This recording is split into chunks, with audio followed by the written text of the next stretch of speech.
Title: Ruthless Resolve, Boundless Creativity, Apocalypse, Sci-Fi, Swordsmanship, God of War, Demon Lord, Gaming, Premium Ideas. Synopsis: 2024's hottest apocalyptic masterpiece. Divine Ear Forbidden Skills. Infinite Slash. Heaven's Cleaving Light. Annihilation Blade.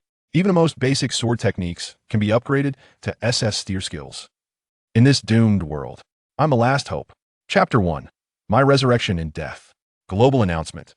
The Fourth Order Deep Sea Red Dragon has destroyed the Tokyo node.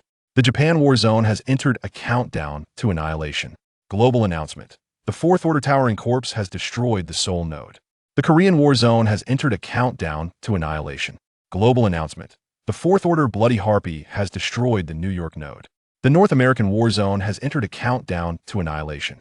Supreme Command Center of the Huaxiao War Zone. All awakened individuals, proceed to the final defense line immediately. The building is about to collapse. Fight to the last drop of blood. I will die alongside you all. Detonate the nuclear bomb. Commander, let the Third Order Awakened carry the maximum yield warheads and perish together with them. If we must die, let us die with dignity. No, wait. Let's wait for Yi Ning to break through. We still have hope. So close. Just a little bit more. ZZZZ, this is the Capital Command Center. I am the Supreme Commander, Chu Tian. I regret to inform all compatriots. 15 minutes ago, Yi Ning, the only god-tier talent in the Huaxiao War Zone, has died. The final defense line has completely fallen. 3 minutes ago, we dispatched our last forces carrying nuclear warheads to launch a final assault on the Sea Beast Army. In 3 minutes and 15 seconds, a total of 1.76 billion tons of nuclear warheads will detonate in the Capital War Zone. It is estimated that this nuclear strike will kill the remaining mutated beings, and this is our final contribution to the human world. Once we had hoped that the entire nation could nurture a Fourth Order powerhouse to save everything. But due to some wrong decisions, we wasted precious time and severed the last hope for humanity. For this, I and all senior officials bear an unshirkable responsibility. If I had another chance, I would be willing to die to atone for the mistakes we made. Finally, may humanity endure forever. Looking at the real-time footage of the area surrounded by numerous mutated beings outside the defense line, he felt nothing but regret and unwillingness. That was the place where Yi Ning fell in battle. Yi Ning, the strongest talent in the Huaxiao War Zone, theoretically the only one who could possibly break through to the Fourth Order. But they discovered Yi Ning too late to find him until 7 months ago. When they found him, he was just an ordinary person struggling to survive in a refugee camp. The cost of this was that in the final moments, the Huaxiao War Zone simply did not have enough time to elevate him to the Fourth Order to combat the impending disaster. In the command room, pairs of unwilling gazes were also directed at the back of the Supreme Commander.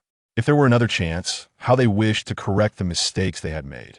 If they had discovered Yi Ning earlier and believed in his talent, wouldn't it have prevented such an ending?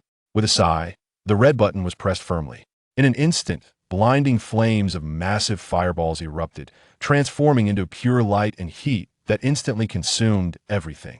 Morning News Report. Today is November 6th, 0061 in the Doomsday Calendar. The construction plan for Safety Zone number 337 is expected to be implemented today. Breaking news. The Capital Safety Zone has issued a statement that the Spark Plan has begun, with preliminary selections expected to be completed in the first half of the year. Eye in the corner, Yi Ning struggled to open his eyes, a splitting headache pounding in his skull. Listening to the news broadcast coming from outside the iron bars above him, he felt momentarily dazed. Didn't I die? After the capital was breached by the zombie horde, wasn't I eaten alive after dying in battle? The news report was intermittent, seemingly coming from a distance. He's awake? Is he turning into a zombie or what? Should we just kill him? What do you mean, turning into a zombie? Don't you know if he's infected with the virus? Before Yi Ning could gather his thoughts, two muffled voices of surprise sounded from outside the cell. He saw two soldiers, armed with assault rifles, glaring at him with unfriendly expressions. Yi Ning staggered to his feet, his pupils suddenly contracting as a flood of memories rushed into his mind. A prison cell, November 6, 2061. The scene was both familiar and strange. In an instant, piecing together the critical information, Yi Ning realized he had been reborn 3 years back, to the day he took the talent test. There was no time to recall more upon realizing Yi Ning had awakened. The soldiers outside exchanged glances. One hesitantly spoke up. What should we do? He really seems to be awake. Someone said he couldn't take the test because he might be infected and wouldn't wake up. But the test is happening outside right now. If he causes a scene later, with an unkind tone, the other soldier frowned after a moment. Then just kill him. We've already been paid. A regular person, a minor character like this, it's easy to say he turned into a zombie. As soon as he finished speaking, the leading soldier sneered, opened the cell door, and approached with his gun drawn. Kid, if you want to blame someone, blame yourself for waking up at the wrong time. If you hadn't woken up, you might not have died. His words were cold. After that, he aimed his weapon at Yining, preparing to pull the trigger. In the corner, Yining, who had just stood up, felt a chill in his gaze. He instantly caught the critical information from their conversation. In my previous life, I was knocked out because someone tampered with me. In his past life, missing the test meant he became an ordinary person struggling in the apocalypse. To gather enough contributions for the next test fee, he even took on the most dangerous job as a scavenger. After risking everything to gather contributions, the safe zone fell due to an attack by mutated creatures, resulting in the tragic deaths of his sister and mother. For the next 3 years, he wandered aimlessly until he was unexpectedly discovered by someone while fleeing with refugees to the capital, only to find out he possessed a god-level talent. But by then, the Huaxia war zone had already completely fallen, leaving him with no resources or time to develop. In the last 7 months before Huaxia's demise, he could only rely on his talent, hastily reaching the 3rd tier before dying on the capital's defense line. Thinking about how he possessed the strongest talent, capable of saving the crumbling tower and achieving greatness.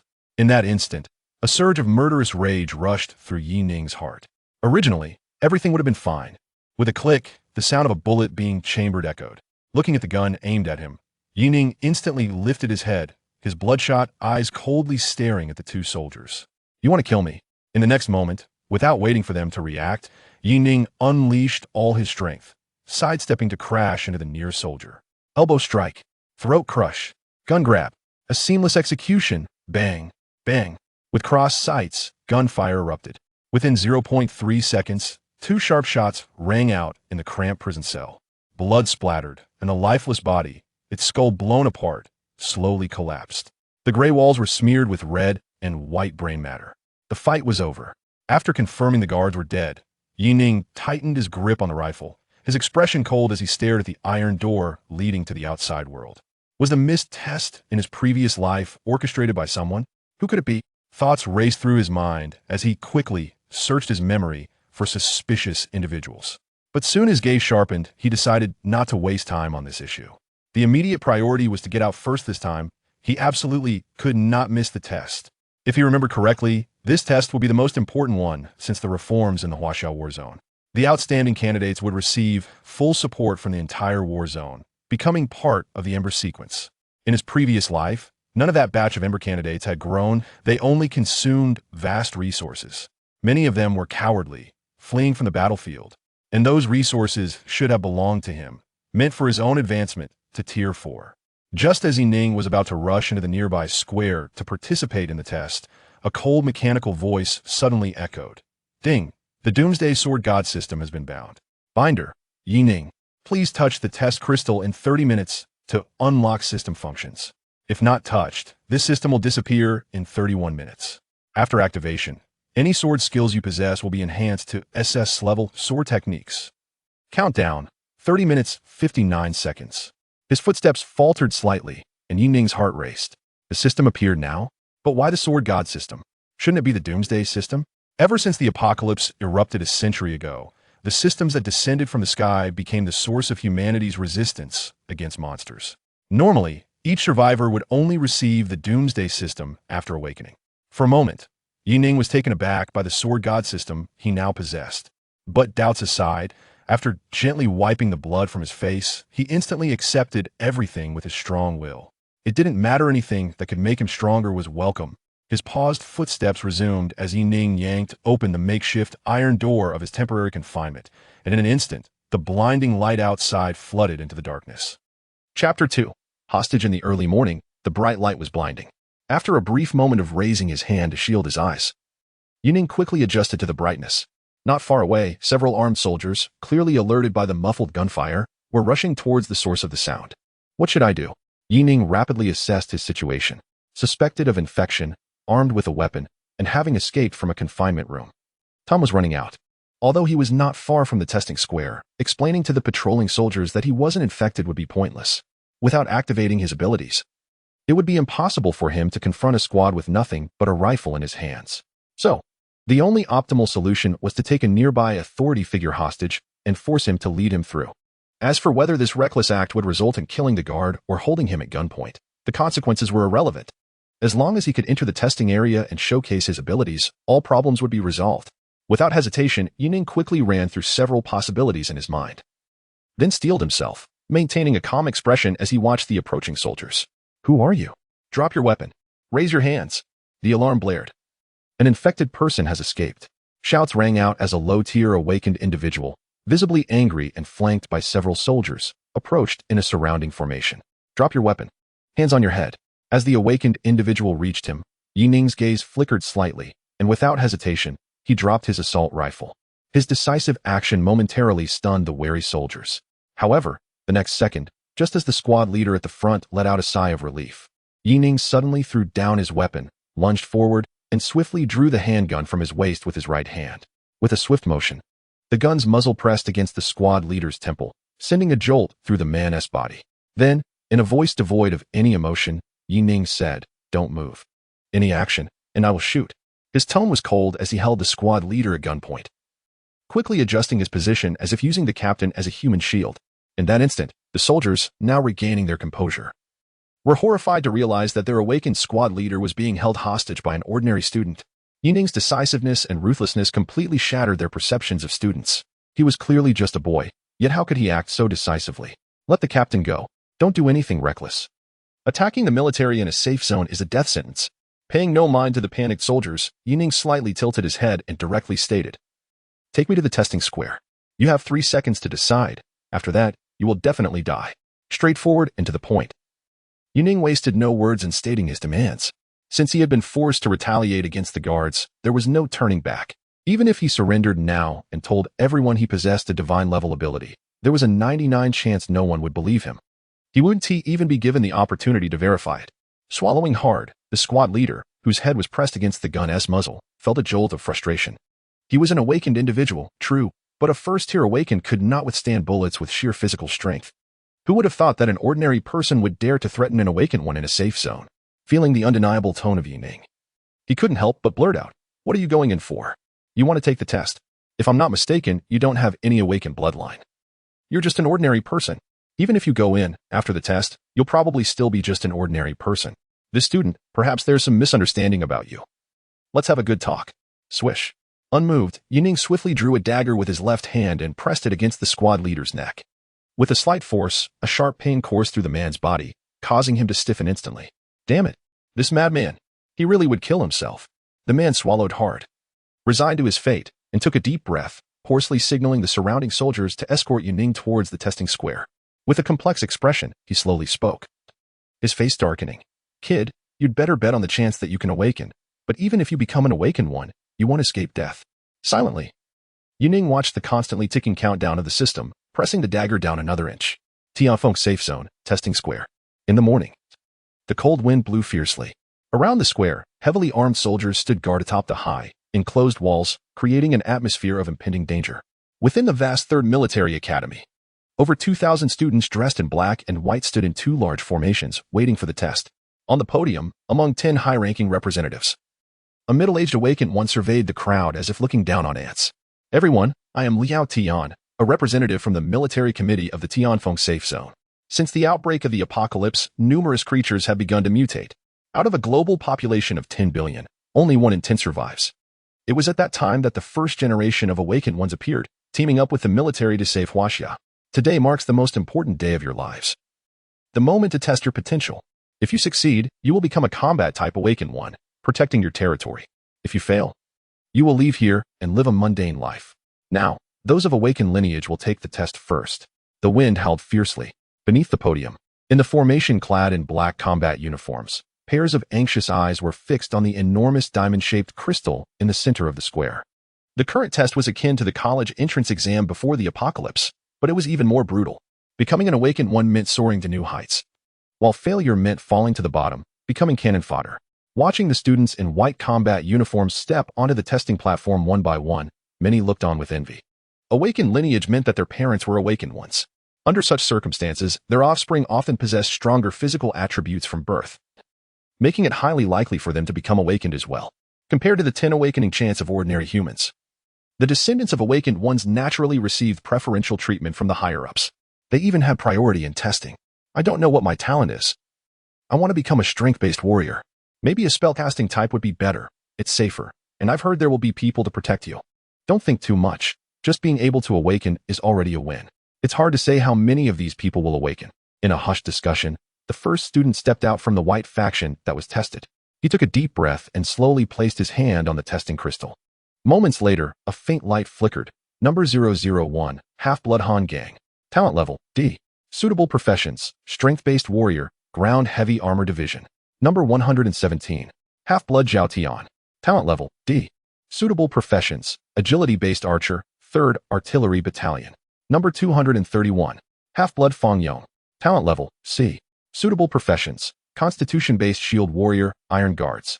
On the podium, 10 high-ranking awakeners dressed in two-tone combat uniforms looked somewhat dissatisfied as they observed the crowd below. Among them, a middle-aged man in a white military uniform showed a hint of irritation on his face. Ladies and gentlemen, this year's testing has been quite mediocre. So far, we have only 3 C level and 26 D level. The quality has hardly changed compared to last year. In the midst of the discussion, another high-ranking official from the safe zone side, the offspring of awakeners intermarrying can only purify their bloodline to this extent. I wonder how we can select elite seeds from this quality. As soon as he finished speaking, another high-ranking member in a white uniform shook his head slightly. Half-bloods are still better than ordinary people. By the time the next batch is tested, we might not even find one awakenu among 10. With orders coming from above to select those with exceptional talent and send them to the capital for direct training by third-tier professionals. It's uncertain if our safe zone can find a qualified seed. It's fair to say that we have too many ordinary people in our safe zone. I don't understand why we still have these ordinary people participate in the tests. It's purely a waste of precious resources. His tone was indifferent, carrying a chill. The 2 awakeners in black combat uniforms standing nearby listened with heavy expressions. They were not descendants of awakeners, but rather the few high-ranking individuals who had risen from the ranks of ordinary people. Although the half-blood higher-ups did not directly target them, the condescension and disdain in their tone still left them feeling uneasy. If they can't even find a qualified seed among the half-bloods, then the chances for ordinary people, whom they represent, seem even slimmer. After a moment, the director of the military academy looked at the first batch of tests about to conclude, his gaze filled with disappointment. His expression darkened, and after a brief pause, he slowly spoke. If we can't find any seeds, so be it. But starting today, our safe zone will no longer waste resources. The orders from above have been issued, and ordinary people participating in the tests will no longer be entitled to. Before he could finish, a commotion at the entrance of the square interrupted him. In the distance, several fully armed soldiers were shouting into their radios. Attention everyone, there are infected individuals taking hostages, breaching the testing area. What? In an instant, thousands of eyes turned to see a young boy slowly approaching from the entrance, holding an officer hostage. Chapter 3. I came to take the test, is that Yining? What is he doing? He was supposed to be infected. Wasn't he? A few fellow trainees in the regular team exclaimed in shock. They were aware that Yining was suspected of infection and had been taken away by the military for observation. Although it was unfortunate that Yining, who usually trained so well, missed the test due to an accident, no one expected that he, just an ordinary person like them, would appear before them in such a manner. As they watched Yining holding a gun to the team leader, their eyes were filled with shock and confusion. This is insane. The female trainees in the group looked at Yining's delicate face in terror, as if they couldn't reconcile the boy in front of them with the person they remembered. Before the trainees could express more astonishment, a large number of soldiers quickly surrounded the area, with the leading awakened being visibly furious. Put down your weapon. Surrender, they shouted. You are a suspected infected trainee. You have taken military personnel hostage, which is a violation of the safety zone regulations. If you do not surrender, we will shoot you on the spot. Under the gaze of the crowd, Yining remained calm, directly ignoring the hundreds of guns pointed at him. I am not infected. I have been slandered. An infected person turns into a zombie within half an hour, and it has been 3 hours since I was detained. Yining explained coolly, his gaze shifting to the podium. Although explaining that he had been framed was pointless, no one would care about the life of an ordinary person. He needed to clarify the infection issue. Otherwise, even if he had taken an awakened one hostage, the higher-ups in the safety zone would not hesitate to act in the face of infection risks. After a few seconds of stalemate, they would order his execution. Below the podium, a mid-level officer leading the troops stared fiercely at Yuning, his face filled with anger. Whether Yuning was infected or not didn't matter to him. He was too indifferent to the boy's words. However, the fact that Yuning could take an awakened one hostage and break into the testing square was undoubtedly a humiliation to the entire guard force. A display of incompetence. Striding forward, the deputy captain of the city guard glared at Yuning and shouted, "Whether you are infected or falsely accused doesn't matter. Your actions have severely violated the safety zone regulations. Let me tell you, don't think that taking a hostage will change anything. Let him go now, and you might at least die a quicker death." His tone was cold and filled with murderous intent, showing no concern for the life or death of the awakened one in Yuning's grasp. The awakened being held hostage turned pale, unable to suppress a bitter laugh. Indeed, he was an awakened one, but in the eyes of the higher-ups, his value was hardly different from that of an ordinary person. In this apocalypse, the most worthless thing was human life. On the podium, Liao Tian, the military representative responsible for this test, frowned slightly. He couldn't help but feel a flash of anger as he watched the deputy captain in charge of this guarding operation. Allowing an ordinary person to break in and disrupt the testing process was undoubtedly a display of incompetence. Perhaps the Tianfeng safe zone has enjoyed too long a period of peace and now needs some internal restructuring. What are we wasting time for? Just capture him directly. Do you really want me to take matters into my own hands? With a cold expression, Liao Tian waved his hand, signaling an end to this farce. In his eyes, Yuning was no more significant than an ant, not worth his attention at all. Just an ordinary trainee, not even qualified to waste his time. As his words fell, Yuning was not surprised by the higher-ups' reactions. He immediately dropped the dagger and handgun he was holding and spoke quickly and calmly. "I am here to participate in the test. According to Article 137 of the Safe Zone Regulations, awakened individuals are entitled to special privileges, even if I violate military orders. As long as I can contribute enough, the punishment can be mitigated." Reciting the regulation as if it were memorized, Yuning's sudden declaration left everyone momentarily stunned. Indeed, the safe zone had such a regulation. Since the apocalypse, powerful awakened individuals, seen as humanity's only hope, naturally enjoyed various privileges. On the podium, several high-ranking officials, who had initially been indifferent, were taken aback by his words. After a moment, their expressions turned peculiar. The vice captain of the guard, who already felt embarrassed, now found the situation utterly ridiculous. Seeing that Yuning seemed to have given up on resistance, a squad of soldiers quickly surrounded him. "Contribute? Become an awakened?" The vice captain scoffed, as if looking at a fool, and gestured for the soldiers to restrain Yuning. "The safe zone does have that regulation. But do you know what kind of contribution is required? Don't think that just because you're a mere trainee, you can achieve enough contribution even if you kill a second-tier mutant." After sizing up Yuning and sensing the complete lack of awakened bloodline aura on him, the vice captain couldn't help but sneer. "Do you really think you can demonstrate any talent? Not to mention whether you can even become an awakened. Even if you do, with the crimes you've committed, you can only end up as a war prisoner."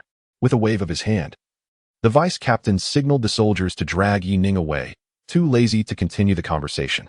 However, Yuning, who everyone thought had lost his mind, remained utterly calm, seemingly unconcerned about his predicament.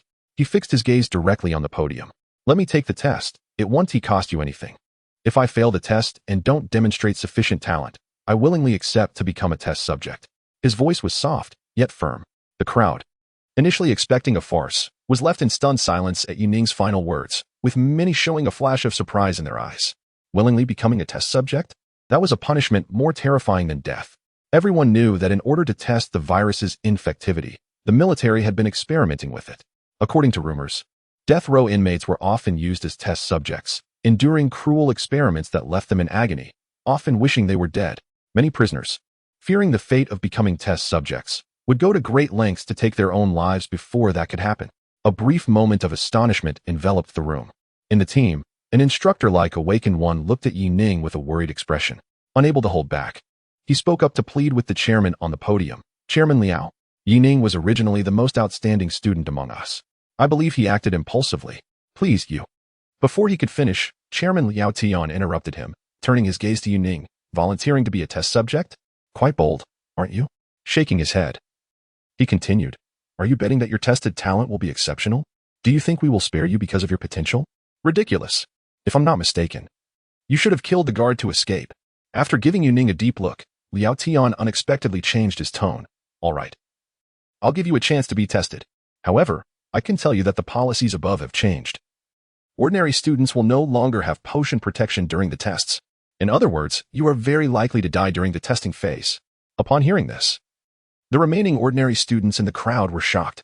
Many struggled to accept this reality. No potion protection. Doesn't that mean it's a gamble with their lives? It is well known that decades ago, at the onset of the apocalypse, ordinary people attempting to become awakened often perished on the spot due to being unable to withstand the influx of spiritual energy. It was only after decades that the military developed protective potions to eliminate the risk of death. Ignoring the commotion, Liao Tian sat back in his main seat, no longer saying a word.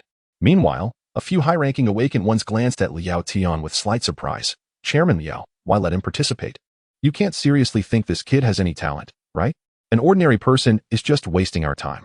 Shaking his head slightly, Liao Tian chuckled softly. The policy has changed. They are unwilling to waste resources on ordinary people. This kind of thing will definitely cause an uproar among the lower ranks.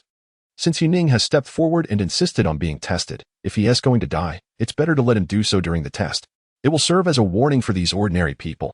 That is, don't fantasize about having any talent, thinking you can become an awakened one and rise to greatness in one step.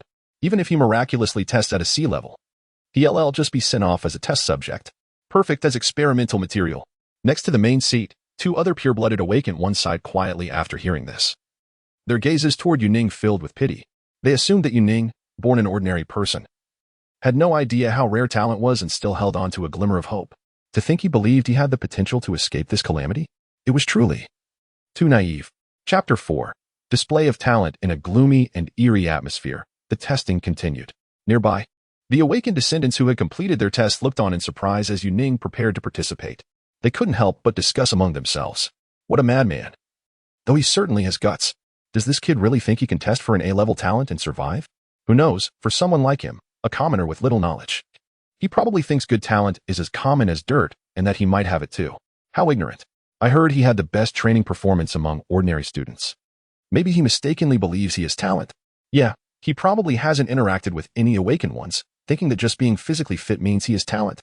A fool like him will likely end up dead in the test. Listening to the scornful taunts around him, Yining calmly adjusted his breathing. It was normal for the awakened descendants to look down on ordinary people. They considered themselves elite and naturally thought commoners were just wasting valuable testing resources.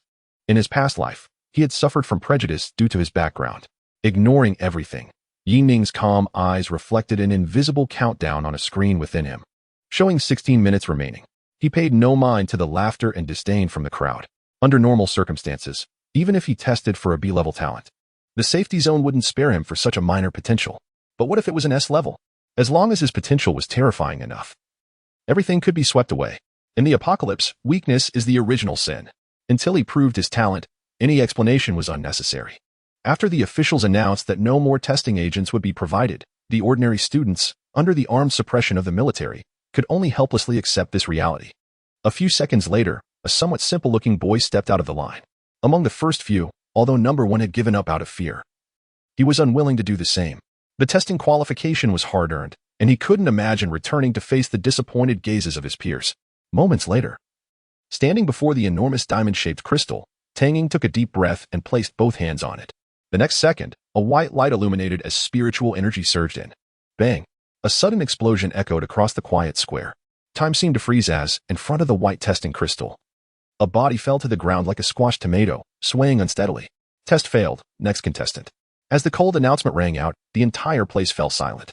The students witnessing a test failure for the first time could only stare blankly at the lifeless body. A familiar companion had just met a tragic end before their eyes. The tests could indeed be deadly. Without the protection of the testing agents, most people would be instantly obliterated.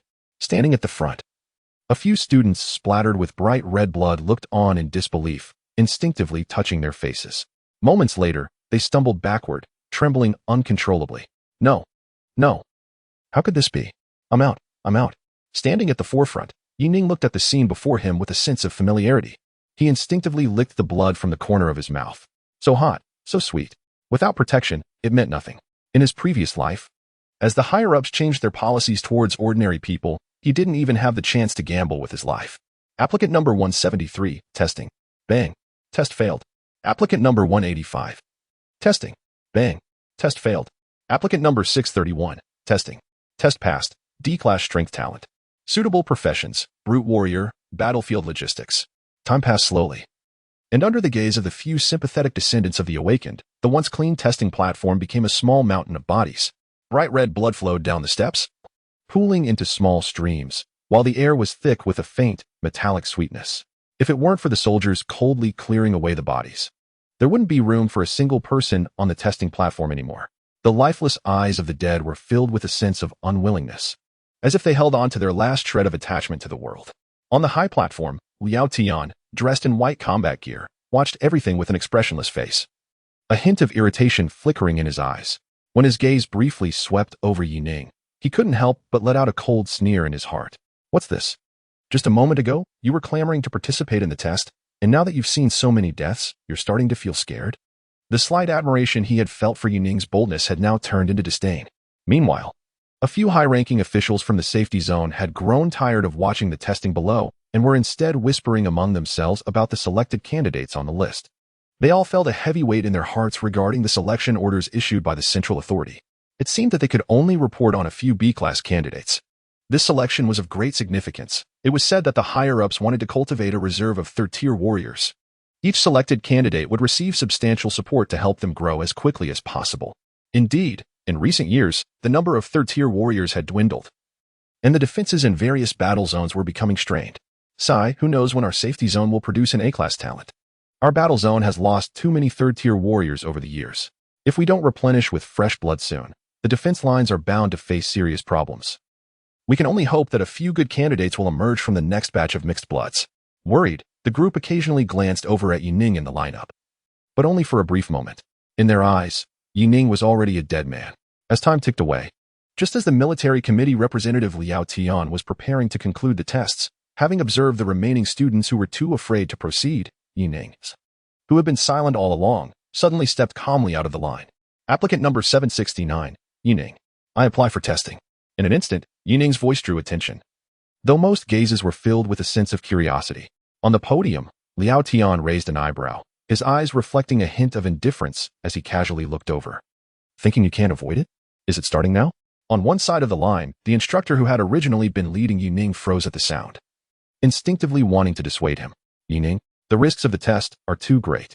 I know there must be issues with your situation, and once the test is over, we will report it to the higher-ups. Before the instructor could finish speaking, Yining shook his head slightly. Instructor Zhang. It's pointless. Looking at the genuinely concerned expression on Zhang Qiming's face, Yining couldn't help but recall the care Zhang had shown him during the 3 years of his previous life. But things had reached this point, and any defense was meaningless.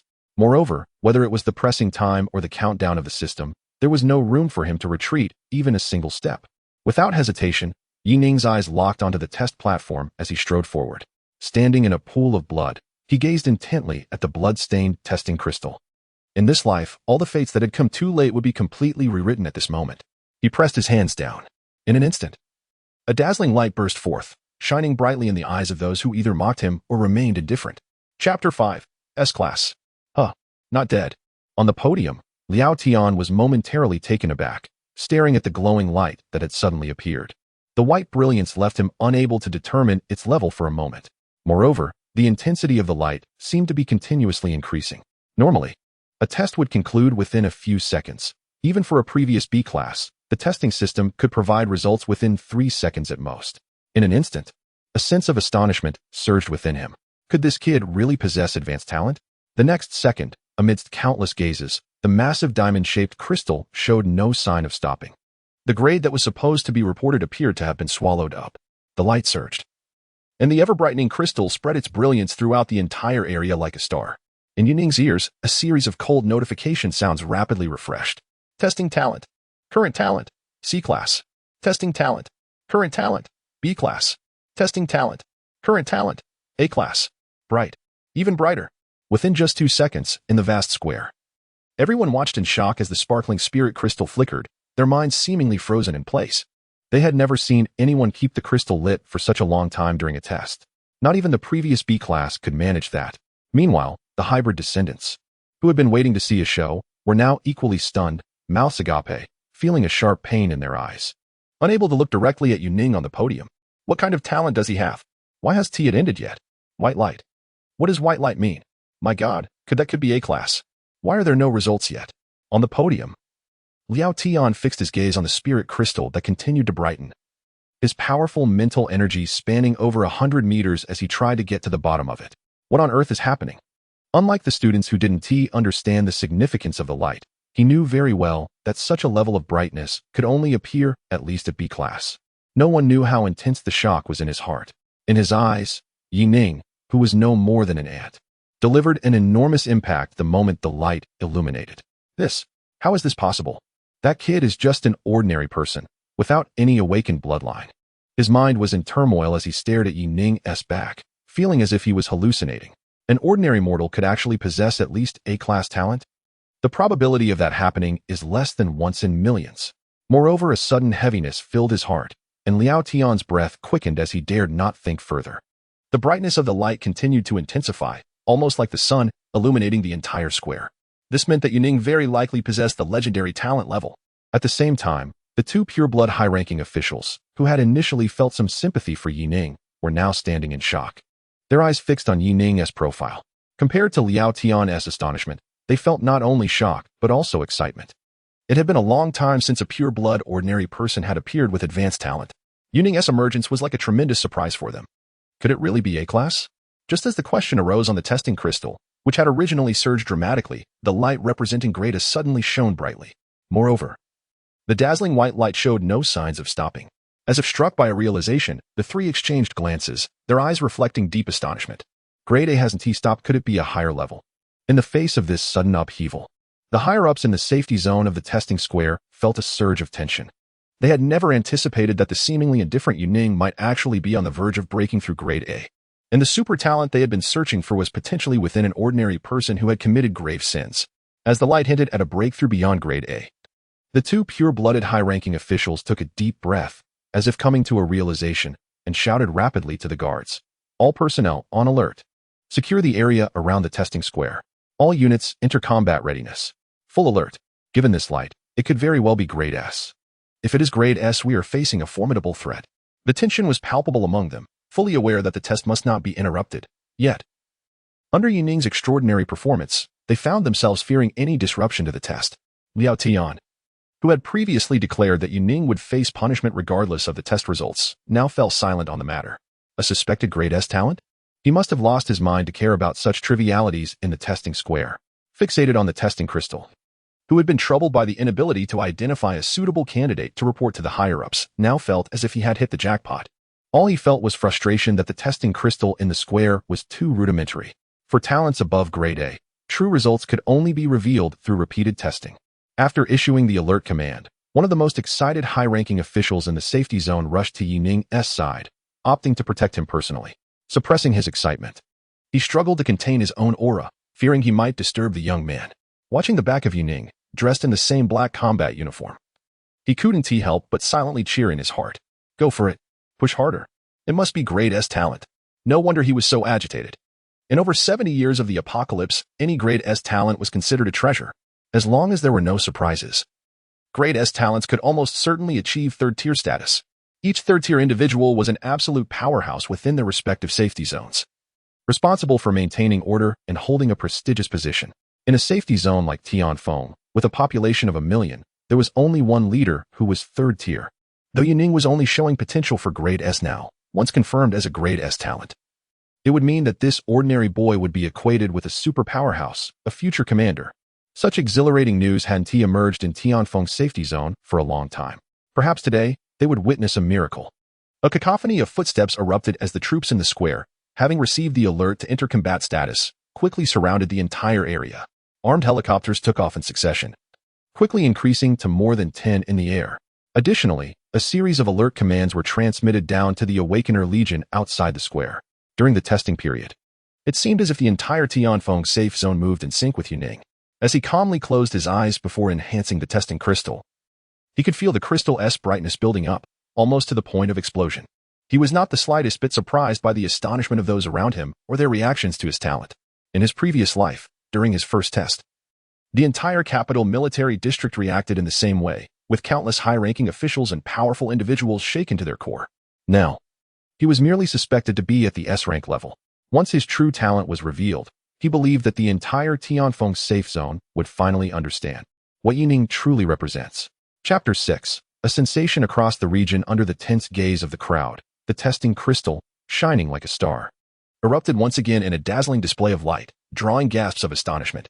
At the same time, a system notification echoed through the air. Talent test in progress.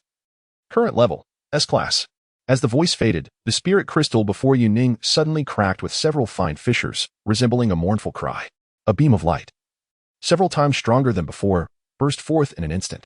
On the podium, Liao Tian, a second-tier awakened one and representative of the military committee, trembled all over.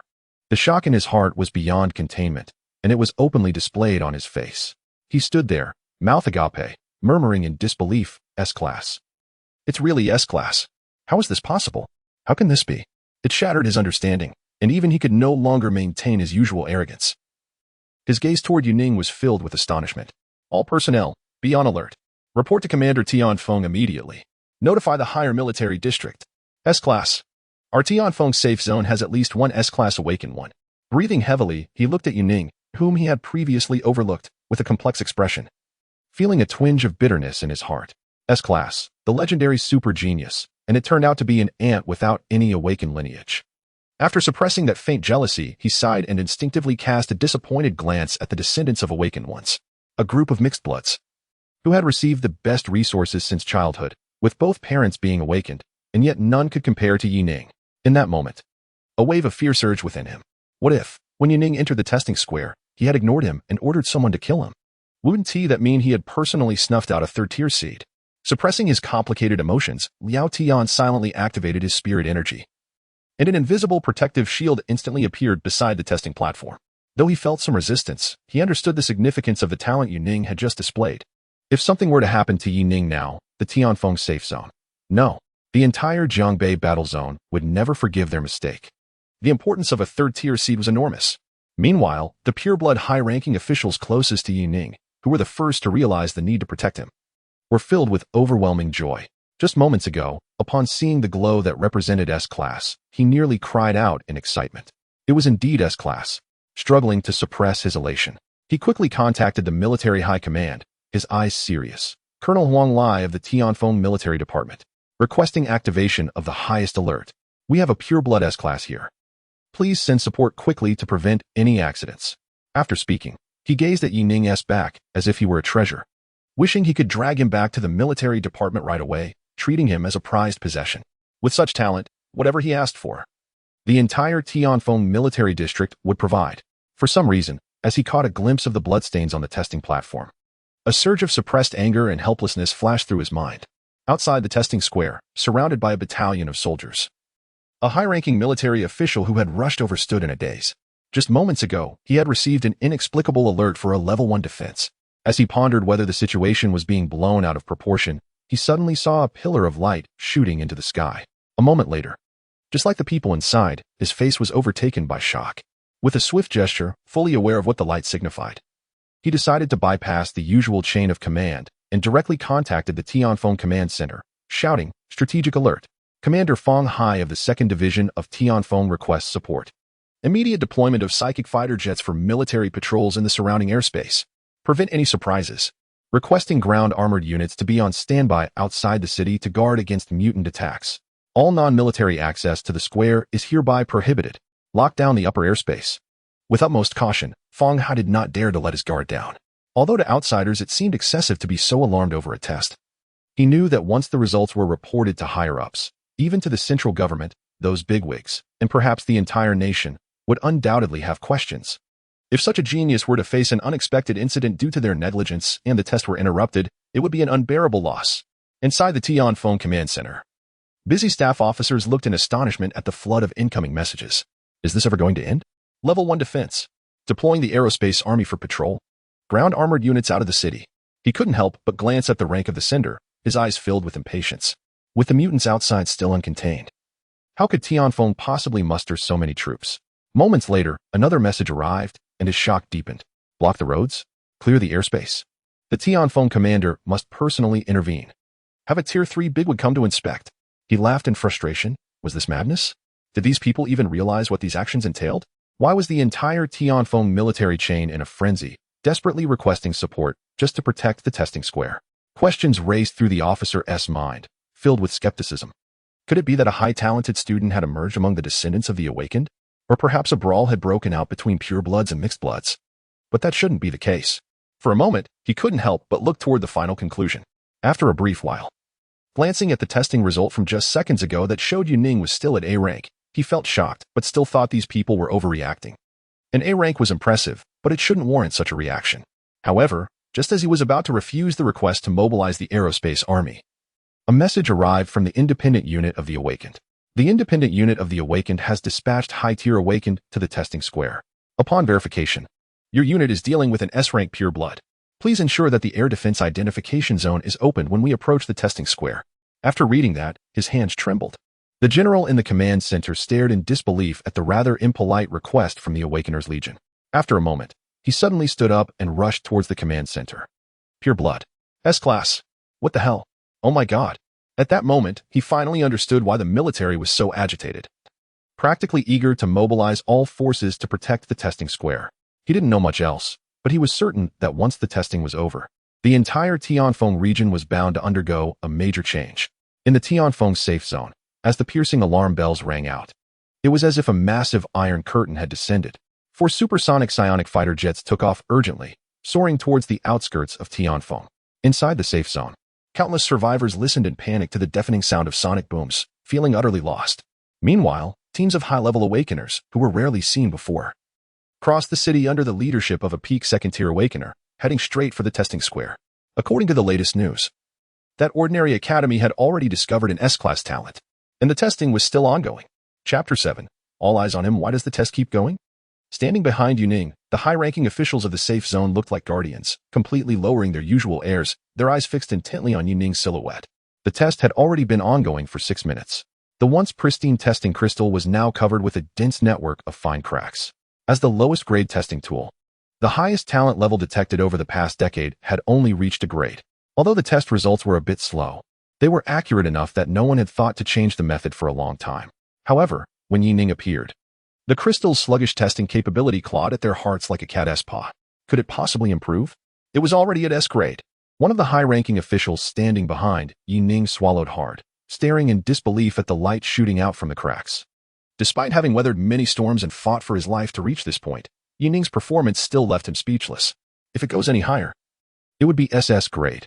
If S grade is the third-tier reserve, then SS grade signifies a top-tier powerhouse with exceptional combat capabilities within the third tier. In the entire Huaxiao war zone, nearly 80 years after the apocalypse, there have been fewer than 10 individuals who reached that level. Very likely, Liao Tian, who had appeared composed until now, took over the conversation, his expression grave as he slowly spoke. If the testing light hasn't faded, it means his talent is still being evaluated. SS grade isn't out of the question. As his words fell, the others exchanged stunned glances, looking at Liao Tian, the most experienced among them. As a representative of the military committee who had undergone the most tests, they still trusted his words. SS grade. With a sigh, an older colonel looked at Yuning's slender back with a complex expression. An S-grade talent implies a 90 chance of reaching the third tier. As long as they don't die, according to our war zone records, every S-grade awakener has become a third-tier guardian. If he reaches SS grade, it means that as long as nothing happens along the way, this kid will undoubtedly become a top-tier, third-tier powerhouse in the future. I've heard that the commanders of the 4 major military districts are all SS grade talent holders. After saying that, the colonel looked at Yuning with a hint of reverence. A super genius standing before him, who might one day rival the highest commanders of the military districts. That impact was even stronger than the first time he witnessed a third-tier powerhouse in action. As his words echoed, the others exchanged glances, realizing they all shared the same astonishment. One of the mixed-race high-ranking officials even said enviously, "If my son could be as outstanding as this kid, I'd be content to die here today." No exaggeration here. As those who hold the power of life and death for millions within the safe zone, they understood far better than ordinary people what exceptional talent truly meant. Don't be fooled by Yuning just now discovering his talent. His actual strength could likely be wiped out by any first-tier awakener present. But give him time, and the future is bright. From today onward, all resources, honors, and status within the entire safe zone will be within reach for Yuning as long as he speaks up. The importance of being at Tier 3 is truly exaggerated. Oh, by the way, as if recalling something, one of the senior officials suddenly asked while looking at Yuning. whose ultimate talent could not be determined immediately. Have we notified Lord Xiaohai in our safe zone? If the Supreme Commander knows that we have produced an S level, or even an SS level talent, he would surely be quite excited, right? As he spoke, this senior official wore a look of nostalgia. Even though just a few minutes ago he couldn't be bothered to glance at Yuning. But now, he had completely forgotten his earlier disdain. During the casual conversation, Liao Tian slightly nodded and quietly replied without turning his head. We've already informed him. I sent a message as soon as Yuning tested S level. If all goes well, the Supreme Commander should be on his way here. Moreover, I believe that after the testing concludes, Yining's information will also be reported to the capital military district. With an A-level talent, we might still have some say in how to cultivate him. But if Yining turns out to be SS level, I'm afraid the capital will send someone over as well. His voice was soft, wary of disturbing Yining's testing. Hearing Liao Tian's words, the group expressed envy and amazement. For ordinary people, becoming an awakened is a change of fate. But for Yining, testing such a super talent is like soaring to the heavens, directly entering the sights of the upper echelons. As long as he doesn't mess up, the entire Huaxiao battle zone will heavily invest in his cultivation until he reaches Tier 3. Unfortunately, amidst the crowd's sighs, a senior pureblood awakened suddenly interjected. The speaker was the middle-aged awakened who had previously felt a bit sorry for Yining. He sighed and lowered his voice. With such talent, the higher military authorities will most likely take him away. According to the latest seed program, Yining might even be sent to the capital for training.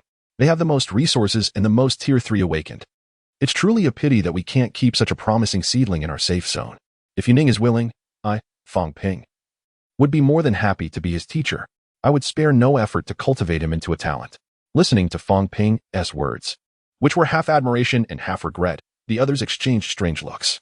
One mixed-blood senior even shot him a surprised glance and said, "All right, Fang Ping. You don't have to say you're willing to teach him. Who wouldn't he want to? Who here doesn't he aspire to be a teacher for a future Tier 3 talent? But let us be frank, do we even have that qualification? I doubt even the Supreme Commander does." As he spoke halfway, the man seemed to realize he had misspoken and awkwardly laughed, choosing not to continue. It is well known that the strongest in the Tianfeng safe zone, Xiaohai, while being Tier 3, is also the most inconspicuous among them.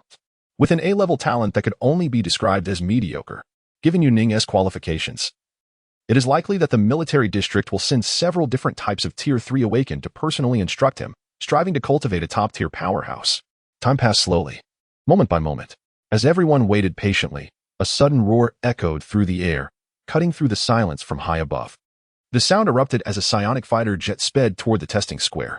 A white sonic barrier trailed behind it, forming a massive umbrella-shaped sonic boom cloud, with other slightly slower jets following closely behind. In the next moment, to the astonishment of the crowd, a figure leaped out of the cockpit, plummeting toward the square like a meteor. Who is that? On the square, the high-ranking officials of the safety zone abruptly looked up, with many recognizing the descending shadow at a glance. The commander has arrived. Boom. Wrapped in a layer of blue psionic energy, a middle-aged awakened individual, exuding an aura of authority without anger, crashed down onto the testing square. He knelt briefly to absorb the impact before standing up. The newcomer was none other than the highest commander of the Tianfeng military district, a third-tier awakened being, Xiaohai. Chapter 8. The testing ends. The Supreme Commander has arrived. Oh my god, this is just too much. The noise was deafening as the highest ruler of the Tianfeng safe zone made his appearance.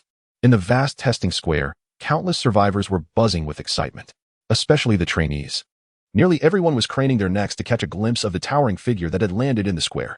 As the strongest in the safe zone, not everyone had the privilege of seeing him.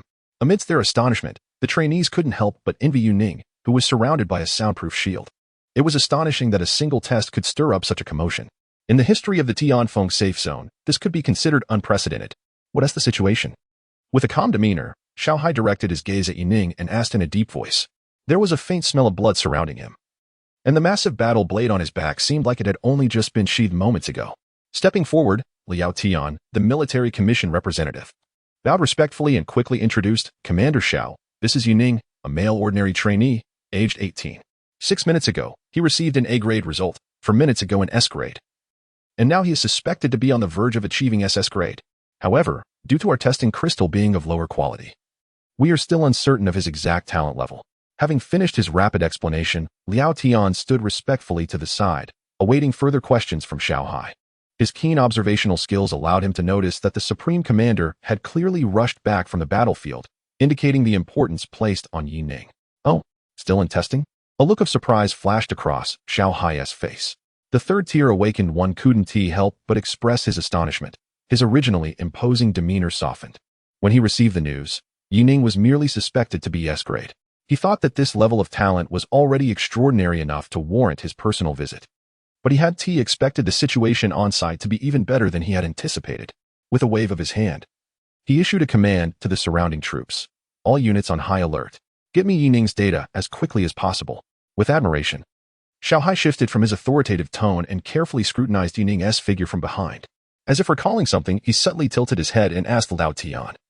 On my way here, I heard there was a conflict at the testing square. Some reports claimed that this child was forcibly participating in the test after taking an awakened one hostage. Is there any truth to this? Though his words were calm, Liao Tian felt a jolt of alarm. Despite the Supreme Commander's neutral tone, Liao Tian could easily detect the underlying dissatisfaction. Was he blaming the people here for nearly causing Yi Ning to miss the test? Not daring to hesitate, Liao Tian steeled himself and hurriedly explained, Commander, there indeed was a conflict earlier, but it was a misunderstanding. Upon seeing Yi Ning, I immediately recognized that he was extraordinary and remained exceptionally calm. After confirming he was not infected, I didn't hesitate to allow him to participate in the test. I thought to myself, this child has shown excellent performance in previous training. He might just be a talent. As soon as he finished speaking, several high-ranking officials in the safe zone suddenly looked taken aback, their expressions turning strange. As they looked at the earnest expression on Liao Tian's face, a strange feeling arose in the hearts of several people. Appreciation? Concern about missing out on a talent? What a joke. When Yi Ning entered the testing square, Liao Tian had clearly treated him like an insignificant ant, merely a sacrificial pawn to establish his authority. Who was it that said, even if they discovered a talent, they would throw the person into the lab and treat them as an experimental subject? Complaints echoed in their minds, but no one confronted Liao Tian. Everyone knew that the supreme leader had personally come over, clearly placing great importance on this matter. If Xiao Hai found out that Yi Ning had almost missed his testing opportunity and was nearly killed on Liao Tian's direct orders, he would surely be furious and demand Liao Tian's head. Losing even one super genius, at least S level and possibly SS level, would be a tremendous loss that no safe zone could bear. Xiao Hai glanced at the anxious Liao Tian and slightly nodded, accepting the explanation. Good. As high-ranking officials, we should strive to discover and cultivate every potential talent. Just as the words left his mouth, Xiao Hai suddenly saw a flash of light before him. A dazzling brilliance shooting into the sky. What was that? Bang, bang.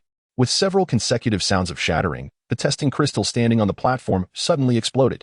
Xiao Hai, who had been paying attention to Yi Ning since his arrival, was taken aback. Before he could comprehend what had happened, a broken and intermittent testing prompt followed. Testing complete. Testing level, SS level. Though the intermittent prompt was quiet, it struck like thunder the moment it was heard, leaving the entire venue in shock. Xiao Hai was startled, and as he realized the test had concluded, his heart began to race uncontrollably. The venue fell silent. Everyone seemed frozen, unable to believe their ears. Yi Ning had tested SS level. Even the testing crystal couldn't withstand his talent and had exploded. It felt like a dream. All the high-ranking officials from the safe zone who had rushed over were now filled with excitement, stunned into silence. They never expected that in such a routine test, someone as extraordinary as Yi Ning would emerge. SS level. It truly was SS level. In the entire Huaxia battle zone, there were hardly more than a handful of them. Good. After a brief moment of daze, Xiao Hai suddenly shouted with fervor, his expression vibrant as he looked at Yi Ning, who seemed to be in a daze on the platform. He paid no mind to Yi Ning's current state, thinking the child was simply too shocked to regain his senses. With admiration and excitement in his eyes, Xiao Hai completely shed his usual cold demeanor, bursting into hearty laughter as he took large strides toward Yi Ning. Unexpectedly, our Tianfeng safe zone could produce such talent. Yi Ning. Excellent. With a smile, in front of the crowd, Xiao Hai directly stood beside Yi Ning, beaming. Congratulations, Yi Ning, on testing SS level talent. Now, tell me, what reward do you want? I will definitely fulfill your wish. Your situation has already been reported to the higher-ups in the battle zone, and I believe soon, a truly significant figure will know about you. After saying that, Xiao Hai looked at the young man in front of him with great satisfaction. However, upon closer inspection, he unexpectedly noticed a hint of dissatisfaction and confusion in Yi Ning's expression. Xiao Hai was slightly taken aback, for some reason. He couldn't shake the feeling that Yi Ning was somewhat displeased with the talent assessment he had received. Yi Ning, the commander is talking to you. Several high-ranking officials from the safe zone looked at the still silent Yi Ning in panic, with many of them nervously calling out, trying to rouse him from his thoughts. After a moment, Yuning seemed to come back to his senses and silently nodded in response. At the testing platform, he observed the envious and admiring gazes directed at him, yet his face betrayed little emotion. The reason was simple. He distinctly remembered that his talent was rated at SSS level, which was theoretically the highest level for humans. However, he hadn't anticipated that the testing crystal here seemed to have reached its capacity. Looking at the excited faces around him, Yuning hesitated for a moment before suppressing the impulse to demand another test, to accurately gauge his true talent. It seemed they would have to summon someone from a major battle zone. The influence of an SS level rating would have to suffice for now. At this moment, he was more concerned about the fully loaded sword god system than the results of the talent assessment. Chapter 9. Abnormal Talent. System panel. As Yuning softly recited, 2 system panels appeared simultaneously. Ignoring the initial doomsday system, Yuning directed his gaze straight at the sword god system. Sword god system. Loaded. Binder. Yuning current effect. Increases skill power by 10,000. Upon learning any sword-related skill, that skill will be unconditionally enhanced to SSS rank. Additional effect 1. Unlocks all attribute limits. You can raise any attribute to its maximum value simultaneously. No longer restricted by talent. Additional effect 2. All your skills can be used once every 48 hours without consumption, regardless of level. Current task. Skill acquisition. Task content. Please learn a skill as soon as possible. Task reward. For free attribute points. Warning. Do not disclose any information about this system to the outside world. Violators will be eliminated. Breath itching. Yuning felt as though a wave of immense surprise had struck him in the head after reading the system panel. Even with his strong will, it was hard to believe in such a short time. What an insane boost. If his innate talent was already considered among the strongest of humanity, then with the enhancement from the sword god system, at that moment, only the word invincible echoed in his mind. Could it really be a 100-fold enhancement along with skill amplification? SSS rank skills. Yuning couldn't help but let out a wry smile. A wave of bitterness rising within him. In his previous life, even after being discovered by the capital and nurtured with the full power of the nation, the entire capital war zone could barely scrape together 2 SSS rank skills and 1 A rank skill for him. The cost of this was 2 military third-tier officers dying in battle against mutated creatures, 1 severely injured, and over 3,000 soldiers sacrificed. This illustrates the rarity of high-tier skills. But now, any skill could be enhanced to SSS rank? For a moment, Yuning could hardly contain his excitement. Eager to find a skill to learn immediately and test its effects. Yuning? Yuning? A few gentle calls broke his reverie. Standing beside him on the testing platform was the third-tier commander, Xiaohai, who was now looking at him with a beaming smile. Gone was the fierce demeanor. This top-tier powerhouse, known in the outside world for being cold-blooded and ruthless, now resembled an elder figure, gently patting Yuning on the shoulder. Yuning, are you feeling a bit overwhelmed after just awakening? It's okay. Uncle Xiao felt the same way back in the day. Like it was all a dream for quite a while. With a hint of nostalgia in his eyes, Xiaohai disregarded the strange expressions of the other high-ranking officials and continued after glancing around. You see, the test is already over. How about you come over to Uncle Zhao's place for a chat? With a warm smile, Xiaohai waved his hand, signaling his subordinates to prepare refreshments. He then affectionately pulled Yuning off the testing platform. Come on, everyone is really curious about what your talent ability is. I've reported your situation to the higher military district, and it may take some time to determine your next steps. The armed helicopter led the way, followed closely by hundreds of fully armed soldiers arranged in 2 rows. After a brief explanation, Captain Xiaohai strode away from the testing square with Yuning. Meanwhile, the large group of trainees remaining in the square looked enviously at Yuning's departing figure. Captain Xiao is truly approachable. I thought all Tier 3 awakened individuals would be intimidating. The students from the mixed blood team who had mocked Yuning earlier couldn't help but express their admiration. As the children of awakened individuals, they had seen many administrators from the safe zone, but they had never had the chance to interact with someone as high-ranking as Xiaohai. Just as he finished speaking, a student who had been assessed with a B-level talent scoffed and retorted bitterly, "You're mistaken. Captain Xiao is easy to talk to? That's only because of Yuning. You probably don't know that not long ago, someone was smuggling food in the safe zone, and the entire department, along with a convoy of 43 people, was personally wiped out by Captain Xiao. Not a single one was left alive." As he spoke, a flicker of fear crossed the boy's eyes. He had witnessed the gruesome scene outside the gathering place with his own father. The sight of heads piled up like small hills was something he dared not recall. Xiaohai's notorious reputation was well known throughout the safe zone, and there wasn't a single person who wasn't afraid of him. As the discussion continued, a few high-ranking officials from the safe zone exchanged glances and nodded slightly. Indeed, don't be fooled by Xiaohai's current demeanor. It was all due to Yuning's talent and potential. as the supreme ruler of a safe zone with a population of 4 million. He wielded absolute power over life and death. Just as they were about to announce the end of the test and leave, Liao Tian, who had been silent until now, suddenly spoke up. Relay my orders. Seal off the testing square. All trainees, security personnel, and inspection departments are not allowed to leave. One of the second-tier awakened individuals in a white combat uniform looked at Liao Tian in surprise and instinctively blurted out, Representative Liao, what are you planning to do? The test is over, and the remaining trainees should. Before he could finish, Liao Tian shot him a cold glance and commanded the troops to surround the entire square without hesitation. What are you talking about? Have you forgotten how Yining got in here, or what he said? With a sneer, Liao Tian cast a meaningful glance at the trainees present and slowly continued. Yining has been falsely accused and delayed in his testing, although the outcome was fine. Do you think that if Yining later mentions that someone is trying to harm him to Captain Xiao, everyone here has considered the consequences? Pointing at a group of awakened soldiers, Liao Tian waved his hand coldly, signaling to keep all the trainees under watch. Turning away, he left a group of high-ranking officials who suddenly regained their senses. A chill ran down their spines as they recalled Xiao Hai's concern for Yining. Indeed, once Yining mentioned this incident, Xiao Hai would definitely help him find the mastermind behind it. An SS-tier seed almost facing a crisis due to someone's malice? Under this charge, it seems that none of them will escape, even if they are completely unaware of the situation. Taking a deep breath, the remaining executives followed suit, leading their troops to take control in batches. Ignoring the panicked cries around them, a few of them fixed their gaze and waved their arms. Investigate. All relevant departments are to be taken into custody. No one is to be released until we find the missing individuals. Chapter 10. A gesture of goodwill at the Tianfeng Strategic Command. Crossing several heavily guarded checkpoints, under the guidance of Xiao Hai, the two quickly arrived at a meeting room surrounded by nearly 100 awakened individuals. The room was sparsely decorated, exuding an air of solemnity. With a smile, Xiao Hai looked across at Yining. Yining, what do you like to drink? After waving to summon a second-tier awakened to pour tea, Xiao Hai patiently waited for Yining to speak. No need. Yining calmly accepted a cup of tea, gently shaking his head to indicate he didn't require anything. He was not surprised by Xiao Hai's demeanor. However, at this moment, the great opportunity to converse with Xiao Hai, which others might view as a significant chance, felt somewhat like a waste of time to him. He was more eager to go out and test his abilities. Nodding slightly, Xiao Hai admired Yining's calmness even more. Unpretentious and poised, truly a good seed. Not wanting to waste words, Xiao Hai forced a smile, paused for a moment, and began.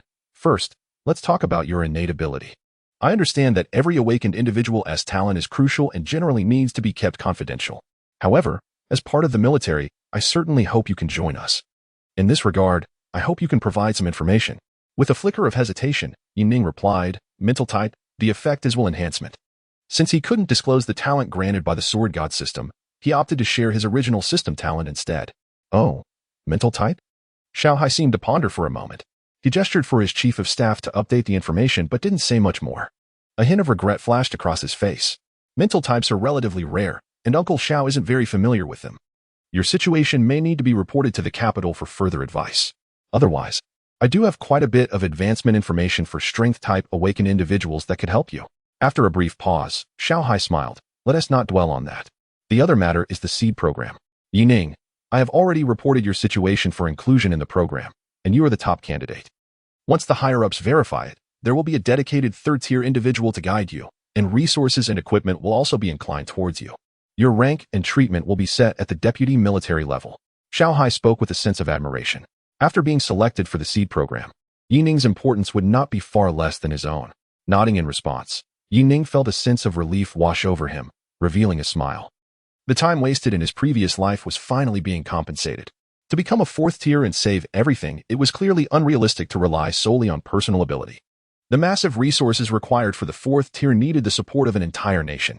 He believed that once he reached the capital's war zone for reassessment of his talent, the treatment would only improve. After a moment, as if recalling something, Yining pondered briefly before asking, Commander Xiao, can I advance my resource allocation? I would like to withdraw a skill book first. Feigning curiosity about the abilities of awakened individuals, Yining glanced nervously at Xiao Hai. Skills? With a slight frown, Xiao Hai said, Yining, you may have just become an awakened one and still not fully grasp the importance of skills. It's not that I'm unwilling to give you a skill book, but your talents must align with the skills you acquire in order to maximize your combat potential. Your skills will definitely be tailored for you from the capital.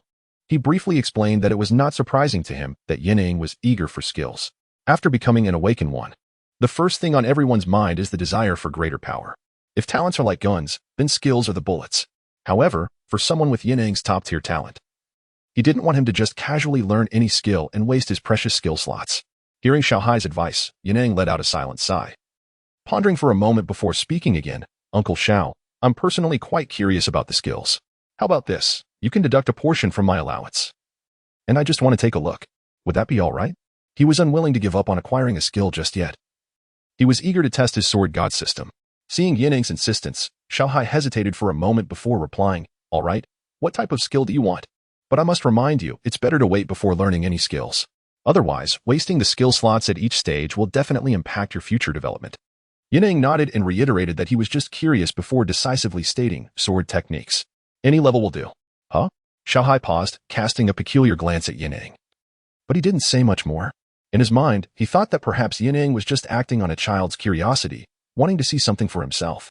Nodding slightly, he called over his subordinate, go, bring me a sword technique skill book. Try to select the highest level one. After receiving the order, the officer in charge of supplies nodded heavily and turned to fetch it. However, when he glanced at Yining, a hint of emotion flashed in his eyes. An SS-level talent is indeed something special. They can get whatever they want, and the higher-ups will do everything to satisfy their requests. For ordinary awakened ones, acquiring skills means they can only learn whatever is available, without the luxury of selecting. Xiaohai truly valued Yining.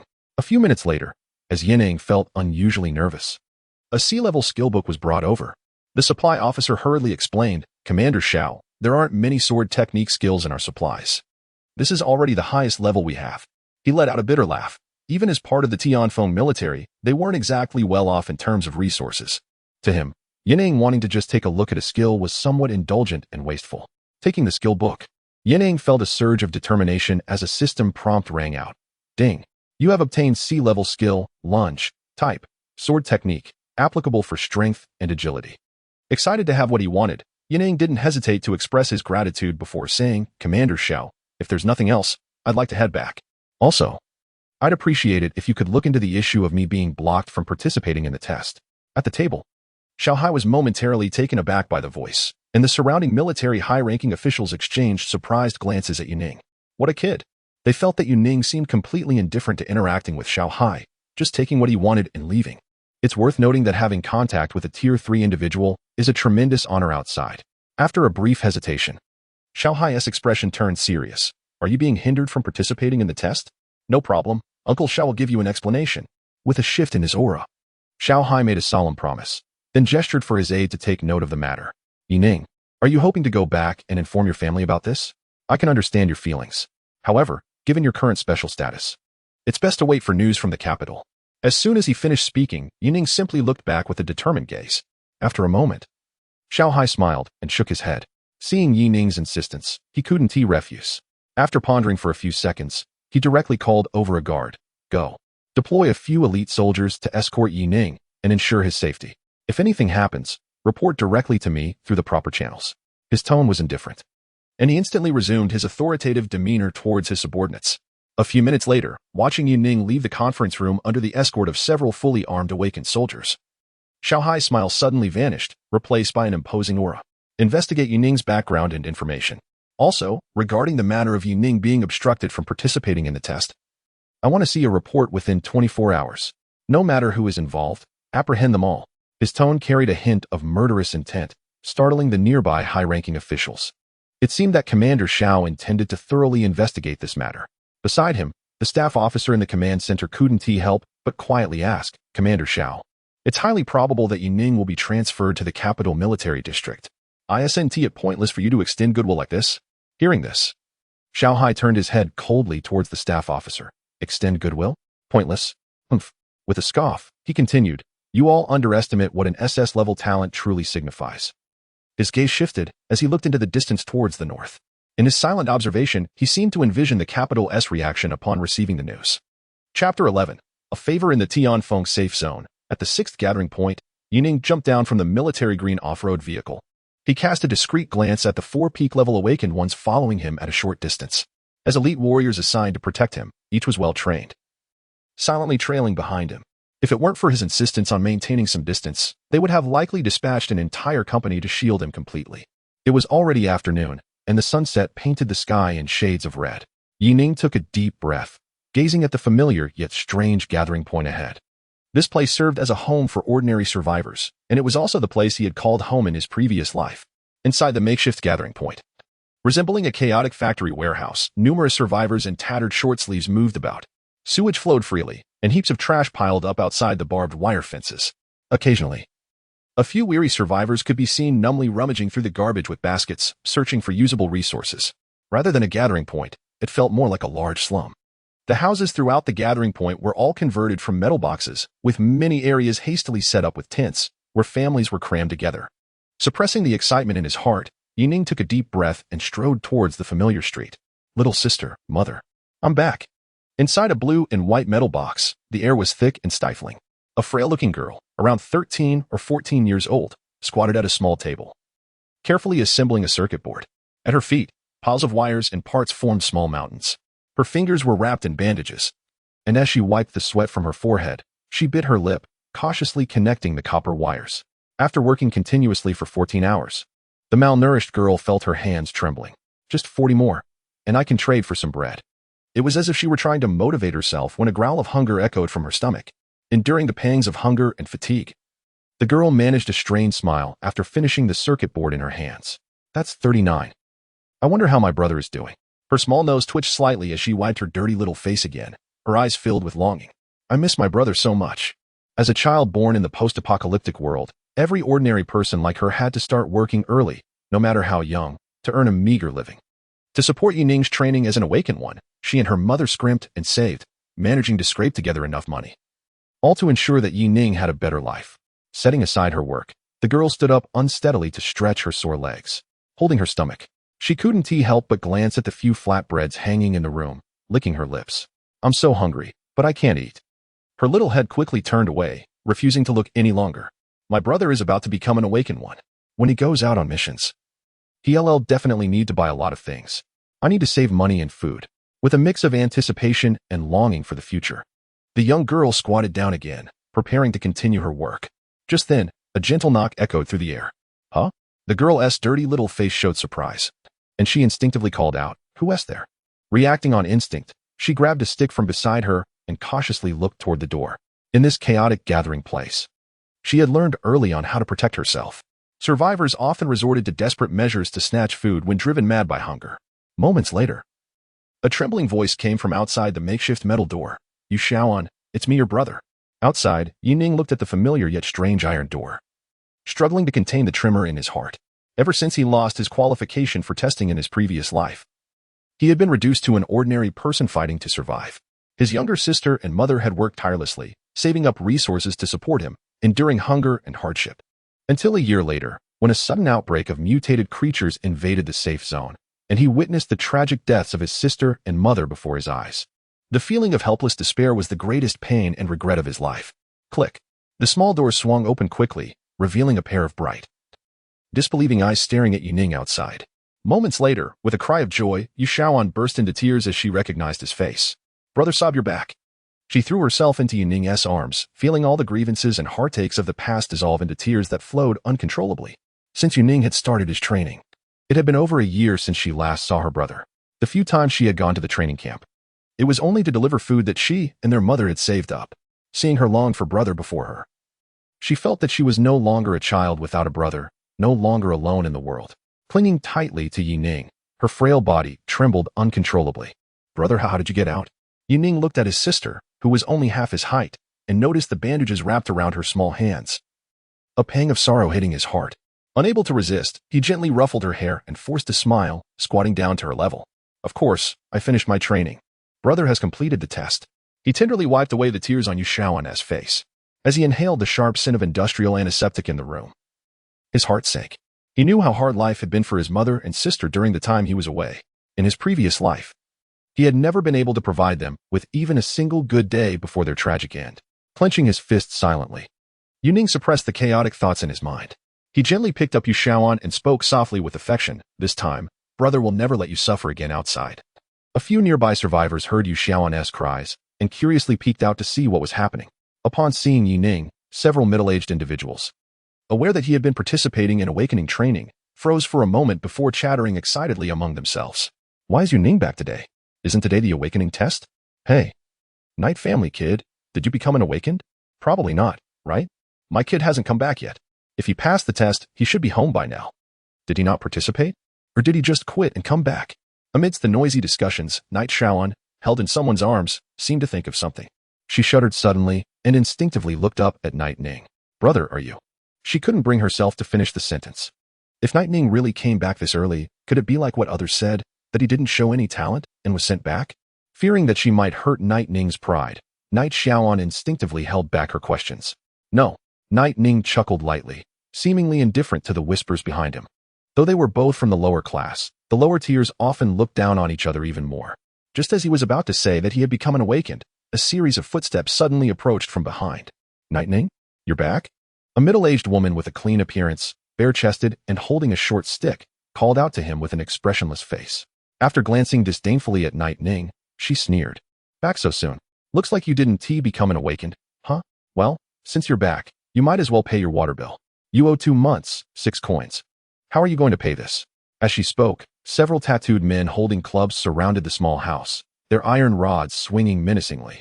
Water bill? Knight Shaoan was startled. Like a little adult, a trace of fear flashed across her face as she mustered up the courage to argue with the middle-aged woman. The water is from the river. I've carried it in bucket by bucket. We didn't use your water. Her chest heaved as she nearly burst into tears upon hearing the woman's extortion for 6 coins. The woman, as a gang leader in the settlement, often extorted nearby survivors. Humph. The middle-aged woman sneered, completely unfazed by Knight Shaoan's rebuttal. With an arrogant expression, she scolded, From the river? Let me tell you, the river water counts as ours. It doesn't matter where you got it. You either pay up now, or we'll come and take it by force. Otherwise. Her gaze turned cold as she looked at Knight Ning. She had long set her sights on this household, knowing it had no adult male to support it. Just a mother and her orphan child. If it weren't for the fact that she previously feared Knight Ning might still be in training camp, and possibly return as an awakened, she would have swallowed them up long ago. But now, it seemed clear that Knight Ning didn't pass the test. According to the rumors she heard, none of the students who participated in the test today had come back. Perhaps Knight Ning didn't even qualify to take the test and was simply driven away. Turning coldly, Knight Ning fixed his gaze on the proud face of the woman. A sudden flash of murderous intent crossing his mind. Memories resurfaced. After emerging from the training camp in his past life, this woman had also been relentless, nearly forcing him and his mother out of their last home. His younger sister was almost sold into a brothel, treated like a slave for others' amusement. If he hadn't fought desperately outside the city to find supplies and pay off the so-called debts, his family would have been driven to ruin by this woman. A surge of killing intent rose within him. With old grudges and new enmities fueling his rage, Yining's eyes were filled with icy coldness. Debts? Repay you? As he gazed at Yining with hostility, the middle-aged woman scoffed and waved her hand dismissively. What? You still want to renege? Want to resist? Do you know who I am? Someone. Break his legs. Before she could finish, Yining let out a cold laugh and unhesitatingly pressed the communicator in his pocket. In the next moment, several figures, moving at incredible speed, burst in from a distance. Their aura imposing. The elite warrior's sudden appearance stunned the group of burly men who had been ready to attack. The surviving onlookers stepped back in fear, their expressions a mix of shock and terror. Clad in military uniforms, these were awakened ones from the military? What were military awakened ones doing here? Before anyone could react, Yining, with a blank expression, calmly addressed his protective awakened ones. Captain Huang, help me with something. The second-tier awakened one, referred to as Captain Huang, bowed respectfully, unfazed by the surrounding gazes, and promptly asked Yining, What do you need? In the next second, Yining pointed casually at the middle-aged woman and said indifferently, Kill her. 1 second later, bang. Upon receiving the order, Huang Xiao nodded without hesitation and suddenly threw a punch. With a deafening crack, the once arrogant middle-aged woman had her skull crushed in an instant, her headless body swaying and collapsing to the ground. In that moment, the onlookers who had just regained their senses were filled with terror, their eyes wide with disbelief. They killed someone. Just like that. Chapter 12. Swordstorm. With a startled cry, the once menacing tattooed men snapped back to reality, dropping their clubs in terror and turning to flee. Ignoring the crimson brain matter smeared across their faces, they were only focused on escaping this place. With their limited wits, they couldn't fathom why these elite soldiers would heed Yining's command. Bang, bang, at hey. The sound of shattering bones rang out, accompanied by piercing screams. Just as the men hadn't gotten far, the squad leader assigned to protect Yining shattered one of their leg bones with a kick. Grabbing a handful of hair, Huang Xiao expressionlessly dragged the men back in front of Yining and respectfully spoke. Your Excellency Yining, is there anything else you need? Although Yining had explicitly ordered them to capture these men, it didn't stop Huang Xiao from guessing his thoughts. When it came to scum like these who only knew how to bully and extort, he showed no mercy. Please, spare me. I beg you. They cried, tears streaming down their faces. I was wrong. We were wrong. Before Yining could say anything, the captured tattooed men trembled and pleaded for mercy. They didn't understand what had happened, but they were acutely aware of one thing. If Yining wanted them dead, they would meet their end today. Like a group of worshippers, they had lost all their previous arrogance, bowing repeatedly and enduring the pain as they begged Yining for leniency. With a slight chuckle, Yining looked at the men kneeling before him, showing no hint of compassion. Despite their current wailing, they had shown no mercy when tormenting ordinary people. Turning to Huang Xiao, who was waiting for his orders, Yining smiled and spoke in a gentle tone. Captain Huang, please, just kill them all. To eradicate the roots of any potential threat to his family, Yining had no place for mercy in his lexicon.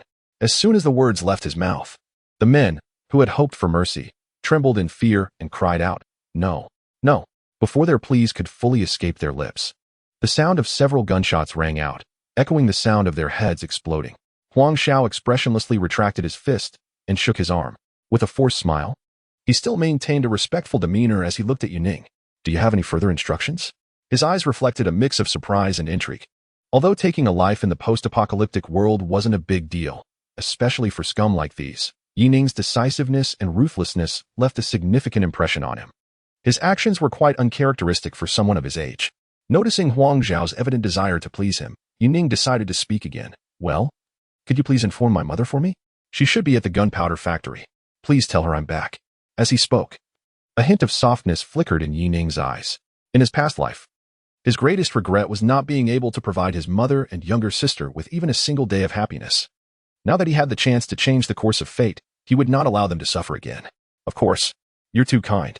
Standing up straight, Huang Xiao respectfully responded and then solemnly pressed the communicator on his shoulder. Level 3 command. Notify the munitions factory and the nearby troops to send someone to bring Lord Yining's mother back. Make sure her safety is guaranteed. After speaking, Huang Xiao smiled amicably at Yining, seemingly unfazed by the shocked gazes of the surrounding survivors. Lord Yining, if there's nothing else, I will take my leave. Our 4th Special Protection Team will be on patrol 24/7 in the area. If you need anything, just let me know. Huang Xiao glanced around Yining's living environment, then added, if you need to change your residence, we can assist you with that now. Before he could finish, Yining gently shook his head, signaling that it wasn't necessary. Changing residences was inevitable, but not at this moment. Seeing Yining's refusal, Huang Xiao smiled again, not taking it to heart. However, after watching Yining enter, the smile on his face vanished instantly. He turned around, his gaze scanning the surroundings like a hawk. Moments later, he coldly looked at the onlookers and waved to his team members, issuing an order, bring in 2 more squads. We must ensure Lord Yining's safety. The crowd gasped in shock, many staring at Yining's door with disbelief. Once the security team left, a wave of astonished discussions erupted. Lord Yining. Why do these military officials show him such respect? My God, what on earth happened? Why can Yining command them? It was hard to believe. They, who lived at the bottom of society, had never seen such an exaggerated scene. To them, even the security personnel of a gathering point were considered big shots, let alone these military elites. Looking at the bodies on the ground, a few in the crowd shook their heads in disbelief. I don't know. But it seems Yining's family is about to become significant figures. Lord Yining's mother must have given birth to a remarkable son. Outside the gathering point, a member of the elite team looked at Huang Xiao and couldn't help but whisper, Captain Huang, aren't you being a bit too flattering toward that kid? He just became an awakened one. It was hard to understand. Although the higher-ups ordered that Yining's safety must be protected, it didn't mean they had to treat him with such deference. To put it bluntly, Huang Xiao's actions seemed to place him in a subordinate position. Just a few hours ago, Yining was still an ordinary trainee. Huang Xiao, after all, was a legitimate elite officer. With an expressionless face, Huang Xiao chuckled softly and looked at his team member, casually saying, Kid? Flattering? Don't say I'm flattering him. Do you believe that even Lord Xiaohai is ready to be on good terms with him? Right now, Yining is just a level 0 awakened one, with limited power. But give him time, and he has the potential to become a top commander. If we don't befriend him while his status is still low, we might not even have the chance to look up to him in the future. Shaking his head, Huang Xiao recalled Yining's performance. Don't underestimate Yining. He's the kind of lunatic who dares to hold an awakened hostage while posing as an ordinary person, betting that his talent can silence everyone. Just based on that, who among you could do the same? Not to mention, the composure he displayed earlier is definitely not simple. With a sense of admiration, Huang Xiao couldn't help but praise him sincerely. Steady in temperament, resolute in will, and ruthless in action, such a person, even if not gifted with SS-level talent, is bound to fare well in the future. Listening to their captain's generous praise for Yining, the others were momentarily taken aback before they came to their senses. Realizing it was indeed true, inside the humble tin shack, Yining glanced fondly at his familiar home. Looking at his little sister who was exhausted and had cried herself to sleep, he shook his head slightly, a smile on his face. After a moment of anticipation, Yining took a deep breath and began to study the skill book. After a brief silence, a cold system prompt suddenly rang out. Ding, task completed. Awarded 4 points of free attributes. Ding, detected sea-level skill. Stab. Detected sword-type skill. Buzz, in an instant, a dazzling light burst forth in his mind. A second later, the Sword God System's notification sounded again. Ding, skill upgrade successful. Sword technique. Stab has been enhanced to SSS-level skill. Sword Flow Storm. Sword Flow Storm. After consuming 4,500 points of spiritual energy, it summons a torrent of sword energy and delivers a devastating strike to the target area in a very short amount of time. This skill comes with properties such as super speed, armor piercing, destruction, cutting, and disintegration. Note, the destructive power of this skill has been increased by 10,000 from its current tier. Please use with caution. Chapter 13. Copy Testing, Sword Flow Storm. Looking at the dark golden hue on the skill panel, Yining's heart raced, and he felt a bit parched, even though he had witnessed many grand events in his past life. Seeing a skill casually upgraded to SSS rank still thrilled him. He suppressed his complex emotions, and after a moment, he focused on the skill requirements, his gaze flickering. Using it once required 500 points of spiritual energy. The consumption was indeed terrifying. Fortunately, due to his innate trait, he could use a skill once every 48 hours. Otherwise, he suspected that even if he was drained, he wouldn't be able to use it at all. Taking his 0th rank with 15 points of willpower as an example, his internal spiritual energy reserve was about 500 points.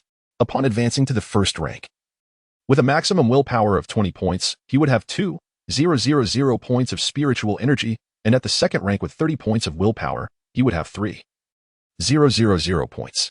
At the third rank with 40 points, he would have 4,000 points. This meant that, without any equipment bonuses, he would only be able to barely use a skill once at the intermediate level of the third rank.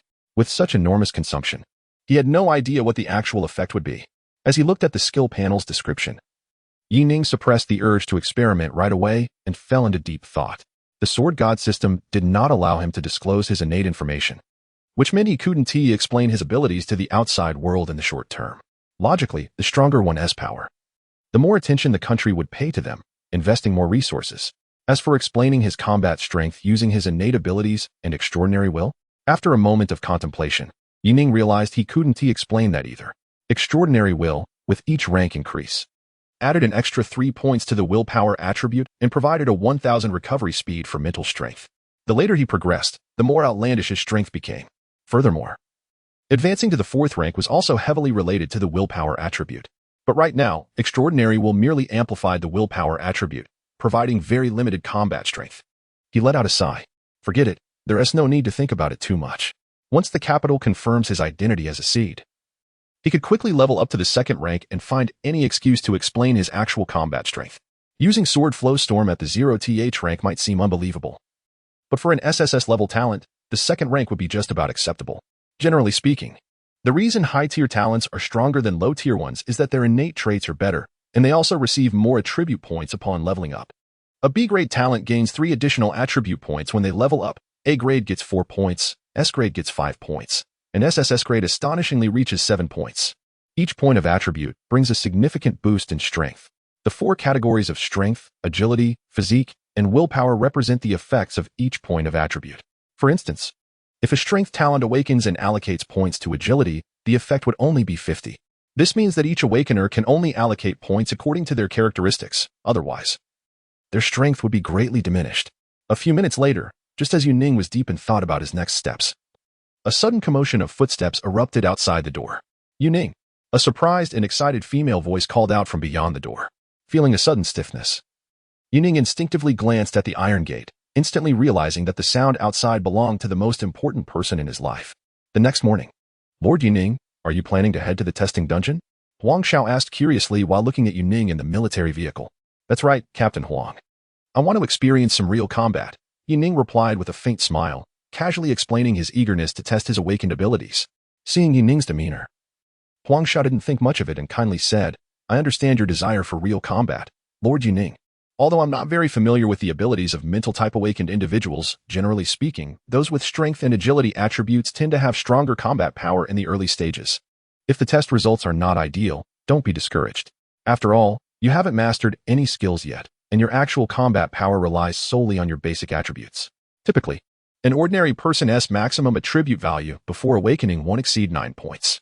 However, after becoming an awakened individual, regardless of their prior physical condition, the system will uniformly enhance it to 10 points and add corresponding attributes based on their talents. This leads to the fact that in the early stages, awakened individuals with strength and agility attributes will have superior combat power. Nodding to indicate he understood, Yuning focused his gaze ahead. Half an hour later, as the military vehicle came to a stop, Yuning turned his attention to a towering structure. Unlike human technological buildings, the massive tower, standing over 100 meters tall, was heavily guarded. The so-called testing dungeon was a facility that humanity had spent years studying after the apocalypse, designed to simulate field dungeons. Once inside the testing dungeon, it could almost replicate the dungeons found in the Apocalypse 1, allowing for improved practical experience. However, unlike naturally occurring dungeons after the apocalypse, the human-built testing dungeons allowed for a safe exit in case of life-threatening danger, significantly enhancing safety. Thus, they were highly favored by lower-tier awakened individuals. Of course, one reason Yuning wanted to test his abilities was that it was unlikely he could do so outside the safe zone. At his current stage, he appeared too weak in the eyes of outsiders, and if he were to go out, there would undoubtedly be someone following him for protection. The military vehicle came to a halt. After disembarking under the protection of 4 elite soldiers, Yuning headed straight for the entrance of the dungeon. Though it was early morning, there were still many lower-tier awakened individuals nearby, preparing for training. Several awakened individuals, ready to enter the dungeon, instinctively turned their gaze towards Yuning upon hearing footsteps. Observing Yuning, who was surrounded by military personnel, many couldn't help but whisper to themselves, who is this person? Ignoring the curious stares, Yuning rushed to the dungeon guide station. Help me open a low-level dungeon. Any type will do, he said quickly, filled with anticipation for how his skills would perform. The guide was taken aback, instinctively glancing at the 4 awakened individuals following Yuning, wondering to himself, which big shot's offspring is this? Not daring to be negligent, after a minute, a token was handed directly to Yuning. Upon receiving the token, Yuning gave a slight nod to Huang Xiao behind him and immediately activated the instance. In the next moment, a flash of white light enveloped him, and his figure vanished from the spot. Beep. Entering the test instance, current scene, city. Danger level, low. After a brief moment of distraction, Yuning steadied himself and quickly began to observe his surroundings. Chapter 14. Instant kill. The surroundings were in disarray, judging by the decor style. I must be inside an apartment building. With a swift motion, I drew my tactical dagger from my waistband, my eyes carefully scanning the tall buildings outside the window. This was a solo dungeon, and here, I could fully test my abilities. Glancing at the stop digital clock in the room, I quickly realized that this dungeon scene was likely set shortly after the apocalypse began. Taking a deep breath, I opened the door. Light flooded in instantly. I heard a sound, and in the corridor, a zombie covered in dark red blood suddenly turned its head. Upon catching a whiff of human scent, it let out a deafening roar and charged toward me at lightning speed. Emotionless, I focused on the approaching zombie. I timed my movements perfectly, swiftly sidestepping the snapping jaws, and drove my tactical dagger into the back of its skull. Thud. A faint piercing sound echoed as the dagger twisted. In less than a second, I skillfully dispatched the zombie, skillfully ruining its brain tissue. There was no need to waste time testing my skills on zombies. I was headed straight for the boss mutant in this dungeon. With a quick glance, I withdrew my dagger and rapidly plotted my course of action. Consulting the map provided by the system, I dashed toward the fire escape. 2 minutes later, roar, roar. On the street littered with wrecked vehicles, several charred human corpses sat amidst the burned remains of cars. As I appeared, 6 dismembered zombies shrieked and charged at me. On the ground, a half-eaten male zombie clawed frantically, dragging its intestines behind it and howling in agony. Surveying the chaotic scene, I calmly noticed the zombies blocking the exit and decisively charged toward the nearest one. I kicked the closest female zombie, and as she stumbled, I thrust my dagger forward. piercing through her foul mouth. Withdrawing the dagger, I swiftly turned and plunged it into the temple of the zombie to my right. Squish. 20 seconds later, I exhaled lightly, stepping on the face of what appeared to be a former student zombie, slowly pulling out my blood-soaked dagger. The battle was over. I hadn't used any skills. Relying solely on my base physical prowess had still drained some stamina, if it weren't for my rich combat experience from my past life. The recent ambush by 6 zombies would have left an ordinary newly awakened person in a fluster, shaking off the sticky and foul-smelling blood from my hands. I quickly assessed my location. The difficulty of this dungeon wasn't too high, according to the map. The core boss area should be in the square ahead on the right. Without hesitation, I confirmed my direction and headed straight for the square. The sound of my footsteps echoed as the biting cold wind picked up scattered newspapers and trash from the ground, swirling them into the air. In a city ravaged shortly after the apocalypse, the atmosphere was thick with desolation and decay.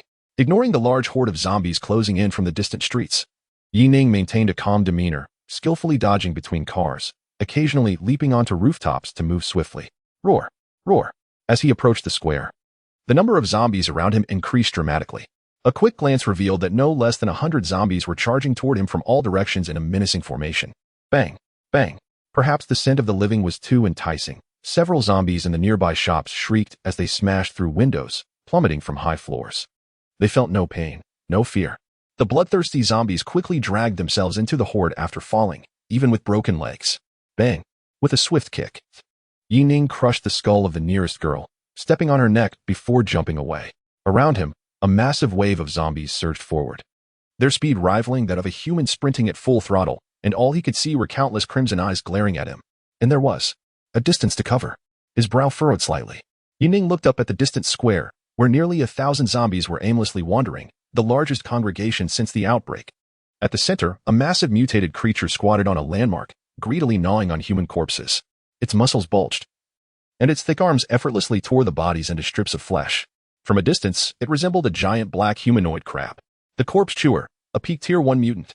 With a swift sidestep to evade several lunging zombies, Yi Ning decided to leap onto the nearest car roof, moving gracefully as if he were dancing. Just 400 meters left. Once he got closer, he could finally test his skills. Ignoring the zombies lunging at him, Yi Ning headed straight for his target. Killing ordinary zombies provided no psychic experience. Instead, it would waste his stamina. For an awakened one to level up, the only way was to complete system tasks or to slay mutants. Typically, a peak tier 1 mutant required at least 3 awakened of the same tier to deal with it. Each mutant, evolved from zombies, possessed terrifying strength.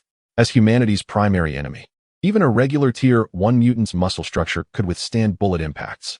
With immense power and astonishing speed, any tier 1 mutant breaching the front lines could swiftly kill a large number of soldiers. Meanwhile, tier 2 mutants could tear apart armored vehicles and snap cannon barrels with ease. If it weren't for his skills, Yi Ning, who was at 0 tier, wouldn't dare confront a tier 1 mutant among such a horde, no matter how strong his talent. He moved with incredible speed. Thanks to his precise body control, within a minute, Yi Ning had reached the edge of the square while being pursued by the zombies. Meanwhile, the gathering horde followed him relentlessly, like a black tide. Looking around, he found himself completely surrounded by zombies from all sides. Even an elite combat team would find it hard to escape from this situation. Quickly adjusting his breathing, Yi Ning fixed his gaze on the skill panel, where the sword flow storm was ready. If the skill wasn't as powerful as he imagined, he would have to make a hasty retreat. Boom. Locking onto the corpse eater that was still feasting on a body, Yi Ning decisively kicked the nearest car door. In an instant, the blaring car alarm echoed through the area. At the same time, in the plaza, what had initially been a few zombies noticing him turned into a mass of them, all turning around at once. After a brief pause, the grotesque faces of the corpses let out a collective roar and charged at him. Not only that, but the massive mutated creature in the center of the plaza abruptly dropped the half-eaten girl it had been holding and turned its head to look at him. Roar. The deafening sound reverberated through the plaza as the corpse eater tossed aside the remains of the corpse it had been gnawing on, its body crashing through the zombies like a truck, barreling toward him at high speed. Taking a deep breath, Yi Ning, seemingly unfazed by the dire circumstances, focused intently on the corpse eater. Sword flow storm. In an instant, a terrifying pressure enveloped him, and with a flash of dazzling purple light, he felt a powerful psychic energy surrounding him. His breath hitched. The sky seemed to darken suddenly. In 0.1 seconds, nearly 1,000 streams of destructive sword energy were generated, swirling around him like wings. The sharpness of the sword energy cut through the hard concrete ground as if it were butter, leaving behind intricate sword marks. In the next moment, the furious sword energy expanded to a range of over 100 meters and surged forth like a rain of swords. Boom, boom, boom. The zombies were shredded, and the explosive sword energy collided with the horde, devouring everything in its path, effortlessly turning large groups of zombies into mush. Accompanied by the sound of a violent psychic explosion, the fastest corpse eater was torn apart like a piece of paper in front of the terrifying torrent. The sword streams shot out in all directions at breakneck speed. From above, Yining, unleashing the sword flow storm, looked like a giant sword flower blooming on the earth, sweeping away everything in its path. A few seconds later, with a rustling sound, chunks of flesh fell, and a rain of blood poured down. Amidst the violent tremors of the ground, Yining stood in a daze, taking in the scene before him. The once marble-paved plaza had turned into a wasteland. The surrounding buildings resembled a honeycomb, riddled with countless holes. Within 100 meters, all the zombies had vanished, leaving only pools of shredded meat as proof of their existence. And where the corpse eater had charged, a massive pit over 30 meters deep lay before him. A single strike cleared the area. A plume of smoke rose from the deep pit, which had been melted away at high speed and high temperature, leaving only a palm-sized corpse of a mutated creature. Chapter 15. Into the instance, what terrifying destructive power. Bending down to look at the enormous void that had been forcibly blasted open by the torrent of sword energy, Yuning's eyes flickered. This kind of terrifying lethality could instantly kill even a weaker peak second-tier opponent. Even a third-tier adversary, caught off guard, would suffer serious injuries from a single strike. Yet here he was, merely at the initial 0 tier, with a release every 48 hours without any consumption. This meant that every 2 days, he could unleash a third-tier attack, comparable to a third-tier awakened being. With such a trump card in hand, leveling up would be as easy as drinking water, right?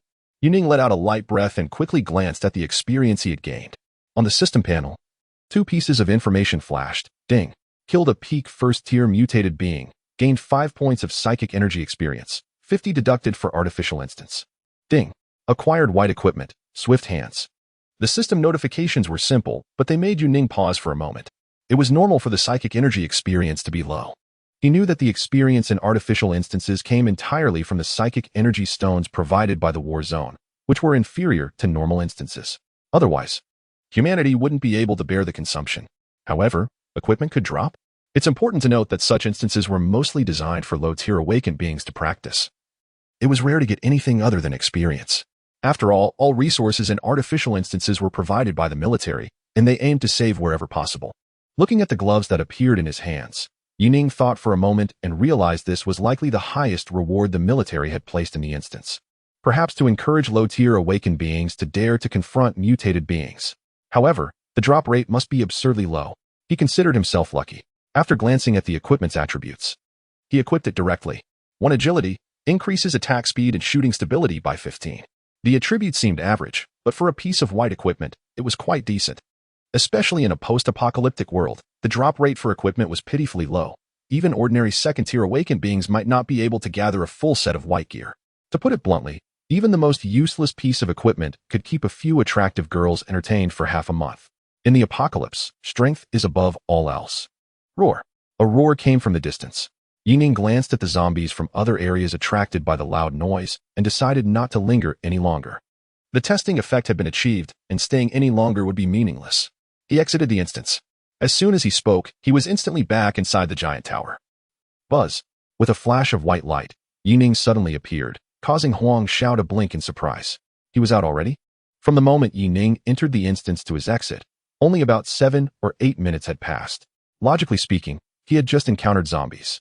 The guide at the front of the platform also cast a strange glance at Yining.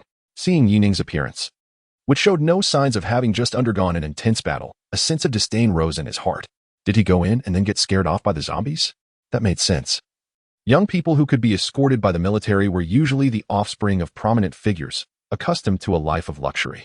After a moment of contemplation, Huang Xiao looked at Yining's side profile and, as if to comfort her, spoke up. Yining, it's completely normal to not perform well on your first run in a dungeon. After all, you just became an awakened and haven't learned any skills yet. He chuckled and continued. You know, even though we faced zombies right after leaving the training camp, I was also terrified the first time I entered a dungeon alone. Urban warfare against zombies is indeed quite challenging. Tilting her head slightly, Yining looked at Huang Xiao, who appeared serious and worried about her confidence being shaken, and couldn't help but find it amusing. It seemed that Captain Huang regarded himself as a coward. Shaking her head slightly, Yuning didn't bother to explain further. She simply smiled and said, Captain Huang, could you please take me back? And could you ask Commander Xiao how much longer it will take to confirm the news from the capital? Huang Xiao was taken aback for a moment. And then his expression turned solemn. He nodded heavily and led Yuning away. Once the two had left, the previously silent receptionists immediately began to whisper among themselves. Oh my God, did you hear what that person just said? Commander Xiao? He knows Commander Xiao? The female receptionist, dressed in uniform and with an attractive appearance, looked in the direction Yuning had departed, somewhat disdainful of her earlier performance. However, from Yuning's words, it was clear she had connections to high-ranking officials. Just one command had the military directly contacting Shanghai, which was truly astonishing, with a mix of envy and bitterness.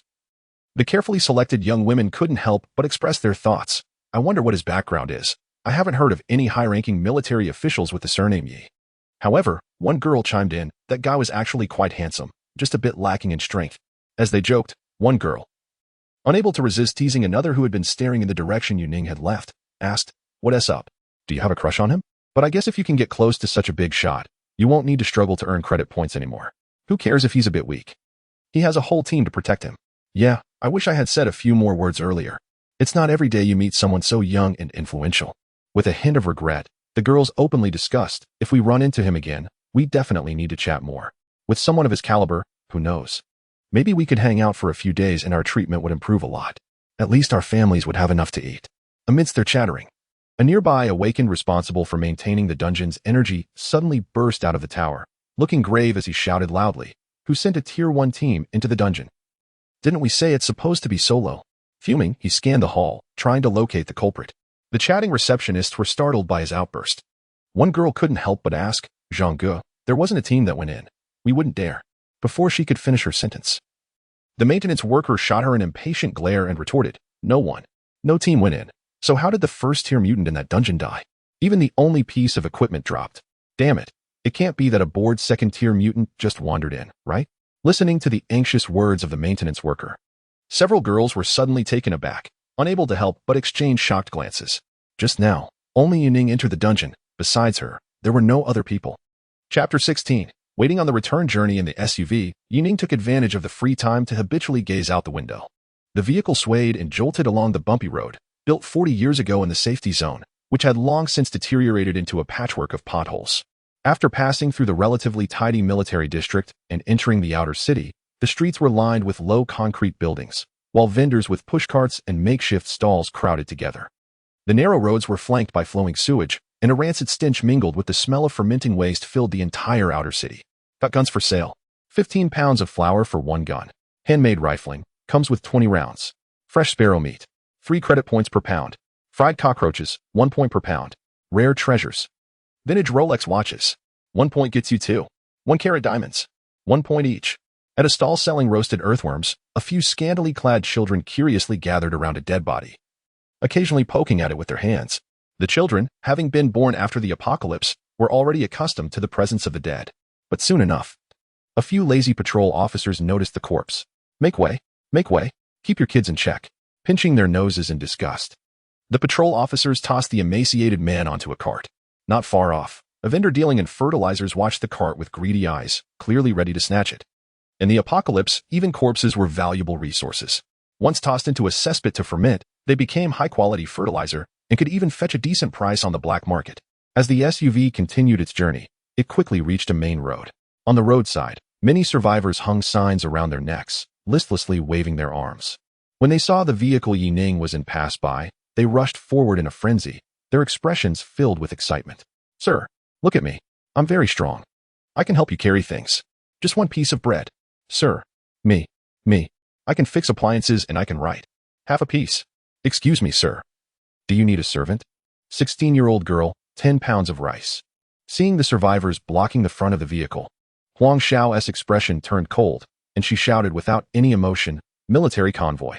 Clear the way. The dark muzzle of a gun was aimed directly at the head of one man who was eager to promote himself, as if it would fire at any moment.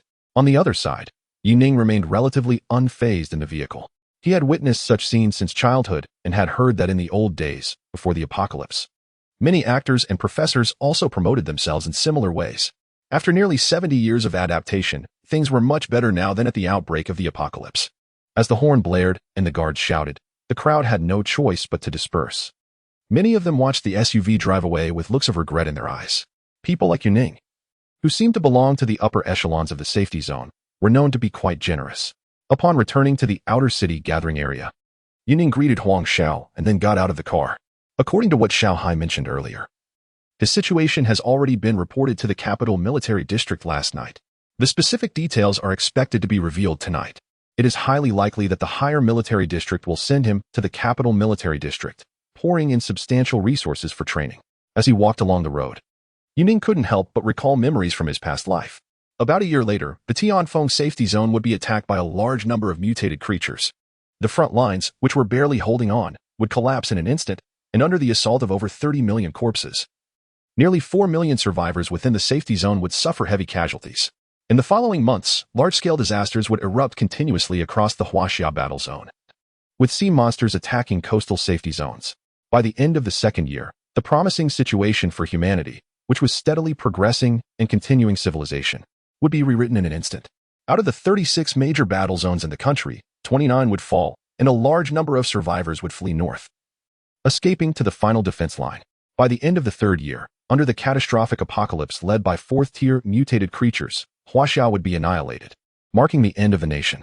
Recalling the scenes of disaster a year later, Yining's expression turned heavy. Although life is tough now, at least he can still survive. In the Tianfeng safety zone, particularly in the inner city area, it can even be considered prosperous.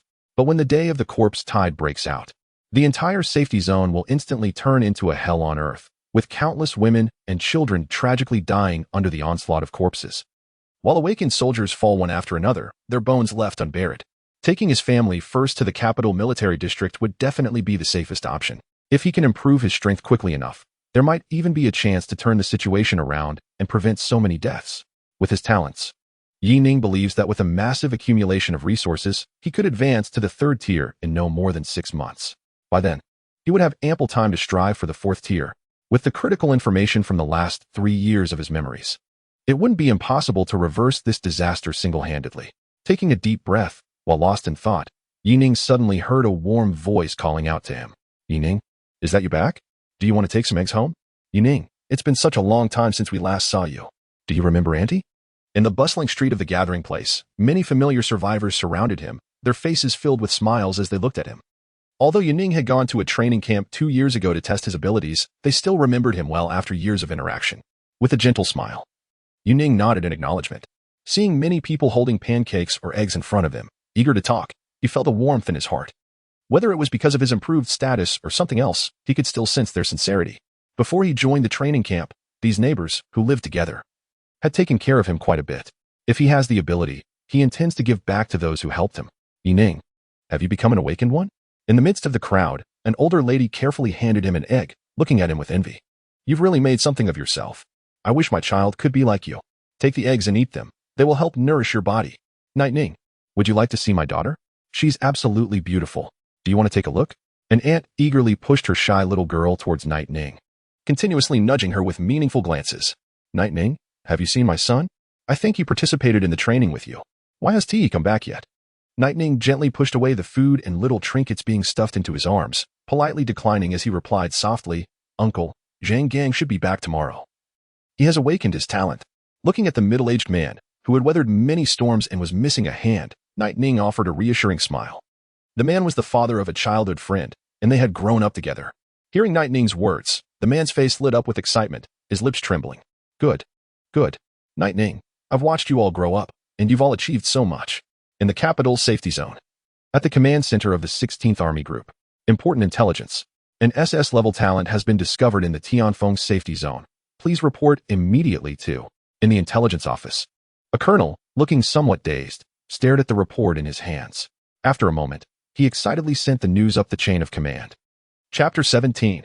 Opposition in a somber conference room. 14 high-ranking generals from various departments sat together. Everyone. The latest reports from the front lines indicate a significant emergence of third-tier mutated creatures in the southeastern war zone, causing considerable damage to several key strategic strongholds. In terms of personnel, over the past 3 months, we have lost 1 third-tier warrior and more than 365,000 troops have sacrificed their lives. The number of affected civilians has reached 1 million. Furthermore, numerous super seed beasts have been spotted along the coast, prompting the local military district to dispatch high-tier awakened individuals for reconnaissance. Furrowing his brow, the atmosphere in the misty conference room grew tense, with many generals wearing serious expressions. One middle-aged man seemed to have a realization: something feels off. According to the statistics from the staff department, the frequency of mutated creature attacks has been increasing by 60 each year over the past 3 years. Additionally, their numbers have surged. I can't shake the feeling that something has changed at the center of the zombie tide. I'm not sure, interjected a military officer, gazing intently but hesitantly. While the number of attacks from mutated creatures has increased and caused us significant losses, the major zombie hordes are still maintaining their original movements. If there were a real issue, the zombies would also be on the move, at least in the reconnaissance missions conducted by our dispatched troops. Most zombies remain in the urban areas, with only a small portion wandering in the wilderness. The increase in attack frequency might simply be due to survivors searching for supplies attracting the mutated creatures. The others nodded in agreement. Compared to the initial outbreak of the apocalypse, the Huaxiao war zone had been relatively stable for quite some time, while the war between humans and zombies continued. The major defensive lines had been maintained, albeit with difficulty, centered around 360 safe zones that formed a variety of military fronts. There's nothing to worry about. The number of awakened individuals is continuously increasing, and new training programs and population optimization policies are being implemented. I believe that if we keep pushing forward, victory will surely be ours. A younger awakened officer beside the main seat spoke with determination, trying to uplift the spirits of the group. However, an older general, weathered and experienced, looked on with a hint of concern in his eyes and hesitantly spoke up. That is true, but recently, the casualties among our third-tier warriors have been alarmingly high. Many of the veteran third-tier fighters have fallen, while the new generation is still in its infancy. If a large-scale crisis were to erupt, it could easily lead to a gap in our high-tier combat capabilities. At that point, lacking high-tier awakened individuals to fend off the mutated creatures would put us in a precarious situation. He sighed, his face etched with lines from years of hardship. As of now, none of our high-tier awakened individuals have managed to break through to the 4th tier. It seems that for both the 4 supreme commanders and the peak 3rd-tier members of the military, the 4th tier is an insurmountable chasm. If a 4th-tier monster were to appear and we have none, even the best situation could collapse in an instant. The atmosphere in the conference room instantly grew tense. Moments later, a general forced a smile and said, "General Zhang Yun, there's no need to worry. I believe that humanity will definitely produce a tier 4 talent.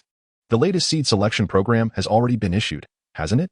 The older generation has stagnated at the peak of tier 3, but the new generation might just surprise us."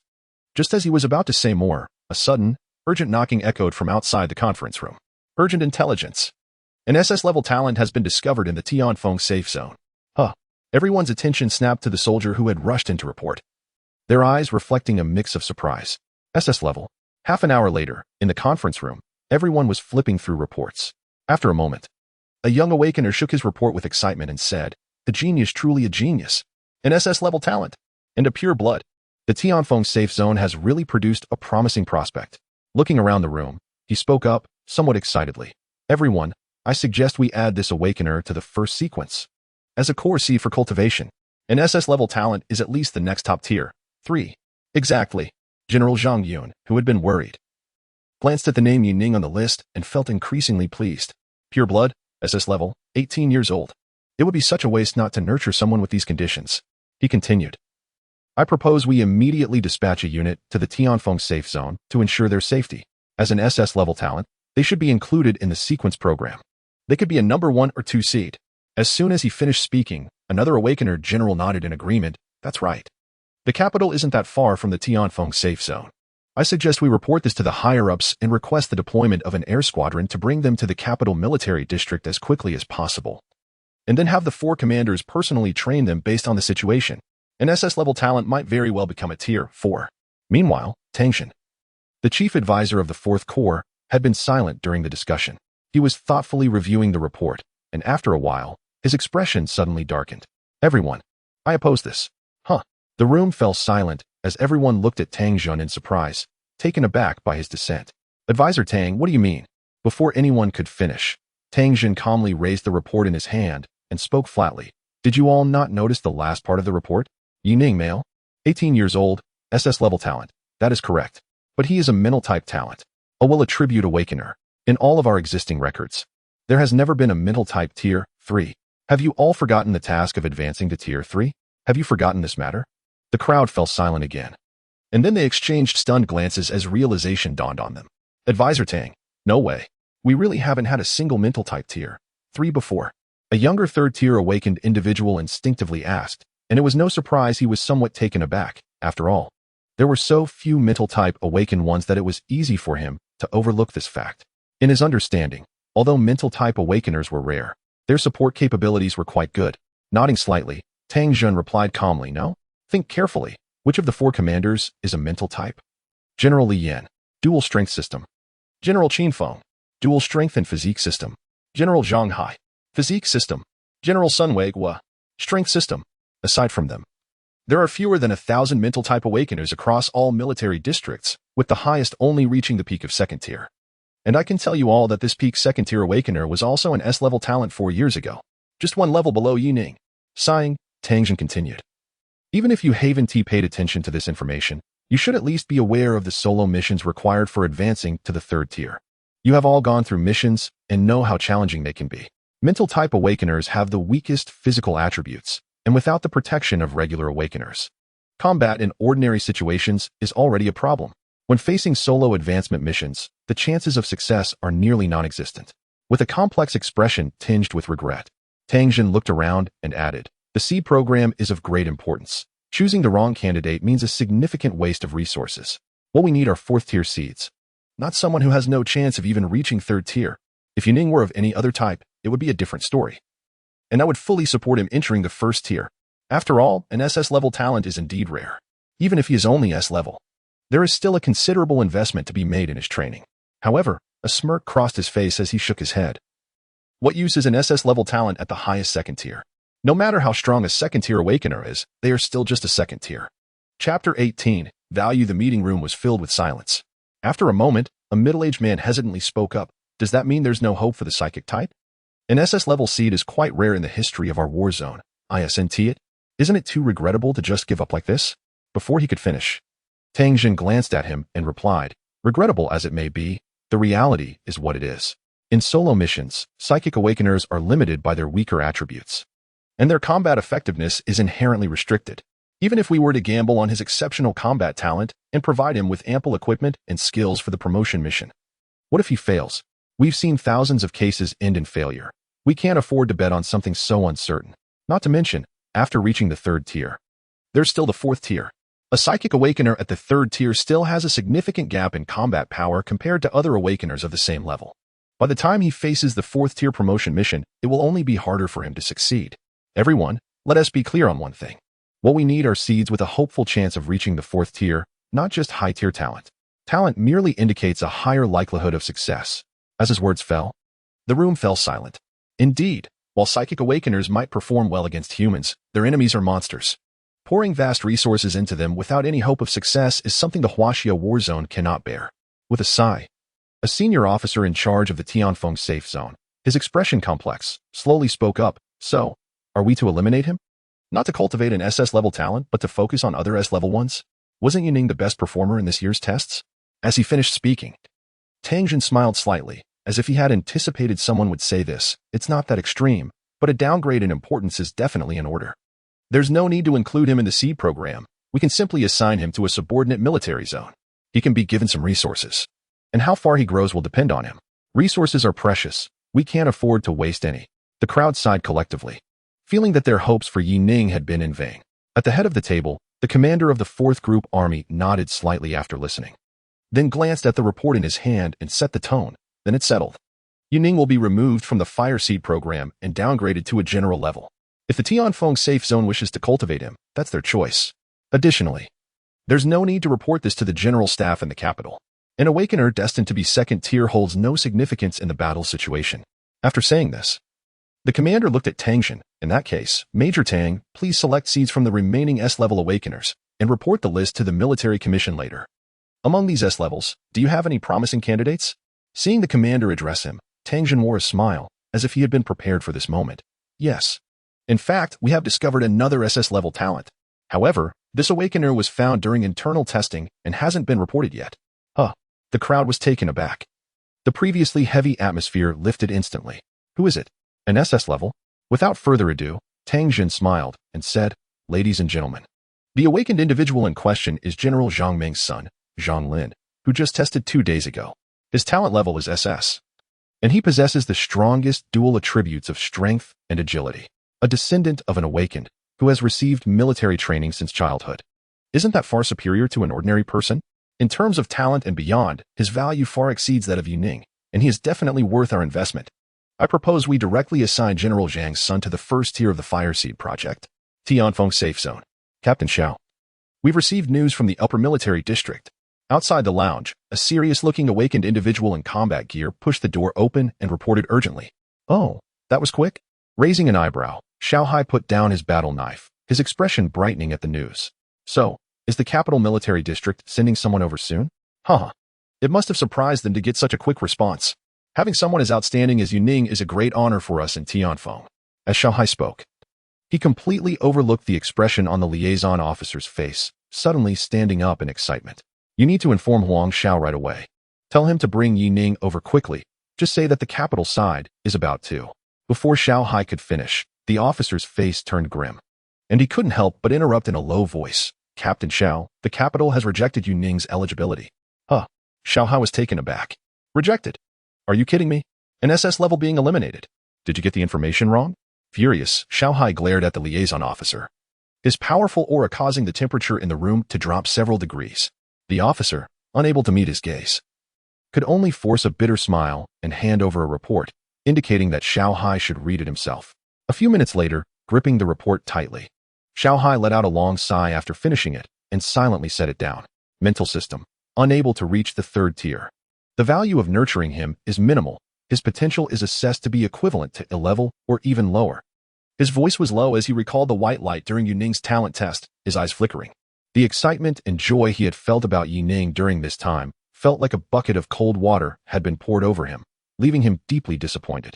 After a moment, several senior members of the safe zone who had received the news looked at Xiao Hai's grim expression and bravely asked in a low voice, Captain Xiao, what should we do next? The upper military district said that whether or not to train Yuning is up to us. The capital definitely doesn't need him. Should we still provide him with the agreed-upon treatment? After a brief silence, Xiao Hai snorted coldly. What else can we do? The military has confirmed that Yuning has no potential. At most, he is just a 2nd tier. His potential has significantly diminished. Taking a deep breath, Xiao Hai returned to his usual demeanor and coldly stated, in that case, let's revoke Yuning's original benefits. His status will be downgraded from the highest level to B rank. An awakened one who has no chance of advancing to tier 3, no matter how talented, is of little significance. A few high-ranking officials were taken aback by this. Downgraded to B rank. That means he would be treated like an ordinary awakened one. Commander Xiao, Yuning is still an SS level. Are you really going to give up on him like this? Before his subordinates could finish speaking, Xiao Hai shot them a cold glance and waved his hand dismissively. What does it matter? An awakened one who can only reach tier 2 at best. His talent means nothing. The gap between tier 2 and tier 3 is like heaven and earth. If we don't have the resources to waste on him, why should we? With a sneer, Xiao Hai tossed the report aside as he spoke. Inform Huang Xiao and the others that there is no need to protect him anymore. If Yuning wishes to join the military in the future, let him. If he doesn't it doesn't matter. Chapter 19. Accelerating upgrades outside the lounge. For senior officials from the safe zone exchanged wry smiles as they caught each other's eyes. After Xiao Hai finished speaking, he dismissed them with a clear expression of dissatisfaction. What a farce this turned out to be. One of the older officials sighed, shaking his head, feeling as if fate was playing a cruel joke on them. Just as he finished speaking, another person hesitated before speaking up. We can set aside the issue with Yuning. But Commander Xiao asked us to investigate reports of someone obstructing the tests. I haven't reported back yet. One of the trainees, a mixed blood, committed suicide. And the deceased was the one suspected of falsely accusing Yuning of being infected with the virus. After his death, the clues went cold. His expression was peculiar. As the one responsible for the investigation, he could clearly tell there were underlying issues behind this incident. However, the other 3 cast him puzzled glances before softly advising. Forget it. Since the person is dead, let's consider the matter closed. Commander Xiao initially took this seriously because he valued Yining's potential. But now, shaking his head, he continued, I suspect there was a conflict between Yining and the mixed blood trainee. The latter likely had someone from the inspection team manipulate things. As for the suicide, it probably stemmed from fear of repercussions for their family, given how much Commander Xiao valued Yining. If you insist on continuing the investigation now, Commander Xiao may not even want to deal with it. It might even offend someone. In my opinion, you should just let it go. Listening to his colleague's advice, the middle-aged investigator hesitated for a moment before nodding. Although he felt the situation was more complicated than it appeared, his companions were right. What was the point of digging deeper? Yuning no longer held that kind of value. With a death, at least there was an explanation. Outside the gathering area, Huang Xiao, leading the patrol, paused in surprise at the message from his superiors. After a moment, he sighed and spoke into the radio in a deep voice. Received. We are returning now. Once the communication ended, a teammate beside him asked with confusion, Captain Huang, why are we suddenly withdrawing? Didn't the higher-ups order us to protect Yuning? Huang Xiao shook his head slightly. It's no longer necessary. Yuning's protection level has been downgraded. The military has decided that there's no need to waste resources guarding him. With that, a hint of regret flashed in Huang Zhao's eyes. Let's go say goodbye to Yuning, and then we'll leave. Knock, knock, knock. A gentle tapping at the door. Hearing the sound on the metal box, Yuning put down the short dagger in his hand and opened the door. Seeing Huang Xiao standing at the entrance, he smiled and asked, Captain Huang, what's going on? Did you receive news from the higher-ups, or is the investigation result out? As he spoke, Yuning keenly noticed Huang Zhao's rather unpleasant expression, stirring something in his heart. The next second, Huang Xiao forced a smile and saluted him. Yuning. The results are in. The capital believes your potential is only at the 2nd tier, so the safe zone has cancelled your privileges. The latest seed program doesn't have a spot for you. I'm here to let you know that we're leaving soon. As those words fell, Yuning suddenly froze. Only a 2nd tier potential, and they've cancelled his qualification for the seed program. How is that possible? His talent is rated at SSS level. Even if he is currently only testing at SS, that should be enough to prove his potential. As his thoughts raced, Yuning suddenly realized he had overlooked the most critical detail. He is a will-based awakener. Damn it, he had completely forgotten that at this time. The Huaxia battle zone still didn't recognize that mental-type awakeners were the key to advancing to the 4th tier. In his previous life, it wasn't until the last year that the capital military district discovered that awakeners were stuck at the peak of the 3rd tier due to insufficient will attributes. Just as, before the 3rd tier, other attributes gave awakeners an advantage in battle, in the 4th tier, the will attribute plays a crucial role. Feeling a weight in his heart, before Yuning could speak, Huang Xiao, who was responsible for delivering the news, continued, additionally, the investigation regarding your being framed before the test has concluded. The drug that caused her coma was administered by a mixed-race student named Zhang Haichao. He bribed the inspector, claiming he saw you infected by a zombie during outdoor training. However, the perpetrator has already died. After finishing, Huang Xiao glanced at the stunned Yuning with a hint of regret. He thought Yuning might be hit hard by this news, and it was normal for him to take some time to process it. With a sigh, he softly wished him well, said no more, nodded in acknowledgement, and turned to leave. With Yuning's value greatly diminished, he no longer saw the need to stay and protect him. Standing there, Yuning took a while to collect himself under the impact of the 2 pieces of information. A faint bitter smile appeared on his lips. He hadn't expected that the capital military district would completely overlook his worth. Now, should he go tell them that he is actually SSS level and that mental-type awakeners are the key to the 4th tier? After a moment, Yuning shook his head, dismissing the thought. If he shared that information, the higher-ups probably wouldn't believe him. No one believes the words of the weak.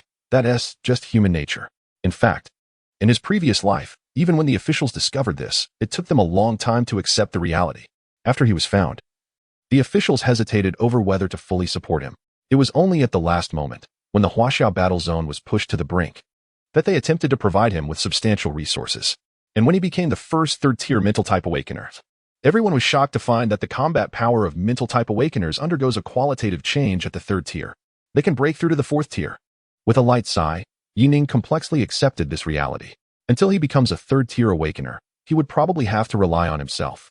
The safe zone would offer some assistance, but it certainly wouldn't compare to being selected for the seed program. If there was a silver lining in this misfortune, it was that although he didn't receive significant support from the officials, he had the sword god system. He could fully manage the resources needed for the first 3 tiers. The real need for substantial resources would come after reaching the 3rd tier. Suppressing the chaotic thoughts under pressure, Yuning regained his composure. After letting out a light breath, he couldn't help but recall Huang Zhao's second message. Was the person who set him up a fellow student? His gaze flickered. He had a nagging feeling that there was more to this matter than met the eye. That it wasn't as simple as it seemed. Zhang Haichao? Suicide? He didn't even know this person. A heavy sense of gravity settled in Yuning's heart. He felt that this situation was riddled with doubts.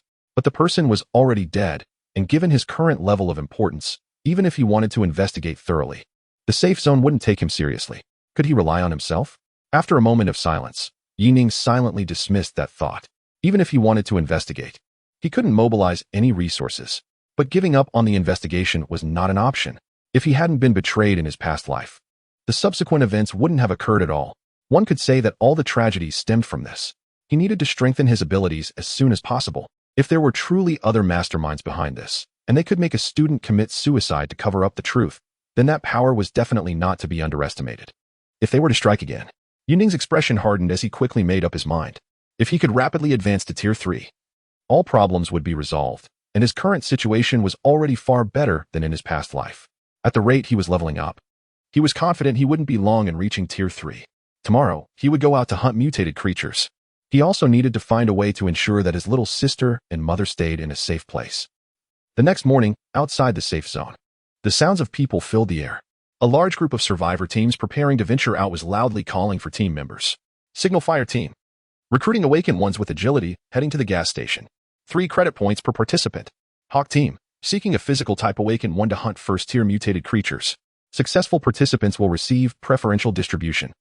Outside the city, Yining, dressed in a black combat suit and slinging a B-grade assault rifle obtained through exchange, made his way through the crowd alone. Although his treatment had significantly decreased, the military still provided him with some credit points, considering he still had potential to become a Tier 2. Looking around, the scene was chaotic.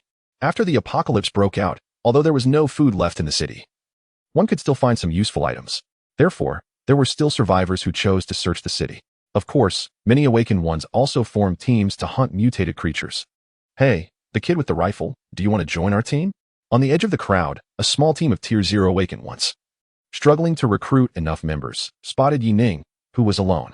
Although they couldn't see Yining's tier, the burly leader immediately noticed the B-grade military insignia on his combat suit. Jumping down from an old pickup truck, the burly man, looking like the leader, grinned and approached Yining. Kid, how about hunting mutated creatures with us? For a beginner first-tier mutated creature, you'll get 3 credit points if successful. You look like a newcomer. Stick with us, and you'll be safe. Hearing this, Yining looked up at the burly man, shook his head, and gestured that he didn't want to participate. For him, having an SSS-level skill in hand meant that teaming up would only siphon off his psychic experience.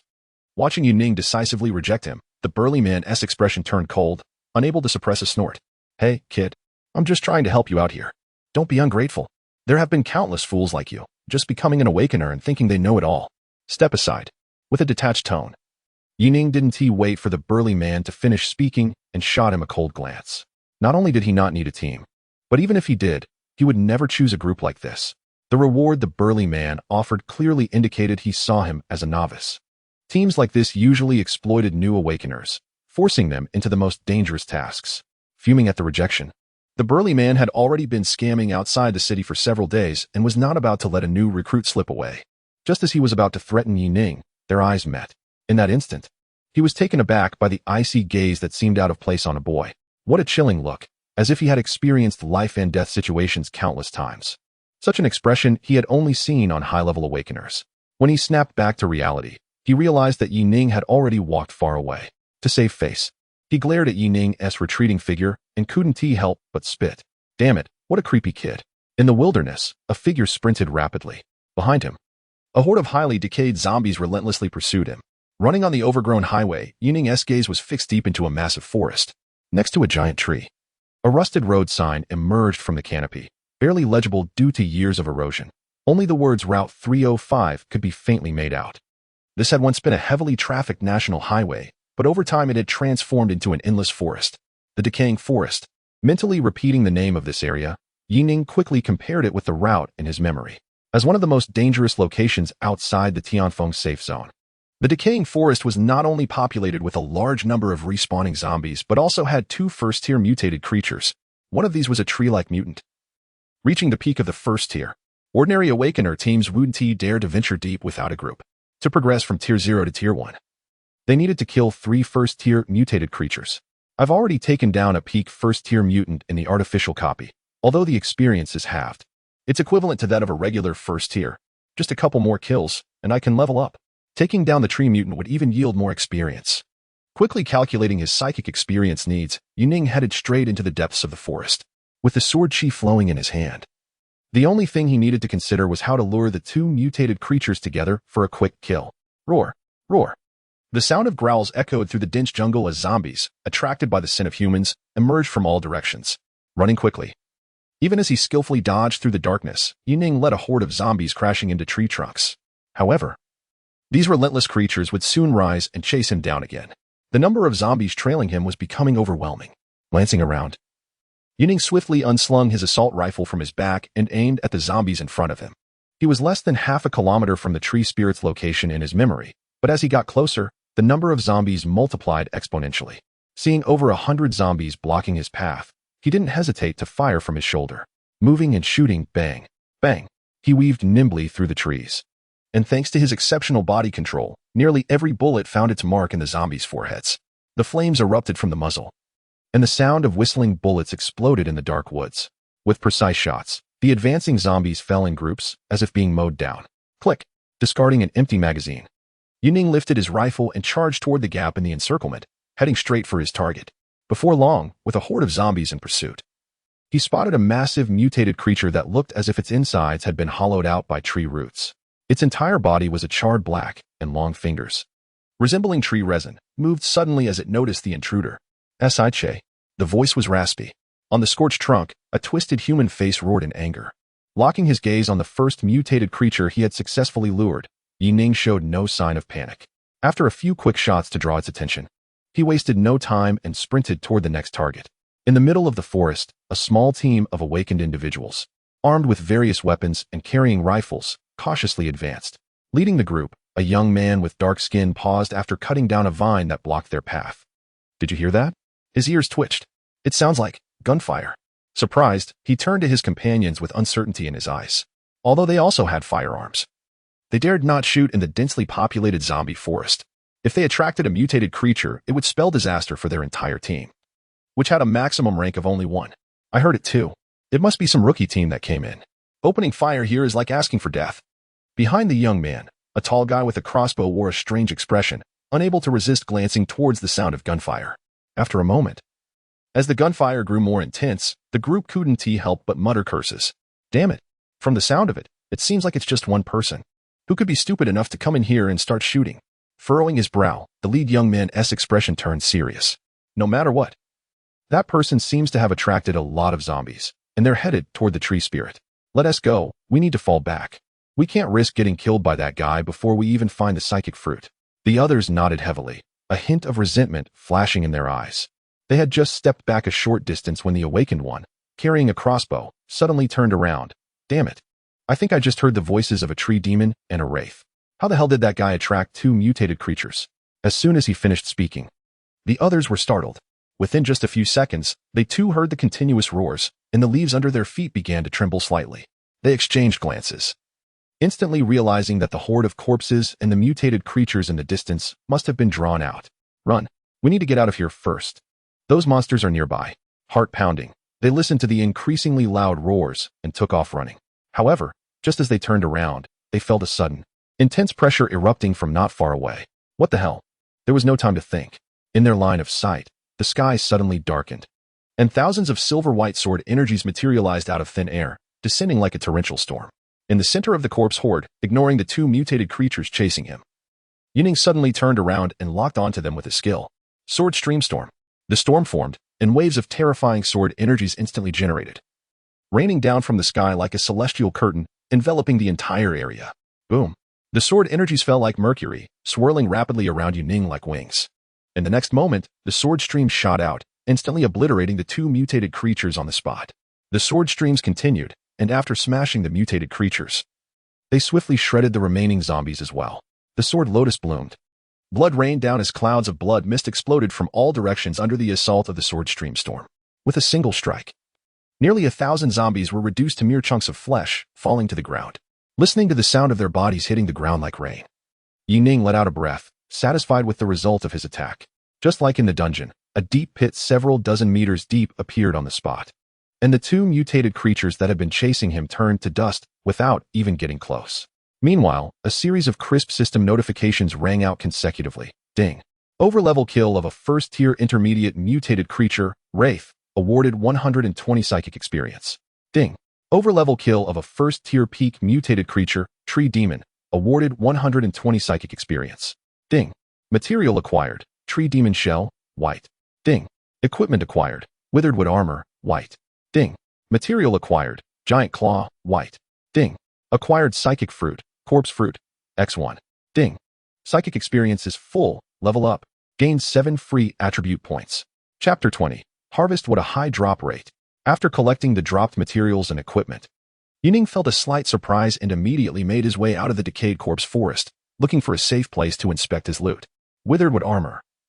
Quality. White equipment attributes. 1 constitution, 30 reduction in firearm damage, 5 reduction in physical damage.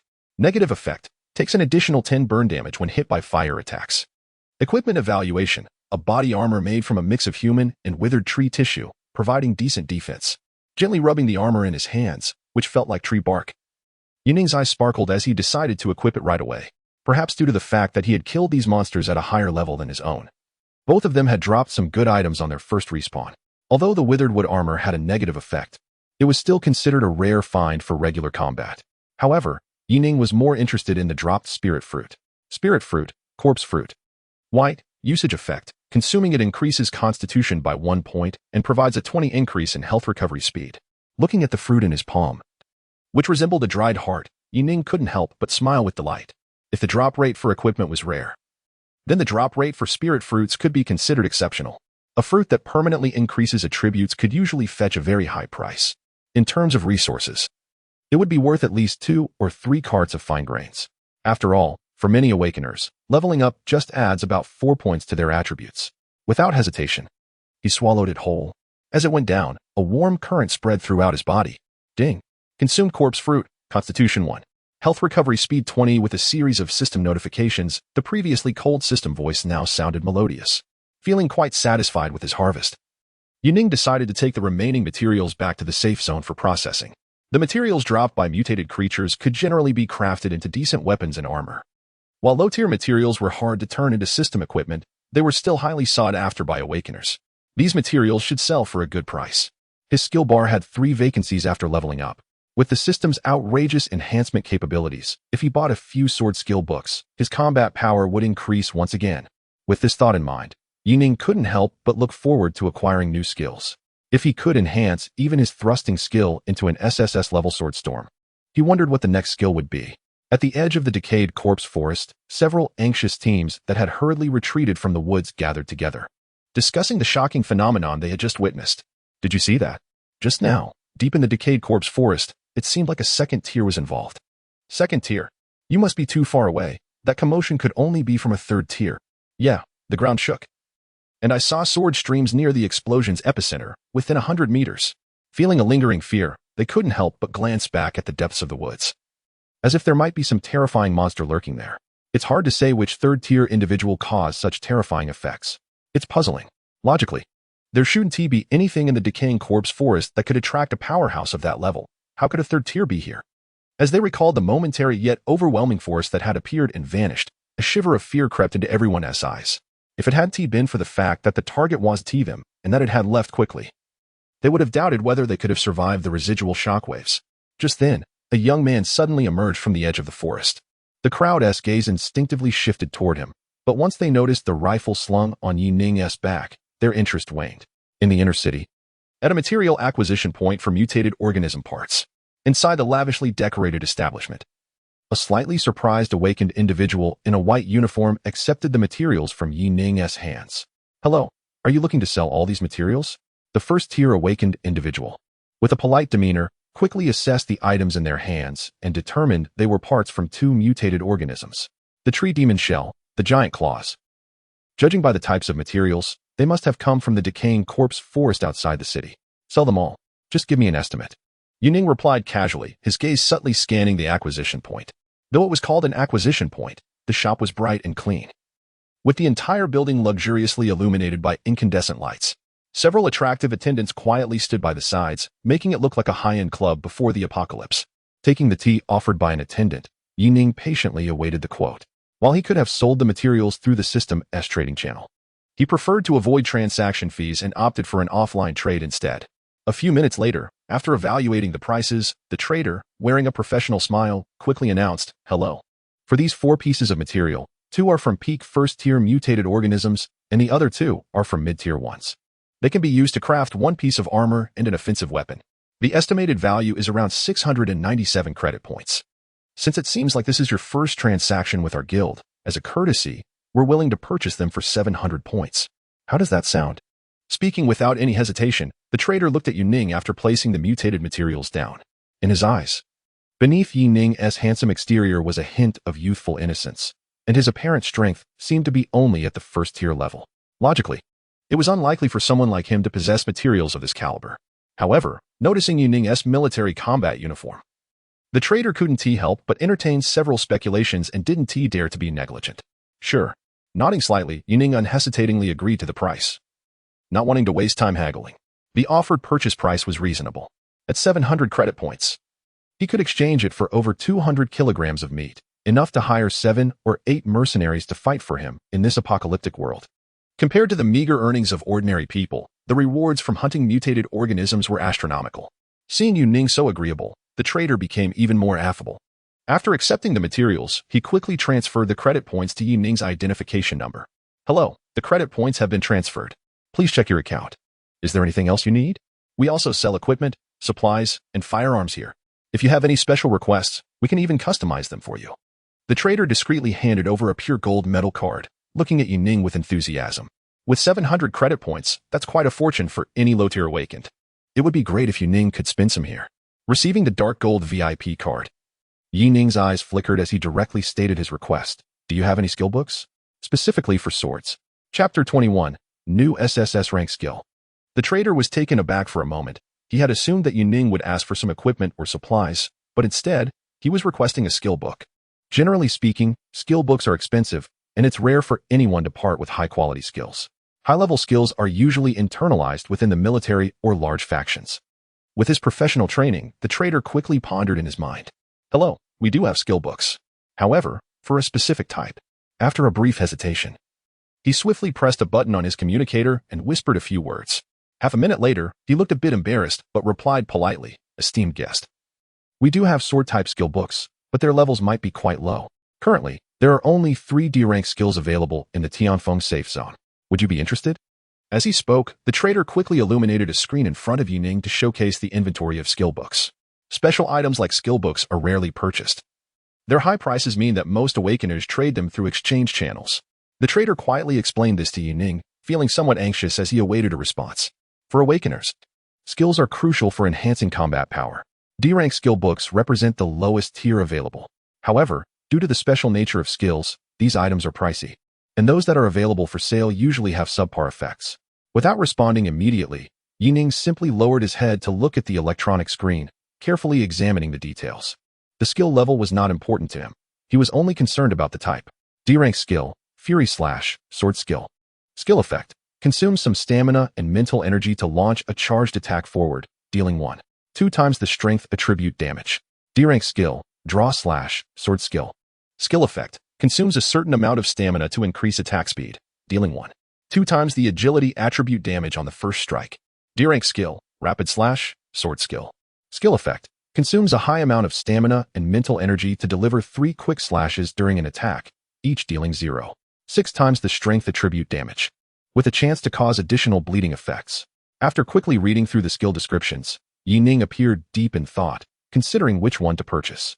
As the lowest tier skills, all 3 were priced at 600 credits each, which could hardly be considered cheap. It was evident that, as the trader had said, these skills were indeed quite lackluster. Aside from Rapid Slash having a special effect, the other 2 merely offered slight increases in damage. While Yuning was deliberating, the trader seemed to sense his thoughts and quietly suggested, esteemed guest, if you're not in a hurry, we can arrange to transfer skill books from other safe zones. If you're willing to pay a handling fee, we can find you up to C-rank skills. We also have B-rank skills if you're open to options beyond swords. Gently shaking his head, Yuning waved his hand, indicating that he did not need that. He hesitated not because he doubted his skills, but because he was contemplating the effects of advancing these 3 skills. He wasn't concerned about their power, rather. He was pondering what they would become once upgraded to SSS level. Take the initial thrust skill, for example. In its original state, it allowed for a quick strike straight ahead, accompanied by a slight sword energy that could penetrate armor and cause splitting effects. After being upgraded by the Sword God system, it evolved into a torrent of sword energy that dealt massive area damage. Clearly, The upgraded skills still had a connection to their original forms. A few seconds later, Yuning pointed his finger toward the rapidly drawn sword. "I'll take this one, please, and purchase it now." He looked up at the trader, his voice calm. Although it was obvious that among the 3 skills, the splitting slash was the best and not as useless, after careful consideration, Yuning was still more excited about the evolution effect of the sword draw slash. After using the torrent of sword energy twice in succession, he realized that while this SSS skill was incredibly powerful, it had a brief delay during release and covered too wide an area, making it less flexible. In future battles, if he encountered high-level mutated creatures, there was a good chance he would be attacked first due to the gaps created by the sword energy torrent. "All right, I'll get that for you." The trader paused for a moment, but didn't say much more, merely gesturing for a staff member to retrieve the skill book from the warehouse. There was a hint of curiosity in the trader's gaze as he looked at Yuning, a faintly strange expression on his face. What an odd awakener. How can someone with the strength to sell top-tier mutated materials be interested in the most useless D-level skill? Before long, a skill book encased in a metal box was delivered to Yuning, escorted by several awakeners. Looking at the skill book in his hands, a glimmer of anticipation flashed in Yuning's eyes. After completing the transaction discreetly, he left without delay. In a simply decorated lounge, Yuning exhaled deeply, his gaze serious as he looked at the skill book in his hands. After spending 3 points to exchange for a room, he was eager to learn the new skill. Without hesitation, he reached out with both hands to touch the skill book. As a flash of white light appeared, a system prompt rang out instantly. Ding! Successfully learned D-level skill book, sword draw slash. Current skill slots, 2-4. The next moment, as the system prompt ended, a hidden yet terrifying aura erupted within Yuning. Buzz. As his consciousness briefly faded, he saw a brand new SSS level skill appear on the skill panel. Heaven's Flowing Light, sword draw slash, SSS level. Skill effect. Consume 4,000 energy points to unleash a momentary slash. During this attack, you will gain a 600 boost to strength and agility, lasting for 1 second. When launching the attack, it will carry devastating sword energy, causing a rule-level dismemberment effect on the first target, with a chance to trigger a one-hit kill effect. Just as I thought. Looking at the SSS level skill, Heaven's Flowing Light, which exuded a faint pressure, a thoughtful expression crossed Yuning's face, and he felt a surge of determination in his heart. Just as he had guessed, the Sword God system strengthened skills based on the original characteristics when evolving them. Licking his lips, Yuning suppressed the urge to experiment right away and walked straight out of the lounge, with an additional SSS level skill. According to the second ability of the Sword God system, he could release it again without any cost. If he mastered 4 skills, it would mean he could reduce his downtime from 48 hours to just 12. It's hard to imagine how quickly he would level up with an attack power comparable to Tier 3. Perhaps in just a month, he could advance to Tier 3? Without hesitation, after glancing at the over 100 remaining credit points, Yuning headed straight to the resource trading market, planning to buy some firearms, ammunition, and vehicles before immediately going to the next location of the mutated creatures to level up. Or should he say, heading to a wild dungeon?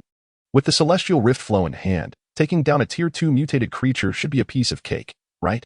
In the Outer City resource trading market, which covered over 10,000 square meters, it was bustling with activity.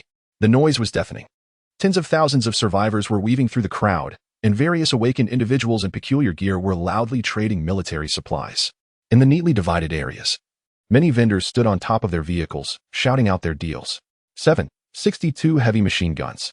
Single barrel price 60 credit points. Comes with 100 rounds of ammunition. Absolutely premium quality. Bulk purchases get a discount. Grenades for sale. High explosive grenades. Trigger type individual landmines. The perfect choice for hunting mutated creatures in the wild. 1 grenade can easily take down 10 zombies. Dongfeng off-road vehicles. Toyota armored vehicles of all kinds. Latest special offer. Just 200 credit points. Take home an anti-explosion armored car. Let you traverse through hordes of corpses. White gear clearance sale. Crossbows, bows, and arrows. Lowest price starts at just 500 credit points. Enchanted arrows also available. Elite mercenaries. All retired special forces soldiers. Excellent tactical training and absolutely loyal. Only 6 credit points per person per day. Navigating through the lively resource trading area, Yuning made his way directly to a stall selling composite crossbows. Looking at the well-crafted bows and crossbows on display, he quickly chose the repeating crossbow that resembled a wrist-mounted weapon. How much for this one?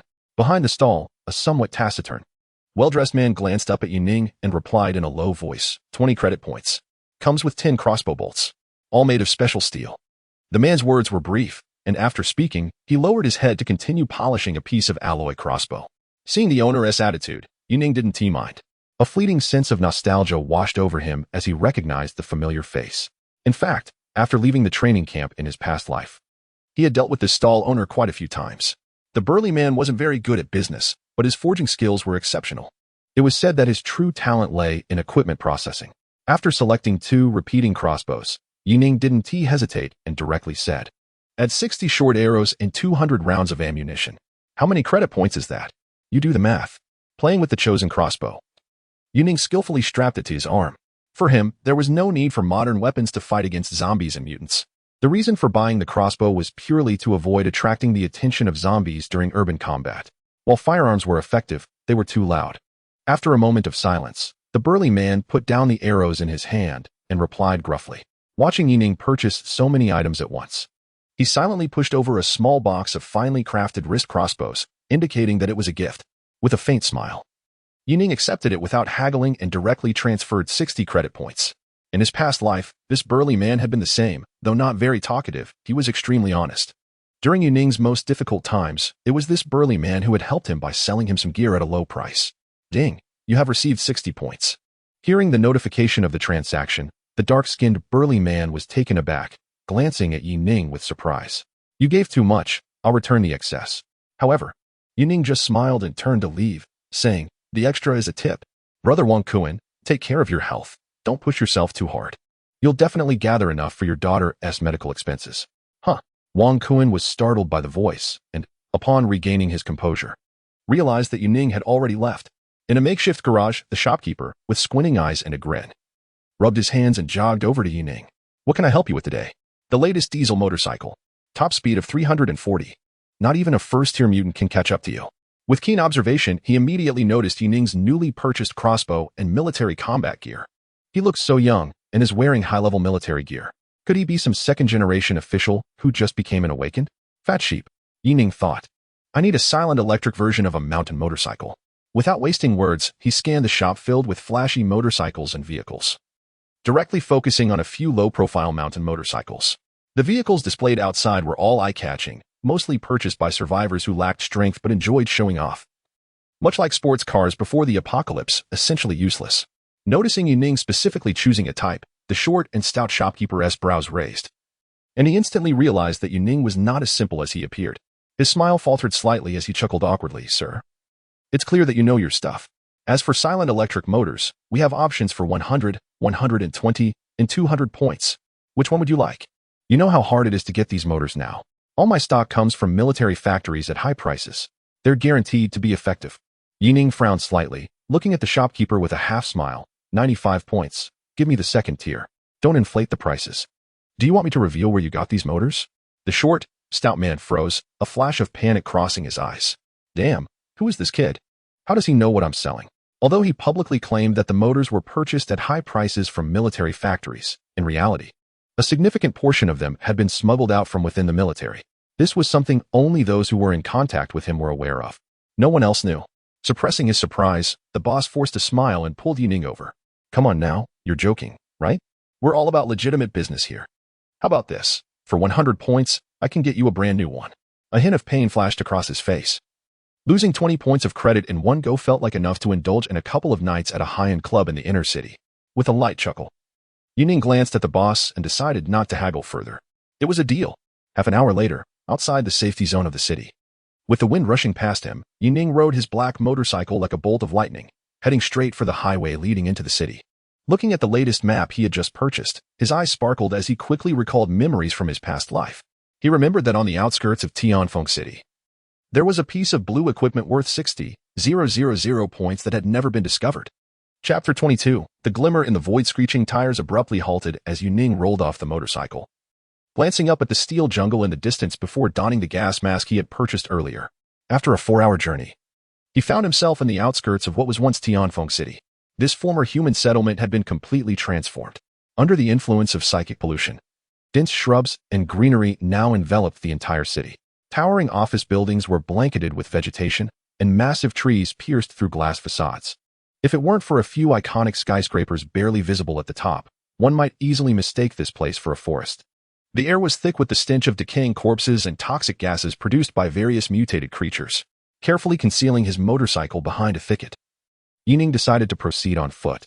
Skillfully navigating the outskirts, he soon found the target area, a small residential community he recognized from memory. The metal plaque of Jinyuan Community hung askew, obscured by vines, while several wrecked cars blocked the entrance.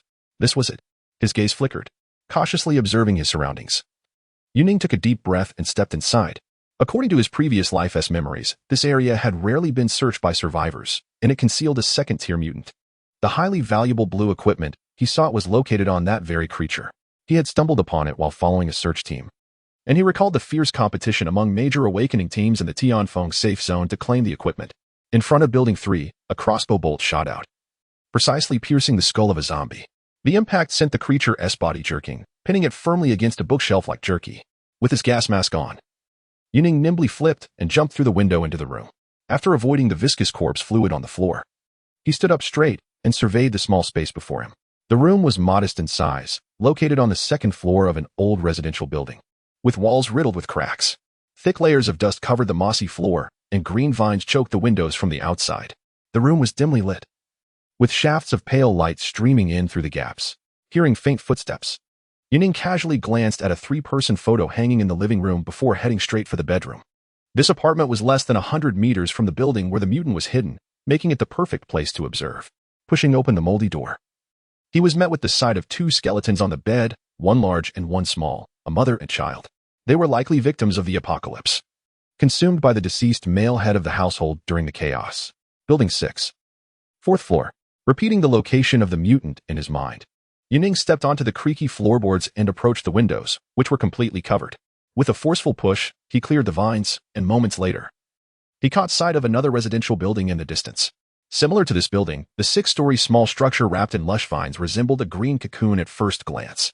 A second-tier mutant, the climber. A speed-type mutant. Taking down this creature was imperative. Recalling the encounter with the mutant back then, Yining's expression turned serious as he quickly contemplated how to deal with this monster.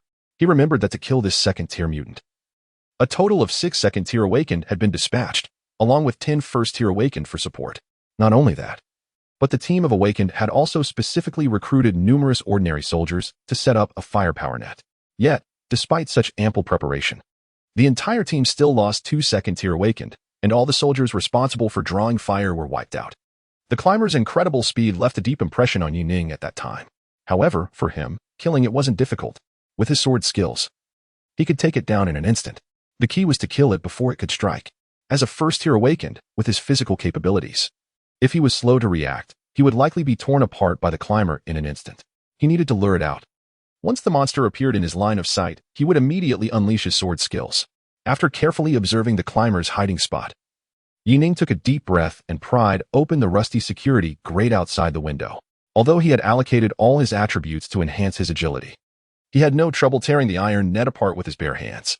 Aiming at the window of the 6-story building, after a moment of contemplation, Yining replaced his crossbow bolt with a signal arrow.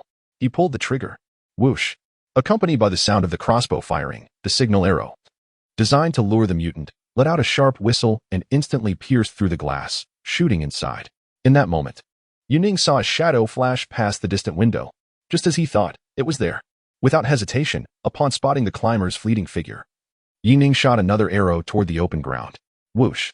The sound was piercing, and several zombies wandering nearby suddenly turned around, as if drawn by an invisible force, and rushed over. At the same time, with a sudden crash of shattering glass, a shadow as fast as lightning leaped down from the residential building. Boom! Dust flew up, and the ground collapsed. The climber, drawn by the 2 signal arrows, appeared like a ghost at the location of the arrows, standing on the shattered bricks. Its hunched body and long, scissor-like arms crushed the signal arrows. In the next second, as if determining the source of the target, its blood-red eyes coldly scanned the surroundings. With its second-tier strength, in less than half a second, the climber's nose twitched, and it instantly locked onto Yining's position. The triangular head was filled with a murderous desire reflected in its scarlet eyes. Their gazes met. Seeing the climber that had been lured out, Yining did not hesitate and leaped out. Boom! The target was discovered. Realizing that this insignificant human dared to provoke him, the climber sprang up after emerging from the shadows, its elongated body accelerating in an instant, claws extended as if to cleave Yining in 2 before he could land. The wind howled. Watching the mutated creature charge towards him, Yining remained unfazed. Gripping a metal longsword behind him, A flash of silver suddenly ignited in his eyes. Now's the time. Skill activated. Celestial flowing light. In an instant, a terrifying wave of oppressive energy erupted from his hand. Buzz. The high-frequency vibration made time seem to stand still. After unleashing the sword technique, Night Ning felt as if the world had slowed down in that moment. His strength and speed surging wildly. The approaching climber appeared to move in slow motion, its grotesque face clearly visible. At the same time as the sword was drawn, the heavy sky above seemed to be torn apart by light, a silver beam of sword light descending from above, grand and imposing. The celestial flow of light. The speed of the strike reached its peak. As the sword light connected with the ground, a fierce and cold beam erupted, directly slashing at the oncoming mutant. There was no obstruction as if cutting through air. Accompanied by a faint tearing sound, the rapidly advancing climber suddenly froze in place. 1 second later. Snap. A line of blood slowly extended from the climber's forehead, as if it had been sliced by a laser, its body silently splitting in half and falling to the ground. The second-tier mutant, capable of easily slaughtering a 100-man squad, was instantly killed by this one strike. With the sword's edge facing the enemy and his gas mask on, Night Ning exhaled softly, feeling a sudden release in his heart. This sword strike was indeed fast enough. Looking at the climber now in 2 pieces, a smile crept onto Night Ning's face. An SSS-level skill truly is monstrous. Moreover, compared to the sword Breathstorm, the momentum created by celestial flowing light was finally not so exaggerated. However, just as he prepared to bend down and search for gear, a series of sharp cracking sounds suddenly came from afar. Huh? What is that sound? Night Ning paused slightly. Looking up, he saw that not far from where his sword technique had struck, a residential building wrapped in vines was collapsing with a series of cracking noises. Through the rubble, a sword mark that pierced through the entire building appeared on the small structure behind it. Night Ning. Chapter 23, Blue Equipment Ding. You have achieved an overlevel kill on a second-tier mutant, Climber. You gain extra psychic experience. Ding. You have obtained mutant materials, White Crawling Foot. Ding. You have obtained mutant materials, Blue Swift Core. Ding. You have obtained equipment, Windripper Claw, Blue, Fine Quality. Returning to his room, Yining looked at the claw-like equipment in his hand with satisfaction. After the overlevel kill, the experience bar for his advancement surged dramatically, without counting the advancement task. To progress from first tier to second tier, one typically needs to kill 9 first-tier mutants or 2 second-tier ones. For him, this goal was already halfway accomplished. However, while advancement seemed straightforward, it was an uphill battle for most Awakeners. Ordinary Awakeners usually had to team up to take down mutants, but teaming up meant sharing experience. As for solo attempts to kill mutants, that was nearly impossible, especially when facing mutants of the same tier. Checking the equipment, Yining suppressed his joy and directly examined its effects. A piece of blue equipment, even in his past life after being fully cultivated by the capital, was considered a rare find. Blue-tier equipment was already the main battle weapon for third-tier Awakeners. Windripper Claw, Blue, equipment attributes, Agility 4, Strength 2, attack speed increased by 30. Equipment special effect, attacks deal double damage, with single damage reduced by 40, totaling 120 damage. Equipment skill, Pounce Pounce. After activation, gain a short distance dash effect, and upon completion, deal 180 tearing damage to the target. Equipment evaluation, equip this to tear your enemies to shreds. The icy blue claws felt as if they were crafted from a special metal. After reviewing the equipment attributes, Yining nodded slightly. No wonder this was a pretty decent piece of gear from his past memories. Just the equipment's special effect made each attack comparable to a low-level skill. The active skill it came with combined both mobility and explosive damage. Aside from the slightly lower attribute boosts, overall, it could be considered a small treasure. It was no surprise that in his previous life, this equipment could fetch a high price of 60,000 credit points. After toying with the claw in his hand for a moment, Yining hesitated but ultimately decided to store it in his backpack. Although the Windripper Claw was powerful, its attack style was clearly not suited for him. Whether it was his past life habit of using a sword or the sword god system, both determined that he could not give up sword combat. He intended to sell this piece of equipment. Having been eliminated from the seed project, Yining was acutely aware that before reaching the third tier, he would have to rely on himself for all resource consumption. With his current B-level potential rating, the military would only provide him with 120 credit points each month. While this might be sufficient for a luxurious lifestyle for an ordinary person, for him, who urgently needed to rapidly enhance his strength, it was like a drop in the bucket. Whether for purchasing suitable equipment or fully learning skills, he required a substantial amount of credit points to support his endeavors. Fortunately, the resource consumption before reaching the third tier isn't too significant. The real drain comes after that. With his extraordinary talent, Yining believes that earning credit points won't be a challenge for him. With an SSS-level skill at his disposal, the only limitation he faces is time. Below the 3rd tier, as long as he gets the opportunity to strike, he can theoretically eliminate anything in an instant. One could say that he currently possesses 3rd tier attack capabilities, but is merely a low health buck. Once he advances to the 3rd tier, he believes that the capital will recognize his true potential. After all, only strength can prove everything. At that time, with the support of the nation's resources, he is confident that he can make up for the regrets of his past life. Suppressing his emotions, Yining decided to return to the safe zone after listing his equipment on the trading channel. With both of his SSS level skills on cooldown, staying any longer would be pointless. Anticipating a credit point influx of around 60,000, he couldn't help but start thinking about which skills and equipment to purchase next. Outside Tianfeng City, at a monitoring station, within a building resembling a satellite broadcasting station, the staff responsible for monitoring the movements of mutated entities in Tianfeng City looked puzzled at the recording device in front of them. As sentinels, their daily task is to watch for any mutated entities leaving the city or to monitor the surrounding energy levels to prevent monster attacks on the safe zone. As an established safe zone, Tianfeng has remained calm for a long time. However, just a minute ago, the monitor was shocked to notice that the instrument responsible for detecting psychic energy fluctuations had issued the highest alarm. A 3rd tier awakener has made a move in the suburbs. Staring at the sharply rising green line on the recording device, the monitor's face was filled with shock. Having worked here for 4 to 5 years, he had never seen such an exaggerated psychic energy fluctuation. Even when Xiao Hai faced off against a 3rd tier mutated entity outside the safe zone 2 years ago, the psychic energy burst back then was nowhere near as intense as what he had just witnessed. What is going on? Why did the alarm suddenly go off?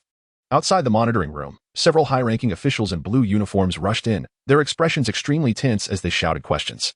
Peace had reigned for so long that the alarm triggered by the monitor truly startled them. Sir, just now, a 3rd tier psychic energy fluctuation appeared in the suburbs of Tianfeng. Nervously swallowing, the monitor pointed at the screen and quickly stepped aside. Everyone froze for a moment. The arriving individuals hurriedly looked over, and the next second, astonishment and surprise appeared on each of their faces. The indicator on the instrument, representing psychic energy strength, had skyrocketed beyond the charts. Wow, it really is a 3rd tier strike. Which esteemed individual just passed by Tianfeng? There are no 3rd tier mutated entities in the city. Such a powerful fluctuation. The person who made the move must be among the strongest of the 3rd tier. Amidst a flurry of voices, the crowd began to discuss in confusion. For them, 3rd tier awakeners are extremely rare. In the post-apocalyptic world, every 3rd tier individual is a significant figure, holding high positions, and rarely makes a move. Hence, they simply couldn't comprehend how there could be another 3rd tier presence near Tianfeng. Is it Commander Xiao Hai? I just saw this record, and it was only a minute ago. No way. Didn't Commander Xiao Hai go to the number 317 safe zone for support just yesterday? Moreover, the psychic energy level here seems even stronger than that of Commander Xiao Hai. In the midst of anxious discussions, everyone began to think quickly. The 3rd tier is too important. Any information related to it deserves their attention. In the Huaxia war zone, not all 3rd tier individuals are affiliated with the government. In fact, many major factions have their own 3rd tier powerhouses. Unlike those under government jurisdiction, these super strong individuals often act on their own. For a safe zone, an unknown 3rd tier presence nearby is akin to a walking nuclear bomb, extremely dangerous. After a moment, the head of the monitoring station said with a serious expression, "Let's contact the military district and inform them that an unknown 3rd tier individual has appeared in our vicinity. We need to find out who is making a move." Chapter 24, Sail Tianfeng Military District Command, External Intelligence Department. In front of a sand table map, several senior military officers looked at the terrain map with grave expressions, their eyes filled with concern. "Everyone, we just received an alert from the inspection station near Tianfeng City. An unknown Tier 3 individual has made a move in the suburbs. Based on the energy fluctuations at that time, the opponent's strength appears to be at the mid-Tier 3 level." The awakened one speaking pointed at the sand table, his gaze flickering, clearly very tense. "Another Tier 3 has made a move." As soon as he finished speaking, a dark-skinned young man looked at the sand table in disbelief, his expression suddenly turning grim. "Just yesterday, we received numerous reports from awakened individuals saying that they found traces of a Tier 3 battle in the rotting corpses forest. Why is it happening again today? Have we not figured out who it is yet?" Swallowing hard, he looked at the 2 locations on the sand table, which were about 400 kilometers apart, and an unshakable sense of worry began to creep into everyone's hearts. The combat power of Tier 3 individuals is too strong. Having 2 occurrences of Tier 3 level combat around Tianfeng in just 2 days is enough to make anyone anxious. We haven't found out anything. I inquired about several surrounding battle zones, and their Tier 3 individuals haven't been active. Even those who are out on missions haven't passed through Tianfeng. After some probing, it has been determined that the opponent does not belong to any military department. Furrowing their brows, the group took a deep breath after hearing this. Not belonging to the military? Could it be that some big shot on the rankings is hiding their tracks? Uncertain. There are only so many Tier 3 individuals. We don't even know if these two locations indicate one person or two different individuals. According to the images returned from the rotting corpses forest, the residual attack waves destroyed an area of about 100 meters and created a massive pit over 40 meters in diameter. Such destructive power is comparable to a high-yield tactical missile. This is definitely not a casual attack. Everyone was taken aback upon hearing this. After looking at the on-site images next to the sand table, their initial concerns deepened. Not a casual attack. Could it be a battle with mutated creatures?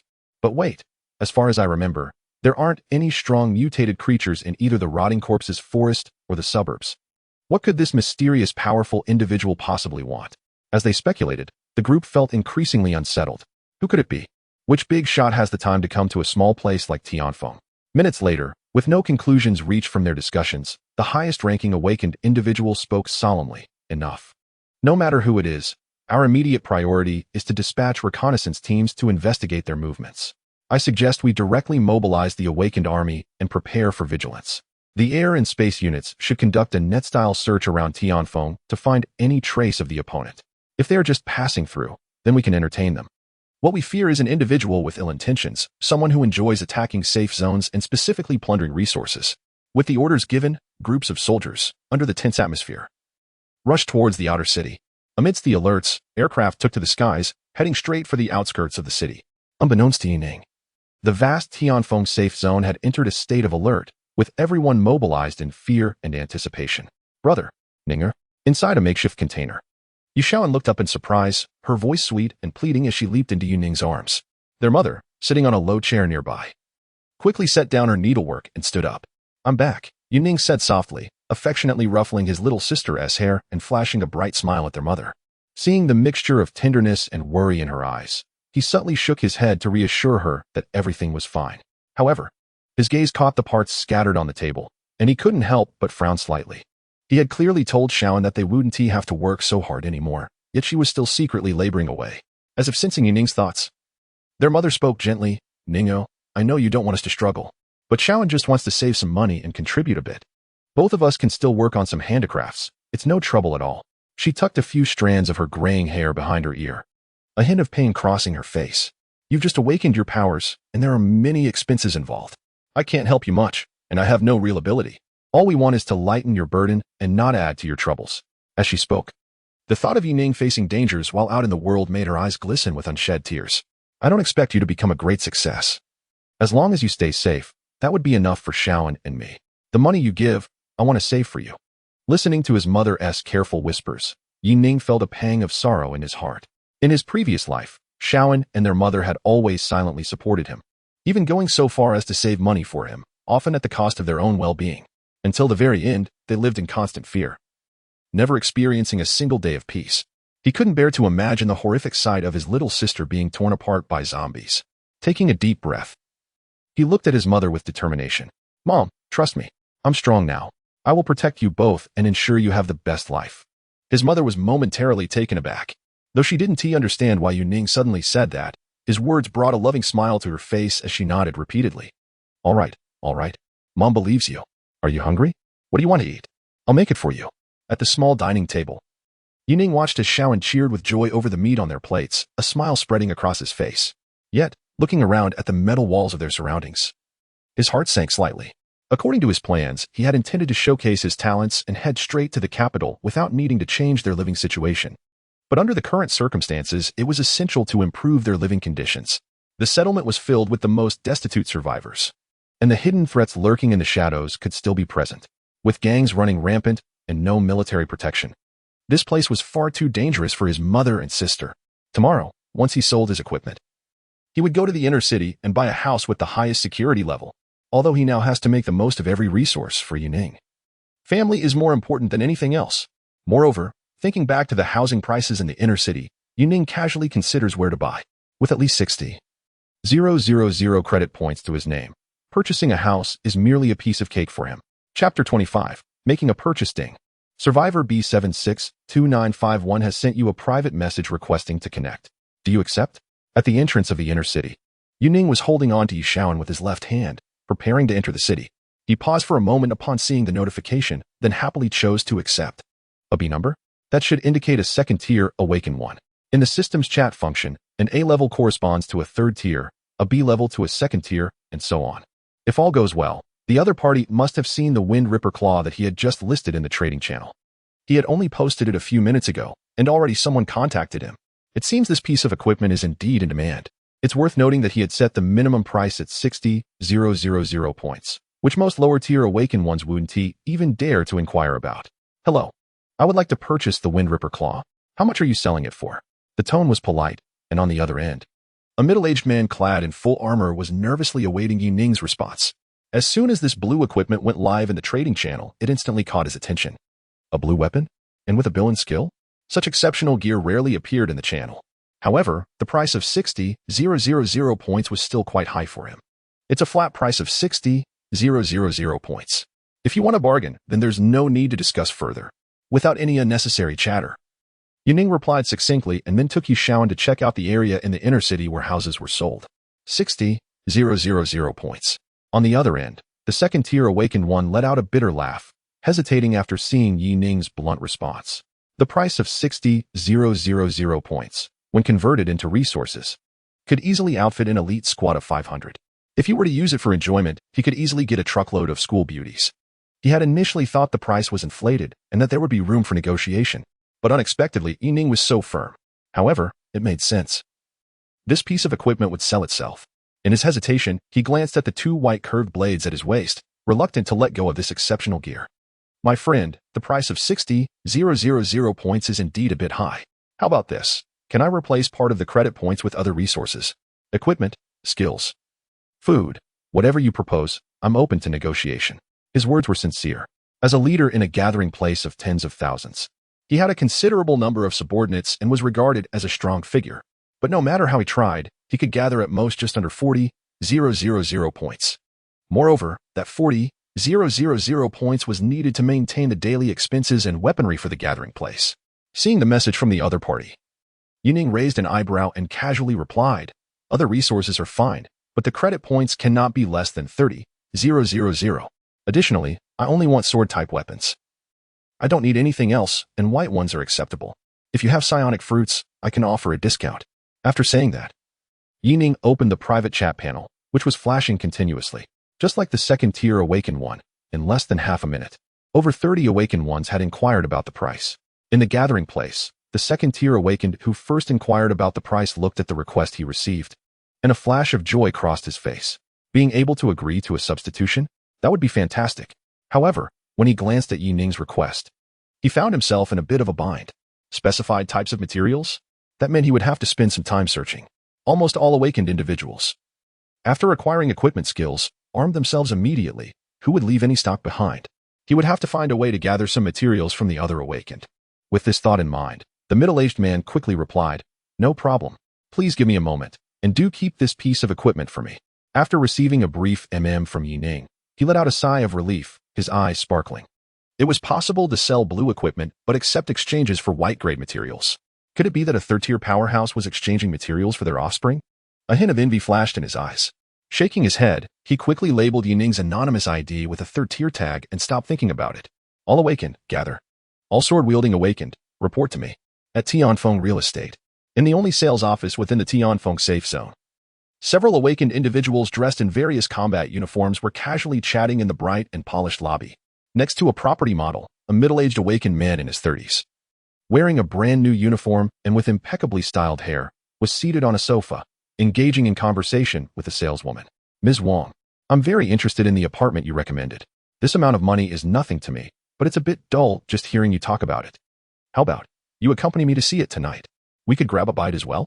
With a smile on his face, this second-tier awakened's gaze casually swept over the girl's beautiful legs, as if he could peer beneath the hem of her short skirt to explore further. Looking at her pure and delicate face, he felt a surge of heat rising within him. Although, for someone of his strength, it would be easy to play with women. He found himself particularly intrigued by such carefully selected young girls, each just having turned 18. As he spoke, he elegantly took a sip of tea, his confidence radiating. He believed that with his status, it would be easy to win over a girl from such a humble background. Across from him, Wang Zhen maintained a careful smile, but a hint of discomfort flickered in her eyes. Mr. Zhang, I can accompany you to see the property during working hours. But we have a policy here that prohibits accepting invitations from clients. Wang Zhen sighed inwardly. Although the man claimed to have a high status and wealth, he had been using property viewings as an excuse to invite her out every day since a week ago. This trick to deceive young girls was probably something he was very familiar with, as the safe zone was built on a psychic node that could enhance abilities. Each residence was priced exorbitantly, and not all awakened could afford them. However, even though she knew he wouldn't make a purchase, she didn't dare to offend him in the slightest. Hearing Wang Zhen's refusal, a flicker of displeasure crossed the middle-aged man's face, and his gaze suddenly turned cold. Ms. Wang, I've made up my mind about this apartment, so naturally, I'll buy it. What? Do you think I don't have the means? The middle-aged man snorted dismissively, shifting his posture to reveal the second-tier insignia on his chest. From what I know, you earn at least 100 points in commission for each sale. TSK 100 points. How many survivors out there are struggling to save up that much? If you satisfy me, I might just buy a unit from you. With a mix of intimidation and persuasion, the man leaned closer to the girl, letting out a light chuckle. You know, given my status, all it takes is a single complaint from me. You understand the consequences, don't you? Upon hearing his words, the girl instinctively recoiled, her face turning pale. He was right. If she received a complaint, she would likely be dismissed without hesitation. For Tianfeng Real Estate, which catered specifically to the awakened, a common girl was as insignificant as an ant. She pressed her lips tightly together, her body trembling slightly, frozen in place. Working here provided her with 10 credit points a month plus food, a generous salary that was enough to support her family of 3. The thought of her father, who had lost a leg, and her mother, who was still working at the factory, filled her with dread at the prospect of losing this job. Watching the girl, who was as stiff as a frightened bird, the middle-aged man couldn't help but feel a thrill of satisfaction. Yes, this was it. The rush of bullying was simply intoxicating. However, just as he was about to close the distance further, the sound of a door being pushed open suddenly rang out from outside. Before the attendant at the door could politely offer assistance, Yuning strode in, pulling along a visibly panicked Yishao and someone get over here. I need to buy a house, and I'm in a hurry. His voice was soft, yet it instantly left everyone in the hall in stunned silence. Chapter 26. Psychic Residence. All eyes turned towards Yuning and his companion. To the onlookers, Yuning, dressed in a combat suit, appeared to be just a young boy, his attire signifying the lowest rank of a newly awakened individual. Beside him, the girl was dressed in tattered clothes, clearly a poor resident from the outskirts. This unusual pairing caused a strange expression to cross the faces of the crowd once they regained their composure. In their eyes, Yuning was likely just a lucky child from a destitute family who had recently become an awakener. To boldly claim he was in a hurry to buy a house? That was truly naive. On the reception sofa, a middle-aged awakener turned to Yuning and couldn't help but chuckle, thinking Yuning was just a naive fool who had never seen the world, mistakenly believing that becoming an awakener meant he could afford a house here. Nearby, several receptionists felt the awkwardness of the situation, but maintained their professionalism and kept smiling. Hello, what type are you looking for? Have you seen any before? A pretty young girl slightly leaned forward and eagerly approached, running to greet them. Regardless of whether Yuning could afford it or not, they dared not show any hint of disdain. After all, Yuning was still an awakener. Just take me to see what I'm interested in, Yuning replied calmly, gently holding his sister's hand as he walked towards the real estate model. Beside him, Yu Xiaoan looked at her brother, genuinely frightened at the thought of him wanting to buy a house, even though she didn't know how expensive things were here. The moment they stepped into the inner city and saw the luxurious decor, her instinct was to run away. Squeezing his sister's hand, Yuning smiled reassuringly, signaling her not to worry. Under the gaze of the onlookers, as they observed Yu Xiaoan's reaction, their conclusions grew even more certain. Many people chuckled softly, glancing at Yuning, seemingly eager to see the panic on his face when he learned the prices, not to mention a kid who just became an awakener. Even seasoned second-rank awakeners could hardly afford it. As Yuning approached the building complex, just as he was about to casually choose a unit, a surprised voice suddenly rang out. Yuning? Huh? Yuning instinctively turned his head at the sound, and when he recognized who had called him, a flicker of astonishment crossed his eyes. It was Wang Zhen. Seeing Yuning notice her, Wang Zhen instinctively stood up and hurried over, her expression filled with excitement. Yuning, you've become an awakener. Her delicate face was slightly agape, clearly surprised. Yuning nodded slightly, his gaze softening as he looked at Wang Zhen, who, although dressed in a suit, still exuded a pure and charming aura. Wang Jin was a classmate from his cultural studies before he attended the training camp. After the apocalypse, all underage survivors could study for free in the safe zone to grasp the most basic cultural knowledge. Due to practical circumstances, the 9 years of compulsory education before the apocalypse had been condensed into 3 years, with most of the knowledge relating to survival. However, since he started attending the Awakener training camp, they had rarely had the chance to stay in touch. In a past life, Wang Jin, a kind-hearted and enthusiastic girl, had helped him countless times during his most difficult moments, always encouraging him whenever they met. However, with the outbreak of the disaster a year later, the ordinary Wang Jin was tragically lost in the first wave of calamity. As she calmed her racing heart, the girl looked at Yuning in his combat uniform, a hint of envy and genuine joy flashing in her eyes. "Yuning, I knew you would become an awakened," she exclaimed. "You worked so hard back then, and I always believed in you." Yuning smiled slightly, feeling good and about to speak when a middle-aged awakened behind him suddenly snorted coldly, "Miss Wang Jin, is this how your receptionist behaves? What? Have you stopped working just because you ran into someone you know?" As he spoke, the middle-aged man's gaze fell on the girl's attitude toward Yuning, and he couldn't help but mock. "Kid, don't think that just because you've become an awakened, you're something special. You're still a 0 tier. Huh, let me tell you. You can't even afford a single brick here."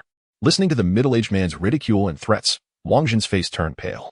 After a moment, she could only bitterly apologize to Yuning. "Yuning, I'll find you after my shift. I need to." Before she could finish, Yuning calmly turned his gaze back to the middle-aged man. Without saying much, he chuckled lightly and directly pulled the girl closer. "No need to leave. I'm actually planning to buy something, so let us do the transaction right here." The girl trembled at his words, looking at Yuning in shock. While she had heard him say he wanted to buy something, she had assumed he was just looking around. As classmates, she didn't look down on Yuning's background, but she understood how difficult things were for him. "Yuning, the prices here are really high. You shouldn't act on impulse," she said, instinctively hesitant. Before she could finish, she was taken aback to find Yuning's eyes filled with absolute confidence. Meanwhile, the middle-aged awakened, growing increasingly annoyed by Yuning's lack of humility, couldn't help but laugh in anger. "Kid, if you're going to show off, at least do it right. What? Are you too embarrassed to admit you're just pretending to check on your crush?" He glanced at the girl. "Miss Wang, I'm curious to see if your classmate can actually afford anything." Adopting a spectator's attitude, the middle-aged man leaned back with his legs crossed, gesturing with his hands. On the side, the crowd in the hall seemed to find the situation amusing, watching with keen interest. Ignoring the gazes of the crowd, Yuning calmly walked toward the property listings. "Which building still has units available?" Seeing Yuning's demeanor, the girl hesitated for a moment, but reluctantly stepped forward. Her expression complex. She wasn't sure if she was worried about whether Yuning would be disappointed later, or if she would have to face the ridicule of others. As someone who had always admired Yuning, she truly didn't want to witness that scene. Letting out a quiet sigh, she softly explained, "Currently, there is only one apartment building left at the Ling energy node in Tianfeng. This node can continuously emit spiritual energy daily, enhancing your strength. The apartment prices are set at 6,000 credit points, 10,000 credit points, and 14,000 credit points, each corresponding to different levels of psychic strength, which can assist in upgrades. The security is very high, with second-tier awakened individuals providing protection during entry and exit. If you're looking to make a purchase, the 10,000 credit point option offers the best value for money. It's sufficient." As the voice grew softer, Wang Jin cautiously observed Yuning's expression, fearing that the prices he mentioned might provoke a reaction. With each unit costing over 10,000 credit points, such exorbitant prices could easily intimidate most survivors. Meanwhile, Yushaoan listened in shock, her big eyes widening in terror as she processed the figures. 10,000 credit points. With that amount, she couldn't even imagine how many meat pies she could buy. She could work herself to the bone and still not earn a fraction of that. Terrified, Yushaoan tightly gripped Yuning's hand, her expression on the verge of tears. However, just as everyone was eagerly anticipating Yuning's panicked reaction, he casually pointed to one of the buildings in front of him and said nonchalantly, "I'll take the one for 10,000 credit points." Credit points? Who should I transfer them to? His voice was soft, but it sounded jarring to everyone present. Sitting on the sofa, the second-tier awakened individual who had planned to watch the spectacle was taken aback, staring in disbelief as Yuning pulled out his identity card. The girl standing beside him was even more stunned, her mouth agape. The words she intended to say to defend Yuning got stuck in her throat, and she couldn't utter a single sound. In an instant, the entire hall fell into an eerie silence. Chapter 27. The Heartless System. Just pass it on to Tianfeng Real Estate. A few seconds later, the receptionist manager, who reacted the fastest, snapped back to her senses and almost jogged over to Yuning, bowing respectfully. Dear guest, are you certain you want this unit? Swallowing hard. The manager still found it hard to believe. She took the identity card Yuning offered with both hands and whispered, "This is a mid-level residence priced at 10,000 points. Even though it's not the highest tier, we hardly sell even a few units a year." In the post-apocalyptic world, combat power was the only guarantee of safety. Most awakened ones, no matter how wealthy, were reluctant to waste resources on external goods. Equipment, skills, items, and even potions for healing each required money. If it weren't for the slight upgrade acceleration effect of the psychic residence, they probably wouldn't sell a single unit. In most cases, only the upper echelons of the safe zones and top-tier second-level awakened ones would consider purchasing one for themselves. Confirmed. Without hesitation, Yuning smiled calmly, signaling her to swipe the card directly. But then, as if remembering something, he added, "Oh, it might take a minute." As he spoke, Yuning recalled that the commander who was supposed to help him buy equipment was still gathering funds. His card now had only a few credit points left. Glancing at his private messages, he decided to urge the commander directly. As soon as he finished speaking, the crowd, who had been surprised, changed their expressions upon hearing Yuning's last comment. Many people, after coming back to their senses, let out a sigh of relief. Wait a minute. If you have credit points, why wait? Clearly, he's looking for a way out. With a sneer. Those who had initially thought Yuning could afford it now regarded him with disdain. Meanwhile, the middle-aged awakened one sitting on the couch regained his composure from his initial panic and said, "Kid, if you don't have money, don't pretend. Waiting for a minute? Do you think credit points will just fall from the sky?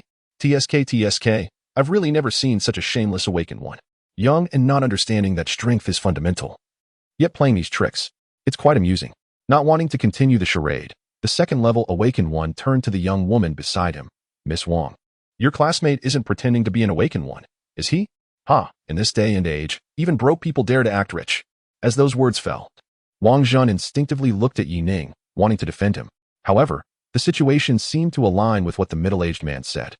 Yuning was just putting on a brave face. She looked at Yuning's face with a complex expression and quietly said, "Yuning, maybe you should leave. I believe you will definitely be able to afford it in the future, but right now, it might really be a bit too expensive." Beside her, Yixuan, unable to bear the ridicule from others, timidly looked at Yuning and said, "Brother, I don't want the house. Let us just stay in our little home, okay? Xiaoan doesn't like it here. Xiaoan wants to go back." Yuning scanned the room expressionlessly. Although he didn't care about the crowd's attitude, he didn't want to leave a shadow in his little sister's heart. His gaze darkened as he looked at the manager in front of him and spoke in a deep voice, "1 minute is 1 minute. You can take it first." Hearing Yuning's resolute tone, the manager, who had intended to say something, froze for a moment and then slightly inclined her body. For some reason, she found herself somewhat believing in Yuning, even if it seemed absurd. "Sanjiang safety zone. Have you gathered it? Have you gathered it? Brother, I really have my eye on a piece of equipment. I, old Zhang, have never asked you for anything, but I absolutely need that gear. Hurry up and trade me the sword-type equipment. Commander Wang, lend me 10,000 credit points to tide me over. Once I get the equipment, I'm confident I can take down that mutated creature, and I promise to pay you back. Huang Kun, you owe me credit points, so pay up right now." Inside the gathering area, Zhang Fanxiu frantically sent private messages to the awakeners he knew, just to gather the credit points that Yuning needed.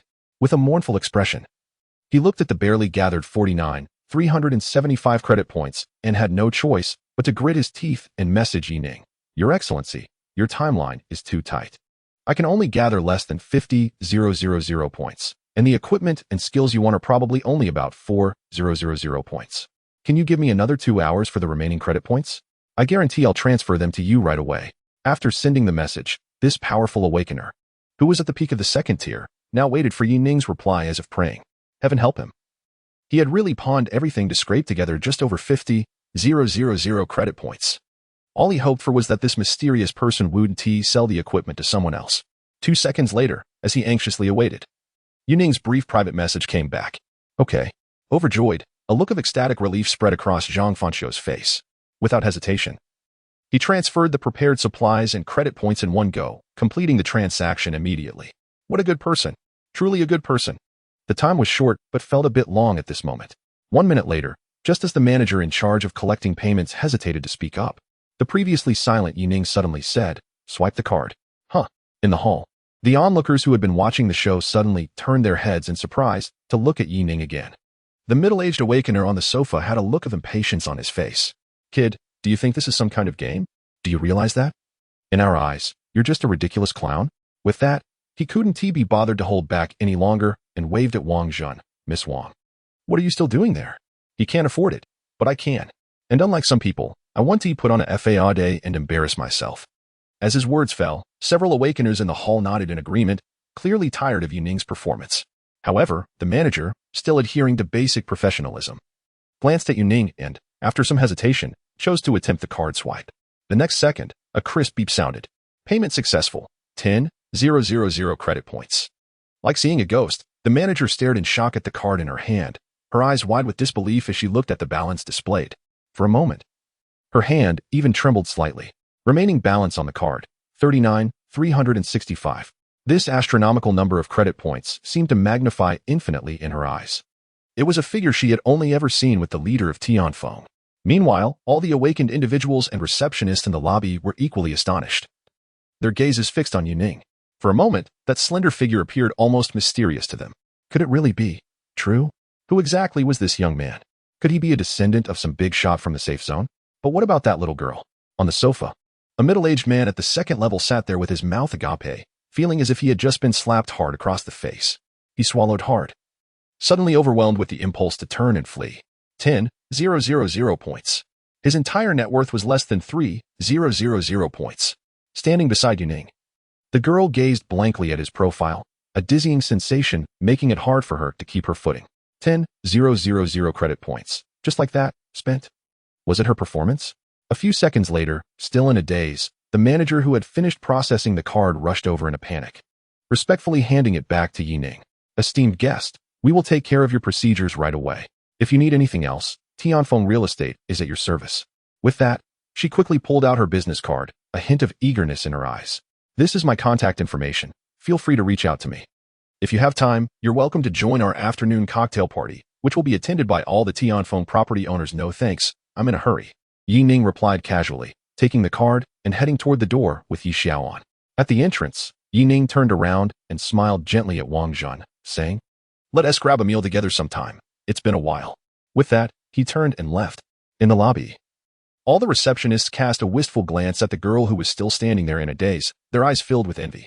On the clean and tidy streets of the inner city, Yuning frowned slightly as he checked the balance on his card. After deducting the system's 10 transaction fee, he still had just over 30,000 credit points left. If it weren't for the convenience of trading, he wouldn't use the system for transactions even if he was forced to, cursing the damned system under his breath. Yuning turned his attention to the system backpack that temporarily held his stored items. Inside, a long sword, a pair of boots, and a skill book for swordsmanship slowly rotated, shimmering with energy. Chapter 28, Strength Enhancement. After buying several sets of clothes and food for Yu Xiaoan, Yuning returned to the Gathering Place's cabin. Watching his mother busily cooking, Yuning felt a warmth in his heart. After greeting her, he decided to check his equipment first. As for the house, he planned to move in tomorrow to give his mother a pleasant surprise. Checking the equipment, he quietly chanted and took out a long sword from the system's temporary storage.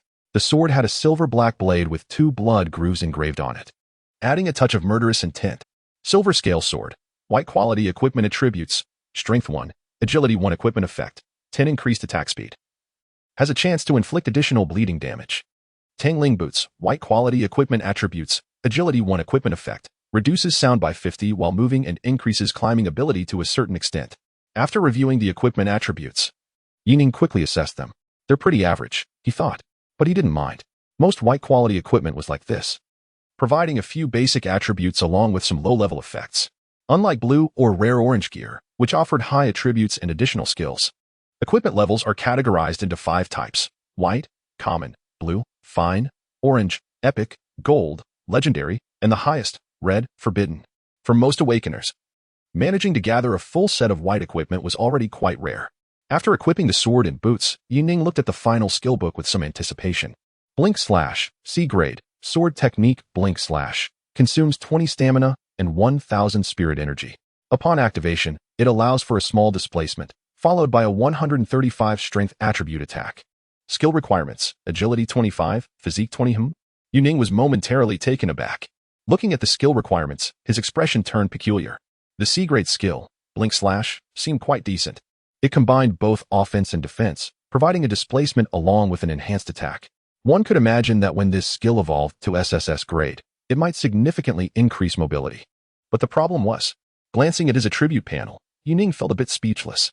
After leveling up, he had allocated all 7 points and the 4 points from the quest rewards into willpower.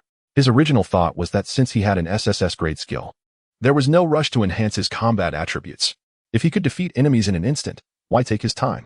Instead, with high willpower, he could enhance his spirit energy, allowing him to break free from the system's limitations and actively unleash SSS grade sword techniques. However, Yining never expected that. In order to make up for the shortfall in credit points, someone had specifically arranged for him to receive this top-notch sword technique. For a moment, he found himself stuck. Looking at the blink slash in his hand, Yining shook his head slightly and decided to put it away for now. Currently, his agility and strength were a meager 10 points each. Even with the equipment's boost, there was still a significant gap.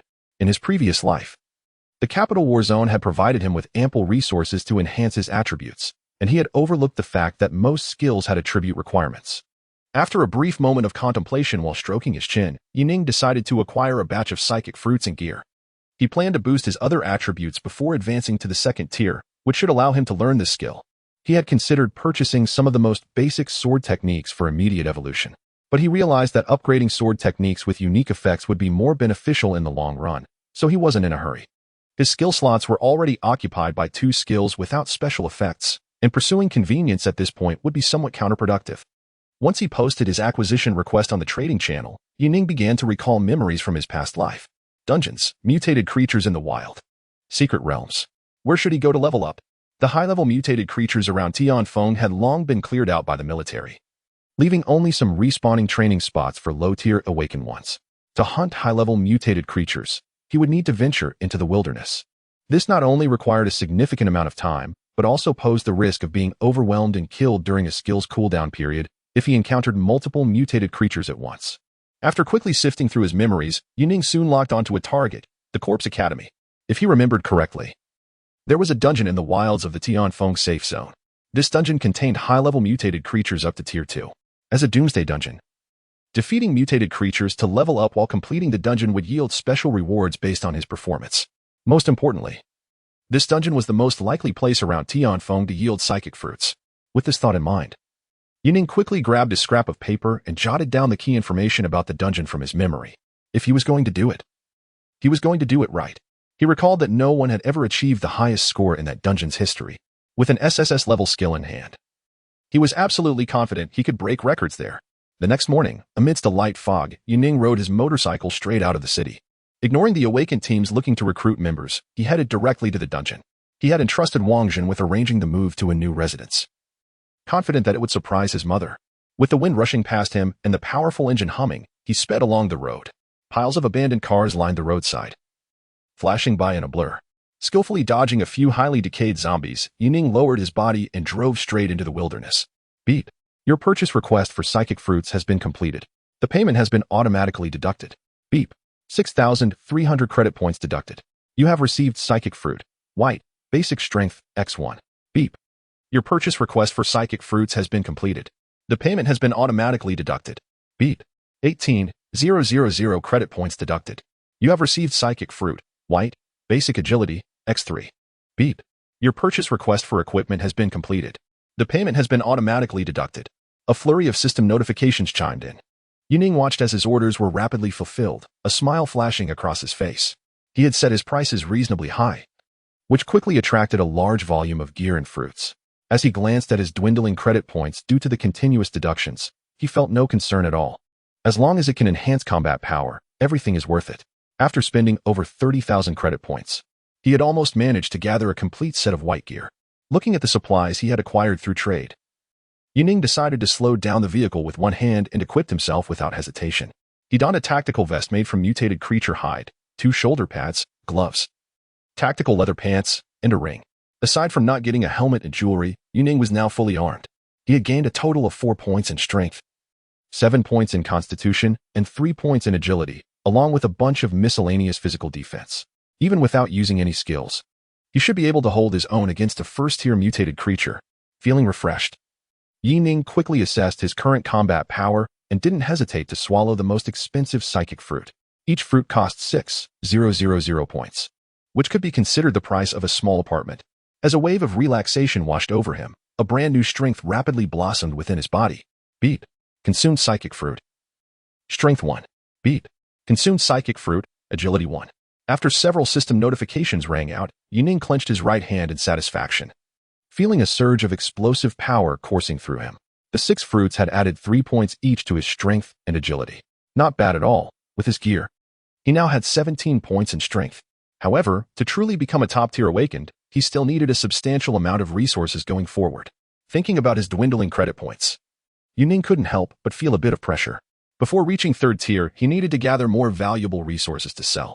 2 hours and 4 minutes later. Screech. The speeding motorcycle suddenly decelerated, making a sharp turn before coming to a stop, with one foot propped on the ground. Yining's gaze shot towards the distant valley. His brow furrowed as a series of piercing screams echoed from the entrance. There. A mutated spider the size of a truck was wreaking havoc among a convoy, mercilessly slaughtering the fleeing survivors. Chapter 29. The Cadaver Academy. Awe. Thud. A giant mutated creature, resembling a colossal spider, blocked the narrow mountain pass, having overturned a truck in its path. Its agile forelimbs, akin to fingers, effortlessly shredded a man caught in its grasp. After skewering him, it greedily began to slurp up the fresh brain matter. Slurp a slurp. The man being drained trembled violently, his eyeballs bulging out, and moments later, he deflated like an empty milk bag. Panic-stricken screams and furious shouts echoed back and forth. Run. Quick run. Open fire.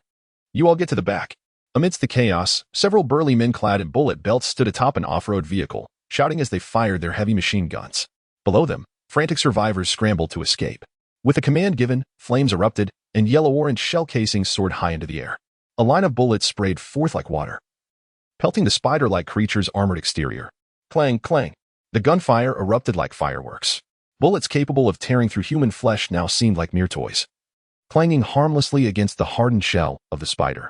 Accompanied by a dull thud, the struck creature suddenly whirled around, seemingly enraged. Its elevated claws shielded its multifaceted eyes as it charged forward like a freight train. Thud. The sharp claw pierced through. The razor-sharp talon drove directly into the chest of the nearest man, impaling him. The burly man, who had been firing moments ago, now resembled a ruptured water bag, gushing blood from his mouth. He struggled to turn and look at his panicked squad, his eyes filled with despair, shaking uncontrollably. The few remaining people in the vehicle froze at the sight of such carnage. It's useless, completely useless. They were merely an ordinary merchant caravan, lacking any awakened individuals to save them. They had thought this well-trodden path would be safe, only to encounter a mutant creature in the wild. In desperation, the man gazed at the machine gun in his hands. This old-fashioned weapon stood no chance against the creature's defenses. His face turned ashen as he saw a heavily pregnant woman among the fleeing survivors frantically trying to hide in a vehicle, attempting to escape. However, just as she was about to start the engine, a claw shot through the roof, impaling her on the off-road vehicle. The captain watched helplessly as his comrades fell one after another. With a grim smile, he pulled out a grenade. There was no escaping at their speed. They could never outrun this monster. But even in death, he refused to be drained of his brain matter alive. Just as the man was about to pull the pin on the grenade, a cold voice called out from behind him. Continue attacking. Draw its attention. The man turned in shock, only to see a calm-eyed youth in the distance, having abandoned his motorcycle to observe him. Upon recognizing the combat gear on the boy, the burly man suddenly realized that the youth was likely an awakened one. Overjoyed, he was taken aback when he noticed the lowest level insignia on the boy's uniform. 0 rank. Looking at Yining's youthful face, the joy in his heart turned to bitterness. He shouted urgently, "Hey there, little brother, I appreciate your good intentions, but you need to run while the monster is still." Before he could finish, a battered SUV was hurled in front of the burly man by a tremendous force. The captain of the merchant caravan, filled with rage and despair, tightly gripped a grenade and charged at the monster.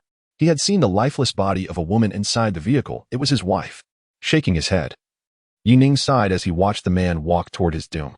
Though he wasn't a saint who would save everyone, he felt compelled to help, especially since the detour was too far and the area was surrounded by mountains and forests. Without hesitation, Yining leaped onto the roof of the vehicle. His leg muscles tensed, propelling him forward like an arrow shot from a bow. Locking onto his target, he crossed the mere dozens of meters in an instant. The middle-aged man, holding the grenade, heard the rush of wind behind him. Before he could react, he saw Yining's figure dart past him at high speed, charging toward the monster.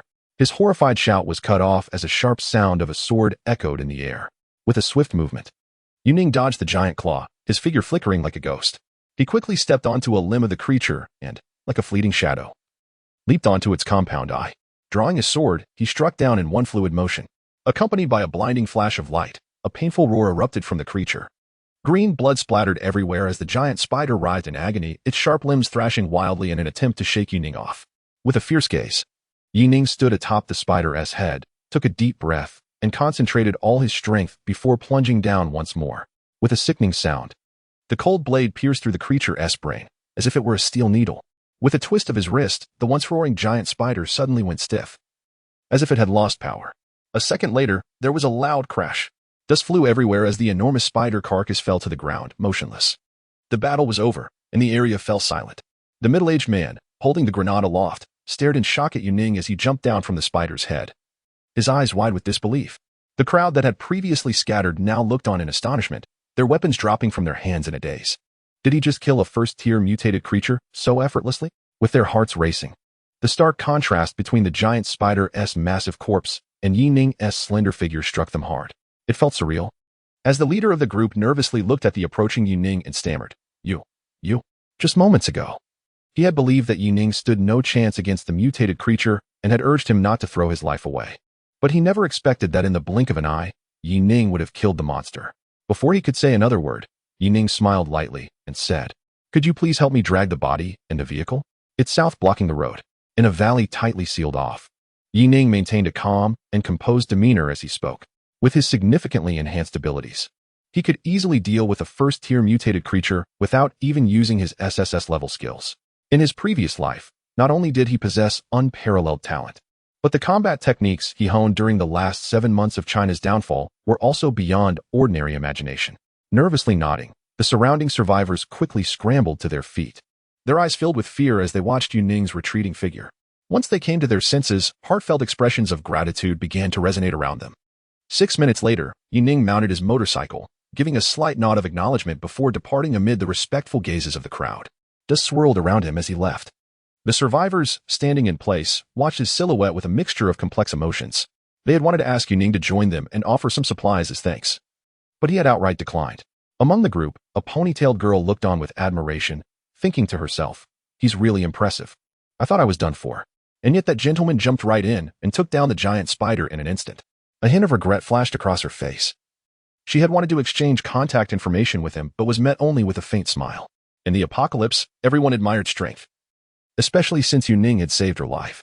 Well, little girl, someone of his caliber would never look at us, she thought. But I'm truly grateful to that gentleman. It's the first time I've seen such a young second-tier awakener. Beside her, a middle-aged man shook his head in amazement. To him, although Yining still bore a 0-tier badge, he assumed the young man was simply being humble. With strength like that, he has to be second-tier. Yeah, it's ridiculously strong. I feel like he is more than just an ordinary second-tier. I once saw a second-tier awakener in action, and that gentleman didn't dispatch mutated creatures with such ease. It took a long, drawn-out battle to win back then. Everyone was awestruck. Yining's ability to instantly slay the monster had truly left them impressed. All right, let's get moving. If we encounter him again, we can thank him in person. With a sigh, the burly man in charge of the convoy forced a bittersweet smile as he glanced at his wife, who had tragically perished in the vehicle. He couldn't help but clench his fist in silence. Though death was commonplace in the apocalypse, his heart was still heavy with sorrow. If only I were an awakener too. Ding, you have killed a first-tier mutated creature, the essence-sucking spider, and gained psychic experience. Ding. You have obtained first-tier mutated materials, spider compound eyes, white. Ding, you have obtained first-tier mutated materials, brain silk. Riding his motorcycle, Yining casually stuffed the dropped materials into his tactical backpack. Looking at the fully packed bag, he couldn't help but sigh. Without space equipment, it was really inconvenient. The system only provided a pitiful 4 slots of built-in space. In his previous life, with the full support of the capital, he had owned a spatial ring. A blue-tier spatial ring could easily hold an entire vehicle. It was truly essential for a life of violence and chaos. But for now, it was just a passing thought. A piece of space equipment cost at least 300,000 credit points, yet it's still hard to come by.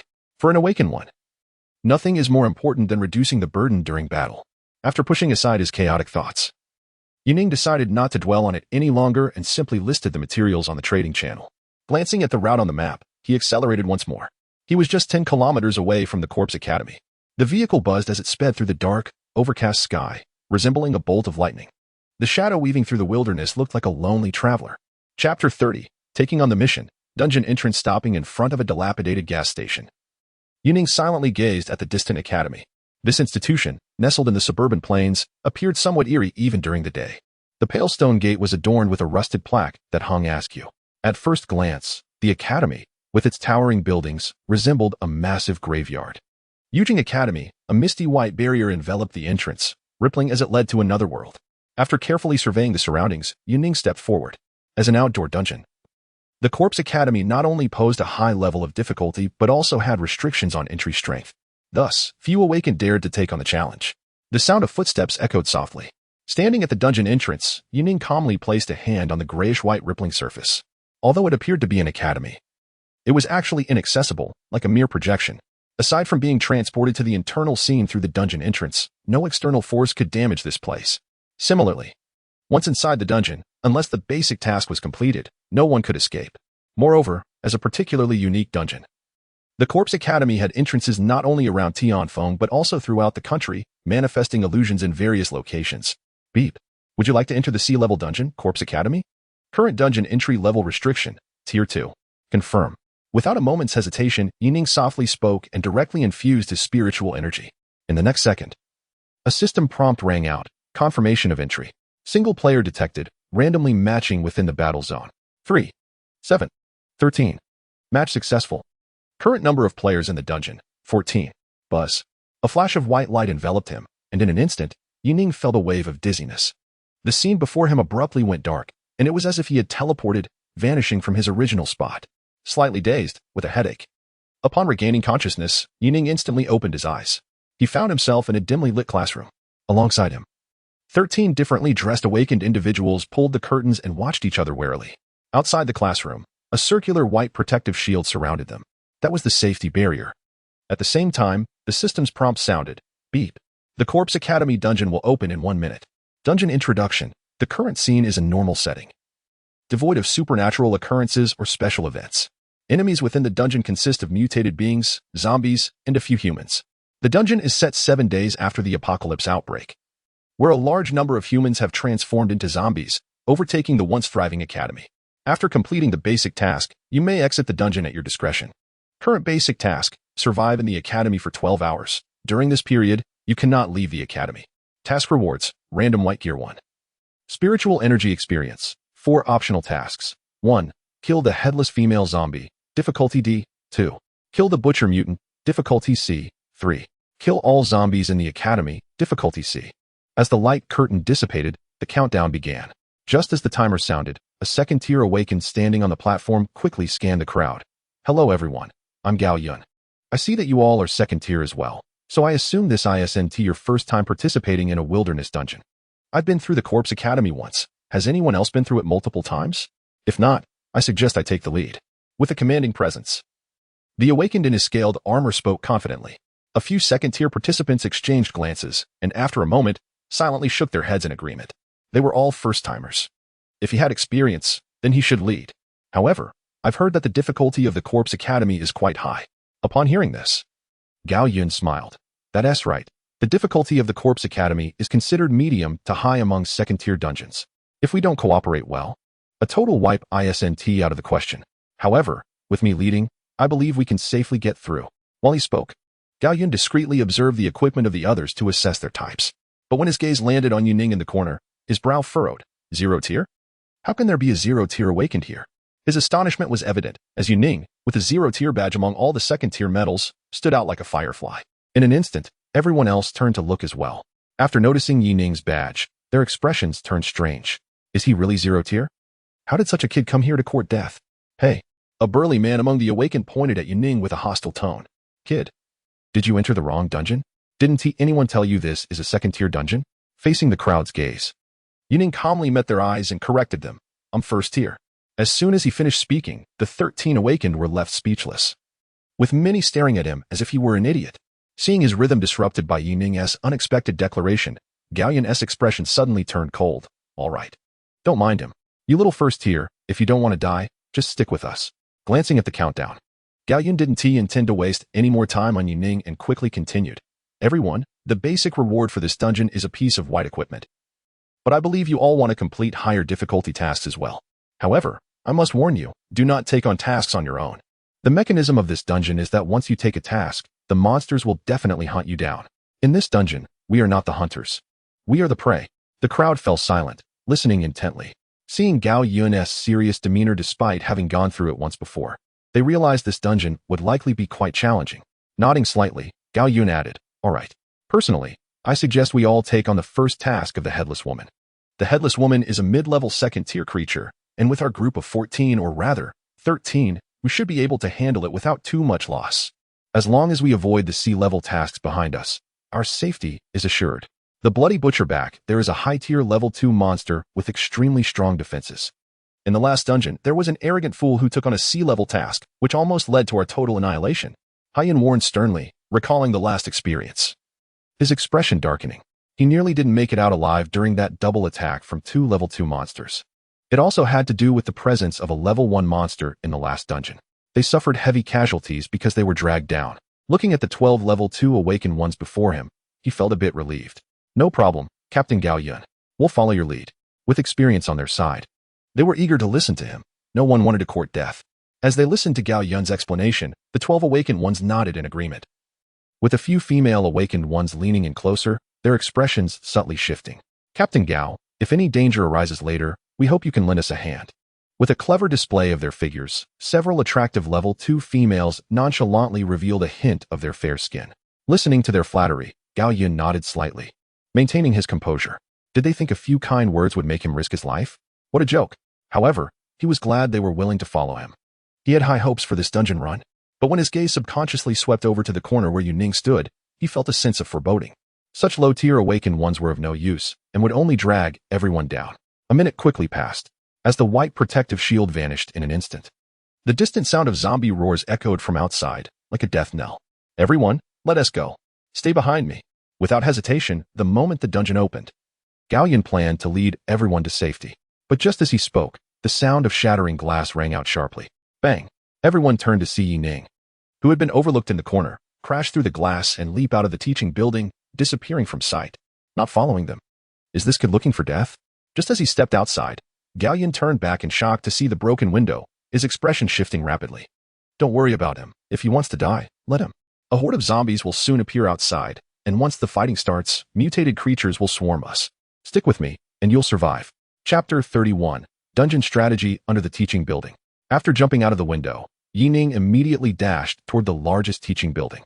The 13-story structure loomed like a massive tombstone under the gloomy sky. In his previous life, when the disaster struck, the authorities ordered all factions to release all dungeon strategies to quickly enhance the survivors' abilities, leaving nothing withheld. Therefore, Yuning was familiar with this dungeon's tactics. With swift footsteps, he recalled the key information. Within a few seconds, he traversed between 2 buildings and reached the base of the teaching building. Nearby, several scattered zombies quickly took notice of him.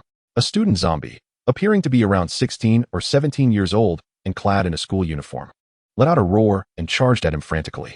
Ignoring the obstacles, Yuning ran at full speed, swiftly firing his crossbow in quick succession, taking out the zombies' heads. Once inside the teaching building, he headed straight for the stairs. First floor, second floor. With a long sword in hand, his precise slashes turned the zombies on the staircase into mere paper, cleaving them cleanly in half under the tremendous force. He dodged the splattering blood with a tilt of his head. The severed bodies rolled down the stairs like slabs of meat. With an expression as cold as an efficient killing machine, Yuning was drenched in blood as he ascended to the 7th floor in just over 10 seconds. As the teaching building had the fewest zombies in the dungeon, the rooftop was the best spot for his plan. Perhaps the zombie outbreak coincided with the time when classes were not in session, or maybe the zombies within the building had gone off to hunt other students. After continuously taking down 27 zombies, the chaotic footsteps on the stairs noticeably diminished. He could only faintly hear the roars of zombies coming from another classroom. On the 9th floor, a quick glance around the floor revealed a zombie blocking his path. Yuning kicked it hard in the chest, sending it crashing down. And with a swift motion, he pierced through, pinning what looked like a teacher zombie to the wall of the corridor. As he paused briefly, a sudden noise from the adjacent classroom caught his attention, the sound of desks and chairs being pushed over, just as Yuning was about to head upstairs again. A panicked female voice called out to him, "Help me. Please, please take me with you." In the classroom near the stairs, a girl in a school skirt stood before him, her face filled with terror. Her pale complexion and trembling legs revealed her fear. Dust covered her innocent and lovely face. But it couldn't hide her beauty. In a school setting, she would likely be considered a goddess in many people's hearts. Seeing Yuning in his peculiar attire, the girl's eyes sparkled with hope. She had noticed him the moment he broke the window. Watching him effortlessly dispatch the zombies had left her in awe. Forgetting who Yuning was, she only knew that if she followed this boy, she had a high chance of survival. Raising an eyebrow, he halted his steps. She wanted him to take her with him? An NPC in the dungeon? In an instant, Yuning quickly assessed the girl's identity. It seemed she was an NPC with a side quest. Noticing Yuning stop, a glimmer of joy flashed in her eyes, and she hurriedly followed him. Hey, classmate. You're so strong, you can definitely help me get out of here, right? It's so terrifying. I really have no idea what's happening outside. A few of my good friends are stuck over there. Can you save us all together later? The girl, looking pitiful, instinctively wanted to move closer to Yuning, as if that was the only way to feel any sense of safety. At the same time, the system's prompt for a side quest suddenly chimed in. Seeing the girl's sorrowful expression, Yuning didn't hesitate to agree. No problem. With that, Yuning swiftly fired a crossbow bolt, hitting the girl in the head and pinning her to the wall. In that instant, the girl's shocked expression before death and the half-completed system prompt froze simultaneously, as if even the system was caught off guard. Ding. Mission failed. Target has died. Hearing the timely notification from the system, Yuning shrugged nonchalantly and turned to dash toward the rooftop. The NPC indeed had a mission attached to her. Many people had taken it in his previous life. But for Yuning, delaying his plans for a low-level quest was simply unnecessary. Most importantly, this girl made quite a racket. If she were a real human, perhaps he would feel some pity, but when it came to NPCs and a mission, Yuning had no qualms about it. With swift steps, Yuning soon reached the rooftop. Bang! He kicked open the iron door and locked it behind him, heading straight for a corner of the rooftop. As the tallest building in the academy, this vantage point allowed him to observe the entire situation. Most importantly, this was the core and the final battlefield. Exhaling softly, Yuning stood on one foot at the edge of the rooftop and looked down. He saw that 13 awakened individuals had just cautiously burst out from the classroom where the mission had begun, led by a young man named Gao Yun. They were making a beeline for the restrooms in the corner of the playground. Watching the youth's movements, Yuning quickly deduced what they were planning. The classroom was located in the southernmost part of the academy, while the restroom was at the southeastern corner. Inside the restroom was the birthplace of the decapitated female corpse. Sure enough, they intended to kill the target before the mutated creatures could go on a rampage. Try not to kill any zombies in the last 3 hours. Even if we haven't accepted the mission, all monsters will be active. They will track us down based on the corpses along the way. Running ahead like a nimble cheetah, Gao Yun scanned the surroundings for zombies while leading everyone along the wall. There's a little trick in the Zombie Academy mission. The mutated creatures will significantly increase in strength after the mission is accepted, but we can seriously injure them before taking on the mission. This way, we can greatly reduce the difficulty. Behind him, a few second-tier awakened individuals exchanged excited glances upon hearing Gao Yun's information, unable to contain their admiration. So, we go find the mission target first, attack halfway, and then start the mission? Exactly. Gao Yun nodded emphatically. Although doing it this way will lower our score when we finally kill it, the rewards will still be there. After taking care of the headless female corpse, we'll head straight to the tallest teaching building to hide. As long as we stay out of sight, we can safely ride out the zombie wave. The only challenge will be holding the rooftop for the last stretch. Listening to Gao Yun's plan, a female awakener in the group let out a light laugh and quickly caught up, saying, "Is it really that simple? Then I really have to thank Captain Gao." Ignoring the flattery and praise from the others, Gao Yun slightly quickened his pace, a hint of darkness flashing in his lowered eyes. Thank me? No. It should be I who thank you all. Chapter 32. The layout. The pace slowed, and everyone moved quietly, hiding beside the restroom. Gao Yun held up a finger to his lips, signaling the group to remain silent. Through the corner of the restroom, they could see a playground swarming with a large number of zombies. Puddles of dark red blood on the ground hinted at the horrors that had occurred here. Cautiously observing the instinctively howling zombies, Gao Yun took a deep breath and waved for everyone to follow. The nimble group slipped into the restroom. In an instant, they were engulfed by a chilling atmosphere. The temperature was low, and the darkness was thick. Inside the restroom, silence reigned, and the dimly lit narrow corridor felt like a tomb's passageway.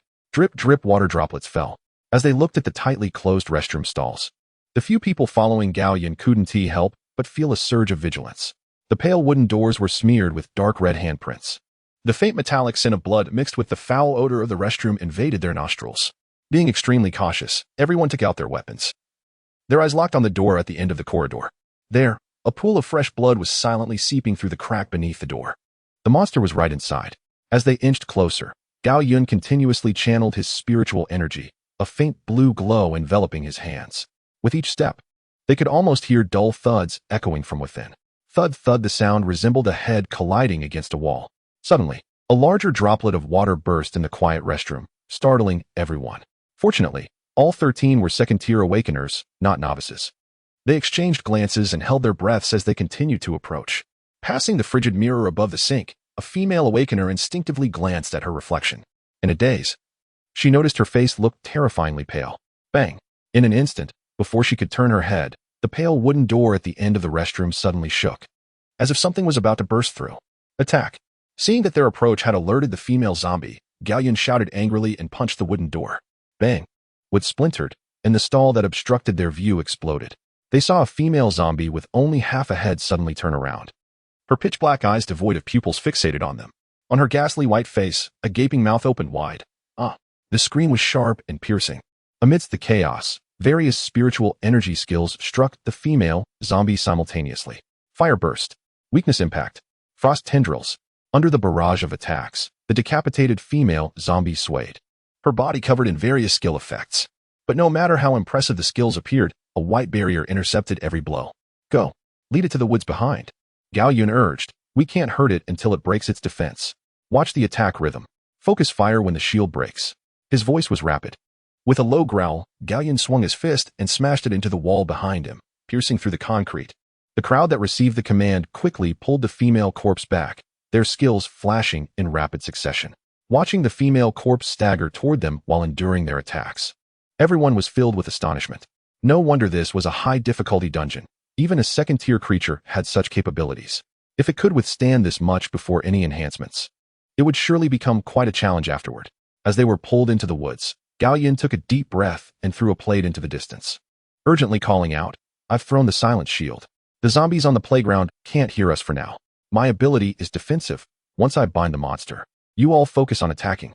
As soon as he finished speaking, Gao Yin decisively charged at the female corpse, and a shimmering blue light instantly formed a shield in front of him. Bang! The female corpse crashed into the light shield, her half-destroyed skull shaking with the impact.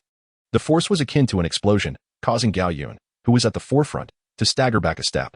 But in the next moment, he pushed forward again. The others, seeing Gao Yun take on the most dangerous task, looked at him with admiration and didn't hesitate to unleash their skills. With a series of attacks, the thin white membrane on the female corpse began to shake violently. A glimmer of hope flashed in everyone's eyes. Keep going. We're about to break through. Realizing the task was so easily achievable, everyone breathed a sigh of relief.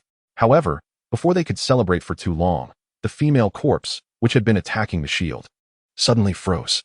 In an instant, it moved like a ghost, swiftly bypassing Gao Yun and appearing right in front of an awakener who was spewing flames. With a squelching sound, her slender arm pierced through the man's chest as easily as if it were entering jelly. Then, with a violent tug, she yanked out his spine, leaving him in excruciating pain as his eyes bulged. Thud. He was killed instantly. The surrounding attackers were taken aback, and several nearby melee awakeners stumbled back in shock. Zhang Tao, a woman at the back of the team, continuously firing ice arrows, shouted with red-rimmed eyes, Hurry! It's too fast. The 13 people present never expected that the headless female corpse would possess such ghostly abilities. At the forefront, Gao Yun's eyes flashed with a cold glint, quickly turning into self-reproach as he shouted, Keep attacking. I'm sorry. I couldn't control her just now. In the midst of speaking, Gao Yun hurriedly pushed forward again, as if determined to block the monster from reaching the others. There was no time to waste in battle. Suppressing their shock, everyone quickly resumed their attacks. On a distant rooftop, Yuning looked down calmly at the fighting crowd. The battle had reached a fever pitch, and if all went well, these 13 second-tier fighters would soon kill the headless female corpse. However, upon closer observation, Yuning keenly noticed that Gao Yun, who was at the front, was holding back his full strength. Interesting. With a light chuckle, Yuning casually glanced at the system task panel. He saw that the task for the C-rank Bloody Butcher had already been quietly accepted by someone else. The task was not taken by him. In the forest, just as everyone was gathering their strength to deliver a lethal blow to the monster, Gao Yun, who had been leading the charge, called out in a low voice, Everyone, get ready to accept the mission. Watch out for the monster's final explosion. As soon as he finished speaking, the 13 members wasted no time and followed him to accept the task. In an instant, the headless female corpse, previously injured on its left arm, suddenly swelled up. and a chilling aura enveloped the entire area. At the same time, behind the group, a massive butcher dragging a long knife was silently charging through the soundproof barrier. Chapter 33. The finale. After enduring another attack from the headless female corpse, Gao Yun worked hard to calm the surging bloodlust within him, secretly calculating the time. He glanced over his shoulder, a fierce glint flashing in his eyes. Although he had advised everyone against taking on extra tasks, he had privately accepted the butcher's mission. He was well aware that his defense was strong, but his offense was lacking. If this dungeon run only resulted in the defeat of one headless female corpse, it would be a significant loss. Especially with his strength, it would be difficult to land the final blow against the second-tier players who still had their trump cards. However, if he could get everyone into a combat state, it would be a different story. In his calculations, as long as he could lure the butcher before taking down the corpse, the others would be forced to fight him unexpectedly. Meanwhile, he could justify himself for not getting involved in the battle with the female corpse. At that moment, he let out a cold laugh. Just as he had planned, while the other 12 were excitedly preparing to claim the kill on the female corpse, a slight tremor suddenly occurred. The woman at the back of the line, ready to unleash her ice spear, instinctively turned around. In an instant, terror washed over her face. The bloody butcher. Without time to think, the rampaging butcher charged past the silent shield, roaring as he brought down his cleaver with brutal force. Bam! In an instant, the spellcasting woman was crushed into a pulp. A scream erupted. The others, deep in battle, had never expected a monster to emerge from behind them. At that moment, Gao Yun seized the opportunity, feigning shock. Who took the mission? Didn't I say not to accept any? Bam! After being attacked by the female corpse, he spat out a mouthful of blood, his eyes filled with rage and sorrow. In a panic, the others lost their footing, unable to think clearly. What to do? How could there be two mutated creatures? Who was trying to get us killed? Fury and fear mixed. As the others saw their advantageous position about to be ruined, the second-tier players couldn't help but curse aloud. Standing in front of the female corpse, Gao Yun took a deep breath. Damn it. It must be that guy who disappeared earlier who accepted the mission and got himself killed. Everyone, there's no turning back now. We have to fight for our lives. You all hold off the butcher, and I'll take on the female corpse alone. Otherwise, we're all dead. With his previous performance, Gao Yun's words instantly convinced the others. As they watched the massive butcher storm into their ranks, panic-stricken, they had no choice but to attack desperately, following Gao Yun's orders. Observing the second-tier players engaging with the strongest butcher, Gao Yun chuckled inwardly as he discreetly led the female corpse to the edge of the battlefield. Yes, just like that. In his calculations, after the second-tier players revealed their trump cards, they should be able to severely injure the butcher. Meanwhile, he could easily deal with the female corpse at any moment. By that time, the final blows from both sides might very well be his. As for how many would be injured or whether anyone would blame Yining afterwards, that was none of his concern. Thinking about the reward for completing 2 tasks in a row, he couldn't help but feel a surge of excitement. In his self-satisfaction, he even found himself grateful for Yining's appearance. If that idiot hadn't escaped on his own, he would have had to come up with an excuse to prevent others from suspecting him. With the enhanced butcher joining the fray, the battle instantly became brutal. On the rooftop, Yining watched the chaos below with keen interest. In particular, he looked at Gao Yun, who was holding back his trump cards, and couldn't help but chuckle softly. Passing the blame onto himself? Trying to snatch the final reward? The plan was clever, but unfortunately, he miscalculated the target. Shaking his head, Yining decisively tapped on the task panel. Ding. Accepted C-level task. Eliminate the withered bone mutant. Ding. Accepted C-level task. Eliminate all zombies in the Institute. Ding. Accepted B-level task. Eliminate the Lord of Corpses. 3 consecutive prompts rang out, and as Yining looked at his task panel, now completely filled, his expression gradually turned cold. His original plan was to fill the tasks in the last 3 hours to trigger a collective emergence of mutants, but Gao Yun's scheming forced him to act sooner than intended. However, it didn't matter. He was determined to achieve a top rating for clearing the dungeon. With the continuous acceptance of tasks, an invisible aura of death instantly spread throughout the academy. In the darkness, it seemed as though some terrifying existence was slowly awakening. No one knew. Just a few minutes into the dungeon, the difficulty had already skyrocketed to its peak. Ah, my hand. A scream echoed. In a struggle with the butcher mutant, a burly man wielding dual axes let out a horrified cry as a torrent of blood gushed from his shoulder. There was no time to dodge. The butcher's massive blade had severed his right hand. No more holding back. If we don't kill this monster, we're all dead. A middle-aged man clad in full armor shouted in alarm, summoning his courage as his gigantic warhammer erupted with brilliant light, directly clashing with the butcher's blade. Splitting hammer. Bang. Spitting blood after the fierce exchange, the man gazed at the butcher, whose abdomen was only slightly dented, and a bitter look flashed in his eyes. The enhanced butcher was too powerful. As the attacks continued, among the remaining 9 members, many awakeners charged forward in fury to confront it. That damn kid. If I find him, I swear I'll kill him. Their anger reached its peak. In their eyes, if it hadn't been for Yining acting alone and taking on the butcher task, they wouldn't have ended up in such dire straits. On the edge of the battlefield, Gao Yun watched with satisfaction as several of the awakeners revealed their trump cards, intensifying his own attacks. Almost there. Just a bit more, and he would be ready to kill the female corpse and seize the butcher's reward. Noticing the trump card skills being unleashed by these second-tier fighters, he couldn't help but feel a sense of relief. Luckily, his calculations were spot on. Otherwise, with his attack power, he would have only been scraping by for some experience points. How could he have had such an easy time slacking off otherwise? A few seconds later, just as Gao Yun was hesitating about whether to deal with the female corpse directly, a chilling sensation suddenly surged in his heart. Huh? Instinctively, he glanced back. And in that moment, his pupils reflected a swarm of zombies and 2 enormous dark figures. His face turned pale. Oh no. When he clearly saw the monsters charging towards him, an overwhelming panic flooded his mind. Someone had taken all the quests. At the same time, the others, who were pushed to their limits in battle, turned to look as well, and the same despair and shock appeared on their faces. Skeletons. The Lord of Corpses? It felt like they had fallen into an ice cave. In that instant, all they heard was Gao Yun's piercing roar. Run. To the biggest classroom building. Without hesitation, Gao Yun abandoned the heavily injured female corpse and took off running. In the open area, if he encountered the subsequent mutants, it would be a dead end for him. He sprinted desperately, using every ounce of strength he had, wishing he were not agility-based, racing toward the classroom building. The main structures in the instance couldn't be destroyed. Only by relying on the terrain could there be a glimmer of hope for survival. On the rooftop, Yining calmly watched the panicking crowd rush towards him, his mind shifting to his skill panel. One strike should be enough to take them all out. On the panel, the cooldown for Blade Wind had finished and was now glowing. Chapter 34. The crowds of seconds that kid seems to be up there. Never mind, let's just get up first. Inside the stairway, 10 second-tier awakened rushed upwards, desperately pushing themselves forward. Behind them, the chilling roars of zombies echoed like a death knell. In just a few seconds, the group burst onto the rooftop. Bang! One of them kicked open the rooftop door, and several of them gasped for breath, trying hard to calm their racing hearts. Turning around, they saw Yining standing at the other side, his face filled with anger. Looking at Yining, who seemed unfazed, an awakened wielding dual blades erupted with rage, cursing as he swung his weapon, ready to strike. You're the one behind this, aren't you? Damn it. We almost got killed because of you. Contrary to what one might expect, Yining effortlessly sidestepped the incoming blade.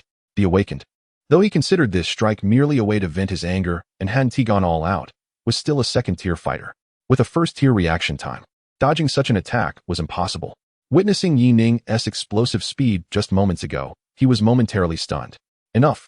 Without waiting to think further, the last one to arrive, a heavy-hitting awakened, slammed the iron door shut and shouted, "Are you still fighting amongst yourselves? The monsters are coming. We're all going to die."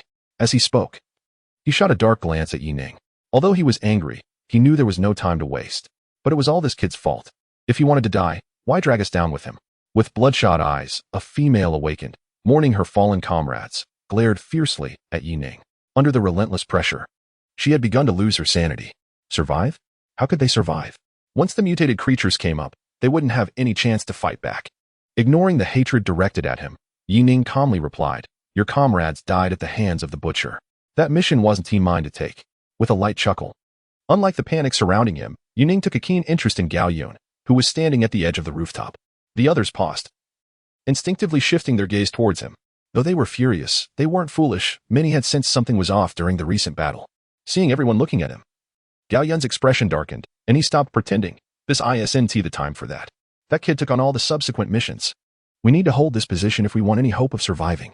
After saying this, he leaned out to look at the playground, where the fastest of the mutated female zombies was limping towards them at an alarming speed. If it weren't for the slower-moving skeletal mutants and the corpse monarch, they wouldn't even have time to argue. Hold. How do we hold? For enhanced second-tier mutants? There is no way we can defend against them, let alone the corpse monarch. That monster is at the peak of second tier. In the grip of extreme fear, several awakened felt their mental defenses shatter. Despite Gao Yun and the heavy-set man insisting there was hope, they couldn't see any. Stop arguing. Taking a deep breath, the burly man wielding a heavy hammer smashed down on the first few zombies that charged at him, speaking rapidly. We'll split into 2 teams. The ranged attackers will hold off the mutated creatures, while the rest of us deal with the zombies. This building can't be breached without a third-tier ability. Those 3 large mutated creatures can only climb up from outside. As his words echoed, everyone jolted in realization. Many rushed to the rooftop to peek over the edge. Sure enough, aside from a decapitated female zombie quickly crawling into the classroom building, the other 3 mutated creatures had stopped below, preparing to climb up. Exactly. Gao Yun, who had already thought of this plan, eagerly chimed in, pulling out his pistol and firing into the oncoming horde of zombies. As long as we work together and keep pushing those mutated creatures down, we might just hold out till the end. A few others exchanged worried glances but reluctantly agreed to the plan, quickly splitting into 2 teams to follow Gao Yun's instructions. However, during the grouping, several second-tier awakeners angrily pointed at Yining. If we get out of this, I swear I'll smash your head in. If you want to die, go ahead and do it yourself. Standing guard at the rooftop entrance, Gao Yun felt a wave of relief as the group's frustration shifted towards Yining. Strictly speaking, his plan would also lead to heavy casualties, but Yining had made things even worse. Seconds passed quickly, with a shuddering of the building.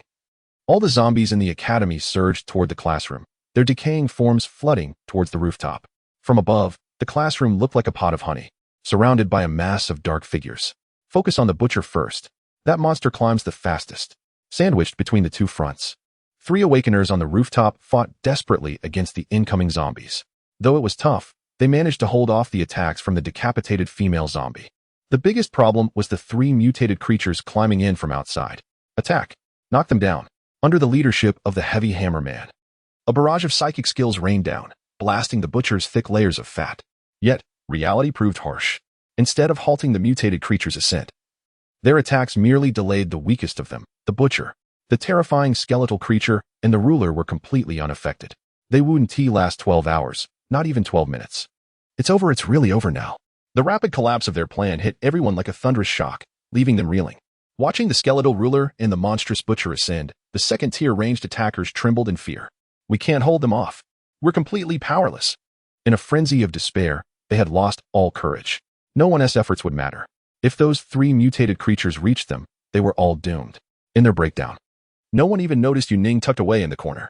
Just as despair engulfed the crowd, Yining, who had been quietly observing the situation from the side, spoke calmly. If I were you, I would jump down immediately. What? The onlookers gasped as they saw Yining, seemingly ignored, standing at the edge of the rooftop, poised to leap. In the next moment, without giving anyone a chance to think, Yining suddenly launched himself into the air, soaring off the rooftop like an arrow. In an instant, a terrifying pressure descended from the sky. The dim sky darkened even further. In that split second, a storm of sword energy, infused with a sense of destruction, rapidly formed around him, coalescing into a torrent that surrounded Yining like wings of a sword. What is this aura? On the rooftop, everyone was shocked, staring at Yining enveloped in sword energy.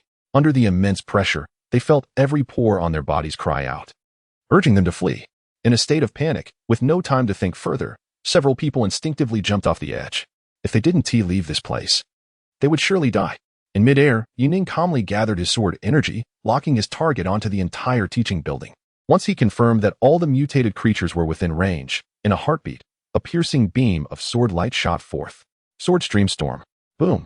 The sword energy surged forward, thousands of sword strikes bursting forth with the power to annihilate everything in their path. At the same time, blinding streams of sword energy, like rushing lasers, consumed the entire building. Amidst the terrified gazes of onlookers, the 2 top-tier mutated creatures, which everyone deemed invincible, instantly dissolved into nothingness. Boom. After the torrent of sword energy obliterated all the mutants, it continued to slam into the ground without any obstruction. The heat radiated, leaving behind a scene of devastation. It's gone. Everything is gone. A few seconds later, the stunned crowd stared in disbelief at the scene before them. As if they were dreaming. The original teaching building had completely vanished, leaving only a massive pit over 30 meters deep, emitting wisps of smoke. Chapter 35, The Blue Item Gudu. Saliva dried in his throat. The few survivors stood frozen in place like sculptures. Instant kill. A blatant instant kill. Such a terrifying attack could only come from a third-tier explosion. And not just any ordinary third tier. Panic, fear, and various complex emotions swirled within them. The muscular man who had previously scolded Yining now wore a mournful expression, trembling as he glanced at Yining not far away. This esteemed individual. I truly failed to recognize your greatness and have offended you. Stammering, he found himself at a loss for words in his nervousness. Although he couldn't comprehend how Yining had transformed from a first-tier to a terrifying third-tier being, Everyone clearly understood one thing: if Yining held any dissatisfaction towards them, he could wipe them out in an instant. In this enclosed dungeon, they had no chance to escape. The gap between the second tier and third tier was too vast, as wide as the difference between them and an ordinary person. As they progressed further, the disparities between tiers felt like a qualitative change. Calmly observing the frightened crowd, Yining simply spoke in a flat tone. Go clear out the remaining zombies. All the tasks had been completed, and the only remaining task he had taken on was to eliminate all the zombies. Unless something unexpected happened, he should receive the highest rating for the dungeon. He paid little mind to the crowd's earlier reactions. After all, it was normal for them to resent him in their despair since he had indeed accepted a task. Upon hearing Yining's command, the few of them hastily dispersed. However, a few younger female awakeners in the crowd suddenly seemed to realize something, their eyes flickering with understanding. So young, yet a third tier. This boy before them must be a descendant of the military or a high-ranking faction. However, just as they were about to strike up a conversation, they were taken aback to see Yining finish speaking and turn to leave towards the forest. They exchanged glances, revealing faint smiles of resignation. It seemed that he didn't care about them at all. He was truly formidable. How could someone so young possess such monstrous strength? Who knows? Just from that attack, I felt that even a slight brush against me would be enough to kill me instantly. Luckily, I managed to jump out of the way. No need to guess. Have you forgotten about Gao Yun? He seemed to have been vaporized before he even had a chance to run. After Yining left, the group cautiously began discussing among themselves, still shaken. Yet when Gao Yun's name came up, everyone's expressions grew peculiar. Amidst their astonishment, they couldn't figure out one thing. How could Yining disregard the dungeon's restrictions and enter a second-tier dungeon with third-tier strength? In the forest, Yining quickly began digging a deep pit in the ground, not for any other reason, but to search for a special item. According to the information released in his previous life, a special item was hidden within the seemingly unremarkable woods of the Corpse Academy. It was said that the first person to discover it had stumbled upon it by accident during a battle. Where exactly could it be? He strained to recall. Reflecting on the specific details within the dungeon, Yining was like a miner tirelessly searching for traces. The special item in question was a half-skull, the very piece that rested atop the decapitated female corpse. If he followed the storyline to accept the dungeon quest, he would uncover the story of the corpse before her death. Skull. Digging quickly. Moments later, as his sword abruptly paused, a flicker of surprise crossed Yining's face. In the next second, he saw a stark white skull exposed in the earth where his sword had pierced. Without hesitation, Yining carefully unearthed the skull. Ding! You have obtained a special item, grievance skull. As the system notification rang out, Yining's brows twitched, and he couldn't help but feel a wave of excitement. The information revealed in his past life had indeed not deceived him. He decided to check the attributes. With a hint of anticipation, Yining promptly examined the skull's properties. Grievance skull, blue. Special item effect. Upon use, gain the ability to materialize mental power, allowing you to spread your mental force based on your willpower attribute strength. Item description: open the skull, and perhaps you will see more. Toying with the skull in his hands, a glimmer of joy flashed in Yining's eyes. At first glance, this blue item seemed unremarkable, but its effects were incredibly powerful. Before reaching the third tier, willpower awakeners possessed vast mental energy but had few opportunities to utilize it. A significant reason for this was that their mental energy was not sufficiently solidified and was difficult to project. In contrast to other attribute awakeners who could achieve immediate enhancements after strengthening, willpower-based individuals were physically weaker, with the only advantage being the ability to cast more skills. However, acquiring the ability to materialize mental power changed everything. As a capability exclusive to those at the third tier and beyond, materialized mental power was akin to telekinesis, allowing one to manipulate objects in the void. Moreover, the projected mental energy functioned like eyes, enabling one to observe their surroundings without obstruction. Just based on this aspect, the survival rate of willpower awakeners could be significantly increased. Suppressing his joy, Yining decisively pressed the skull against his forehead and activated it. In an instant, accompanied by a pain akin to cutting through brain matter, Yining felt his previously loose mental energy solidify in an instant. With a wave of his hand, the rubble on the ground was surprisingly lifted by an invisible force, as if an unseen hand was moving it back and forth. Very good.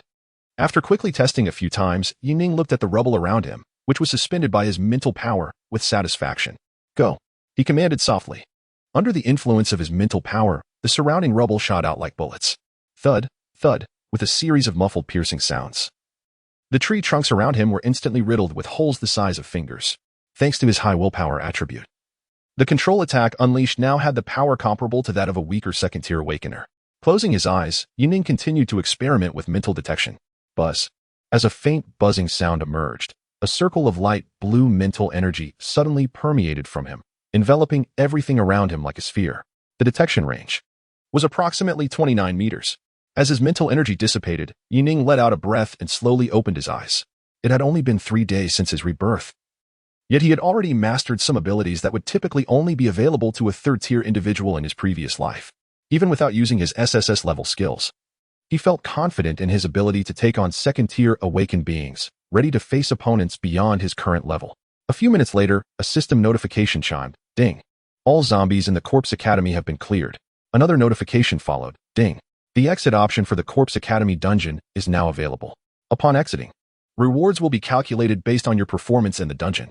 Listening to the continuous system alerts, Yining scanned his surroundings to ensure he hadn't missed anything before decisively choosing to exit. Chapter 36. Reward Overload Dungeon Exit. Settling Dungeon Information. Dungeon Completion. Yining current dungeon completion rate. Basic completion rate. 20 additional completion rate. Zombie Lady 7. Bloody Butcher 13. Skeletal Mutant 20. Corpse Monarch 30. Zombie 10. Total accumulated 100. Rating achieved. SSS level. SSS level reward. Randomly selected blue equipment 1. Randomly awarded attribute points 3. Obtained C-rank title. Corpse. Ding extra psychic experience gained for defeating the second-tier mutant zombie lady. Ding extra psychic experience gained for defeating the second-tier mutant bloody butcher. Ding extra psychic experience gained for defeating the second-tier peak corpse monarch and received B-rank skill book 1. Ding your level has been upgraded to first-tier peak. Please undertake the promotion task as soon as possible to complete your upgrade. Before the task is completed, all additional experience will be proportionally converted into attributes. Current additional attribute bonus 2. Listening to the flurry of system rewards, Yining felt his ears ringing. After clearing the dungeon, not only was his psychic experience bar instantly filled, but he also received 2 pieces of blue-tier equipment. As for white-tier equipment, he received a whopping 6 pieces.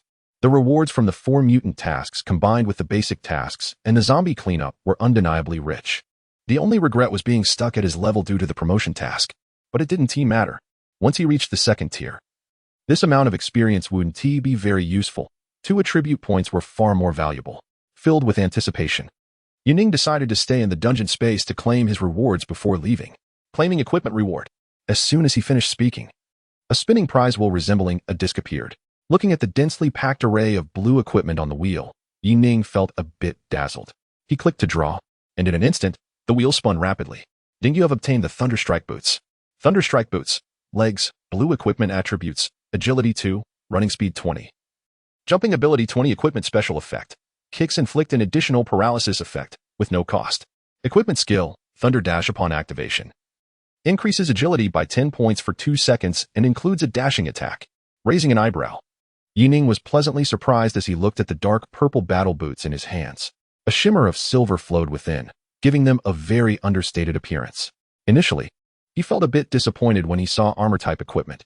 He had been hoping for a blue weapon, but after reviewing the attributes of the Thunderstrike boots, he realized they were indeed an exceptional piece of gear, not to mention the additional damage on attacks, which, although limited, effectively counts as a skill.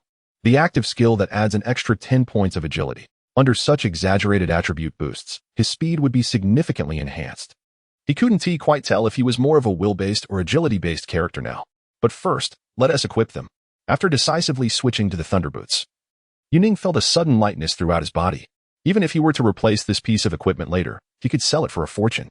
He believed that many agile awakeners would go wild over this item, especially those skilled in close combat, who would likely fight tooth and nail to get their hands on it. After glancing at the other white-grade equipment, Yining immediately listed all the items he had replaced on the trading channel. His gaze then shifted to the last reward, which was for defeating the Corpse Sovereign. A B-grade skill book. As he touched the black skill book, a brief message appeared in his mind. B-grade skill. Corpse Explosion. Necromancy. Poison. Corpse Explosion. Consumes 600 spirit energy to detonate a corpse within close range, causing an area explosion while inflicting a poison effect and dealing additional damage based on the corpse's level. Skill description. No bones left. What a fantastic skill. After reading the skill description, Yining immediately realized that this was a top-tier skill for spellcasting awakeners. If nothing unexpected happened, this skill must have originated from the Corpse Sovereign's abilities. Unfortunately, the strongest boss in this dungeon had been taken down before it even had a chance to fight back. An area attack coupled with poisoning and additional damage based on the corpse's level. This skill was undeniably powerful.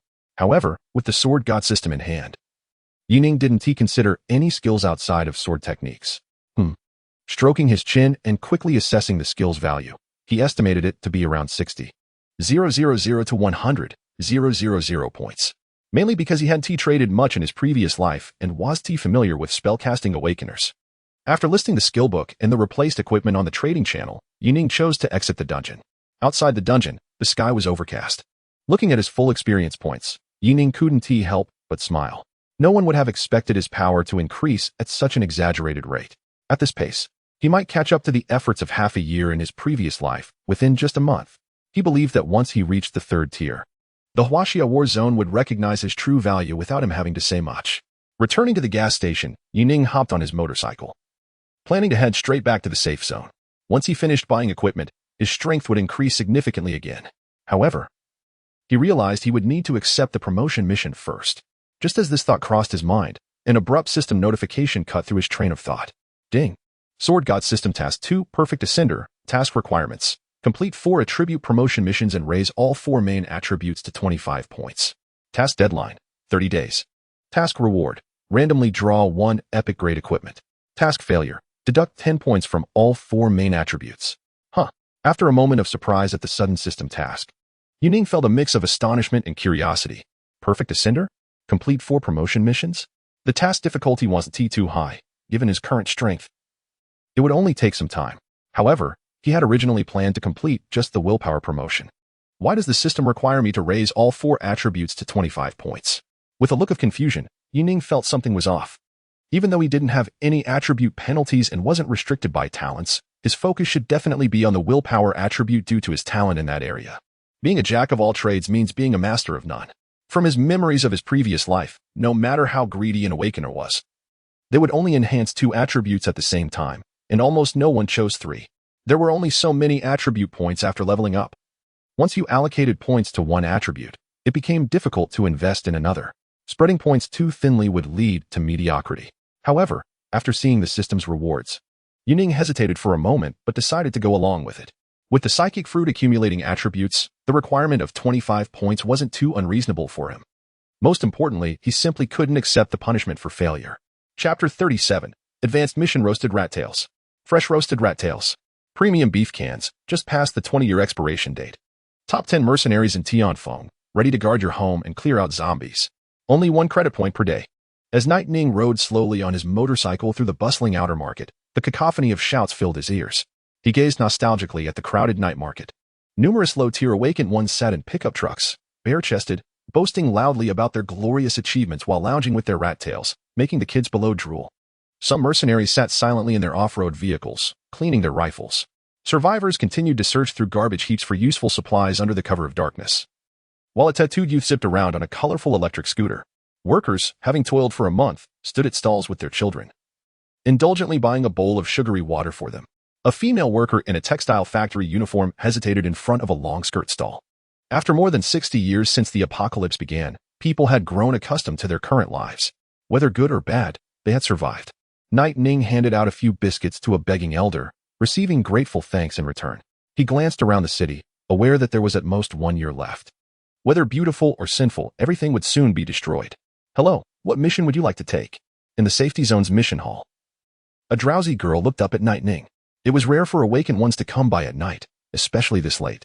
Advanced mission, Yining spoke softly, glancing at the information on the safety zone's mission board, quickly searching for his target.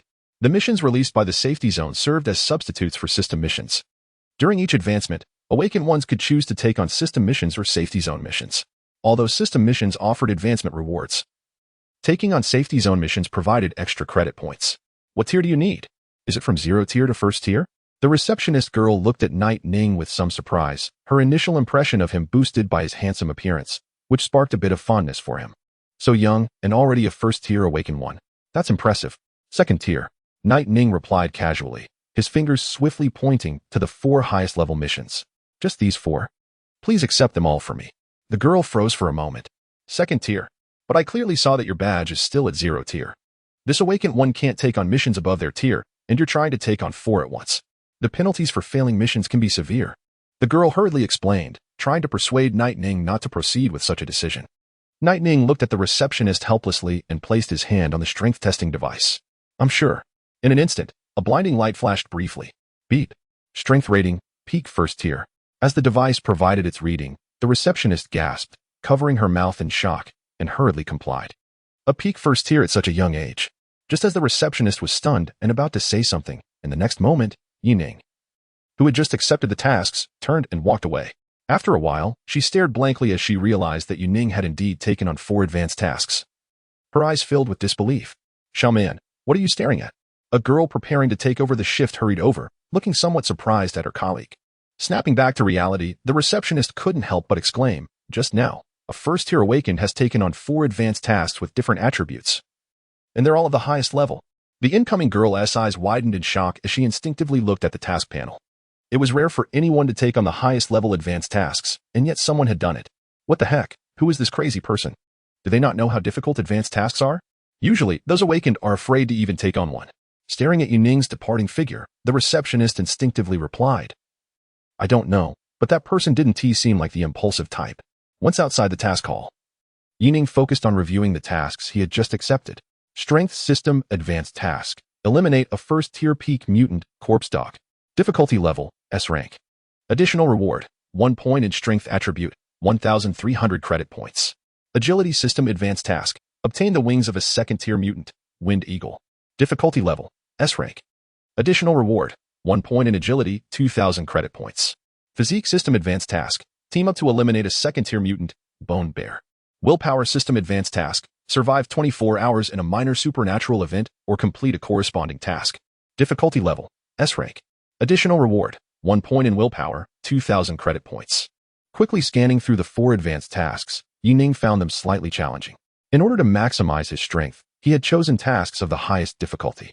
If word got out, it would probably shock a number of awakened. Aside from the strength task, the remaining enemies were all second-tier mutants. Normally, an awakened could barely manage to progress by taking on tasks of the same tier. Who would dare to take such risks? It's important to note that the cost of failure could mean a deduction of 50 of their main attributes. However, for him, the trouble didn't lie in the difficulty of the tasks, but rather in the fact that each task was located in a different place. The strength and physique tasks weren't too troublesome, as both mutants were located in the former Tianfengzhu. The Wind Eagle for the agility task, however, might require him to find an awakened to buy information. Of course, it would be best if he could purchase it. Lost in thought, Yining recalled the information about the Wind Eagle. In his hazy memory, this mutant S-wings seemed to be some kind of enchanting material, and many lucky individuals had found them in the wild. He figured he should be able to buy it as well. When it comes to solving things with money, Yining naturally didn't want to waste time. As for the final willpower task, he furrowed his brow, feeling a weight in his heart as he looked at the supernatural event related to it. Supernatural events are the most unique occurrences in apocalyptic games. These events often have little to do with strength. Whether one can succeed depends largely on the judgment and courage of the awakened, and sometimes even on luck. When facing mutated creatures, it's a straightforward matter of strength, but with supernatural events, even the strongest awakened person can find themselves in deep trouble. Shaking his head, Yining contemplated his course of action and decided to set off the next day. Captain Huang, I think I just saw Yining outside the mission hall. Several soldiers from the awakened team, preparing to take on a task, exchanged bewildered glances as they pointed toward a figure in the distance. Unable to resist tugging at Huang Xiao's sleeve. At the sound, Huang Xiao instinctively looked in the direction his team member was pointing. A few seconds later, a look of surprise crossed his face. That familiar silhouette did indeed look like Yining. Watching Yining, who seemed to be leaving the mission hall, he couldn't help but feel puzzled. What's this kid doing at the mission hall so late? Since the military had relieved him of the duty to protect Yining, he had naturally returned to his unit and stopped paying attention to him. While he had a good impression of Yining, it wasn't enough to prompt him to search for him privately. After all, Yining was destined to remain at the second tier, especially since willpower-type awakened individuals had weak combat abilities. Even if Yining had exceptional talent, his leveling speed wouldn't be that fast. Who knew when they would reach the same level? Could it be that he's here to take on an advanced mission? He joked, but a team member immediately retorted. How could that be? He just became an awakened one, and he's a willpower type. Even if he teams up with others to hunt mutated creatures, he won't reach the first tier in just a few months. A zero-tier awakened person would probably run out of energy just using a skill. All right. Shaking his head, Huang Xiao glanced thoughtfully at Yining's silhouette and interrupted his team's discussion. Maybe he's just passing by. Let us head inside and take on our tasks. After you all advance to the second tier, our team still needs to prepare for a search mission. A search mission? The team members, listening to Huang Xiao, couldn't help but ask, Captain, is it related to the reports of a third-tier presence that have been circulating recently? I heard there have been sightings of 2 third-tier individuals near our safe zone. Exactly. Nodding, Huang Xiao's expression turned serious. The higher-ups are taking this matter very seriously. Even Commander Xiao is preparing to return. The presence of 2 unidentified third-tier individuals near our safe zone could lead to serious trouble if not handled properly. As his words sank in, the team members expressed their awe. Third-tier individuals are incredible. Just a casual display of power from them could scare us half to death. I wonder who these big shots are to have such leisure. Chapter 38. The Zhu Wangjin stood at the heavily guarded entrance of the psychic residence, directing a group of workers as they moved furniture. Yuning was somewhat surprised to see him. Instinctively turning around, the girl's face lit up with joy when she recognized Yuning. Before she could say anything, Yuning, smiling, pointed at the large truck filled with furniture and asked, "What is all this for?" Upon hearing Yuning's question, a flicker of panic crossed Wang Zhen's eyes. After a moment's hesitation, he explained softly, Yuning, well, I noticed that there was too much furniture among the things Auntie brought over. So I took some of my bonus to buy a few things for her. After you bought the apartment last time, they gave me a lot of bonuses." Seeing the girl's awkward explanation, Yuning felt a warm sensation in his heart. "Thank you then. Would you like to come up and have a meal together? I just got back." As he spoke, Yuning waved the fresh ingredients he had just bought. Looking at Wang Zhen's shy demeanor, he couldn't help but think back to his previous life. In that life, the girl had been the same way. During his toughest times, she often took a small portion of her salary to help him. Although it wasn't much, it was enough to leave a lasting impression on Yuning. "And no, you don't have to thank me." Wang Zhen quickly waved her hands, a hint of shyness crossing her face. "I should be the one thanking you. That bonus was really a lot. You don't have to come up for dinner. I have a part-time job at a restaurant tonight." After saying this, it seemed Wang Zhen realized something and felt a bit hesitant to stay any longer. Yuning, I'll be going now." She hurriedly turned to leave. Just before exiting, she mustered up her courage and turned around. "Yuning, in a few days, there's a class reunion. Would you like to go with me?" Her voice trembled slightly. If it were before, she could have faced Yuning confidently. But now, facing someone who had become an awakened one, with abilities that could yield astronomical results, she couldn't help but feel a sense of inferiority. She was just an ordinary person, and she felt there was a vast chasm between them. In the future, she could only look up to Yuning. Yuning paused, surprised by Wang Zhen's nervousness. After a moment, he smiled and replied, "If I have time, sure." He didn't mind agreeing to Wang Zhen's request since she had once helped him. Wang Zhen's face suddenly brightened, as if a light had appeared in her eyes. "Mama, little sister, I'm back." Swiping his card to enter his newly bought apartment, Yuning couldn't help but smile warmly. Seeing his mother cooking in the kitchen, all the fatigue of the day melted away. "Brother, you're back." Bouncing in like a little deer, and Xiaoxia dashed from the living room and jumped into his arms. Upon seeing the snacks Yuning had brought, her small face instantly broke into a delighted smile. As if struck by a thought, and Xiaoxia grabbed Yuning's hand and started excitedly showing him around the room. "Brother, this is your bedroom, and this is mine. Look, we have hot water for showers, and there are electric lights." And Xiaoxiao exclaimed as she proudly opened the refrigerator in the living room, as if showcasing a treasure. "Brother, now that we have a fridge, we won't have to worry about our vegetables spoiling in the summer anymore." With a fond ruffle of his little sister's hair, Yuning couldn't help but feel a wave of nostalgia as he glanced around their new home. In his previous life, even after being trained and nurtured by the capital, he never truly enjoyed a single day of life. Back then, resources were scarce, and everyone lived under immense pressure. Each day revolved around fighting. As he savored the tranquility of the moment, Yuning quietly vowed to protect this warmth and peace until the very end. In the kitchen, his mother playfully scolded him as she took the items from his hands, concern lacing her voice. "Don't spend money recklessly. Save some up. You'll need it to marry a wife someday." Suddenly, she seemed to remember something. "Yuning, is that Wang Zhen your classmate? That girl seems really nice. She's been bustling around here all day. It must be exhausting for her." "Yeah, brother. Does Sister Wang Zhen like you? She's really pretty. Is she your girlfriend?" Seeing his little sister's inquisitive expression, Yuning helplessly picked up and Xiaoxia. "Don't say silly things. She's just a classmate of mine. You're too young to understand what a girlfriend is." The next day, outside Tianfeng City, Yuning observed the awakened forces moving out in an orderly fashion, a hint of confusion flashing in his eyes. For some reason, since 2 days ago, the safe zone seemed to have heightened its security, searching the surrounding areas for something. The psychic fighter jets, which rarely took off, had been continuously soaring into the sky over the past 2 days. Had some powerful mutated creature appeared nearby? Furrowing his brows, Yining searched his memories but couldn't find any information about a mutated attack. The earliest signs of disaster wouldn't emerge for another 7 months. Suppressing his doubts, Yining decided not to dwell on it any longer. With the sound of engines rumbling, they sped through the wilderness like arrows released from a bow. Their destination, Tianfeng Zoo, which was referred to as the paradise of corpses by many survivors. Chapter 39. Unexpected discovery at the entrance of the dilapidated zoo. Only 2 iron pillars remain, standing as a reminder of the once grand archway. The wind blows, stirring up a cloud of dust in front of the crumbling gate. Under the scorching sun, a few crows peck rapidly at a decayed corpse that has lost any recognizable shape. Not far away, in a building with only half a wall remaining, 6 awakened individuals dressed in various gear have gathered. Commander, should we inform the Tianfeng safe zone? You came all the way here. What if there's a misunderstanding? From what I've seen these past few days, it seems like the Tianfeng safe zone is searching for something, dispatching troops everywhere. Could they possibly know we're here? A second-tier awakened, carrying a longbow, respectfully inquired next to a stern-looking middle-aged man. Probably not. It's likely just routine training.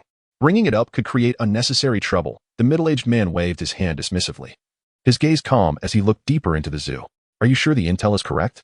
Is there really a second-tier mutant that is close to advancing? We traveled nearly 1,000 kilometers from the Zhenjiang safe zone. I hope it's not a wasted trip, he continued. As he finished speaking, a bald second-tier awakened replied in a low voice, Lord Hong Gang, the information is accurate.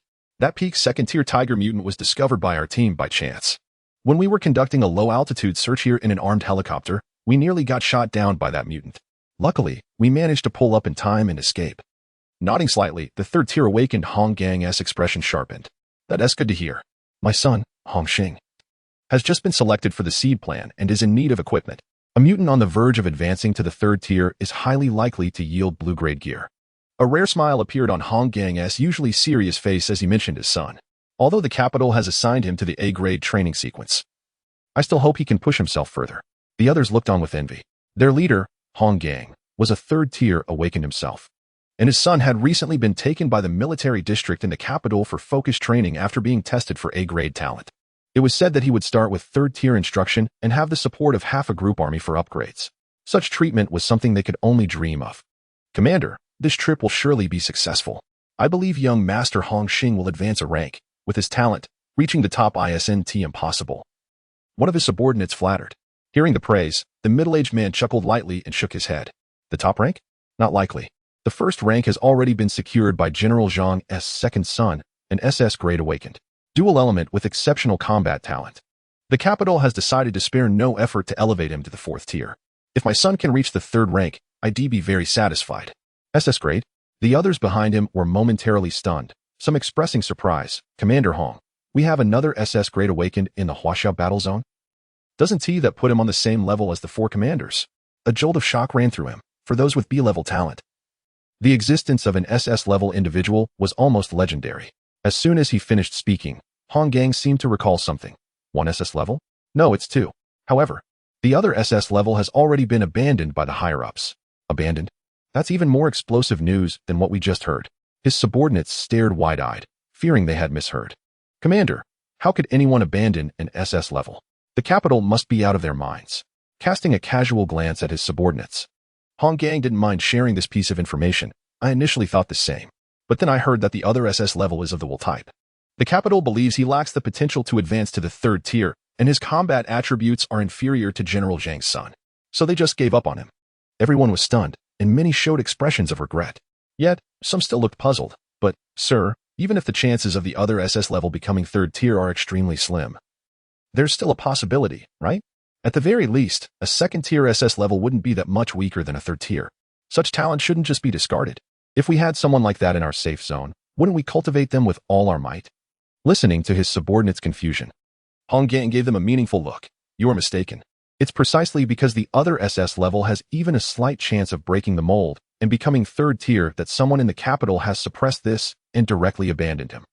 The official reason is a lack of potential, but the underlying reason, With a cold sneer, Hong Gang stopped elaborating. After the apocalypse, the Huaxia battle zone had been at peace for too long. If an SS-level genius could become 3rd tier, it often meant the birth of a new commander. The commander of the Huaxia battle zone represented almost supreme power. General Zhang Sun could ascend without opposition, but in the context of fierce competition among various military districts, no one wanted an outsider to disrupt the balance, especially someone who didn't belong to any faction. Given all these factors, the higher-ups managed to maintain a tacit understanding to abandon the other SS level. After all, being SS level didn't necessarily mean one would become 4th tier. All 4 commanders were SS level. After all, suppressing his thoughts, Hong Gang waved his hand nonchalantly, prepared to draw out that mutated creature. There should be quite a few low-tier mutants lurking around here. It will be a hassle when we make our move later. With that, Hong Gang focused and adjusted his state, readying himself for battle. Although he represented humanity's top combat power as a 3rd tier, facing a peak 2nd tier mutant still put considerable pressure on him, especially since the beast might just be one step away from advancing to 3rd tier. Yes, sir. They cupped their fists in response. With Hong Gang's command, the remaining 2nd tier awakened quickly drew their weapons, preparing for battle. On the roof of an abandoned residential building, Yining furrowed his brow as he gazed towards the nearby zoo. Just a minute ago, he had noticed that there seemed to be another group of awakened within the building next door. With exceptional strength and keen perception, he faintly sensed that the opponent's power was not to be underestimated. One of them seemed to be at the 3rd tier. Were they trying to steal monsters from him? Concealing his presence, Yining stealthily approached. A few seconds later, a series of piercing howls echoed, and several awakened individuals burst out from the building, charging directly towards the zoo. At the same time, a thunderous roar erupted from within the park. Roar. Grr. In an instant, 2 of the first mutated creatures to be provoked charged out of the abandoned amusement park to confront the awakened ones. And finally, a massive crimson corpse tiger, as large as a mining truck, slowly emerged. Its gigantic eyes reflected the figures of the crowd, hiding in the back. Yining quickly noticed the unmistakable aura of Hong Gang among the people, as well as the corpse tiger. There was actually a peak 2nd tier mutated creature here. And a 3rd tier as well. Licking his lips, Yining suddenly realized that this 3rd tier individual was heading straight for the corpse tiger. A bold idea began to take shape in his mind. He was determined to complete the mission. But perhaps he could also steal a monster? Looking at the skill panel, where his heavenly rift ability had already cooled down, Yining couldn't help but recall the terrifying power it had displayed that day. Even from 100 meters away, it could unleash tremendous damage. If he controlled it well, he might just be able to snatch a victory from a 3rd tier opponent. Chapter 40, Monster Stealing. Split up and fight. As a dark shadow swiftly dashed out from behind the foam mountain, the leading few 2nd tier awakeners suddenly dispersed their formation. A strong stench filled the air, accompanied by a foul wind. A double-headed mutated creature the size of a car charged directly into the crowd. Hidden at the back, Yining's gaze flickered as he instantly recognized his target, a peak 1st tier mutated creature, the corpse dog. With precision, 2 of the 5 awakeners quickly advanced, one wielding a shield while the other surrounded by a ghostly blue cold light engaged in combat, thanks to their extensive combat experience. Just these 2 managed to entangle the frenzied corpse dog. Be careful, there's a blood bear behind us, one of them shouted. In another direction, the remaining 3 2nd tier awakeners stood ready, their eyes fixed on the vibrations coming from the right side of the park. Faced with a mutated creature of the same tier, they didn't need to kill it. They just had to hold it off to prevent interference with the battle between their leader and the tiger beast.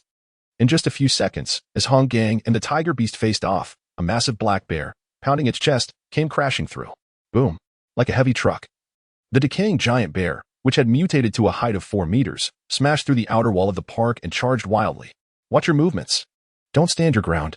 Compared to the corpse dog squad that was being dragged away, the 3 faced with the blood bear felt extremely tense. Looking at the bear with its heart nearly rotting away, they dared not relax for a moment. The battle was about to erupt. One of the 3, a physique-based awakener, let out a roar and charged forward with his large shield. With a thunderous crash, the gigantic bear paw slammed down, and the burly man, who had shrunk behind the shield, was directly slammed into the ground. Under the immense force, his legs sank over 10 centimeters into the sand, his muscles trembling as if bracing against a weight of 10,000 pounds. After a brief stalemate, the burly man let out a low growl, and a burst of silver light erupted from his body. Steel body. As the skill activated, he was instantly enveloped in a layer of silver, continuing to withstand the bear's attacks like metal.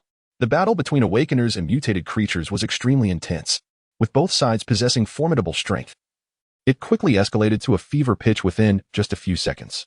Watching the 2 teams methodically widen their battle lines, Yining quietly adjusted his position. The range of his heavenly void stream's lethality extended over 100 meters, allowing him to snatch the monster and flee easily. The only thing he needed to be cautious about was aligning the two monsters in a straight line. Of course, it would be even better if he could also align the second-tier tiger beast. An approaching tiger beast that was on the verge of evolving could definitely drop a blue-tier piece of equipment. It would be a lie to say that Yuning wasn't tempted, as he patiently waited. Once the melee awakener targeting the blood bear was knocked back by a single paw, it seemed to trigger the right moment. Hong Gang, who had been locked in a standoff, suddenly sprang into action. Boom. With a silent and swift movement, like an afterimage, Hong Gang drew his enormous greatsword from behind and fiercely slashed down. Wind slash. Boom. The clash erupted, and the massive mutant tiger, equally quick to react, swung its paw with a force capable of crushing an armored vehicle. It was as if an invisible shockwave burst forth between the two, a circular blast sweeping outward from the center. Boom, boom, boom. The battle had begun, with the enhancement of their extraordinary attributes. Both sides engaged in a high-speed fight reminiscent of a video playing at 10 times the normal speed. Each attack and collision resulted in small explosions. With his formidable strength at the third tier, Hong Gang resembled a human grenade launcher, every move exuding immense power. Not bad at all. He must be a dual type of strength and agility. Hidden in the back, Yuning quietly assessed the situation. The awakener battling the mutant tiger had solid strength, ranking well among the early third-tier fighters. His swordsmanship was clean and efficient, clearly favoring a strategy of agile evasion and gradual wear down of the enemy. However, judging by his combat style, he seemed to be an awakener from a private faction rather than the military. Third-tier fighters from the military typically excelled in life-or-death combat, striking with lethal intent from the outset. After all, in large-scale battles, there is no room for slow attrition. After searching his memory for a while, Yuning couldn't find any information about this third-tier fighter. It was likely he perished in the cataclysm a year later. The brutality of the situation after the disaster was such that, aside from peak third-tier fighters, most third-tier individuals were only slightly better than cannon fodder. Bang! As the battle reached its final stages, a dull groan echoed. Hong Gang, who had been engaged in a fierce struggle with the tiger, was unexpectedly struck in the chest by the creature's tail, sending him flying like a cannonball into a pile of rubble. After crashing through half of a building, the middle-aged man quickly rose, his face pale as he wiped the blood from the corner of his mouth. What a tough opponent. The strength of this mutant tiger exceeded his expectations compared to an ordinary peak second-tier fighter. Despite the blood soaking its body and a deep gash visible on its massive head, it was far from fatal for a mutated creature. Taking a deep breath, Hong Gang looked at the approaching Beast King, which loomed like a small mountain. He steeled his resolve and raised his blade, preparing to unleash his strongest strike. He had to take the damage head-on. Otherwise, his team members would soon be unable to withstand the strain. The situation with the corpse dogs was manageable, but the biggest concern was the blood bear. Out of the corner of his eye, he noticed the massive crimson bear causing his shield soldiers to spew blood. If this mutant joined the fray between him and the tiger, it would become incredibly difficult for him. Moreover, every one of his subordinates was crucial. He didn't want to suffer losses here. Under the blazing sun, the raised blade reflected dazzling light, charged and ready to unleash his strongest blow. Hong Gang resembled a figure holding flames, continuously gathering power. It was almost time to strike. Yuning's gaze sharpened. Without caring about his concealed position, he deftly maneuvered across the rooftops, constantly adjusting his position based on the three parties involved. Once Hong Gang unleashed his strongest attack, he would swoop in for the kill. Otherwise, if this third-tier fighter found the opportunity to free himself, he might even eliminate Yuning's target in the process. Flame slash! With a furious roar, Hong Gang unleashed a surge of intense flames from the blade of his weapon. Accompanied by an overwhelming presence, he struck down towards the roaring beast. Whoosh! The blade of wind was released. At the critical moment, the giant mutated tiger lunging forward opened its mouth and unleashed a blast of azure wind blades, which collided with the fiery arcbang. In a brief standoff, the azure energy exploded. As the flames sliced through the wind blades, the third-tier power ultimately prevailed. Roar! With a painful howl, the tiger was sent flying backward as if struck by a mountain, directly hit by Hong Gang's charged attack. The smell of charred flesh filled the air, as if the creature's insides had ignited, a massive fireball erupting from its body. Haha! Panting heavily, Hong Gang lowered his blade and surveyed the aftermath, a smile creeping onto his face. His powerful strike, fueled by a significant portion of his spiritual energy, had successfully gravely injured the beast. He believed that, under the burning blood flame's additional effects, this second-tier mutant wouldn't last long before turning to ash. Lowering his guard, he cautiously approached the tiger, wary of any last-minute retaliation. Meanwhile, in the other two battlefields, his subordinates noticed that their leader had resolved his fight. Cheers erupted, and they quickly redirected their focus toward their commander. The situation looked promising. just as Hong Gang prepared to finish off the tiger with a final strike. He suddenly felt the hairs on the back of his neck stand on end. A chilling sensation, almost instinctive fear, compelled him to turn around abruptly. What is that? What is behind me? Under the blazing sun, amidst the horrified gazes of everyone, a brilliant silver sword light, akin to cleaving the world in two, suddenly flared up. Celestial flowing light. The silver light descended from the heavens, appearing as if it connected the sky and the earth. With an unparalleled terrifying force, a long, slender sword shadow swept across 100 meters, cutting through everything like a laser. Chapter 41. A bumper harvest. What a terrifying attack. There was no time to react. In the moment the sword light brushed past him, the third tier awakened, Hong Gang, felt every cell in his body scream in alarm. Instinctively, his pupils contracted into dangerous pinpoints. If that sword strike hit him, he would surely die. Was it a mid-tier third tier? Or a high-tier third tier? Who was the superpower attacking him from behind? There was no time to think further. As he watched the sword light glide past him in a panic, he heard 3 faint sounds of destruction. And the terrifying pressure that could tear everything apart vanished. Thud, thud. The 3 mutated corpses split open simultaneously and slowly fell to the ground. The wind blew, stirring up a cloud of dust. Like a dream, everyone in the area stood frozen in shock. Everything had happened too quickly, so fast that they were still in a daze. On the ground, the burly man who had been grappling with the blood bear collapsed, his face pale. Unlike the aura sensed by the leader, he had watched the sword light slice past him at an incredibly tricky angle. It was too terrifying. Facing the celestial void's flowing light at such a close distance felt like he had walked through the gates of hell. After a moment, an agile awakened suddenly shouted in alarm, looking towards their leader. Sir, the monster, our monster. Snapped back to reality, Hong Gang was drenched in cold sweat. Finally coming to terms with the shock of what had just happened, he quickly glanced at the tiger beast in front of him and then at the other 2 mutated creatures. A second later, an enraged roar erupted. What the hell? Looking at the 3 mutated bodies split into 6 pieces on the ground, even he, who usually took longer to react, realized that the recent attack was aimed at stealing their kill. After all the hard work, traveling thousands of miles, their efforts had been snatched right from under them. In his extreme fury, he suddenly thought of something. With vigilant eyes, he scanned the surroundings. A second later, without waiting for his subordinates to speak, he waved his hand decisively. Leave. We need to get out of here.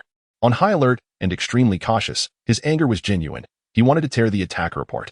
But recalling the earlier attack, it felt as if a bucket of cold water had doused his rage. Even though he hadn't spotted the attacker, based on that strike, the assailant was at least a mid-tier third tier. If someone of that caliber wanted him dead, he might not have survived that encounter. Commander, who was that third tier?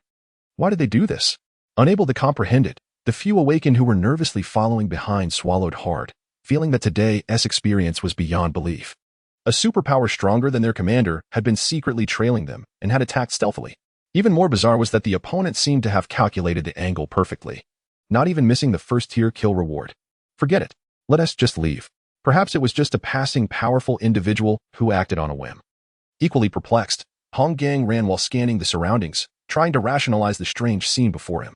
Losing a monster is still better than losing your life. Who knows if that hidden super-strong individual will take action against me? Yu Guangzhong's pupils suddenly dilated. He noticed a figure that looked to be only 17 or 18 flash by in the place they had just left. In the desolate ruins, it stood out conspicuously. After a moment's confusion, Hong Gang quickly dismissed it. Although the timing of the boy's appearance was strange, there was no way he could be a tier 3. Shaking off the thought, Hong Gang continued to flee for an unknown amount of time until he finally felt it was safe enough to stop. Seeing the dark expression on the leader's face, one of his subordinates couldn't help but whisper, Leader, are we just going to let this go? Do you think it's possible that people from the Tianfeng safe zone took action? They might be military personnel who don't want to conflict with us but still want to take advantage of the situation. With a flicker of his eyes, Hong Gang recalled the large number of troops and aircraft he had seen along the way. After a moment of changing expressions, he spoke angrily, It's possible. We're so close to Tianfeng. They definitely have tier 3 members. The thought of working hard only to make someone else profit left a bitter taste in his mouth. After a while, his expression turned cold. If it is people from Tianfeng, then we need to demand an explanation. Without hesitation, he contacted a few familiar tier 3 individuals, asking his colleagues for support. Next to the corpse of the mutated tiger, Yining quickly dug out the mutated creature's eyeballs and left immediately. Although it wasn't a material dropped by the system, the body of a peak tier 2 mutated creature could still sell for some money. Materials of this level may lack system attributes, but many potions would still require them. If he found the right buyer, he could sell the 2 eyeballs, which were the size of luminous pearls, for 700 or 800 credit points. After securing the 2 eyeballs, Yining decisively left, feeling quite pleased. Looking at the completion information on his task panel, a smile broke out on his face. Good luck. He hadn't expected to snatch a Tier 2 creature. As long as he purchased the wings and completed the will task, he would become a Tier 2 awakened. Moreover, he would be one of those who, upon entering Tier 2, would possess strong combat abilities. The only regret was that the experience from the 3 mutated creatures had been divided, especially from the mutated tiger. Although he delivered the final blow and obtained the dropped items, he still lost quite a bit of experience. In a cap situation, the 3 mutated creatures converted into 2 points of free attributes. Getting on his motorcycle, Yining planned to head to the coordinates for the will task. While on the way, he reflected on the rewards he had just obtained. Ding! Overcoming a Tier 2 mutated creature, the Blood Bear, granted him extra psychic experience. The surplus has been converted into attribute points. Ding! Killing a Tier 1 mutated creature, the Corpse Dog, provided him with psychic experience. And the surplus has been converted into attribute points. Ding! You have defeated the Wind Tiger. Ding! You have obtained mutant materials, Dog Tooth, enchanted, white. Acquired equipment, Giant Bear Helmet, white. Obtained item, Frenzied Blood, white. Acquired equipment, Vengeful Tiger Gauntlets, blue. After taking a quick glance at the white equipment and materials, Yining casually tossed them into the trading channel. A Giant Bear Helmet that only provides 1 point of vitality was useless to him. In fact, it obstructed his view due to its design. As for the other materials, he couldn't be bothered to use them for crafting gear. For him, whose goal was to quickly advance to Tier 3, all low-tier equipment was merely temporary. However, looking at the black metal thread gloves in his hands, Yining felt quite satisfied. Chapter 42. Tremors in the Safe Zone. Vengeful Tiger Gauntlets. Weapon, offhand, equipment attributes, strength 3, agility 2, attack speed increase 30 equipment effect. Attacks inflict a heavy strike effect, causing knockback with each hit. Additionally, based on the strength difference between both parties, it deals extra crushing damage. Equipment skill, Tiger's Roar. Tiger's Roar unleashes the vengeful will sealed within the gauntlets, dealing a mental shock damage to the target. This damage can cause a brief stun effect and has a chance to inflict fear. Cooldown, 24 hours.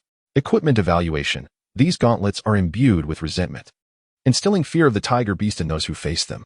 Another small masterpiece. After examining the attributes, Yining promptly replaced his original white gloves with the vengeful tiger gauntlets. He clenched his right fist, feeling a surge of impulsive power fill his knuckles. The additional damage and control skill, especially for an offhand weapon, made this equipment even more valuable than the previous blue item worth 60,000 points. Being an offhand weapon also meant he could still equip a main weapon. Just this effect alone made it extremely rare among equipment. Although Yining preferred cold weapons and was not fond of close-quarters combat, the attribute boosts and effects would elevate his combat power to a higher tier. He couldn't help but marvel at his good fortune and decided not to dwell on it any longer. Today was indeed lucky. It was fortunate that his opponent had been scared away. Otherwise, facing that third-tier opponent while his skills were on cooldown would likely have resulted in him being taken out in an instant. If the other party knew the tiger beast had dropped such an excellent piece of equipment, they would probably be heartbroken. Tianfeng Safe Zone. Captain, we detected 2 waves of third-tier psychic energy, and they're right in the Tianfeng outskirts. A staff member at the monitoring station reported urgently to his superior. The screen displayed a green line representing energy intensity, one long and one short, clearly indicating 2 third-tier entities acting simultaneously. Not again. The team leader, who had barely rested these past few days, rushed in, his heart racing. Looking at the readings indicating third-tier activity, he felt a wave of anxiety wash over him. Third tier? 2 of them. What the hell is going on? Are we stirring up a nest of third-tier entities in Tianfeng? Why are there constantly third-tier battles happening nearby? His face turned pale with concern as he hurriedly relayed the information to higher-ups. This was a serious matter involving third-tier entities. The safe zone had dispatched numerous teams to search in the past couple of days, but they had found nothing. Just as they were about to give up on locating the 2 mysterious third-tier beings, 2 more appeared out of nowhere. Under immense pressure, the team leader could already imagine the grim expression on his superior's face. Sure enough, 15 minutes later, surrounded by a large number of awakened individuals, a general stormed into the monitoring room, his face dark with anger. Are we sure it's 2 third-tier entities? Can we confirm their approximate location? The general's gaze was fixed on the monitoring screen, and his expression quickly soured. In the past, they rarely encountered a single third-tier entity, yet now, they appeared in succession. The overwhelming pressure made him feel a twinge of panic. Standing to the side, the monitor let out a bitter smile and said, "Chief, we can only confirm that it's in the suburbs, maybe near East City. However, compared to last time when we weren't sure if the two occurrences were caused by the same person, this time we can definitely confirm two separate third-tier powers. And it's very likely they were in a confrontation. Hearing this, a weight settled in his heart. A confrontation? Near Tianfeng? Knowing the destructive power of third-tier beings, he couldn't help but feel a sense of heaviness. Who could it be? Which third tier has been making moves so frequently? Could it be that there's some treasure near Tianfeng? A few minutes later, the middle-aged man known as the commander showed a thoughtful expression. He looked at the locations where third-tier powers had appeared over the past few days and suddenly seemed to realize something. All of them were near Tianfeng. And the times were all between morning and noon. He pointed at the map, and after a moment, an astonishing thought emerged. Does this route of movement look like it's coming from the safe zone? Could it be that we have a hidden third tier in our safe zone? Startled by the thought, the adjutant beside him hesitated to speak. It can't be, Chief. Our safe zone only has Commander Xiao as a third tier. There aren't any other third tier beings. If there really was a third tier here, why would they hide? They could just say hello, and we would respectfully accommodate them. What reason would a person of such high status have to conceal themselves? What he said made sense. The middle-aged high-ranking official looked puzzled. The locations of the battles were all places where mutated creatures appeared, but their levels weren't high. If a third tier were truly hiding in their safe zone, would they really be hunting low-tier mutated creatures just for practice? However, looking at the map in his hand, he felt hesitant. Forget it. Let us continue to ramp up the investigation. Since the other side has made moves not just once or twice, it indicates they aren't just passing by. If by any chance they are indeed hiding in our safe zone, that would pose a threat. Let's start with the materials dropped by these mutated creatures and see if there have been any trades involving them in the safe zone in recent days. Upon hearing this, the adjutant's eyes brightened. Chief, I think that's a good idea. If the other party is indeed bored and hunting these mutated creatures, they must be carrying the materials with them. We might not find them through trading channels, but if they make a move in the safe zone, we're sure to find some traces. But what if we do find them? Commander Xiao hasn't returned yet. After saying this, the middle-aged man sighed. What can we do? We already notified Commander Xiao to return quickly. If one or even multiple third-tier beings are in Tianfeng, it would be nothing less than a disaster if something goes wrong. If we can locate them, we should politely inquire what their intentions are. If we can't find them, no, we must find them. The group behind him, who had been searching for days, exchanged wry smiles. They understood the High Command's concern over this matter, but how were they supposed to find them? The assumption that the other party was within the safe zone was just speculation. If they were out in the wild, how could they track them down? Sigh. Who knows which big shot it could be? If only Tianfeng had a few more third-tier beings, we wouldn't have to worry so much. In a moment of reflection, the crowd could only numbly prepare to intensify their search efforts. There was no choice. A Tier 3 individual was essentially a self-propelled tactical weapon. If they truly went on a rampage, destroying half of the safe zone would be no problem at all. However, just as the commander was pondering over the map, contemplating whether the enemy was still within the safe zone, an A-class private message suddenly lit up. Instinctively looking at the sender, the commander was taken aback to discover that it was Hong Gang, the deputy commander of the Zhenjiang safe zone. Zhang Chu. ISNT your Tianfeng safe zone being a bit too overbearing? Chapter 43. Acquisition of wings. Looking at the questioning message, Zhang Chu was filled with confusion. The Zhenjiang safety zone was located near Tianfeng and was considered one of the more powerful private forces in the area. With a population of over 6 million and 6 Tier 3 fighters, its leader, Liao Ming, was also a Tier 3 intermediate. Compared to Tianfeng's, the Zhenjiang safety zone could be regarded as a dominant force. Questioning Tianfeng's dominance? What a joke. Suppressing his doubts, he could only brace himself and ask, Commander Hong Gang, let us be clear. What do you mean by saying we at Tianfeng are being overbearing? Did one of your subordinates have a conflict with our troops? Rapidly recalling the movements of the search teams sent out in the past couple of days, Zhang Chu couldn't fathom which of his subordinates would dare to clash with a Tier 3 fighter. After sending the message, Hong Gang quickly replied with a cold laugh, General Zhang Chu, why pretend you don't know? Not long ago, I hunted a Tier 2 mutant near your safety zone, and a Tier 3 fighter appeared out of nowhere and snatched our spoils. In such a large area, with both Tier 3 fighters and hidden attacks. Who else could it be but someone tracking us? I know your Tianfeng has been launching operations nonstop lately. It seems you've long been aware of a new Tier 2 peak mutant in the suburbs, just waiting for us to act before swooping in to steal the monster? What's the deal? Just because the mutant is in your territory means it belongs to you. Relying on your military title. Aren't you being a bit too overbearing? After sending a barrage of messages, Hong Gang was still boiling with anger. It was outrageous. Losing his own mutant tiger was one thing, but even a first-tier corpse dog wasn't he spared, now that he thought about it. Although the attacker was undoubtedly strong and definitely a Tier 3, they might not have felt as powerful at that moment. After all, it was normal to hide in the back and build up strength for a powerful strike. The style of a decisive, all-out attack was typical of military operations. On the other end, Zhang Chu was utterly bewildered. What the hell? A Tier 3 from Tianfeng attacked and stole the opponent's spoils? What a joke. There was only one Tier 3 fighter in all of Tianfeng, and Commander Xiao Hai was still on the front lines providing support. Commander Hong Gang, are you misunderstanding something? Besides Lord Xiao Hai, we have no other Tier 3 fighters. As soon as he sent the message, Zhang Chu suddenly froze. Wait, Tier 3? In an instant. He remembered the energy fluctuations he had sensed earlier. Combining that with the suspected confrontation, wasn't this exactly what Hong Gang was referring to?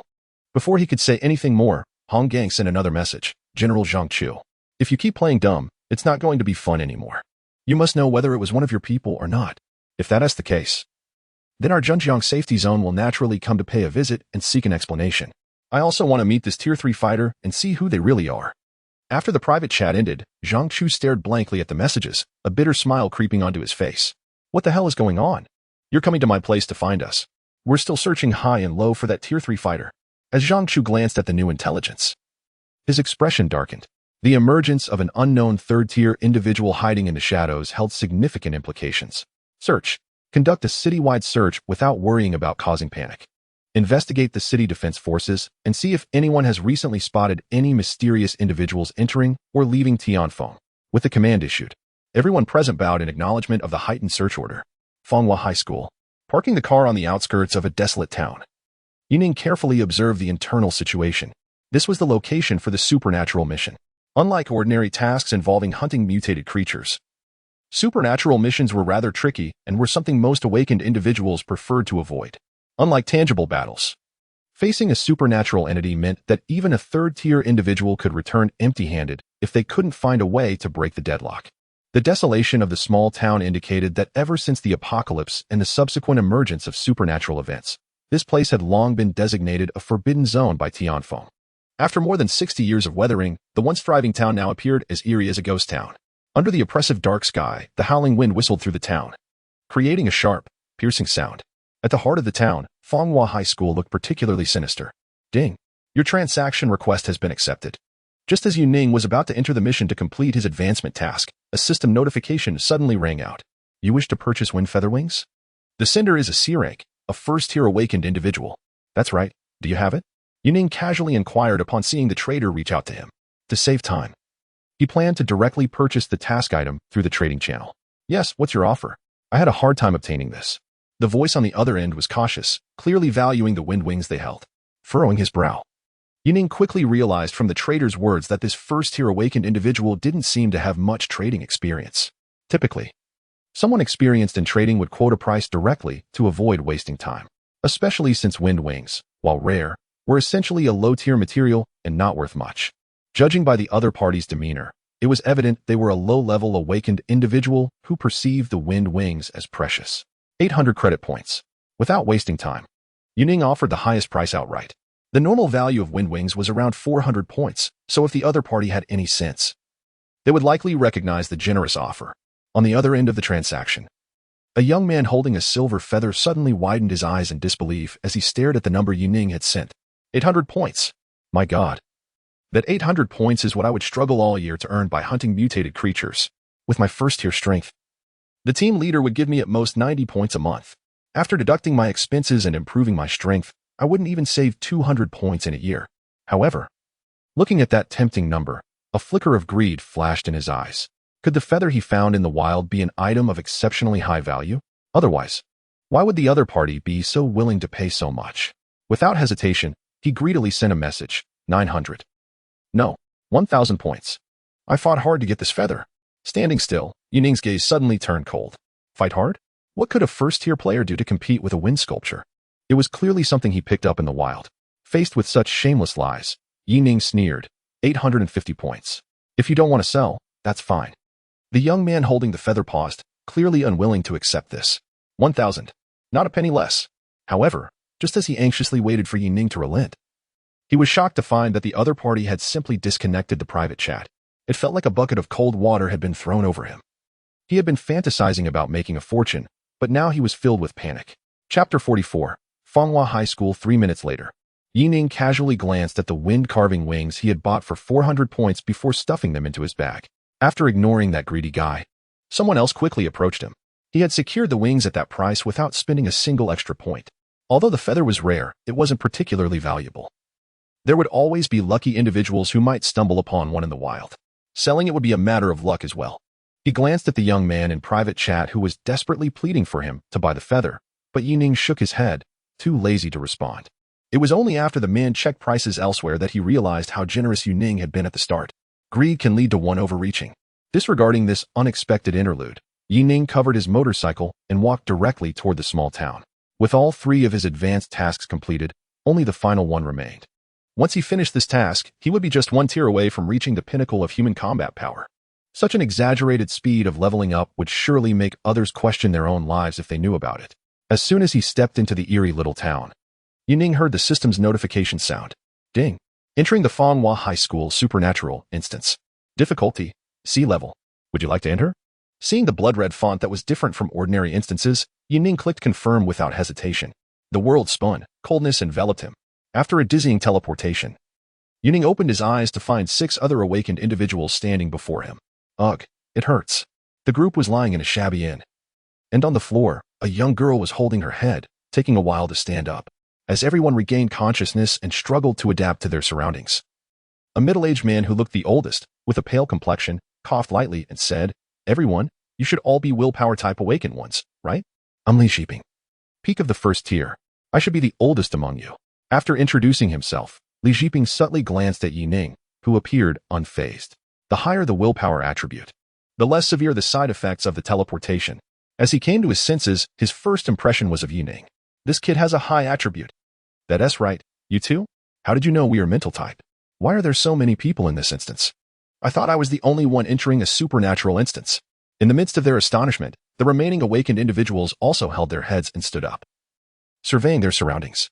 The dimly lit and had tightly drawn curtains, but outside, it seemed lively, with sounds coming from the town. Seeing that everyone was awake, Li Shiping smiled amicably. I can guess that you all are mental types purely because only people like us would participate in a supernatural instance. Mental types have low combat power and can't compete against ordinary mutated creatures. So to level up, we have no choice but to join these kinds of instances. After his self-deprecating explanation, the others paused, their faces revealing bitter smiles. Indeed, those with high combat attributes had long gone to hunt mutated creatures. It was only those of them with high willpower attributes who came to the supernatural instances. After all, this is more about testing willpower and luck. Even if you beg to team up with other awakened ones outside, the experience you gain is pitifully small. Sorry, that's true. I wanted to hunt mutants with other awakened ones, but ended up getting too close to a monster and lost half my life. By the time I finished using my skills, the effect was still worse than what others could achieve with a knife. Like a middle-aged man stirring the emotions of the crowd, everyone started complaining and grumbling. Awakened ones with willpower have a bit more psychic energy, but their combat ability is practically useless compared to others. The problem is, having more psychic energy doesn't help much, with a 600-point skill, while others can use one. They might have 1,000 points but can still only use one skill in a short period. Plus, willpower types are generally undervalued, and they don't get access to high-level skills. This vicious cycle leads to hardly any teams willing to take willpower awakened ones into battle. All right, clapping his hands, the middle-aged man interrupted everyone's complaints. Everyone, although we haven't performed well in other battles, I believe we can successfully clear this dungeon that tests willpower and intelligence. Let me introduce myself. I've completed 2 paranormal dungeons, so I have some experience. How about I lead the team? The crowd erupted in chatter, with many looking at him in surprise. Unlike Yining, who entered the dungeon to complete an advancement task, they were pushed into this situation with no other choice. The difficulty and terror of paranormal dungeons are notorious in the outside world. If this uncle has the capability to pass through multiple times, of course, everyone was happy. No problem. Uncle Li, you lead the team. But why has our task appeared yet? As it was their first time experiencing a paranormal dungeon, many instinctively voiced their doubts. Li Shiping smiled at the comments. Paranormal dungeons are different from other dungeons. We need to activate the protective shield first before we can receive the task. With that, he skillfully pushed open the hotel door, signaling everyone to follow him. Looking at the protective shield outside the door, Yining, who was at the back, furrowed his brow but shook his head after a moment and followed along. He hadn't participated in a paranormal dungeon in his previous life either. After all, with the capital's full support, he only needed to focus on leveling up. There was no time to engage with such dungeons when mutants were everywhere. As everyone stepped out of the protective shield, the once bustling town fell eerily silent. And even the sky outside seemed to darken in an instant. Beep. Entering Fanghua Town. Task triggered. Current task. Find the hidden ghost and seal it. Task hint 1. You can investigate the school. Task hint 2. Do not trust the ghost's words. As the cold system notification concluded, everyone felt an inexplicable chill. A ghost? Indeed, they were going to face something terrifying. As one of the 3 special events following the outbreak of the apocalyptic game. The appearance of ghosts is rumored to be the transformation of the deceased before the apocalypse, tainted by psychic pollution. Don't trust the ghost's words? A ghost hidden here? Seal it? Muttering to herself, a girl dressed in practical sportswear, with only a dagger at her waist as system equipment, warily scanned her surroundings. The former is easy to understand. Anyone with a normal mind wouldn't believe in ghost stories. The question is, where are the ghosts? At school? In the eyes of the public, their emergence seems to be on the streets. With all sorts of people bustling about, it's hard to see any issues. No need to look further, everyone. As the crowd began to tense up, Li Zhiping gently waved his hand. The paranormal scenario doesn't pose much danger at the start. But we must find the key clues early on. Did you see the school mentioned in the mission prompt? Based on my experience. We need to get there quickly to search for clues. The crowd fell silent, knowing full well that the middle-aged man was right. After saying this, Li Zhiping turned around and led everyone swiftly into a narrow alley. 10 minutes later, with everyone slightly out of breath from the twists and turns, Li Zhiping silently gazed at the high school located at the edge of the town. He turned back with a forced smile. Everyone. We need to be cautious from here on. Suddenly, the wind picked up. To the group SIs, the school, which should have been bustling with students during break time, was now eerily quiet, with hardly a soul in sight. Chapter 45. Searching for clues at Fanghua High School at the entrance of the desolate school. A single glimmer of light suddenly appeared amidst the tension of the crowd. It was the security room. An old man, thin and frail, sat at the door of the security room, his murky gaze fixed on the group. Are you here to come in? His voice was hoarse, as if he were not surprised by their arrival. Among the awakeners, the only female awakened one recalled the mission details and directly asked, Sir, what is going on with this school? Why can't we see any students?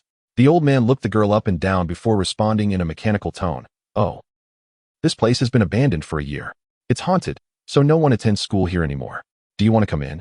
Hearing the old man's somewhat abnormal reply, the group suddenly became wary of him. However, Li Zhiping, who was at the forefront, calmly waved his hand and whispered an explanation. This is how supernatural scenarios work. The NPCs inside are quite mechanical. Their speech isn't much like reality. They only provide some clues. It's impossible to expect them to tell you too much. Everything has to be figured out on your own. Listening to Li Zhiping's words of experience, the group couldn't help but breathe a sigh of relief. After repeatedly asking questions, they still only received the same response. Do you want to come in? It was clear that the old man had no useful clues to offer. All right, let us just go in, Li Zhiping said, not wanting to waste any more time. The 7 of them nodded and filed inside. Just as Li Zhiping stepped in, the old man suddenly looked up and stared blankly at him. Li Zhiping met his gaze as well. After their brief exchange of glances, Yi Ning, who was at the back, furrowed his brows in confusion. He had noticed this detail. Once inside the campus, the group stood nervously in place, unsure of where to start. A sharp-looking blonde awakened one seemed to have noticed the interaction as well, just like Yi Ning. Uncle Li, why did that old man look at you? What were you looking at him for? He asked, puzzled. Li Zhiping responded with a smile, as if he had anticipated the question. Oh, I actually forgot to introduce myself to everyone. My ability allows me to inflict harm on supernatural entities. He pointed to his eyes. I can see through the disguises of ghosts and can slightly harm them. That's why I'm participating in the supernatural scenario for the second time. The NPCs in these scenarios are usually very sensitive to my ability. Last time, an NPC even asked me if I was a Taoist priest. He shrugged helplessly. I think the old man was just trying to confirm whether I posed any threat. Supernatural scenarios can be bizarre. Sometimes the key clues are found in the most unassuming people. But don't worry, that old man is definitely not a problem. Hearing Li Zhiping's explanation, the group felt surprisingly relieved. Brotherly, your ability is truly unique. Is it a rare skill or a talent? It's practically a divine skill for a mental-type awakener. No wonder you've reached the peak of level 1. The supernatural dungeon is no challenge for you. Glancing back at the envious gazes of the others, Li Zhiping smiled mysteriously and said, It's a secret. It's a talent ability. My combat power isn't strong. It's only useful against these special entities. As Li Zhiping revealed his special ability, the others felt a sense of reassurance wash over them. Walking at the back, Yi Ning gazed thoughtfully at Li Zhiping's figure. A rare talent that can harm supernatural beings? Such awakened individuals were indeed mentioned in past lives. Leading the group across the empty playground, Li Zhiping stood in front of the teaching building, facing away from everyone, and spoke earnestly. Everyone, I suggest we split into pairs and search separately. The archive room, the teacher's office, classrooms, these places might hold clues. We need to find out what happened in the school before. Remember, stay together, don't go off alone. If you discover any clues or anomalies, be sure to share them in the chat channel immediately. Do not hide any information. The supernatural dungeon is no joke. Seeing the serious expression on Li Zhiping's face, the others nodded heavily. Uncle Li, we'll share anything we find, a girl said, her voice tinged with concern. She cast a pitiful glance at the middle-aged man before looking back at the group. With a total of 7 people, no matter how they paired up, someone would end up alone. Everyone knew that although Li Zhiping said there was no immediate danger, acting alone was definitely not advisable. As the group hesitated on how to form teams, Yining calmly spoke up, I'll go alone. I'll search the archive room. The others were momentarily taken aback. But when they noticed Yining seemed to have quite a bit of gear on her, they began to ponder. Did she think that having more equipment meant she was very strong? That she wasn't afraid? Regardless, in this environment, they preferred Yining to take that route. Li Zhiping glanced at Yining in surprise, but didn't try to dissuade her. He slightly turned his head to the girl who wanted to team up with him, and said, then it's settled. Let's move quickly. As the only girl, everyone can let her stick with me. After finishing, Li Zhiping nodded at the girl with a sense of righteousness. You guys don't need to worry. If you run into any trouble, just call for me. I'll be ready to help at any time. Hearing Li Zhiping's promise, the group felt relieved. Realizing how fortunate they were to have someone like him looking out for them, they cast envious glances at the girl. Knowing that being with Li Zhiping meant the highest level of safety. Inside the archive room, Yining stepped cautiously into the dusty space. Her gaze meticulously searching. Her mental power spread out, constantly monitoring the surroundings like a sphere. Everything has been moved away. There are hardly any files left. Pushing open a metal filing cabinet, Yining began to search rapidly. A few minutes later, he thoughtfully gazed at a newspaper and 2 file boxes he had found in the corner. The newspaper had yellowed with age, seemingly from a year ago. On only half of the page, a headline caught the eye. Scandal at Fenghua High School. Teacher accused of sexual assault on student. Upon closer inspection, the follow-up report mentioned that the victim, a girl named Wang Feng, a pseudonym, was receiving psychological counseling. The case was still under investigation. As Night Ning read the news, his gaze sharpened. A girl who had been sexually assaulted? A haunted school? This plot felt eerily familiar. He glanced at the file box, which contained various teachers' personal information. Carefully, he began to search for more details. Just as he was sifting through the useful information, something white and shadowy flashed past the window out of the corner of his eye. He suddenly looked up, feeling a presence brush against his mental awareness. Night Ning became instantly alert. Is it here? Was that thing a ghost? Looking at the old, shattered window, he saw nothing but darkness outside. As if it were merely an illusion. Just as Night Ning's body tensed up, a message suddenly came through the announcement channel. This is Huangxia. Uncle Li and I found a report about a fire. Chapter 46. The Truth in the Office. Huangxia looked at the report in her hands with excitement. Her gaze instinctively seeking out Li Zhiping. Uncle Li, is this fire report related to why the school was abandoned? Li Zhiping nodded calmly, a slight relaxation in his expression. Let's share the report with everyone. We should look for more information to see if we can find anything useful. For safety, let us keep everyone away from the fire site for now. Huangxia nodded and promptly sent out the information she and Li Zhiping had found. Huangxia, everyone, please pay attention. Uncle Li and I found this fire report stating that a year ago, there was a fire at the school that resulted in the tragic deaths of several teachers. Following that, strange occurrences took place at the school, causing widespread fear. I suspect this fire might have something to do with a ghost. Has anyone found any other information? As the message was sent out, Yining, who had been reading it, also shared the information she had uncovered. Yining, a year ago, there was a sexual assault case at the school. The suspect was believed to be a teacher. The victim went by the alias, Wang Feng. Liang Tingfei chimed in. I have something too. It's a compensation contract. It demands that the school and the teachers pay for emotional damages, and it's signed by Wang Kuan. Wait, is this Wang Kuan related to Wang Feng? But it looks like the contract wasn't fully signed. Only the victim's family's signature is on it. No one else's. The group felt a surge of excitement as they pieced together the clues they had found, seemingly able to reconstruct the entire story. Feng Yuan added, everyone. I found several torn photographs, and I suspect one of the girls in the class photo is Wang Feng. Yang Tikfei urged, photos. Hurry and bring them over. Let us search a bit longer and then regroup. In the silent teaching building, it was pitch dark. The dim light filtering through the windows cast eerie shadows on the floor. Clutching the photographs tightly, Fang Yuan dared not make a sound as he headed to the classroom where everyone had agreed to meet. As he walked down the corridor, he couldn't shake the feeling that someone was watching him. Damn it, don't let it be me. Please don't let it be me. He whispered a prayer, his skin prickling with fear, and hurried through the winding hallway. As his footsteps echoed dully in the corridor, he caught a glimpse of something fleeting in his peripheral vision. Instinctively, he looked up. In an instant, an overwhelming chill surged through him. To his right, in the corridor, a figure in white with long hair was silently staring at him. Crap. Startled, he quickly turned and ran for his life. In his panic, he slipped and fell to the ground. As he scrambled to get up, he noticed a vague white shadow reflected on the floor in front of him. His pupils dilated in shock. The blurry white figure seemed to lean over him, swiftly morphing into a pale face beneath the reflection of the white tiles. It was as if 3 holes had been cut into a sheet of white paper where the eyes and mouth should be, revealing only darkness. Ah! A heart-wrenching scream echoed through the silence. Clutching the photo, Fang Yuan dared not look up as he sprinted down the stairs, heading in the opposite direction. What was that sound? The scattered individuals in the teaching building were startled and nervously looked up. A ghost. I saw a ghost. It must be that girl. Wang Fang, the one with long hair. Trembling, he sought help on the public channel, feeling frustrated that he wasn't fast enough, given his lack of agility. As the message was sent, Huangxia quickly responded, "What floor are you on? Uncle Li asked me to ask your location. He is coming to save you right now." 5 minutes later, with a pale face, Fang Yuan looked gratefully at Li Zhiping, repeatedly thanking him. "Uncle Li. Thank you so much. Without you, I would never have made it out." Just moments ago, when Li Zhiping arrived, he unleashed a burst of red light from his eyes towards the white figure. With a piercing scream, the white figure vanished. "It's okay."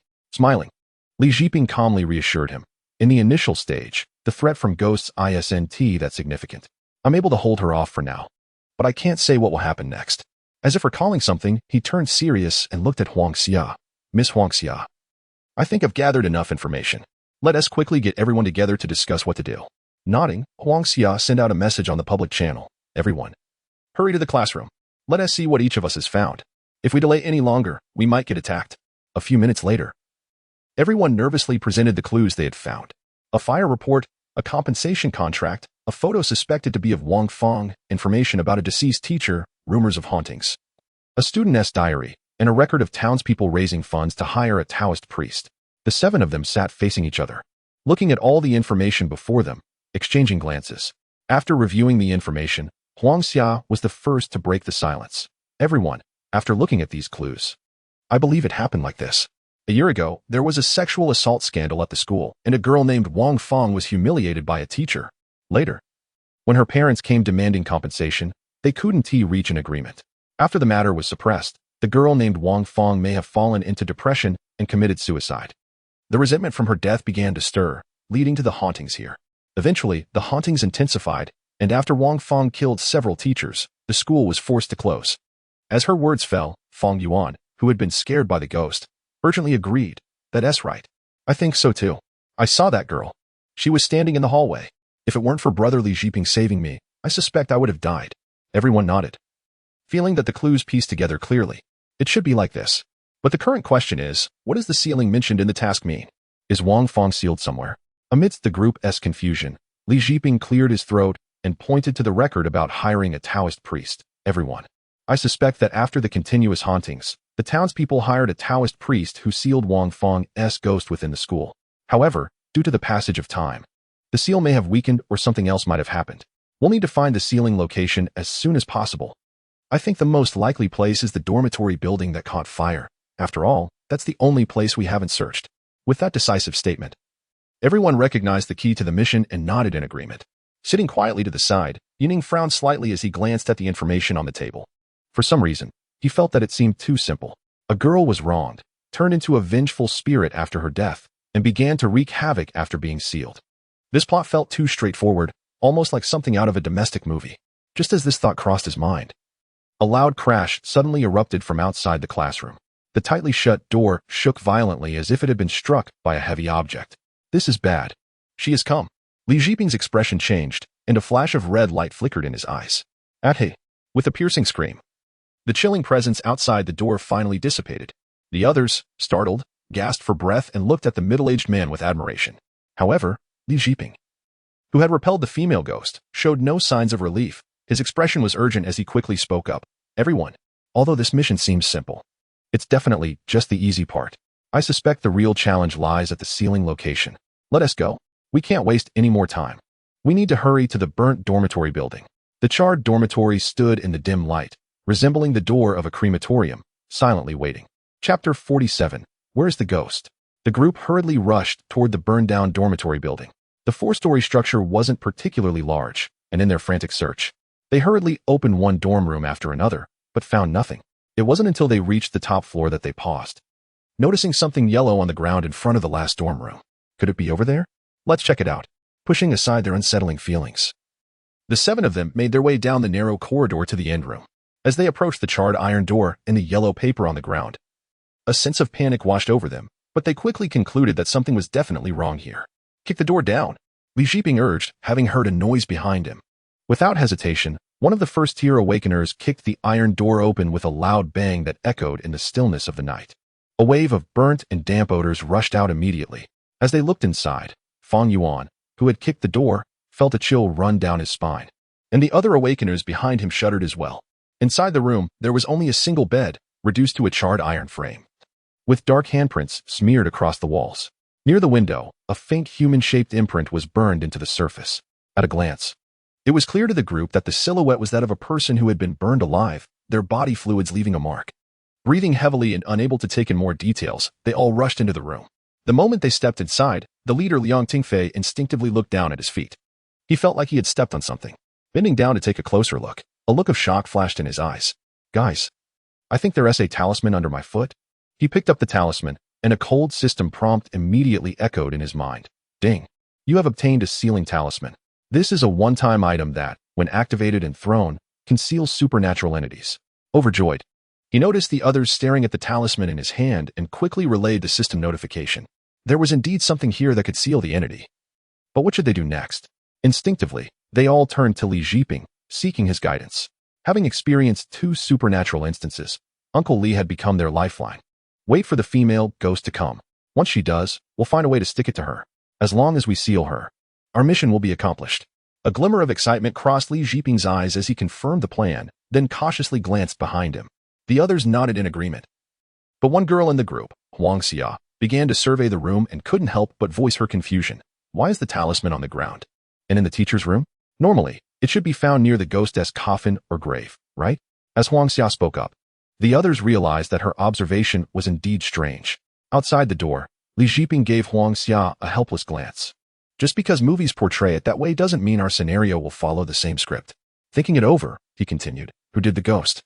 Transformed from Wang Feng after her death, hate the most? It must be her teacher who defiled her.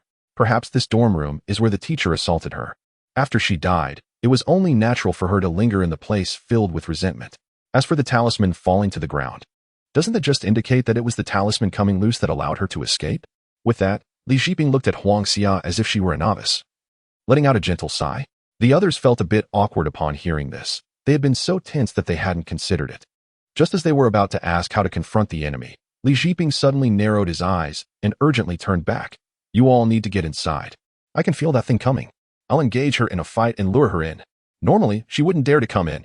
Once she's inside, you throw the talismans at her. Remember, don't make a mistake. Otherwise, we all die. Taking a deep breath, Li Zhiping dashed downstairs. In an instant, a piercing shriek echoed from the playground, spreading in all directions. An overwhelming chill filled the air, instilling a primal fear in everyone. Even those inside the room could feel the thick resentment. Momentarily stunned, the few people in the room gasped in unison, exchanging glances of relief. Thank goodness Li Gu is leading us this time. Otherwise, who could stand against a female ghost? Let us not talk about that now. We need to close the door and hide until Uncle Li lures the ghost in.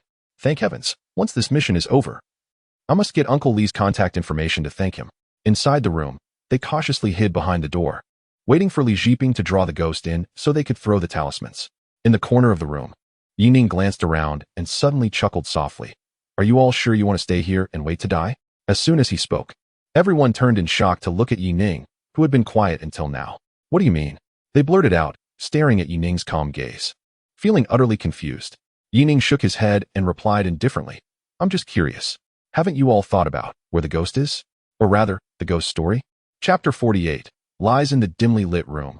A few people listened to Yining's calm tone, feeling an inexplicable chill creep over them. What do you mean by that? Looking back at the others, Yining wiped the smile off his face.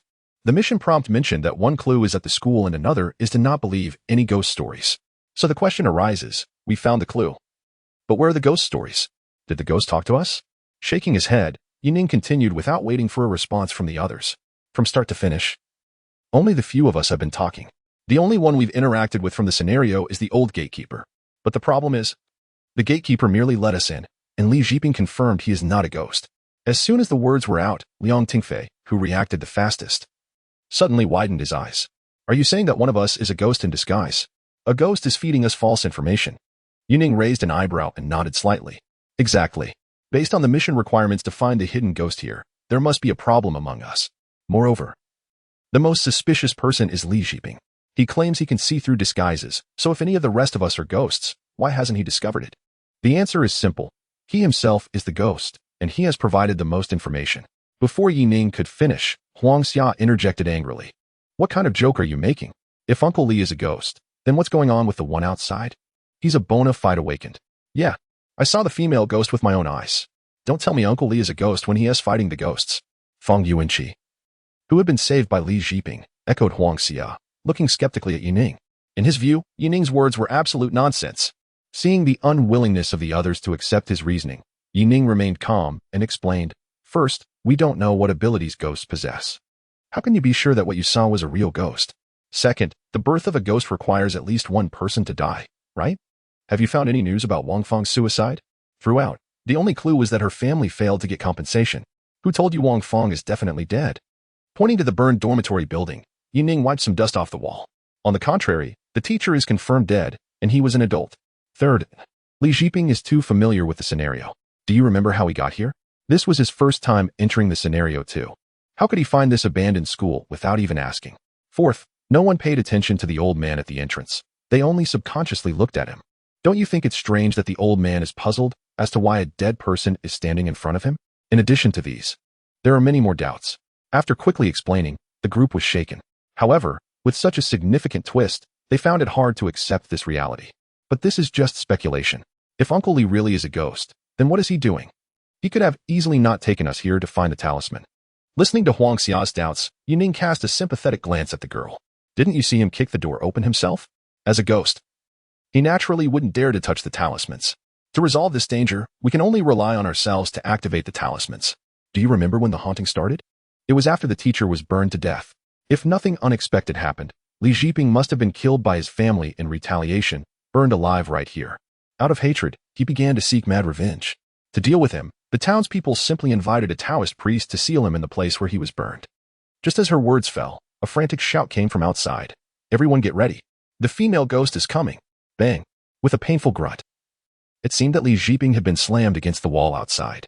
At the same time, an extremely cold aura rapidly approached the group. Behind the door, Feng Yuan, clutching the talisman, looked up in panic, unsure of what to do. He instinctively glanced at Yining, and then at the door. Who should he believe? Before he could think it through, Yining stepped right in front of him, extending his right hand. Give me the talisman. If we don't hit him after activating it, we're all dead. The female ghost outside must be a fake. Feng Yuan hesitated, struggling. Listening to Li Jiping's pained groans from outside, he found himself uncertain about whether to trust Yining. Every second felt like an eternity. Just thinking about the doubts Yining had raised made him fear that what Yining said might be true. His expression was conflicted, and under the immense pressure, he was drenched in sweat. In the end, he handed the talisman to Yining. There was no other choice. What Yining said sounded too convincing. If the ghost story held any truth, then the only one capable of deceiving them all was Li Jiping, who claimed to be experienced. Bang! With another loud crash against the wall, Li Jihua shouted angrily from outside. I can't hold on much longer. When I charge in, you must hit the female ghost behind me. Inside, the group listened to Li Jiping's words and instinctively began to doubt their authenticity. If Yining had pointed out the flaws, they might not have suspected Li Jiping at all. Standing in front of Feng Yuan, Yining swiftly snatched the talisman away. Under the anxious gazes of everyone, he suddenly broke into a strange smile. I told you, there is a ghost among us. So why trust me? With that, Yining pretended to tear the talisman apart. In an instant, a wave of intense fear spread throughout the dimly lit room. Chapter 49. A Tale of Ghosts. The atmosphere was filled with sheer terror. No one had expected that the real ghost was Yining. Unable to suppress the fear swelling within him, Feng Yuan stared at the talisman he had personally sent out, feeling as if he had suffered a tremendous shock. He had been deceived by a ghost. Yining was the ghost. He screamed and stomped his feet, as if trying to distance himself from the malevolent ghost before him. Meanwhile, Huang Xia, who had been brainwashed by Yining's words, looked even more dazed, her eyes filled with despair. In the next moment, amidst a sea of trembling and nearly collapsing gazes, Yining suddenly retracted his eerie smile and returned to calmness. Just kidding, I was only trying to scare you. He shrugged. I just wanted to let you know that any one of us could be the ghost, so don't put too much faith in your own judgment. Ignoring the stunned crowd, Yining turned around, tilting his head slightly as he calmly gazed at the iron door.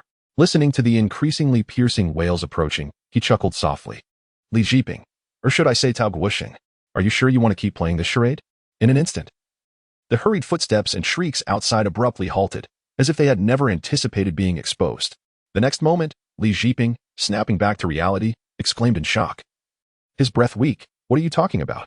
The female ghost is about to. Bang. With a kick, Yining burst through the iron door. No longer interested in continuing the act with Li Jiping. As the door swung open, there stood Li Jiping just outside, with a floating female ghost bowing her head behind him. It looked quite convincing. Yining watched with interest as Li Jiping performed the entire act, shaking the talisman in his hand. Does all the illusion behind you, Tao Guoxing? With a sudden change in expression, Tao Guoxing lifted his head. As their eyes met, sensing Yining's unwavering confidence, he decided to drop the pretense. As the female ghost dissipated, the softness in his eyes was instantly replaced with a venomous glare. How did you discover me? Don't tell me it was based on your earlier reasons. Only an idiot like the one behind you would believe that. Seemingly a bit unconvinced, the man and the ghost exchanged glances through the door. Your claim that the one who speaks of ghosts is among you is utterly unfounded. What if the female ghost only speaks when she is sealed? She deceives you to spare her, and that's just as untrustworthy. Besides, I didn't lie at all. I was merely guiding you. All the information was deduced by you. As for the old man and I making eye contact, including my familiarity with the terrain, those are hardly reasons to label me as a ghost. Why can't the former be considered my ability? The latter can easily be explained by the fact that I've researched the copy's details. After all, I specialize in supernatural copies. Watching his ghostly teacher question him so leisurely, Yining's eyes flashed with surprise. With a single talisman, the opponent would fail, and the task would end. Why drag this out? Unless, in an instant, Yining suddenly figured out a point that had been puzzling him. Why was the ghost teacher so familiar with them, the awakened ones? Are you really that concerned? Have you been alive in this instance for a long time? Have you seen other awakened ones? Can you retain your memories after the instance ends without being reset? Are you looking for the source of the problem to facilitate the next round of deceit and murder? As these thoughts crossed his mind, Tao Guoxi was momentarily taken aback. He never expected Yining to react so quickly. Without saying anything, he felt as if his secrets were laid bare. There was no hiding it. That's right. I've been alive in this instance for a long time. I am indeed a ghost. Tell me, how did you discover my true identity? I don't believe you could deduce I'm a ghost just from your earlier guesses. Looking at the male ghost eager for answers, Yining's expression darkened. Such a special existence made him feel a hint of unease. Typically, instances reset after they end. Like a computer rebooting, everything returns to its original state. It was hard to imagine what issue had arisen in this instance that allowed Tao Guoxing to exist. Why should I tell you? You're a ghost, and I'm human. What makes you think I would help you find your vulnerabilities? Unsurprisingly, Tao Guoxing sneered. Just because I can help you complete a hidden task. If you throw the talisman at me now, regardless of whether you hit me or not, you'll only get a normal evaluation.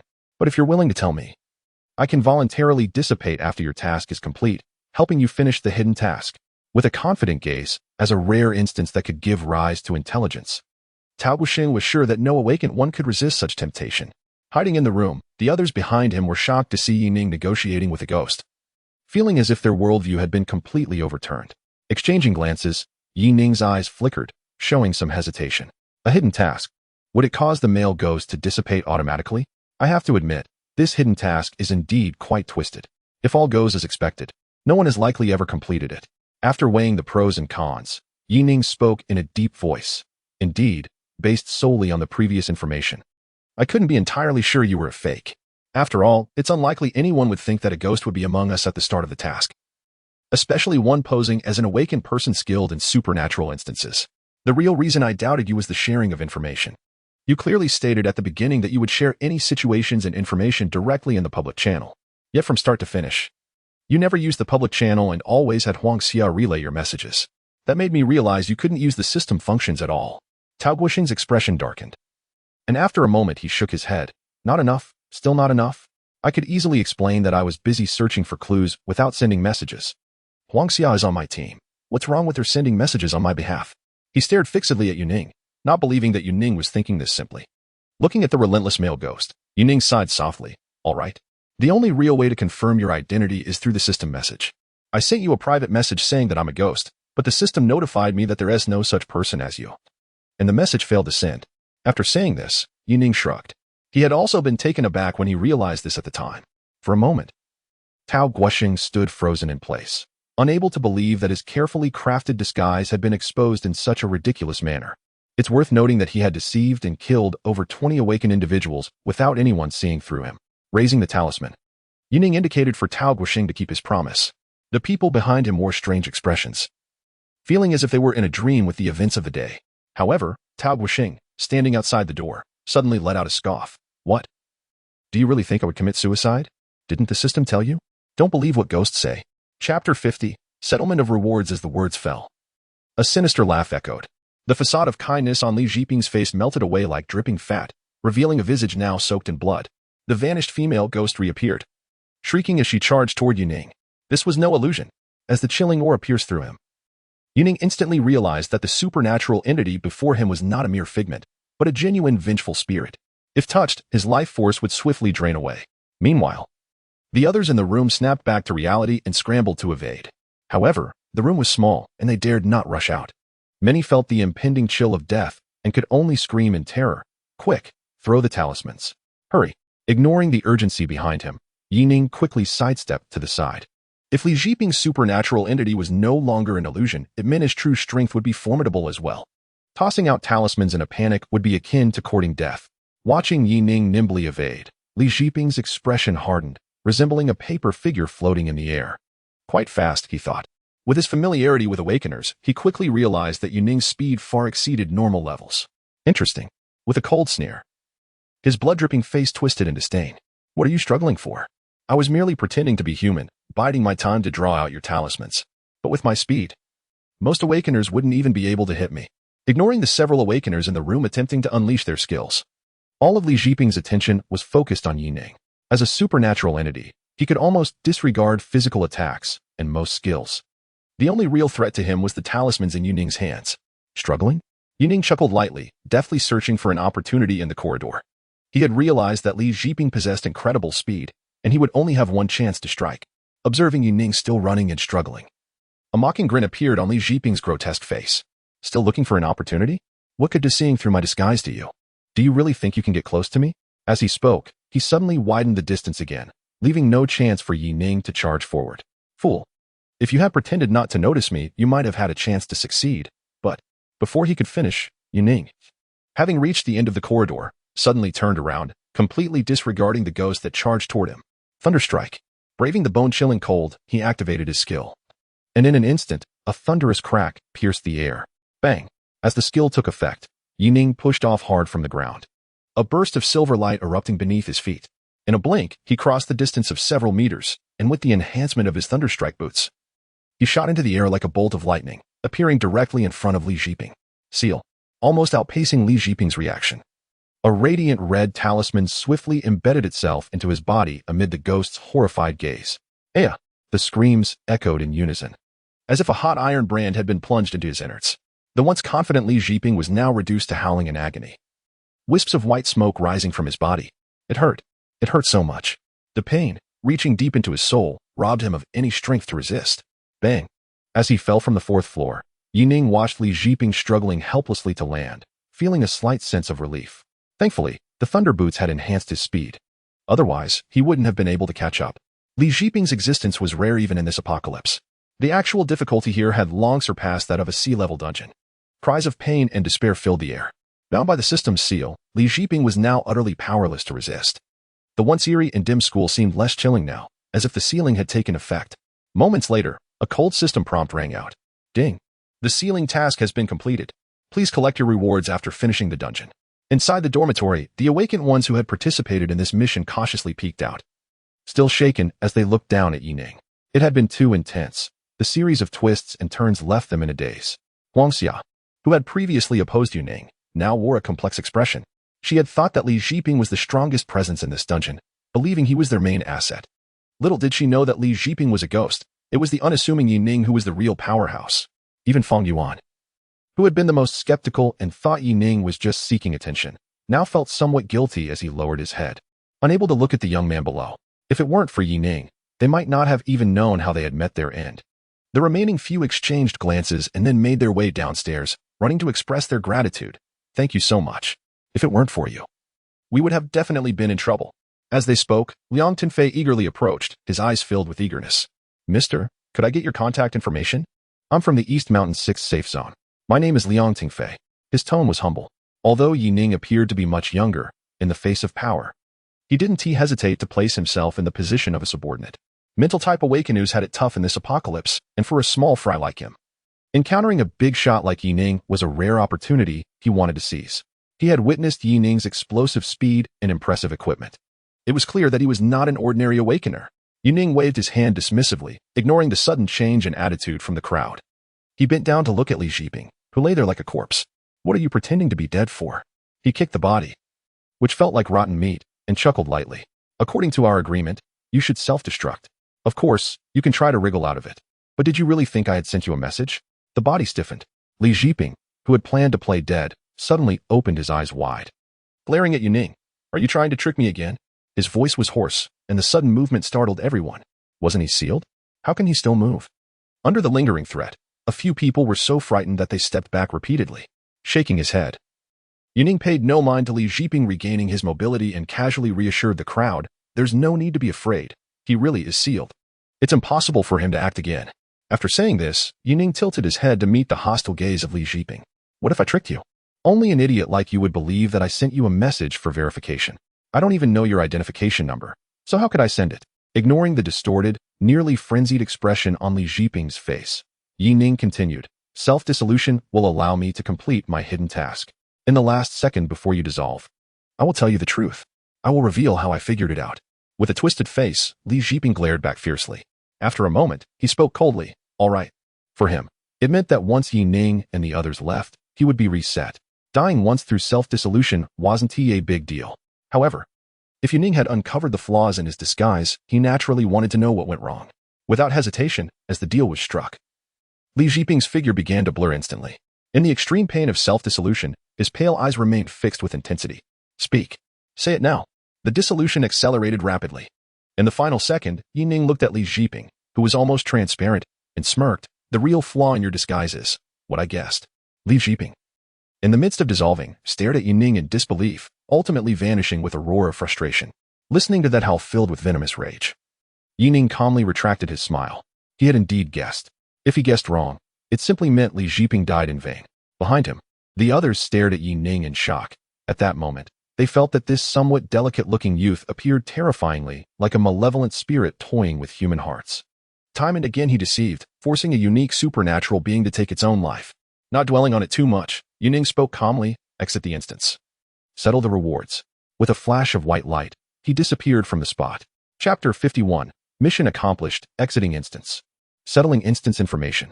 Instance completer. Yi Ning current completion rate. Base completion, 20, extra completion, Seal Tao Kingdom S life. Li Zhiping, 40, disperse evil spirits, hidden quest, 40, total accumulated, 100. Evaluation received, SSS-rank. SSS-rank evaluation rewards. Random white equipment X2, random white items X2, exclusive item X1, blue, extra 3 points to willpower attribute. Title obtained, Spirit Disperser. Ding, extraction complete, obtained Grudge Pearl, exclusive, blue, obtained Charred Corpse Cloak, white, obtained Throat Cutting Dagger, white, obtained Corpse Oil, white, obtained Shedding Human Skin, white. Ding. Level full, experience gained from dispersing evil spirits converted to 1 point of willpower attribute. Outside the instance, Yi Ning couldn't help but smile as he listened to the flurry of reward notifications, compared to the usual completion rate which only yields a single white item and experience. This time he had struck gold. However, to be fair, the difficulty of this C-class supernatural instance was indeed quite high. If it weren't for his attributes and equipment being significantly above that of a typical awakened individual, he likely wouldn't have made it out alive today. The version of Li Zhiping that had gained true self-awareness could nearly be the downfall of any awakened being, suppressing his chaotic thoughts. Yuning decided to focus on the biggest gain from this instance, the blue-tier exclusive item. To be honest, he had rarely seen such items in his previous life. These typically only appeared upon completing hidden quests and were incredibly rare. Grudge Pearl, exclusive, passive item. Item attributes, when carried, increases spiritual energy recovery speed by 20. And boosts resistance to mental attacks by 25. Reduces all control effects from dizziness, fear, confusion, and mental chaos. Item special effect, when encountering an attack from a supernatural entity. Can negate 1 fatal damage. After negation, the item disappears.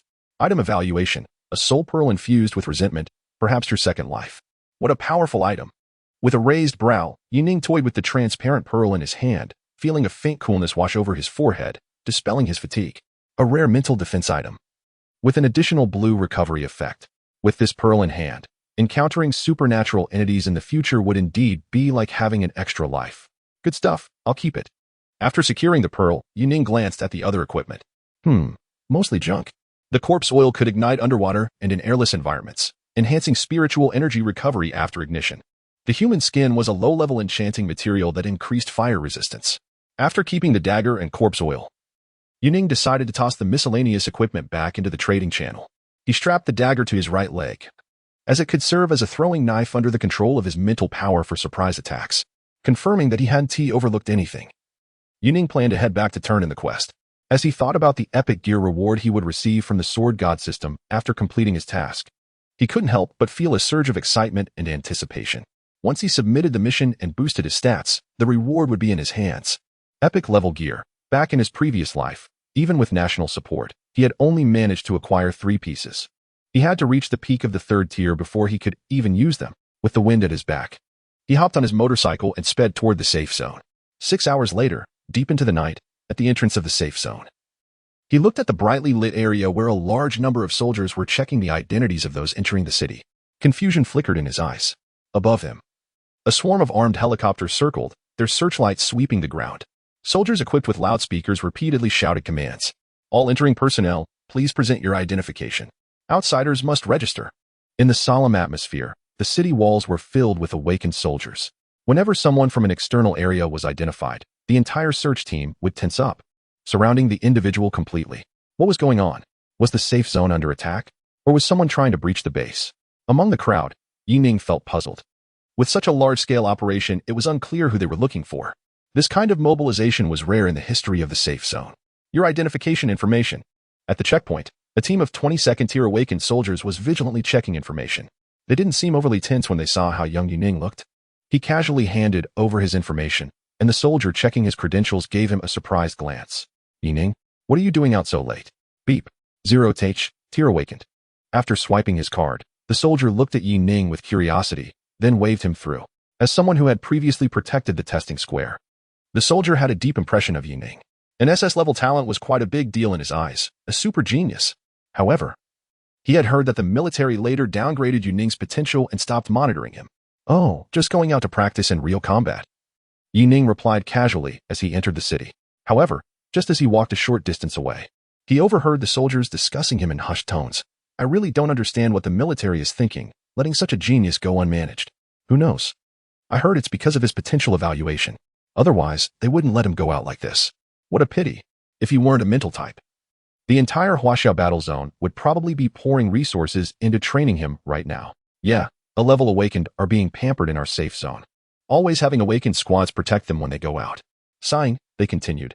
It's a shame for an SS-level talent to be left to fend for himself. I wonder how long it will take him to reach the 1st tier on his own, especially since mental type powers are so weak.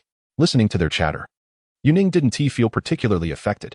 If it weren't for the sword god system, he might have been genuinely worried about what to do before reaching the 3rd tier. But now, it didn't matter. For him, reaching the 3rd tier would only take 2 or 3 months, and by then, all doubts would be put to rest. Task submitted. In the sparsely populated task hall, Yuning calmly spoke to the receptionist. Perhaps it was a coincidence, but today's receptionist was the same as last time. The girl behind the reception desk stared blankly at Yuning's face. You submitted a task? You actually completed it? Which one did you finish? Her disbelief was palpable. It hadn't been long since Yuning took on the task. There was barely enough time to even reach the task location, let alone complete it. As she hurriedly checked the details of Yuning's submission, her mind began to race. speculating whether he had accomplished the simplest agility task. After all, someone so young at the first level could afford to buy wings if needed. Moments later, her eyes widened in shock, as if she had seen a ghost. The task panel displayed all 4 major tasks marked as complete. No way? No way. Chapter 52. The zombie-tide uprising rubbing her eyes, the girl gasped in disbelief. As if she couldn't believe what she was seeing. If it weren't for the infallible display information, she might have suspected a bug in the system. Was it 1 day, or 2? Had she really completed 4 advanced quests, all at the highest difficulty? Heaven had mercy. She had never witnessed such an unbelievable scene in her career. For a typical first-tier promotion task, just gathering a team could take anywhere from half a month to even 6 months. Coordinating points, strategizing, finding manpower, and repeatedly testing combat. Every step was fraught with anxiety, fearing a mistake. Yet here was Yuning, looking at Yuning's relaxed and somewhat charming face. She felt as if these tasks were as easy for the young man as drinking water. Can you hurry it up? With a helpless glance at the receptionist, who was still in shock, Yuning sighed softly. As he spoke, the receptionist hurriedly took his card, finally snapping back to reality. Beep. The strength-based advanced task has been completed. You have received an additional strength reward. Beep. The agility-based advanced task has been completed. You have received an additional. Beep. The physique-based advanced task has been completed. Beep. Total additional credit points earned. 7,300. The 4 consecutive beeps echoed as Yuning felt the sudden loosening of his internal bottlenecks and the increase in his attributes. He nodded in satisfaction and turned to leave. Back home, after sneaking in without waking his younger sister and mother, Yuning immediately dove into his room. Check attributes. Buzz. The light screen flickered to life. Looking at his attribute values, Yuning's eyes sparkled as he started to think about how to raise his stats to 25 points. Whether it was epic-level equipment or skills, both required attributes to meet the standard. The system required a base attribute of 25 points, not counting equipment bonuses. As of now, his base attributes were far beyond the standard for willpower, but he still fell short in the other attributes. The last time, 6 psychic fruits boosted his strength and agility by 3 each. He also received an overflow reward of 4 points across all attributes. The advanced quest rewarded him with 1 additional point. Doing the math, he still needed to make up for 7 points in agility and strength, and 10 points in physique. Frowning slightly, he calculated. 410. He would need to buy 24 psychic fruits. Not counting the fact that the effects of lower-tier fruits would significantly decrease once he reached 20 points. Strictly speaking, around 35 fruits would meet his needs. At 6,000 credit points per fruit, that meant he needed to prepare at least 210,000 credit points. Feeling overwhelmed, Yuning glanced at the credit points he had earned from selling equipment and materials, feeling a bit of pressure. He currently had around 20,000 on hand, and selling off the harvest from these days might bring it up to about 40,000. Selling only white equipment without touching the blue ones was painfully slow in terms of earning credit points. Of course, the main issue was that he needed too many psychic fruits to reach a full 25 points in all attributes for the second tier. This number was something that even the superpowers could hardly afford. A typical awakened individual couldn't even afford one. Yet here he was, treating them like snacks. I need to find a way to sell some valuable equipment. In my past life, the entire capital provided me with resources. So I didn't have to worry about this. Now, I have to rely on myself. After a quick glance, I pulled out a sheet of white paper from my desk and started listing the equipment I knew I could acquire. Leveling up and making money, both at the same time. There probably aren't any valuable items around Tianfeng. The military has already swept through. However, there is a second-tier dungeon I can farm.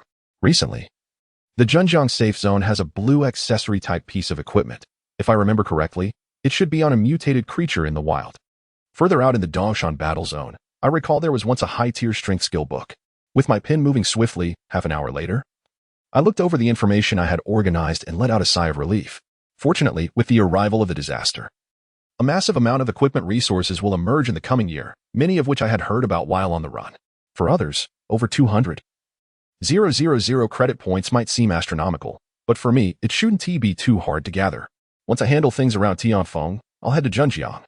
Having made up my mind, I instinctively glanced back at the room where my family was, warmth filling my eyes. This time, my trip might take over a month. While I cherish this rare moment of warmth, I know that my time is running out. Brother, are you leaving again? At the door, my little sister clung to me, looking up with a pitiful expression. After affectionately ruffling her hair, I nodded slightly at my worried mother. Seeing the determination in my eyes, my mother sighed and could only repeatedly remind me to be careful. although she didn't know what was happening to me. A mother's intuition told her that I was under immense pressure and had something important to do. After a brief farewell, I headed straight out of the city. However, looking at the patrolling awakened soldiers on the street, I hesitated for a moment before opening the private message from Commander Xiaohai. Although the disaster won't officially break out for another year, there have actually been many signs before that. For example, in the Tianfeng safe zone, in about 10 days, a large wave of corpses will break free from the city and attack Tianfeng. I remember that at that time, Tianfeng suffered significant losses in the chaos, and many survivors in the gathering spots met a tragic fate. I had considered reaching out to the top officials in Huaxiao from my past life to inform them of the disasters I knew about. But after much thought, I realized I didn't even have the qualifications to relay such messages, let alone whether they would trust me. Everything requires strength to back it up, especially since, to outsiders, I'm just a small fry with no background. I felt this deeply in my past life. But thinking about what would happen in Tianfeng, I decided to give Xiaohai a heads up. If it works out well, perhaps he can vouch for me and report more information. After all, a third-tier figure speaking carries much more weight than I do. At this point, Yining decided to send a message. Captain Xiaohai, while I was outside the city, I discovered that there has been a zombie outbreak in the former Tianfeng city. There is a high possibility of a large-scale zombie attack on Tianfeng in the near future. The outbreak is quite unusual, and I hope you can send troops to investigate. After sending the message, Yining let out a light sigh. He needed to level up to Tier 3 as soon as possible. Only then could he truly demonstrate his value and prevent the impending collapse. Inside the psychic fighter jet, after receiving news that the Zhenjiang safe zone would be sending someone to confront them, Xiaohai felt a heavy weight on his mind as he pondered the situation. The recent emergence of Tier 3 entities near Tianfeng had already put immense pressure on him, and now this unexpected development had arisen. Damn it! Accusing Tianfeng of stealing your mutated creatures? I can barely take down that mutated tiger from a distance myself. As he was feeling agitated, he suddenly noticed a private message from Yining. He wasn't surprised that Yining had his ID. After all, he had once wanted to befriend Yining. The message was short, and after reading it, Xiaohai couldn't help but show a look of astonishment. A massive horde of zombies attacking Tianfeng? A monster riot? A few seconds later, he let out a dismissive chuckle, thinking that Yining was simply too inexperienced and misinterpreted the situation. Perhaps he was just trying to make himself feel important. What? Feeling like an SS level, but not receiving the treatment you think you deserve? Well, that's just because you're a psychic type, Yining. As for Yining's message, he couldn't be bothered to reply. What a joke. Ever since the last great war between humans and monsters broke out 40 years ago, the post-apocalyptic world had been at peace for a long time. Right now, his focus was entirely on that mysterious Tier 3 entity and the arrival of the Zhenjiang safe zone. Chapter 53, The Ambush Outside Tianfeng City, on National Highway 705. Racing along a barely recognizable asphalt road overgrown with wild grass, Yining leaned forward, letting the strong wind hit his face. Under the relentless assault of nature, the once bustling traffic network that sprawled across the country had long since been eroded away. If it weren't for the fact that there were still some survivors transporting supplies along this road, it would have been completely reclaimed by the wilderness. The surroundings were desolate, and one could only see the remnants of former city boundaries in the distance. Here, he was nearing the edge of Tianfeng's warning zone. Halfway through his journey, Yining decided it was time to change the battery. His first target was a large dungeon located at the border between Tianfeng and Zhenjiang, which would facilitate his subsequent actions. Although battery technology had matured before the apocalypse, the range was still only about 600 kilometers. For this operation, he had specifically carried 2 bulky battery packs. It was time to switch to a system vehicle, skillfully replacing the battery and discarding the old one. Yining let out a sigh. Once he had completed the next dungeon, he needed to consider purchasing a vehicle. Otherwise, he would be spending more time on the road than on upgrading himself. A system vehicle could harness spiritual energy, and given that he had plenty of unused spiritual energy, it would be just the right fit. Of course, it would be even better if he could acquire a space-related skill. A single teleport could cover thousands of miles, essential for mayhem and destruction. But that was just wishful thinking. Space-related skills were rarer than space items, falling under the category of strategic skills. Climbing back into the vehicle, the engine hummed to life. He hadn't driven long before his brow furrowed slightly. Not far ahead, he noticed the remnants of several long-abandoned cars piled together along the nearly vanished road, and a broken-down truck stood alone in the half-meter-high grass nearby. On the road, a few ragged survivors were frantically waving their hands beside the overturned truck, seemingly calling for help. As he slowly drove past, one of the survivors, a middle-aged man holding a child, seemed to notice Yining. He raised his right hand high, his face filled with excitement. "Help, please. We need your assistance." Seeing Yining dressed in the standard attire of an awakened, a glimmer of hope flashed in the eyes of the others. Before long, the group surrounding the overturned truck gathered closer. There were men and women, all gaunt and weary, looking like ordinary people. "What is going on?" Yining asked flatly, observing the few blocking the road. The middle-aged man, clutching the girl, quickly replied, "Esteemed awakened, our truck has overturned. It's just too heavy. We can't lift it back up. The truck is full of our supplies. It's our lifeline. Look, it's about to rain heavily. Please, lend us a hand." As he spoke, the man pointed to the old, weak, sickly survivors behind him, his expression desperate as if he were about to cry. After hearing this, Yining glanced at the circle of survivors surrounding him, his eyes flickering. Such poor acting. Setting aside whether 7 or 8 people could even unload the truck. If they needed help, they should have been contacting the nearest safe zone, knowing that it was about to rain. Hoping to encounter a survivor on the road was just a flimsy excuse, purely a way to deceive him into stopping. Unfazed, Yining casually looked around before nodding slightly. Seeing Yining agree, a flash of joy suddenly appeared in the eyes of several people. A level 0 awakened one, likely equipped, with such a lack of vigilance. He was probably just a rookie who had recently become awakened. Easy prey. Not far away, the grass was rustling slightly. As the group looked anxious, they urged Yining to hurry and help. Getting out of the car, Yining only needed to extend his mental energy a bit to notice someone approaching from the side. He sneered inwardly, not paying much attention. If they wanted to kill him and steal his things, he was more than willing to engage in a little black-on-black crime. A team that specialized in robbing survivors in the wild must have some money. Through his mental perception, he could tell that the few people creeping out from the brush were all ordinary folks, except for one level 1 man who seemed to be the leader. Hiding in the front, out of the corner of his eye, Yining was somewhat surprised to notice a thin man among the survivors, looking at him with a terrified expression. Hiding at the back of the crowd, the short man had whiskers that trembled like a mouse's, as if he had seen something extremely terrifying. He looked ready to bolt at any moment. As Yining approached the overturned truck, he was about to feign checking it out when he heard several sharp shouts. "Hands on your head. Grab him." Suddenly, several burly men who had been lurking by the roadside charged over, each wielding various weapons, all aiming directly at Yining. The middle-aged man closest to the girl, who was holding her tightly, skillfully pulled out a short knife and pressed it against Yining's back. "Kid, be honest. Running into us is your bad luck." Seeing Yining instantly controlled, the level 1 awakened leader grinned sinisterly and walked toward him with a machete in hand. "You little rookie. Didn't anyone tell you that you can't stop in the wild? I've never seen someone so foolish as to venture deep into the wilderness alone." As he spoke, the man greedily glanced at the boots on Yining's feet. Although it was hard to tell their level, they clearly appeared to be equipped. "Oh, really?" Yining turned calmly, his demeanor contrasting sharply with what others might expect. He looked at the burly leader with interest, his smile suddenly freezing. The leader of the awakened one felt a jolt of unease seeing Yining's completely calm expression. They had robbed many people before, but this was the first time he encountered someone so composed. A regular person, even a low-level awakened one, would be panicking by now, unless this boy was an idiot, or he had some confidence. In an instant, the burly man made up his mind and activated his skill, swinging down with his knife. Shoot. Kill him first. He didn't care to waste time. He understood that the villain often fell due to excessive chatter. However, no matter how fast he reacted, he couldn't match Yining's speed. Yining's gaze suddenly turned icy as he stood still, his body eerily still. With a burst of muscle power, accompanied by a strange penetrating sound, he threw a punch that smashed through the nearest middle-aged man.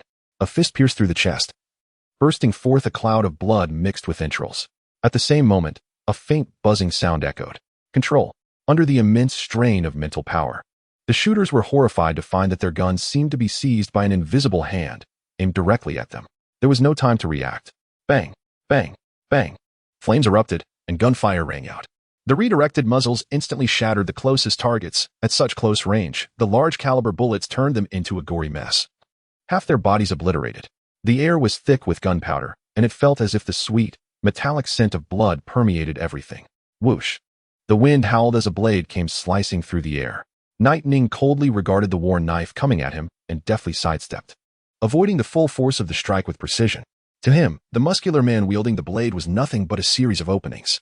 In the next moment, thrust. With a swift motion, Yining drew his dagger and plunged it into the man's temple without hesitation. A fatal strike. The awakened one, whose skull was punctured, cast a reluctant glance at Yining, but before he could utter a word, he collapsed to the ground with a thud. The fight was over.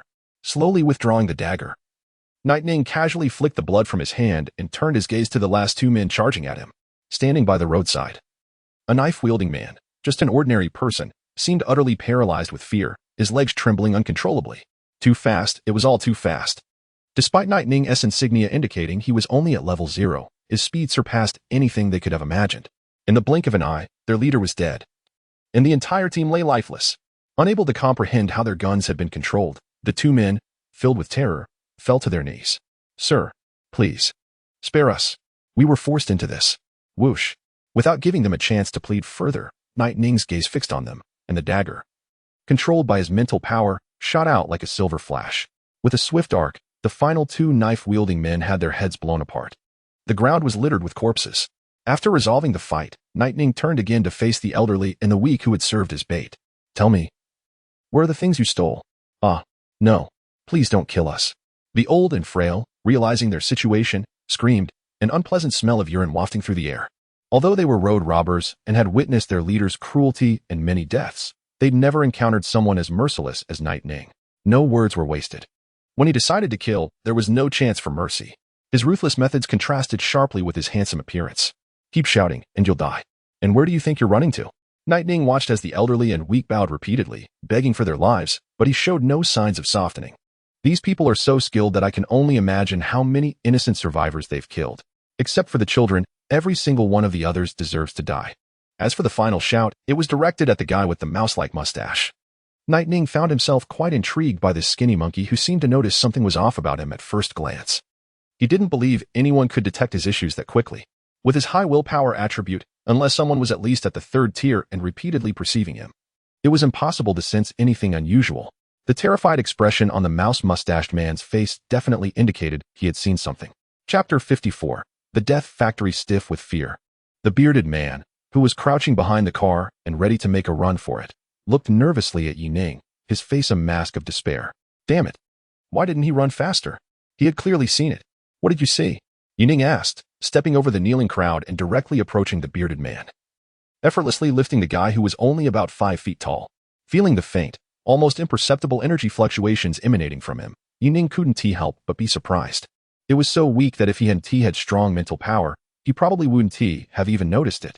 The energy was so feeble. It felt like it didn't even reach the level of a rank 0 awakened, suspended in the air. The bearded man's heart sank as he looked at Yining in terror, as if a secret had been uncovered. No, I'm not. You're mistaken. Behind him, several survivors who were familiar with the bearded man turned in surprise at his words. An awakened? No.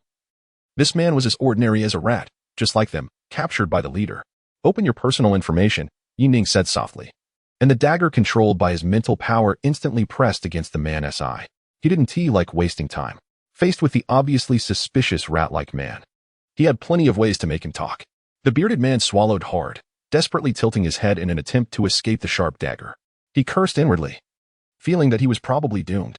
Can we go somewhere else? I can't talk here. I know where they've hidden the stolen goods. Yining's eyes flickered as he listened to the bearded man's strange statement, and he simply lifted the guy and walked toward the indicated location. Before a mound disguised with green canvas, Yining calmly stared at the man. 3 seconds. The countdown began. Looking into Yining's emotionless eyes, the bearded man forced a bitter smile and had no choice but to silently display his panel. He could tell that the youth before him was definitely a ruthless killer. Reluctantly, he revealed his information. A few seconds later, after quickly scanning through the bearded man's details, Yining's gaze suddenly sharpened. He had considered many possibilities, such as the bearded man being a rank 0 awakened with some kind of detection ability, or perhaps he had seen him before. But Yining never expected that this guy was an awakened at all, nor was he human. He was an NPC. An NPC that had escaped from a dungeon. Name, Lidafu, Zombie Siege Dungeon. Level, 0 talent. Money sense, Swindler. Greed for gold money sense. No rank. The holder of this skill can detect any target's wallet without their knowledge. Swindler, D rank. You can increase the selling price or purchase price by 10 during transactions. The other party will not realize this until the transaction is complete. Greed for gold, B rank. During transactions, you can skim 5 of the amount for yourself. This effect is immune to any trading rules. Incredible. Yining reflected on the many bizarre and even surreal experiences he had in his past life, but he never expected to encounter a wild NPC in reality. How did you escape? Do you have intelligence? Noticing Yining's astonishment, Lidafu shrank his neck and replied in a low voice, This esteemed sir, I really don't know.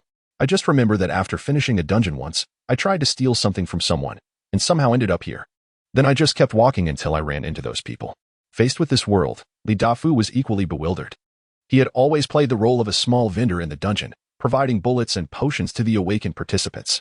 He had never thought about the outside world, or even realized it existed. The city surrounded by zombies in that dungeon was his entire universe. Suppressing his surprise, Yining scrutinized the bearded little man in front of him, finding the situation rather bizarre. Normally, once a dungeon ends, all NPCs are reset, a rule as firm as iron. But he never expected that within just 2 days, he would encounter a sentient Li Jiping, a Li Dafu who had managed to escape. Furrowing his brow, Yining came to a rather forced conclusion after a long pause. He had heard of the zombie-surrounded dungeon. It was a low-level dungeon suitable for low-tier awakened individuals to adapt to fighting zombies. This dungeon was known as a novice training ground and had likely been reset hundreds of thousands or even millions of times over the decades. Considering the incident with Li Jiping, perhaps Li Dafu had made an error during one of the resets, accidentally stumbling out and gaining his own intelligence. The conclusion was reached. But for some reason, Yining still felt that something was off. "Esteemed sir, could you please let me go?" Li Dafu asked, nervously glancing at Yining. Having been in a low-level dungeon all his life, Yining was the strongest awakened he had ever seen. He didn't want to linger here too long. Go? Coming back to his senses, Yining looked at Li Dafu, his brow furrowing even deeper as a sudden thought crossed his mind. 3 trading skills. And all of them were abilities that awakened ones could never master. In a sense, this rat man was like a bug in the system. If he could get this guy to help with trading. Without hesitation, Yining quickly began searching for a contract scroll in the trading channel after a brief moment of thought. A contract scroll, as the name suggests, is typically used by awakened individuals to control humans or specially mutated beasts. However, they are expensive, and few people are willing to spend the money. A single scroll costs 2,000 and can only be used on targets of lower levels. It can be considered a luxury item, but with a 10 fee for 2-way transactions, plus a 5 deduction from the transaction amount, this rat man could save him a significant amount of money. He could even make a fortune just by having this guy resell supplies. Half a minute later, Yining made a direct offer and acquired the lowest level contract scroll from an awakened individual. As Ning looked at the sheepskin scroll in his hand, he couldn't help but feel a bit of pain in his heart. Spending 2,400 points on this could buy an apartment or hire dozens of elite soldiers to fight for him. After signing the contract, he softened his tone and shook the scroll, signaling Li Dafu to agree to sign it directly. However, facing such a unique situation, he wasn't entirely confident that the signing would go smoothly. Looking at the contract in Ning's hand, Li Dafu didn't know exactly what it was, but instinctively felt that signing it would mean he couldn't escape. With Ning's smile that carried an underlying threat, he could only sigh in resignation. Ding. Li Dafu agreed to sign the contract, and the team panel activated. D-rank team panel. Captain, Ning, beginner level 2, member, servant Li Dafu, no rank. Loyalty 6100. Under the master servant contract, the team now has a voice communication feature. Within a 30-kilometer range, you can contact your teammates, servants, via team voice. Within this range, you can forcibly erase the other party. Note, your current servant's loyalty is too low. If it falls below 60, there is a chance he will escape. So it really can be signed? Seeing the successful contract, Ning let out a sigh of relief.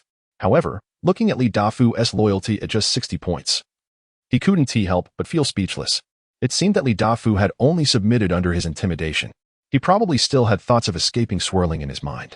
Not minding it too much, Ning released the mouse man and said gently, "From today on, you'll be following me. We're teammates now." Hearing Ning's friendly tone, Li Dafu's face fell, cursing inwardly. Teammates? It was clearly a master-servant contract. He had clearly seen the intimidating words forcibly erase. If he dared to run, Ning would definitely kill him. Heaven help him. Ever since coming out of the dungeon, he had encountered nothing but bandits and bullies. Noticing Li Dafu's low morale, Ning raised an eyebrow and decided to lift the green oilcloth. A casual glance revealed a piece of white armor-like equipment, a pile of low-tier junk materials, and a bloody identity card. It looked like it was worth about 1,000 or 2,000 points, although it wasn't worth much to Ning. For the group of robbers, this would be considered a significant fortune.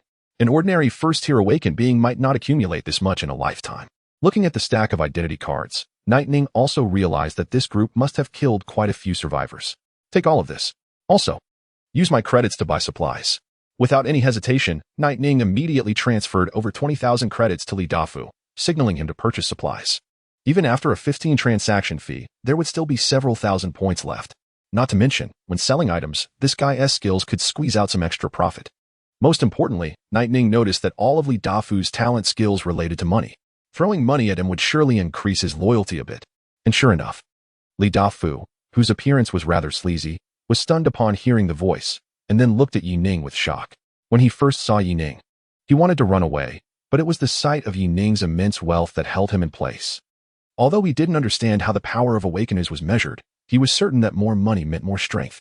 Realizing the importance of credit points, he was astonished and somewhat moved when he saw Yi Ning transfer all his credit points to him. "Why you trust me this much? All of this is for me to use," he exclaimed, jumping 3 feet in the air. As he gazed at his newfound wealth, his eyes sparkled with greed. In the dungeon, he was notorious for being a money-hungry fiend, obsessed with riches. Faced with such a large fortune, he felt as if he might faint from excitement. Yi Ning chuckled softly, seeing that it was indeed effective. "Of course it's for you, but I'll decide what to buy. Also, I'll allow you to keep 5 of the profits after a successful trade. Consider it your salary." Knowing Li Dafu's nature, Yi Ning understood how to boost his enthusiasm. After all, with a master-servant contract signed, Yi Ning wasn't too worried about betrayal. Excitedly nodding, Li Dafu dashed towards the pile of supplies like a money-obsessed maniac, rolling around in happiness. "Master, you are the most generous master in the world. Don't worry, I will protect your wealth." Ding. The loyalty of servant Li Dafu has increased. Current loyalty level, 61. Yi Ning.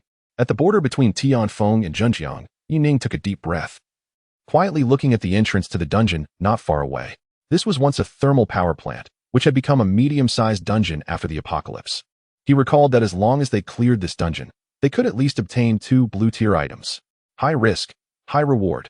This medium-sized dungeon required at least a second-tier entry, and it was a challenge that only elite awakeners dared to take on.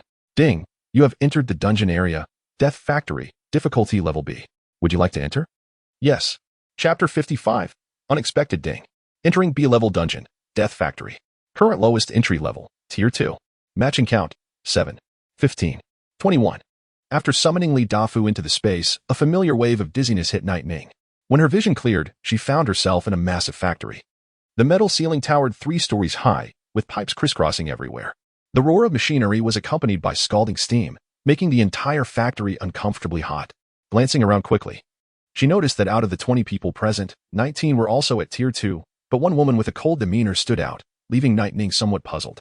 Unlike the others who were still adjusting to the dizziness, this woman, who seemed to wake up at nearly the same time as Night Ning, was scanning the area with a frigid gaze, the ability to suppress one's perception. Night Ning's gaze sharpened subtly, and she instantly realized that this woman, guarded by a team, was a Tier 3 awakened. The woman was strikingly beautiful, appearing to be in her late 20s. Dressed in a full set of dark red leather armor, her figure was curvaceous, resembling a rose in the snow.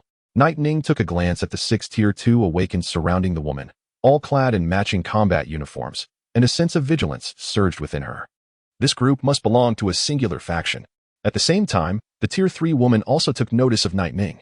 The reason was simple: among the crowd, Night Ning was indeed conspicuous, having awakened almost simultaneously with the woman. The woman regarded Night Ning with indifference, but a flicker of intrigue crossed her eyes upon noticing Night Ning's youthful appearance. After sizing her up for a moment, she didn't say anything further. In her perception, Night Ning's aura was merely at the beginning of Tier 2, and she even bore the insignia of Tier 0. Before anyone could speak, the system prompt echoed through the air. Ding. The current dungeon is a war dungeon with no designated tasks. Within the Death Factory, you will rely on the factory to fend off attacks from zombies and mutated creatures. For each round you survive, you will receive corresponding rewards. After each round, there will be a 60-second period for voting to exit the dungeon. If over 70 agree, you can collectively exit, or you will automatically exit after completing 7 rounds. The first round of defense will commence in 120 seconds. Please prepare yourselves. As the information concluded, the protective barrier enveloping the factory began to dim. With the task about to begin, many awakened among them started to evaluate their temporary companions with practiced ease. A few of the higher Tier 2 individuals hesitated after glancing at the woman in red armor before preparing to introduce themselves. Hello everyone, I'm Zhang Lin, a Tier 2 advanced. I believe everyone has some understanding before entering the dungeon, so I won't waste time. A battlefield dungeon requires unity to survive multiple rounds. I was thinking of volunteering to temporarily lead the team, but it seems we have a Tier 3 awakened among us. As he spoke, the man humbly glanced at the red-armored woman, indicating that he would accept her leading the team. Strength represented everything, and he had no intention of vying for that position. His gaze toward her held a hint of eagerness, although she seemed rather proud. Her alluring figure and exquisite features combined with her formidable strength made her appear to him as the perfect enchantress. Of course, he only dared to think about it. Like him, everyone else present felt fortunate to have encountered a Tier 3 team while running a dungeon. This dungeon run seemed almost guaranteed to succeed. However, just as the man was about to shower her with compliments and say more, the cold-faced woman in red armor suddenly vanished from sight. Bang! She reappeared in an instant, almost leaving an afterimage, and before the man could react, this Tier 3 awakened delivered a direct strike to his abdomen. His eyes bulged, and the tremendous impact made him curl up like a shrimp. A scream escaped his lips, only to be choked back the next moment. Bang! With a single step down, the dark red battle boot crushed the man's head mercilessly against the ground, shattering the hard concrete beneath. Move again, and I'll kill you. Her tone was cold, completely unconcerned with the horrified expressions of the onlookers as she exerted just a bit of pressure, as if ready to crush the head of the awakened beneath her foot at any moment. The Tier 2 awakened, who had just felt a sense of relief, was now overwhelmed by a wave of fear. What had he said wrong? Why was she attacking him? Unable to comprehend the reasoning behind the Tier 3's actions, all the other awakened stepped back in shock. The next moment, the woman, expressionless, gestured for her subordinates to take action, control everyone. Anyone who dares to resist will be killed. Instantly, the 6 Tier 2 awakened, as if they had practiced this countless times, surrounded everyone without hesitation. Looking into the terrified eyes of the crowd, the woman finally let out a light laugh and spoke coldly. We are the Blood Wolf Squad, and I am leading this mission. However, your lives now belong to me. After the 6th wave of attacks, all rewards must be surrendered. Obey, and perhaps I will let you live until the end. Otherwise, bang! With a sudden burst of force, accompanied by a sound like a balloon popping, the awakened beneath her foot didn't have time to scream before his head was crushed. Blood and brain matter splattered everywhere, killing to establish authority. After seeing the woman eliminate an innocent awakened without hesitation to intimidate the others, all the Tier 2 awakened gasped in shock. Blood Wolf Squad, you're a farming team. Among the crowd, a Tier 2 intermediate awakened shouted in fear, his eyes wide with horror. Like him, many of the returning awakened turned pale, feeling they had drawn the short straw. A farming team, as the name suggests, treats other awakened as livestock. This group usually has a high-level awakened leading them into various dungeons. By leveraging their power advantage, they control other awakened and force the rest to participate in high-difficulty tasks as cannon fodder. In the final moments, they initiate the harvest, coercing the surviving awakened to surrender their rewards or outright killing them to seize their equipment and credit points. With such tactics, the gains of a farming team are often staggering, yielding several times the resources from a single dungeon run. In this endless cycle, these infamous breeding teams can amass vast resources to enhance their strength. With fear in their eyes, the group realized that the 7 before them were indeed the breeding team, and they couldn't help but smile grimly. It was over. They were completely finished. According to the Blood Wolf leader, they had no choice but to participate in the 6th round. Given their strength, they would likely start losing many members from the 4th round onward. This was clearly a death trap with no escape. They had thought they were lucky to encounter a Tier 3 team, only to find themselves caught in a trap. In the corner, Yining felt a sudden heaviness in his heart. He had expected that the battlefield instance he had casually joined would lead him to such a troublesome breeding team. If awakened ones and mutants were predatory towards each other, then the breeding teams solely fed on humans. Looking at the lifeless body of an awakened one on the ground, he could only think rapidly in his mind for a way to break the deadlock. The opposing team was very skilled. They had started by killing one person, clearly having timed it perfectly to meet the exit restrictions. Even if everyone tried to exit now, they still wouldn't meet the exit conditions. This was quite troublesome. Chapter 56. Breeding team, report your abilities, and I will assign combat positions. Work together, and you might just survive. The Blood Wolf leader issued the command coldly, his gaze sweeping over the crowd like that of a butcher eyeing his livestock. There was no chance of mercy, but his words were enough to shatter any remaining thoughts of resistance among the group. No one dared to protest. The members exchanged glances, each offering a bitter smile. Although they had the numerical advantage, a single 3rd-tier individual could take out any one of them in an instant. Perhaps the 2 peak 2nd-tier members in the team could barely hold their own, but even they wouldn't dare to take the risk of engaging in combat. With a sigh, they reluctantly accepted their fate and began reporting their abilities from the left. Jiang Tao, 2nd-tier intermediate, strength type, good at close combat. Huan Xiaobo, 2nd-tier beginner, agility type, good at ranged attacks. Peng Fei, peak 2nd-tier, physique type, good at close combat. As the reports continued, it soon came to the last member on the right, Yining. In the brief pause, a woman slightly turned her head to look at Yining. Among the team, Aside from the two peak second-tier members who had caught her attention, the only other one was Yuning. Meeting her scrutinizing gaze, Yuning calmly stated, Yilin. Second-tier beginner, willpower type. Good at ranged. He casually reported a fake name. Yuning knew very well that in order to break the deadlock this time, he had to conserve his strength. By claiming to be a ranged type, he could at least save some energy. After all, his innate ability was indeed in the mental domain, so using his telekinetic powers to pretend to be good at ranged attacks wasn't too much of a stretch. Oh, a willpower type waste, the Blood Wolf leader scoffed, then lost interest in him. It was no surprise that someone with high willpower would awaken early. But in terms of combat, they were undeniably useless. Meanwhile, other awakened individuals cast surprised glances at Yuning, their eyes flickering with a hint of pity. A second-tier willpower type was as rare as a giant panda. With a higher energy reserve than other awakened beings, they could barely serve as fire support from the back, usually trained in small numbers by the military. But in this environment, with no protection, Yuning was likely to be among the first to fall. The first round of attacks began. Expected enemy count: zombies 1,000, first-tier mutants 10. On the makeshift factory walls, the 18 awakened members, driven to defend, reluctantly took their positions. As the system notification ended, a massive horde of zombies surged from the outskirts of the factory. Roar! Roar! Several large lickers quickly crawled forward on all fours, followed closely by butcher monsters wielding massive hammers. The ground trembled slightly. The group instinctively glanced back at the Blood Wolf team, who were not participating in the battle, their eyes flashing with anger and despair. The opposing force clearly intended to conserve their strength until the end. Everyone, give it your all. If I find out anyone is intentionally holding back their energy, I'll personally crush their bones.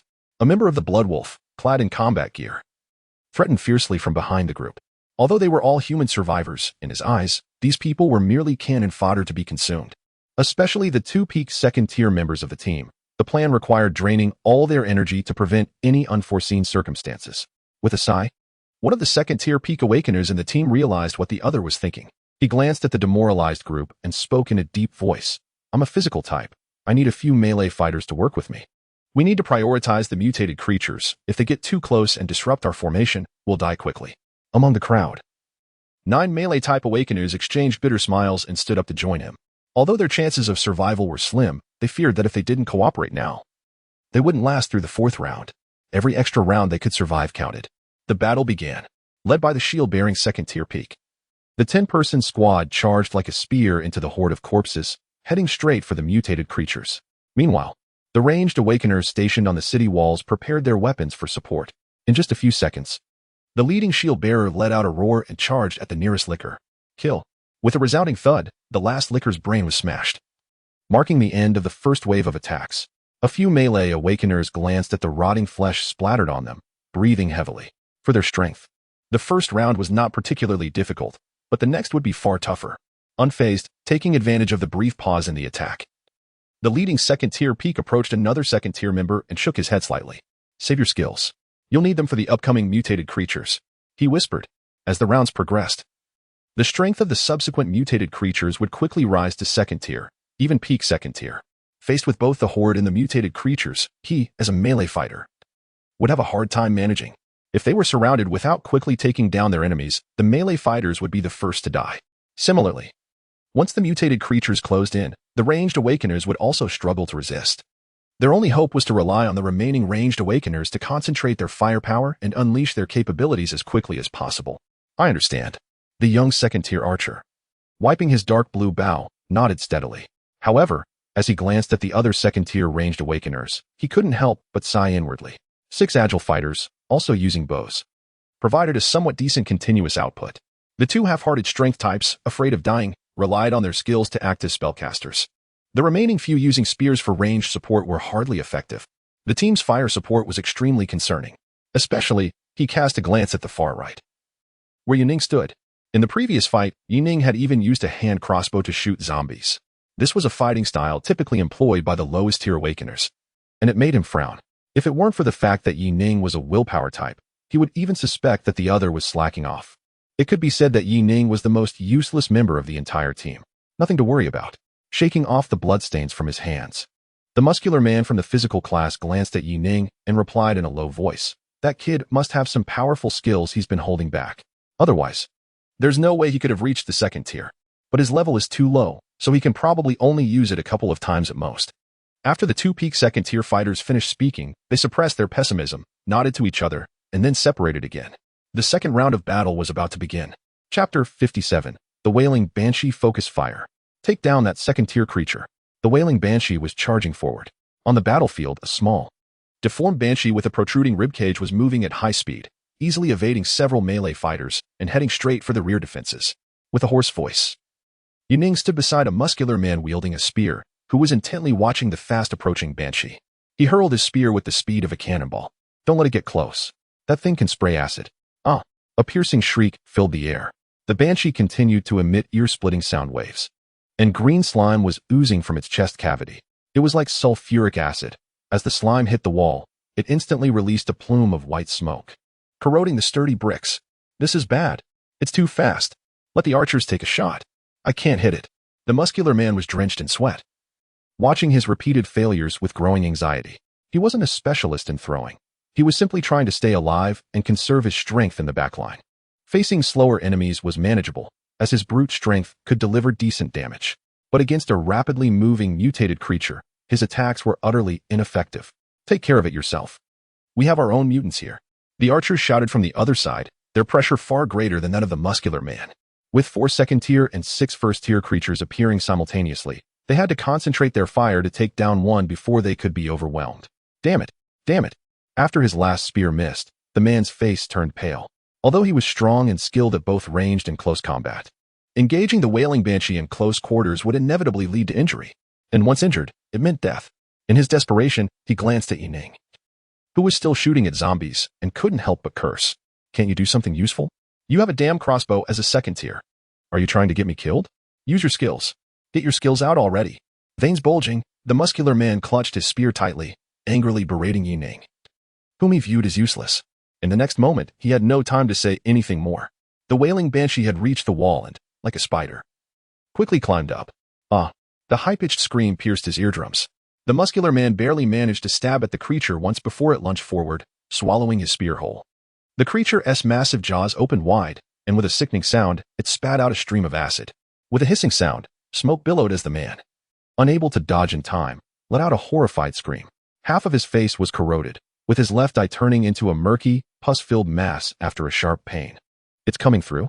The awakened fighters in the distance noticed the man scream and were struck with fear. They hadn't expected the spear-wielding fighter to be so easily overwhelmed. If things continued to escalate, they too would be in danger. Enduring the pain, the muscular man struggled to pull his spear free. But under the immense force of the banshee's bite, he found it stuck. It's over. In a daze, the burly man felt a sense of despair wash over him. His strength was only at the beginner level of the second tier, and facing a mutated creature of the same tier alone, the hope for survival was nearly non-existent. Just as the others nearby were eager to rush in for support, a silver flash shot through the head of the she-demon like a bolt of lightning. With a squelch, dark, foul blood gushed out, trailing behind the dagger. The next moment, the demon, struck dead in one blow, slowly released its gaping, bloody mouth and fell to the ground like a broken doll. After narrowly escaping death, the burly man instinctively turned his remaining eye toward the source of the silver light. There, next to him, whom he had regarded as a burden, was a dagger, about the size of a hand, hovering in midair. Wait, this kid saved me. In disbelief, as he watched the dagger dart away like a swimming fish, the burly man realized that it was indeed Yining who had controlled the weapon to save him. Thank you. It was actually you? Stammering, he swallowed hard and expressed his shock and gratitude. What kind of ability is this? How can he control objects in midair? The speed of that silver flash truly took him by surprise. At the same time, the few who had planned to force their way in for support were also astonished as they looked at Yining. One-hit kill at the second tier? This level of strength seems a bit exaggerated for someone at the beginner stage of the second tier, doesn't it? As they watched Yining continuously manipulate the dagger to fly and kill, their hearts were filled with shock. They never expected that the seemingly weakest among them, the will-based Yining, actually possessed such formidable strength.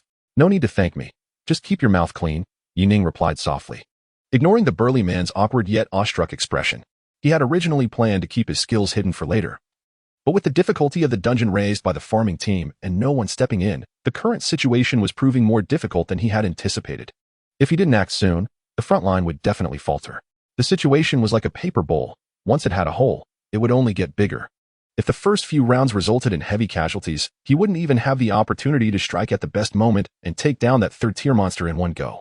No matter how vast the Sword Storm's coverage was, he had to find the right timing. With a vigilant gaze, Yining had already revealed one of his trump cards. He could only gamble on his ability not provoking the Bloodwolf team's murderous intent. Otherwise, he would have no choice but to forcefully take out that woman. The cooldown for his Forbidden Sword technique was too long if he attacked the Bloodwolves first. Completing the subsequent dungeon would be impossible. In such a scenario, Yining was unwilling to waste precious time. This is getting interesting. Not far away, the leader of the Bloodwolves, who had been intimidating everyone, watched Yining's back with keen interest, a playful smile appearing on her beautiful face. She had thought Yining would die just now, but unexpectedly, he had unleashed such power. However, controlling objects in midair, it seemed to be a relatively rare skill. Its power and speed were quite decent. Compared to ordinary will-based users who became useless after using their skills, Yining's ability to maintain continuous output was evidently much stronger. No wonder a will-based user dared to participate in the dungeon alone. However, the woman didn't pay much attention after letting out a light laugh. A Tier 2 ability, no matter how special, is still just that. Given the vast difference in physical attributes, she could easily take out Yining with a single strike. She kept her eyes on that kid. Report any unusual movements to me immediately. After casually issuing the command to her subordinate, she redirected her focus to the two Tier 2 peak individuals. For the cultivation team, all they needed was for the other awakened ones to fight desperately for them, which would significantly alleviate the pressure of the dungeon. Preserving their strength, clearing this dungeon wouldn't be a difficult task. The only risk lay in the potential counterattacks from these individuals before they meet their end. Compared to Yining's performance, she was more concerned about the two Tier 2 peaks. After all, they were the only ones in the entire arena who posed even the slightest threat to her. Beep. The third round of attacks begins. Please prepare yourselves. Chapter 58. Heavy losses, a series of heavy blows. With both hands raised and his shield resting on his back, the middle-aged man stood resolutely, his face stern and his body seemingly forged from steel. As the only peak second-tier melee awakener in the team, he had just smashed through two ferocious wolves in quick succession. Faced with the relentless tide of monsters, he had no choice but to turn back and strike again. His powerful left fist came crashing down, breaking the mutated beast's waist. But he couldn't help but gasp for air. After prolonged combat, even with his strength, he was nearing his limits. Captain Song Gang. To the right. Watch out. Boom. Boom. Boom. The ground trembled as a giant spider screeched, crushing several zombies beneath its weight and barreling into the crowd like a runaway truck. Following closely behind the peak second-tier Song Gang, several melee awakeners shouted, desperately trying to block the oncoming giant spider. Song Gang was their spearhead. If this middle-aged man were to fall, the entire team would be doomed. On the far right, a burly man wielding dual axes let out a roar, ready to charge into battle. However, just as he prepared to engage, a massive spider claw suddenly pierced through from behind, driving itself into his skull. His body trembled, and his once fiery eyes lost their luster. The gleaming claw, resembling a metallic skewer, shook for a moment before tossing his lifeless body aside. Huang Yin. There's another monster from the other side. Unbeknownst to them, a massive pit had been dug into the ground behind the group. The ambushing giant spider had emerged from this very pit. As one of their comrades was ambushed and killed in an instant, panic erupted among the team. Many felt their eyes welling up with tears. Though their time together had been short, they had already come to see each other as allies through several rounds of fierce cooperation. However, there was no time for grief in the current situation. As they looked at the two giant spiders charging towards them, their hearts sank. This was the 5th round. Out of the 9 melee fighters, only 4 remained. If there were any more casualties, they feared they would be wiped out in the 6th round. Hearing the shouts from behind him, the man named Song Gang forced himself to take a deep breath and turned to defend against the spider that was about to strike again. As the sound of clashing metal filled the air, several ranged awakeners on the city wall frantically pulled their bowstrings, unleashing arrows imbued with spiritual energy that rained down on the giant spider, causing it to wobble. But it was far from enough. Watching the other giant spider already in the crowd, the middle-aged man's face twisted with bitterness, cursing his inability to clone himself. Despite being at the peak of the 2nd tier, he was a physical-type awakener. His role in battles had always been to draw the monster's fire, and his direct combat capabilities were quite limited. Could they not hold on? He might survive this round, but the few melee fighters behind him were likely to suffer more casualties. On the city wall, several ranged awakeners, clutching their skills, looked pale. After 5 continuous rounds of battle, no matter how they conserved their skills, it wasn't enough. The energy within them was only sufficient for one more skill release. And in their original plan, that final skill was supposed to last until the 6th round. Even casting an angry glance at the breeding team behind them that was constantly watching, the group felt nothing but frustration and helplessness. These bastards really weren't giving them a single chance. The dungeon's difficulty was calculated based on the levels of all members. If those 7 joined in, why would they be struggling so much?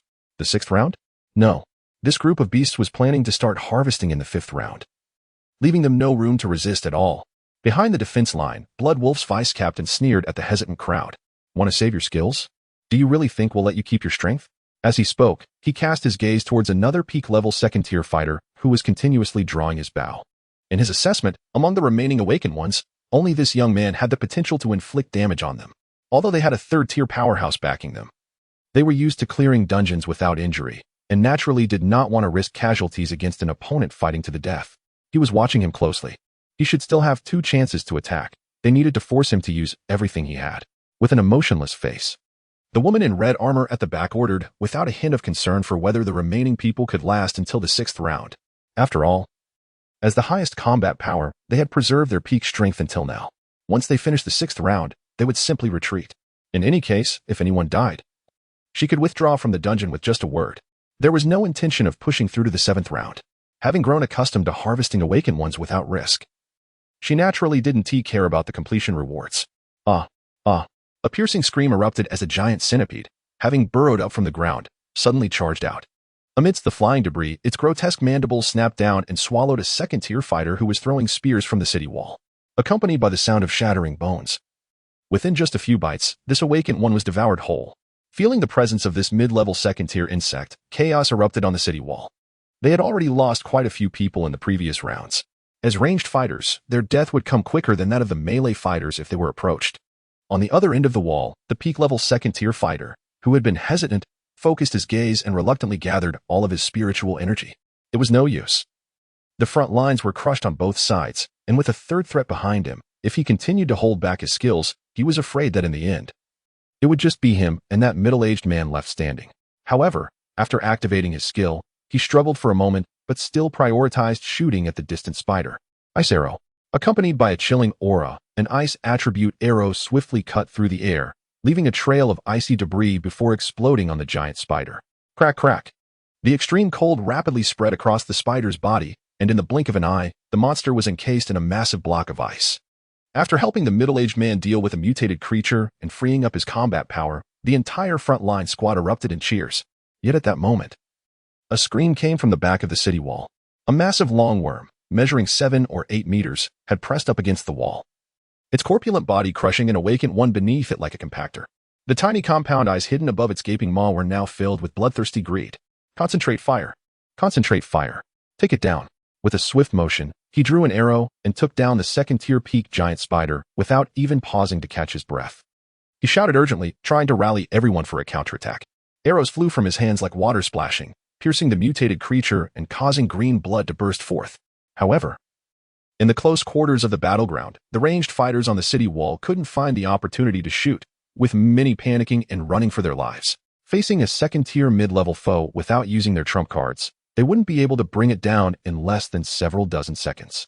Amidst the chaos, the enraged centipede twisted its body violently. After devouring the nearest awakened one, its narrow eyes quickly fixed on Yuning, who was standing nearby. SJ. Chapter 59, Desperate Counterattack Kid. Get out of the way. Struggling for a moment, the second-tier peak archer strained to draw his bow. Although Yuning was only a beginner in the second tier and ranked among the weakest in the arena, his skill in controlling the dagger in midair had proven invaluable during the previous rounds of defense. Compared to other ranged fighters, Yuning's performance was undoubtedly exceptional, especially when compared to the awakened ones who were exhausting their stamina in battle. Yuning, with his abundant spiritual energy, clearly had greater sustained fighting power. Keeping Yuning alive into the 6th round might even yield surprising results. However, aside from the second-tier peak trying to save Yuning, the others were in a panic, only focused on fleeing from the monster. In a life-or-death situation, they couldn't afford to think about anything else. Swish, swish, swish. With a series of piercing sounds, the centipede, now enraged from being shot, became even more furious. Its tiny compound eyes searched frantically, and in pain, it violently thrashed against the city wall, trying to crush the agile little bug beneath it. Can't get rid of it.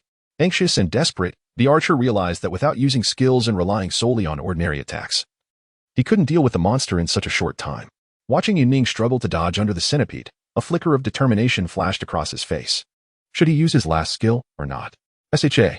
Seeing that it couldn't crush Yi Ning, the centipede, in a fit of rage, lifted its massive body high, like a mountain, and came crashing down. Boom.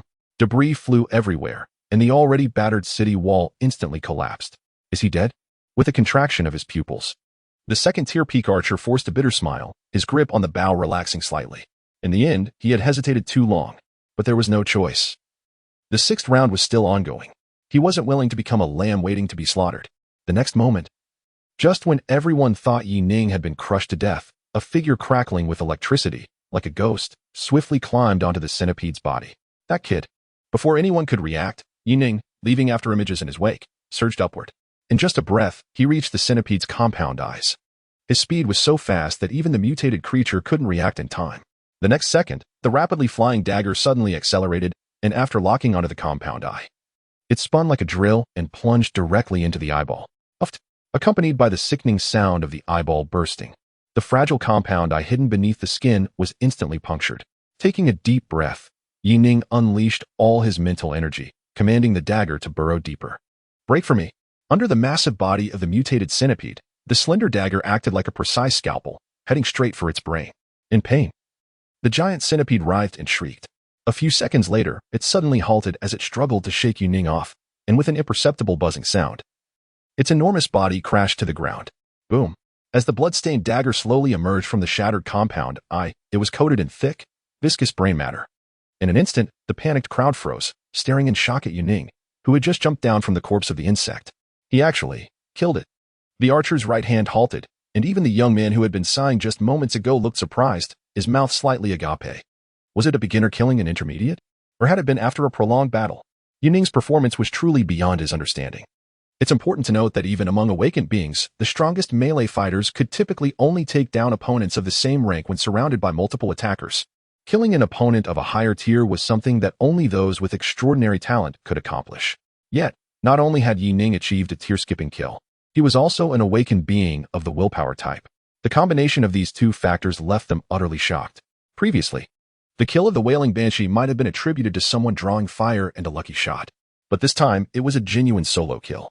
Behind the defensive line, a woman from the Blood Wolf squad looked at Yi Ning with a hint of surprise as he jumped down.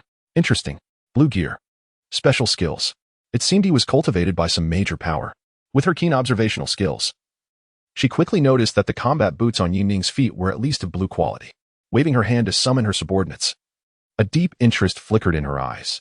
There's no need to kill him when the sixth round ends. Just break his hands and feet. This kid should be a nice catch. Indeed, the Blood Wolf vice captain, with a scar running across his face, understood immediately and responded respectfully, a cruel glint flashing in his eyes. They had plenty of experience dealing with such lone sheep participating in dungeons. The fifth round had ended, and the sixth round was about to begin. All awakened beings, please prepare yourselves. Covered in blood, the weary melee squad of 4 returned to the defensive line after the battle. Among them, a young man who had lost his right leg to a mutant stared blankly, his eyes filled with despair. Although he had been saved by Song Yang, he knew he would inevitably die in the next round, consumed by resentment and bitterness. He glared intensely at the woman from the Blood Wolf squad, his teeth grinding audibly. Every second-tier awakened being was a genius who had emerged from countless survivors. Without a talent of B rank or above, one could never reach this stage. He had once had a bright future, planning to earn more credit points after this dungeon to ensure his family lived better. But who could have imagined he would encounter such a group of human monsters, preying on their own kind? What are you looking at? Keep staring and I'll gouge out your eyes. Behind the defensive line, several members of the Blood Wolf squad shared cruel smiles, a few even licking their lips with pleasure, having grown accustomed to slaughtering their own kind. They felt a twinge of regret that there weren't more attractive women among the awakened. Otherwise, they could force these people to fight for their lives while enjoying their beautiful wails. The thrill of controlling life and death was simply exquisite. Disregarding the overt hostility from the crowd, the Blood Wolf vice captain chuckled lightly and stepped forward. After the sixth round begins, you can throw this waste out as bait. Perhaps it will save some lives. Don't look at us with such hatred. When the sixth round comes, we will strike back. As long as you can survive and hand over your rewards, we will naturally let you go. The man turned to Yi Ning and said, "You're Yi Lin, right, kid? If you want to make it out alive, you'll have to surrender your gear." With that, he turned and walked away. As they watched the Blood Wolf's vice captain fade into the distance, the awakened ones exchanged hushed whispers in the silence. Did they really say they would let us go? Is it true? I don't know, but they specifically mentioned handing over our gear. It doesn't seem like they really plan to kill us. Otherwise, why would they bother saying that? Clinging to a glimmer of hope, many of the awakened felt a spark of optimism at the man's words. Although the demands were excessive, asking for their equipment might actually indicate that they wouldn't kill them after all. In the team, 2 peak second-tier awakened exchanged glances, each silently sighing as they observed the hopeful expressions on their companions' faces. Letting them go. That statement was clearly a deliberate deception, aimed at dampening any thoughts of resistance.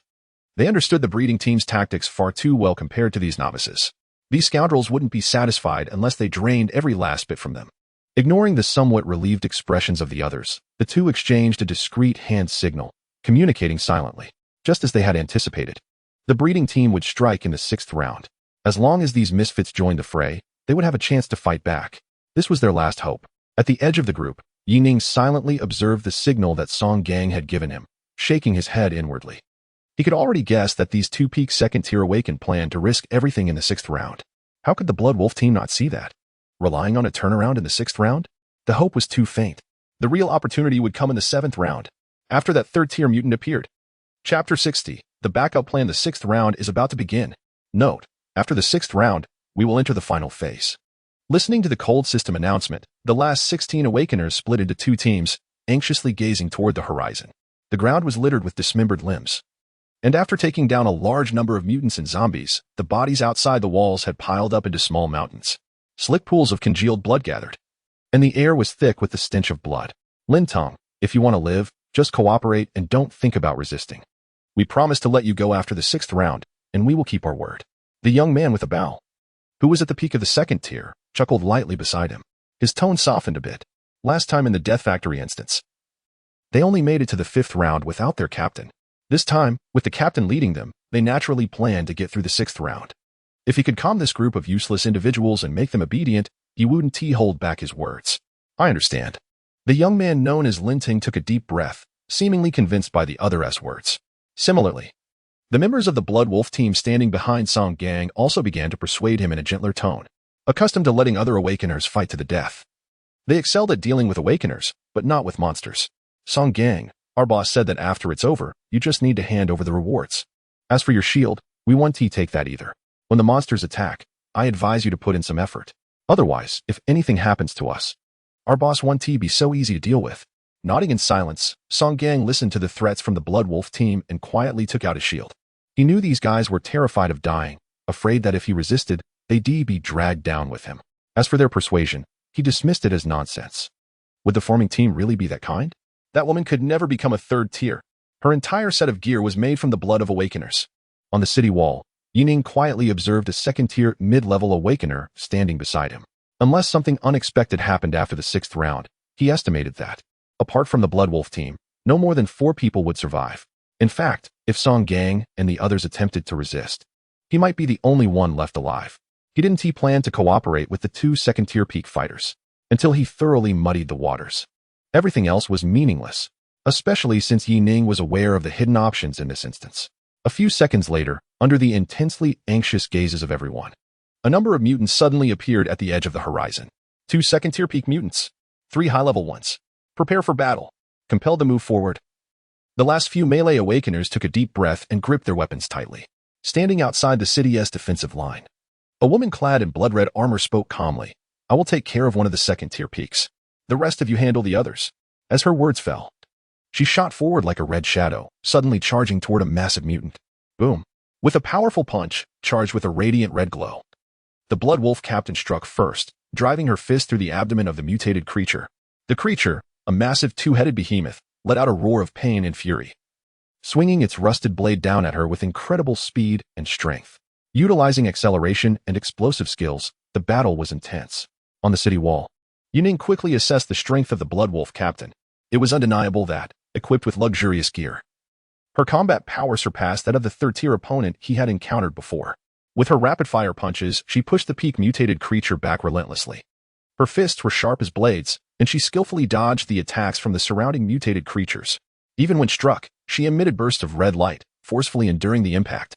She exhibited dual agility and strength, along with at least 1 B-class defensive skill. Watching the chaos unfold below, Yining couldn't help but frown.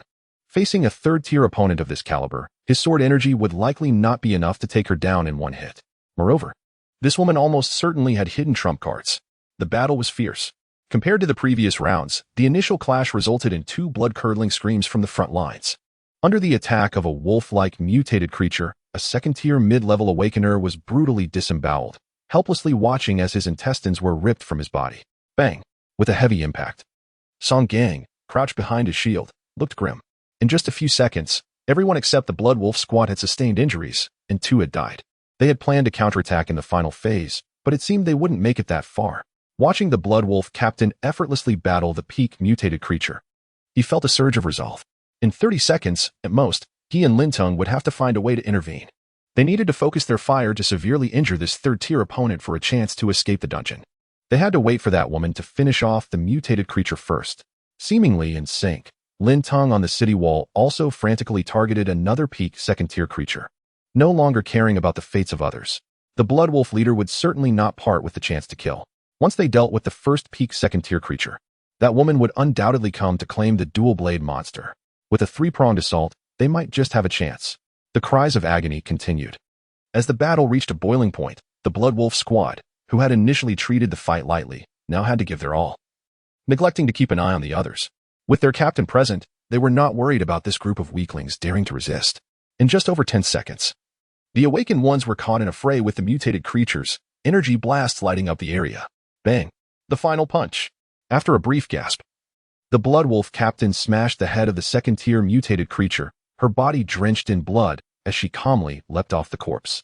With her overwhelming combat power, she had only used 30 of her energy to take down the monster. Casting a glance at Lintong, who seemed to be preparing to strike at another mutated creature, she couldn't help but let out a cold laugh. She had no intention of letting anyone off the hook, so how could she possibly give up her kill evaluation?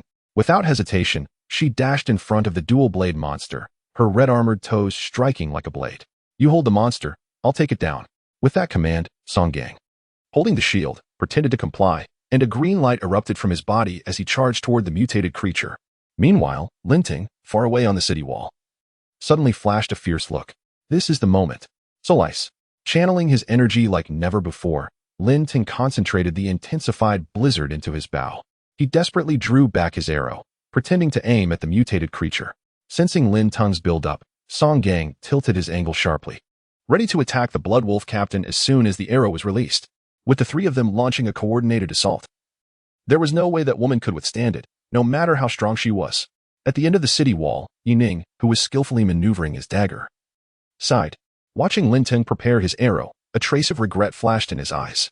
He knew these 2 were pushed to their limits, with only this chance to strike. However, it was clear that the Blood Wolf captain was fully prepared for such an obvious attack. Solice arrow. Shield charge. In perfect synchronization. The moment Song Gang noticed the Blood Wolf captain being struck by the dual blades, he charged toward the woman, his shield exploding with dazzling green light. Confident in his ultimate skill, he believed he could control her for a second. Under control and with a 3-way ambush, even the strongest awakened would be instantly overwhelmed by the damage. The arrow whistled through the air. Originally aimed at the mutated creature, the Solice arrow suddenly changed direction, targeting the woman's forehead. In that instant, the Blood Wolf captain, caught in simultaneous attacks, seemed to be at a dead end. Yet, a mocking laugh echoed out.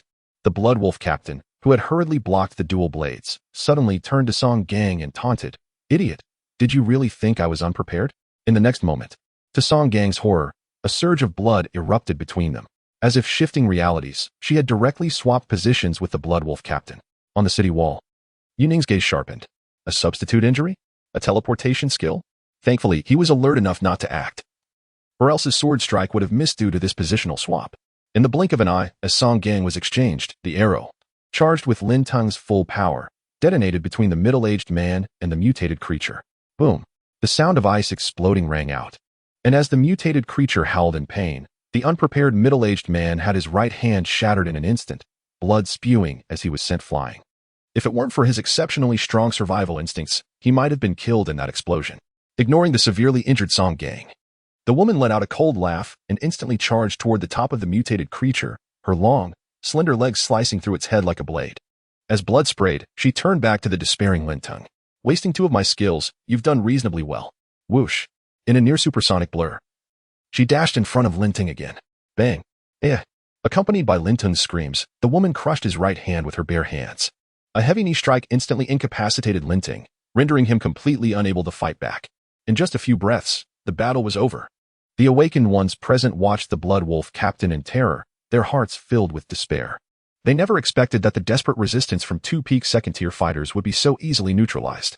Before anyone could regain their composure, the Blood Wolf captain scanned the room and spoke calmly. "Kill them, and take that boy out." In an instant, the Blood Wolf members beside them sneered and unleashed their skills, charging at the remaining awakened ones. Beside Yuning, a mid-level second-tier awakened one who received the order also smiled cruelly and didn't hesitate to strike hard at Yuning's abdomen. Bang! Yuning fell to the ground in pain. A cold glint flashed in his eyes as he realized the breeding team intended to harvest them. Enduring the blow thanks to his high physical resilience, he pretended to be severely injured, spitting out blood and collapsing to the ground. The awakened one who attacked glanced at the suddenly weakened Yuning and didn't think much of it. He simply pressed the blade against Yuning's neck without suspicion. It was normal for a will-type awakened to suffer a serious injury from a single hit. Several seconds later, the sixth round of attacks was completely over. Watching the situation fully under control, the Blood Wolf captain looked down at Linting with an indifferent expression. "Hand over your credit points. We won't continue the seventh round. After you hand them over, I'll let you go." As she spoke, she stepped on Linting's chest, applying slight pressure. In pain, Linting let out a grim laugh. "Go to hell, you dog. You think I would still trust you?" Spitting out blood mixed with foam, he stared fiercely into the woman's eyes. "Even if I die, I won't let you off." "Oh, really?"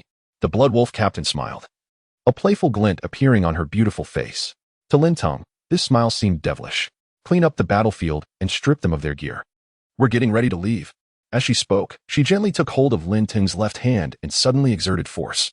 "I have plenty of ways to make you comply." As the bones in his hand were crushed inch by inch, Linting's face twisted in madness as he cursed loudly.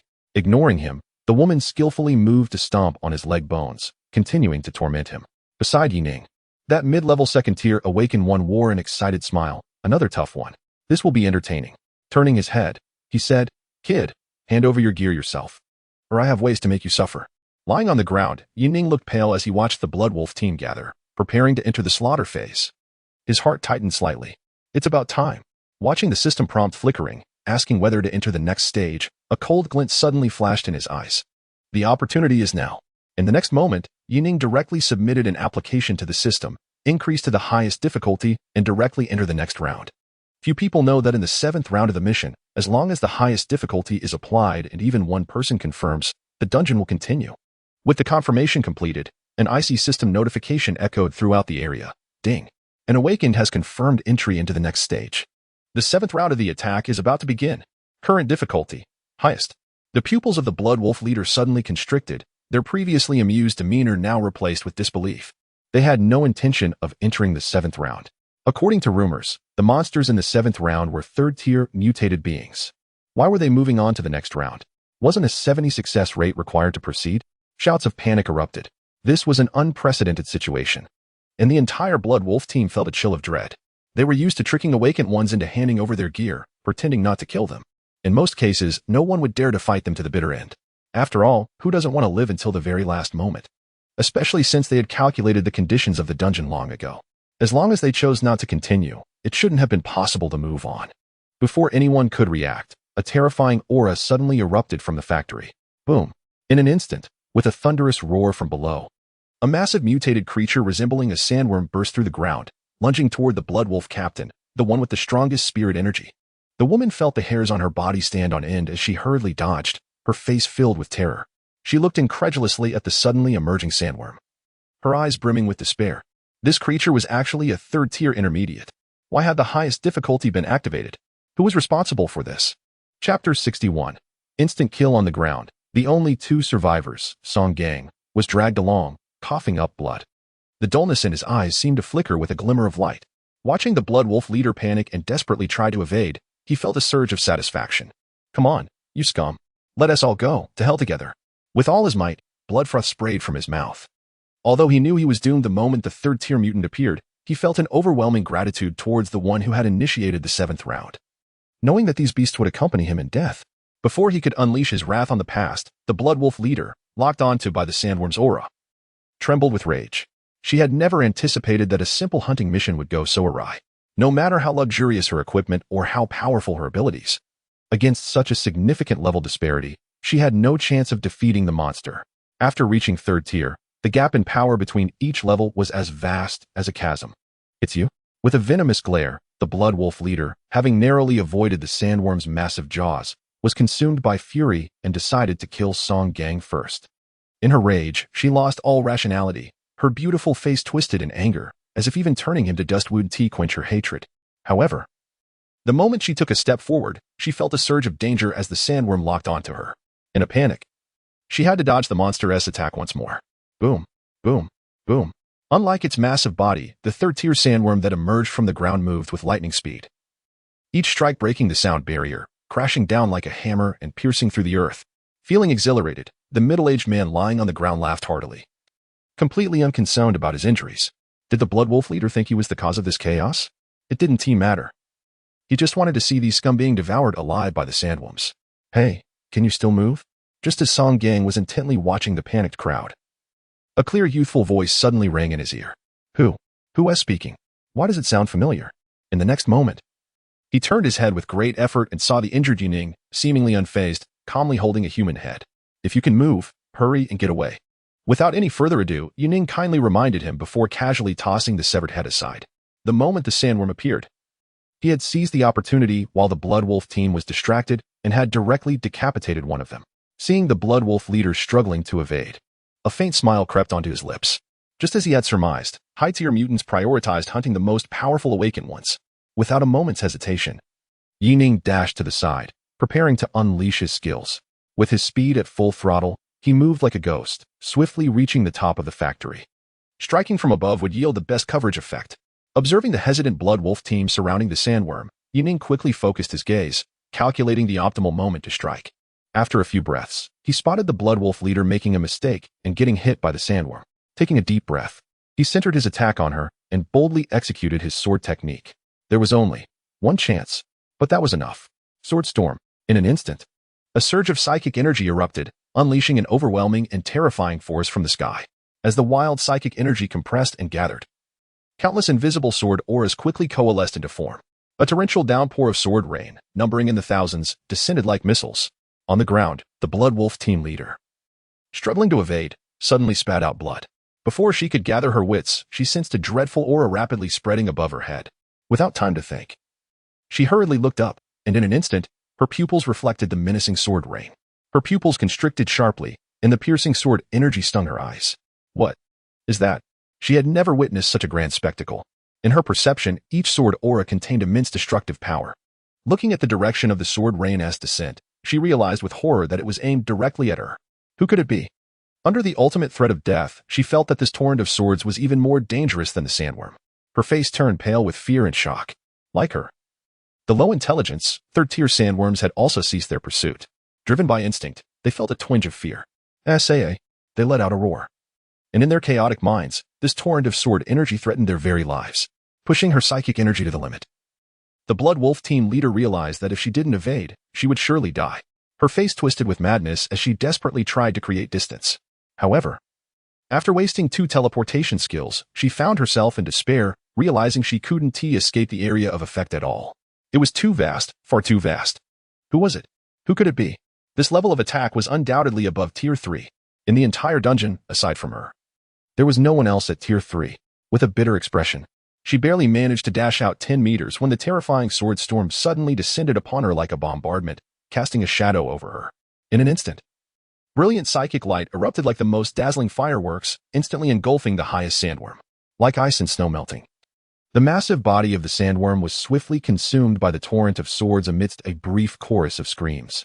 A thick cloud of blood mist exploded, raining down fine droplets of blood. The aftermath was relentless. After the torrent of swords effortlessly devoured the sandworm, it continued to crash down towards the ground. Boom, boom, boom. It was as if 1,000 cannons fired at once. The moment the sword stream hit the ground, powerful shockwaves radiated outward. From above, it looked like a cluster bomb had been dropped, and the earth was instantly blasted into pits of varying depths. The sky and the earth seemed to shatter, and the screams were drowned in the roaring sword energy. 10 seconds later, Yining let out a breath, calmly gazing at the ruins of the plaza. A massive pit, 30 meters deep, was slowly emitting smoke from the scorching heat. All the members of the Blood Wolf were turned to ashes under his overwhelming assault, dead beyond resurrection. Even the gigantic sandworms had been reduced to piles of debris, leaving only a few charred bits of flesh scattered in the deep pit. The effect was still so monstrous. Looking at the terrifying scene he had created with his own hands, a faint smile crept across Yuning's lips. At the same time, the system's notification for clearing the 7th round echoed instantly. Not far from the deep pit, Song Gang, startled and in shock, stared blankly at the scene before him after Yuning reminded him to crawl away. He looked at the sword mark less than a meter from his feet and felt a wave of fear wash over him. If he hadn't mustered all his strength to crawl away the moment Yuning unleashed his skill, he would have surely become nothing more than white smoke, with not even a corpse left behind. Why you are a tier 3? He stammered, his eyes wide with terror as he watched Yuning leap down. For a moment, he felt as though his worldview had been completely shattered. He had just witnessed Yuning summon that terrifying attack with his own eyes. With such overwhelming power, it was likely that he was not merely a tier 3, he could very well be intermediate or even advanced. To eliminate a tier 3 sandworm and a tier 3 awakened being in one hit, such a horrifying capability was beyond his imagination. A super strong individual disguised as a tier 2 infiltrating their ranks. Ignoring the stunned Song Gang, Yuning, who was about to clean up the battlefield and collect equipment, suddenly frowned. His dagger at his waist shot out in an instant. In his perception, there was still someone alive in the deep pit, albeit very faintly. Chapter 62, Threat controlling a few iron bars floating in the air. Yuning cautiously leaned over to look into the deep pit. In the next moment, a hint of astonishment flashed in his eyes. There, at the bottom of the pit, the Blood Wolf team leader, trapped under a mass of rotten flesh, was continuously spitting out blood while glaring at him with a vengeful expression. She was still alive. Sensing the woman's weak, nearly dying aura, Yuning wasted no time and manipulated his dagger and iron bars to pierce directly towards her head. He didn't care about anything else. He would strike first and ask questions later. The wind howled as the dagger and iron bars, controlled by his mental power, shot towards the woman's forehead in a triangular formation. However, with a series of sharp clinks, a thin blood-red shield suddenly appeared around her body. A defensive skill, or some kind of item. A flicker of surprise crossed Yuning's eyes as he regarded the thin yet resolute shield. He couldn't help but feel a slight chill in his heart. It seemed that the woman, as the leader of the breeding team, indeed had plenty of tricks up her sleeve. So it was you. The Blood Wolf team leader, continuously coughing up blood, looked at him with eyes full of hatred. You can't kill me with just this. If it weren't for this A-grade one-time use item protecting her, her fate would have been the same as that of her other team members, leaving behind no corpse. Yet even so, under the terrifying power capable of instantly killing a mid-level tier 3, her bones were shattered, and she was on the brink of death. Without wasting words, Yuning ignored the woman's vengeful gaze and continued to manipulate the dagger to attack. 1 minute later, crouching silently above the woman in the deep pit, Yuning stabbed quickly with his dagger. Thud, thud, thud. Once he realized that the Blood Wolf team leader truly had no capacity to resist, he simply gave up on using his mental power. After all, after continuous fighting, his mental energy was nearly depleted. However, no matter how hard he tried, he just couldn't break through that layer of blood-red membrane. With wide eyes filled with fury, the blood pooling beneath her nearly soaked the entire pit. The tenacious Blood Wolf team leader felt immense humiliation at this moment. Her beautiful face was filled with rage. If you want to kill me, just do it. Her chest heaved rapidly, and with no power to resist. She only wished for Yuning to grant her a swift end. To her, his slow stabbing was nothing but a blatant humiliation, a mockery from the victor. Clearly capable of unleashing tier 3 attacks, clearly able to take her out in an instant, yet now, he chose to torment her in this way. Kill me. If you want to kill, then just kill me. Her angry shouts echoed as she struggled, her expression turning frantic. As one of humanity's top-tier powers, a tier 3 awakened, when had she ever suffered such humiliation in the outside world? Her inherent pride made her feel as if she were living a fate worse than death. Crouching above the woman, Yining's expression darkened, and he felt a wave of embarrassment wash over him. Damn it. He never expected that his tier 2 strength would be unable to pierce through her membrane. What a ridiculous item, so tough. Sighing, Yuning halted his actions, ignoring the furious scolding from the old woman. Although she was beautiful, he had no intention of showing mercy to his enemies. What to do? Should he just wait for this layer of light shield to dissipate? Watching the countdown until the dungeon would automatically end, Yuning began to feel anxious. Compared to the rewards for clearing this dungeon, the equipment on the Blood Wolf captain was the real prize. The farming team was notoriously wealthy, especially since this woman was at tier 3. It was obvious that she had at least 3 or 4 pieces of blue gear on her. After a moment of silence, Yining's eyes flickered. He suddenly sneered coldly. Want a quick end? You lot have caused the deaths of so many awakened ones. Do you really think you can die easily? You should have thought about this day when you were tormenting those awakened ones. With righteous indignation, Yining's face showed a look of rage as he pretended to grip the woman's face, cruelly smiling. Can't take it anymore? You'll soon learn what humiliation really means. Through the light membrane, Yining instantly noticed a sudden change in the Blood Wolf captain's expression. Clearly his words had struck a nerve. He quickly recalled the villain's behavior and hesitated, considering whether to add some extra flair to his approach. Just as Yining was about to rummage through his combat suit for some items, he saw a flicker of fear cross the beautiful face of the Blood Wolf captain. In her eyes, Yining's movements resembled some sort of foreplay. What on earth would make you give me a quick end? In her fury, the woman ultimately coughed up bits of her insides, hoarsely questioning him. She wasn't afraid of dying, but with her inherent pride in being a tier 3, she would never allow herself to die like this. Softening up, as if struck by a thought, Yining sneered. What do I want? It's simple. Take off your equipment and trade it to me. I'll give you a quick end. No need for any nonsense. You can only trust me. Taken aback, the Blood Wolf captain locked eyes with him fiercely. After a few seconds of immense struggle and fear, watching Yining prepare to do something, her mental defenses seemed to crumble, and she completely gave up. If you trick me, you won't have a good end. Ding. ID A178391 has initiated a trade. Blood Soul Armor. Blue. Ding. ID A178391 has initiated a trade. Frost Flame Gauntlets. Blue. Ding. ID A178391 has initiated a trade. Scorching Leggings. White. Ding. Half a minute later, Yining suppressed the joy in his eyes, feeling exhilarated inside. Looking at the Blood Wolf captain, who was now nearly stripped bare of her equipment, he couldn't help but feel a sense of awe. This woman truly was wealthy. 9 pieces of equipment, 3 of which were blue, and the rest were rare white items. If all went well, these items alone could fetch over 200,000. More than enough to cover the cost of his spiritual fruit. This doesn't even take into account the credit points that the other party hasn't handed over, as well as the equipment revealed by other Blood Wolf members. If you calculate it carefully, his gains from this trip are simply explosive. Indeed, nothing is quicker than robbery. No wonder some awakened become farming teams. After satisfactorily tossing the equipment to Li Dafu in the summoning space, Yining unexpectedly discovered that the newly opened summoning space could also barely serve as a tiny storage space. Anyway, it's fine as long as Li Dafu holds it. Suppressing his joy, Yining continued to lean down and look at the Blood Wolf captain. He had to admit that under the formidable physique of the awakened, the other party had a truly impressive figure. With snow-white skin and long legs, even the 2 white rabbits wrapped in her chest band were trembling with rapid breaths. A perfect body, and at the 3rd tier.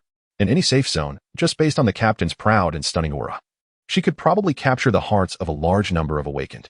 However, compared to her physical form, Yining was more concerned about the credit points she possessed. You killed me. Seeing that Yining did not keep his promise, the Blood Wolf team's gaze was filled with hatred but also a hint of pleading. She hated that the shield on her body had saved her. She hated that she hadn't killed this bastard immediately. With a half-smile, Yining paid no mind to her gaze. He slowly leaned closer to the woman's face, whispering softly, even with a hint of tenderness, "How could I bear to let you die? Hand over the credit points and items, and I promise I'll make it quick for you." Listening to the devil-like whisper, the Blood Wolf captain spat out a mouthful of blood, cursing fiercely. "You bastard, beast, I won tea, huff, believe." Not waiting for her to finish, Yining let out a light sigh and simply spread her legs apart.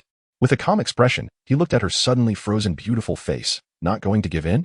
Guess what I will do? With a light laugh, he had already seen through what she truly feared, although it was quite despicable. Yining felt that sacrificing a bit of himself was necessary to save humanity. Sorry. Grabbing her legs, Yining slowly arranged her long, beautiful legs into a humiliating position right in front of him. Through the non-system equipment and slightly damaged lingerie, everything was laid bare before his eyes. In that instant, the once invincible and arrogant 3rd-tier powerhouse, the Blood Wolf captain, completely collapsed. Chapter 63. I remember you a minute later. Yining listened to the transaction information with some disappointment. No matter how much he pressured the other party, they could only offer a little over 10,000 credit points. This amount was quite meager for a tier 3. According to the Blood Wolf team's captain, although they were a breeding team, they wouldn't have any credit points left on them. As a breeding team, while they had high yields, the risks were also immense. Once their secret got out, all awakened beings would hunt them down. Therefore, all materials and items would be sold off before entering the dungeon, maximizing their strength. The A-grade blood barrier item she had was something she had bought at the cost of all her worth to save her own life. With a slight pout, Yining tilted his head to look at the Blood Wolf captain, who was now contorted into an M shape by him. At this moment, her once proud demeanor had clearly shattered under repeated pressure. It was like delicate porcelain being smashed and crushed. Gone were her previous resentful eyes. The Blood Wolf captain, now unable to fight back, was silent, even making Yu Ning feel a bit uneasy as he stared at her. For her, she had lost her dignity and everything else. The initial anger had morphed into an endless, ever-present extreme, killing intent. Facing the Blood Wolf captain in such a state, Yu Ning didn't feel any psychological discomfort. In this world, one must eventually pay their dues. He hadn't truly done anything wrong, especially since, in a certain sense, his actions were indeed saving humanity. The faster he accumulated resources, the quicker he could advance to Tier 3. Only by reaching Tier 3 would the higher-ups break their prejudices and believe in his potential. Each day he could prepare in advance meant he could save many more lives. The lessons and bloody costs from his past life had already taught him to be ruthless. Surviving in the apocalypse was incredibly difficult, especially when it came to ensuring everyone could survive. Do you have any more items? Yu Ning asked again, taking advantage of the remaining time before the dungeon's end. He felt he would be letting himself down if he didn't squeeze every bit out of this opportunity. Lying on the ground, the Blood Wolf captain seemed to have entered a peculiar state of extreme rationality as she regained her senses. The previously suicidal mindset seemed to have undergone a significant transformation. Suddenly, she laughed. You can't kill me, can you? You're just Tier 2. Her condition had improved significantly. Although she still lacked combat ability, the woman was no longer coughing up blood. Her eyes were fixed on the metal on Yu Ning's chest, and she suddenly burst into laughter, tears almost coming from her eyes. I was so stupid. I actually thought you were Tier 3. That skill, you can only use it once. You're just Tier 2.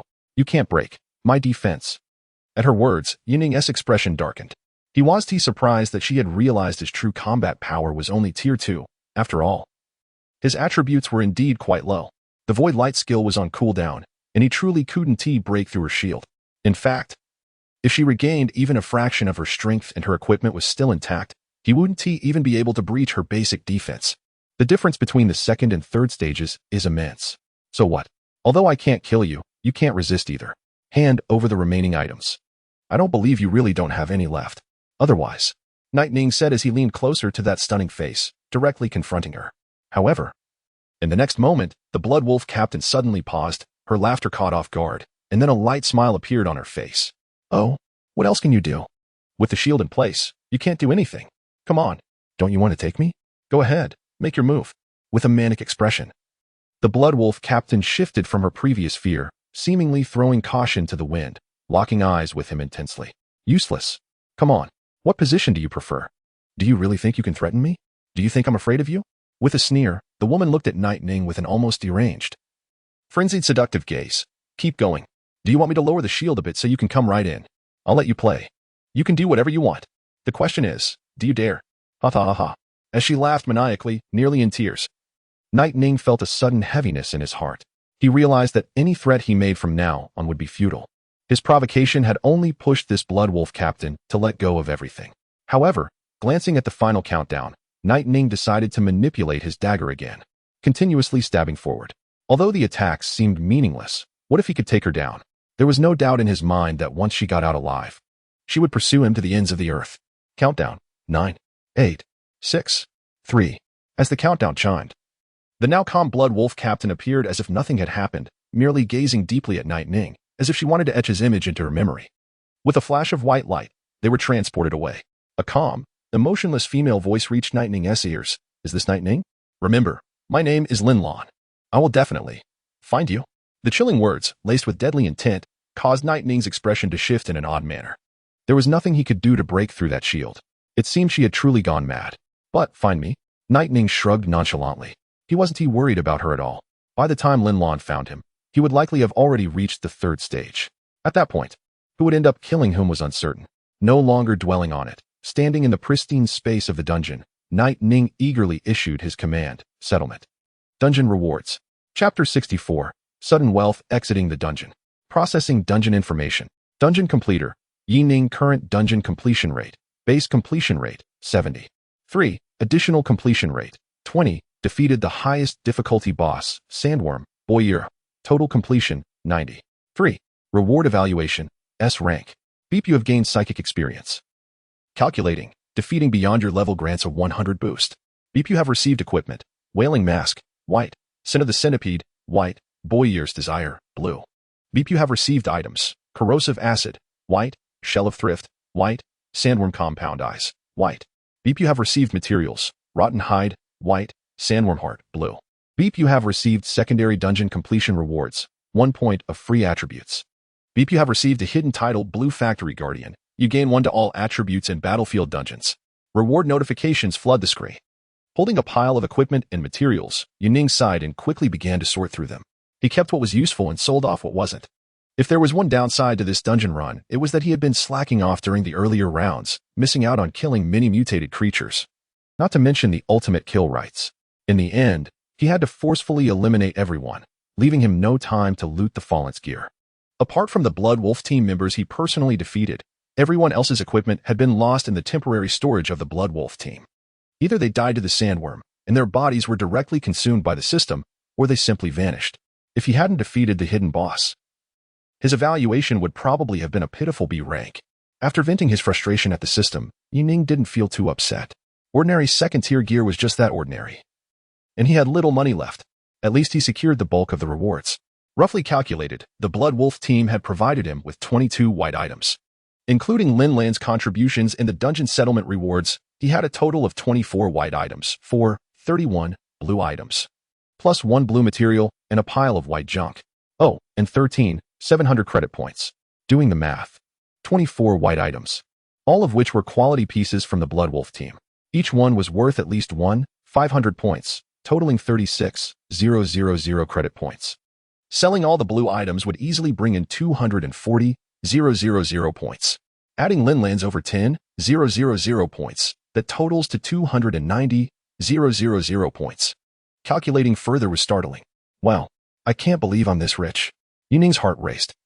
He expected to meet all his initial requirements in just one dungeon run, considering he still had over 40,000 points in unsold materials.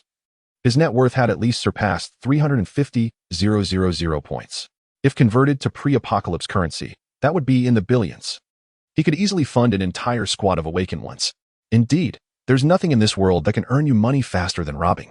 Especially when it comes to someone like Linland, who is at the 3rd tier. If other 3rd-tier individuals knew just how wealthy he was, they would undoubtedly be filled with greed. Everyone would want to take a piece of him. After a moment of reflection, Yuning decided to stop overthinking it. He was indeed very wealthy at the moment, but it was only temporary. In his previous life, once the capital recognized his potential to break through to the 4th tier, the credits poured into him in the millions, even billions. Once you reach the 2nd tier, wanting to max out your attributes, along with various enhancement effects, required precious items. Not to mention the resources needed after reaching the 3rd tier. Those resources were astronomically priced, and most of them were hard to acquire even if you had the money. After leaving the dungeon, Yuning stood at the entrance, continuously examining the few pieces of blue-quality equipment and items in his hands. He was torn, debating whether to sell all the gear or to keep some for himself. The blue gear he had taken from Linland was quite exceptional. The Blood Soul armor, which increased both constitution and strength, also came with a weaker version of the Blood Shield skill, allowing him to consume mental energy to negate attacks. For him at this stage, it was undoubtedly a lifesaver, at least when facing opponents of the same tier. He could gain a defense equivalent to that of a constitution-focused build. Against slightly weaker 2nd-tier foes, even standing still, they would have to fight tooth and nail to take him down. Then there was the Blood Break leg armor, which boosted agility and came with a leg blade skill. Combined with the Thunder Stabbing boots, his close combat explosiveness would significantly increase. Aside from the Frostfire gauntlets, he could utilize both of these pieces. And then there was Boyle's Desire. Looking at the blue item dropped by a mid-level mutated 3rd-tier creature, Yuning felt reluctant to sell it. Boyle's Desire. Type: Necklace rarity. Blue attributes: Strength 3, Agility 3, Constitution 3, Willpower 3 effect. After killing an awakened, there is a chance to directly consume their corpse and gain their highest attribute, proportionally maximum of 3 points per single use. Skill: Space Excavation, downgraded. Space Excavation, downgraded. After activating this skill, you can create tunnels underground, consuming mental energy per second based on the situation. While underground, you gain an additional stealth effect, reducing the chance of being detected. Item evaluation: Boyle, an engineer from the world, possesses royal blood. Although diluted, he can still dig underground. World? Royalty? Looking at the somewhat unfamiliar description of the equipment, Yuning felt a mix of confusion and understanding that it was indeed a valuable item. Moreover, The value of its corpse consumption effect was nearly comparable to that of epic-level gear. Selling it would be a shame. He wanted to keep 3 out of the 4 blue items and 6 out of the 24 white items. After a quick moment of contemplation, Yuning decided to go for the optimal solution. He would sell what he could first, raising all his attributes to 20 points. After all, the credits spent before reaching 20 points were not substantial, and he still had some left after buying the psychic fruits. By keeping the gear, he could maximize his combat power and upgrade more effectively. He had absolute confidence in his ability to acquire resources quickly. Running a few more dungeons and collecting more equipment would be a piece of cake for him, instead of wasting early resources to forcefully raise to 25 points. It's better to maximize battle strength. After all, as the challenges become tougher, relying on a single trump card won't suffice. And it's unwise to wait until the last moment to act. As for the skill instant step slash, he is also considering replacing it. With enough credit points, wouldn't it be better to invest in a more effective skill? The saved credit points could be used to buy skills, vehicles, and enhancement items, significantly boosting his regular combat power. Moreover, Yuning is also concerned that after completing the Sword God mission, even if he receives epic-level equipment, it would be too conspicuous. So conspicuous that anyone could develop greedy thoughts. In his weakest state, he wouldn't be able to protect that equipment. Once exposed, with his second-tier level, which awakened being wouldn't want to kill him for the gear. With this thought in mind, Yuning firmly decided to summon Li Dafu. With a flash of white light, a bewildered Li Dafu appeared in place. Master, why did you call me out? Looking at Li Dafu, who was decked out in the equipment he had thrown in, making him look rather ridiculous, Yuning couldn't help but smirk. He immediately transferred all his credit points to him, along with the blue gauntlets and a bunch of materials. Sell everything. Give me 2 strength fruits, 2 agility fruits, and 5 constitution fruits. Also, buy me items for constitution recovery, speed enhancement, and critical hit boost. Get them all. Additionally, help me get a B-rank sword technique and a psychic vehicle. After stating his demands in one breath, Yuning planned to directly fulfill his needs. In total, it would cost around 160,000 points. Considering Li Dafu's talents, he would still have over 10,000 points left after the purchases. Standing there, listening to the long list of requirements and the credit points Yuning just transferred, Li Dafu's eyes widened in disbelief. My goodness, just how wealthy is my master? Who has kidnapped me?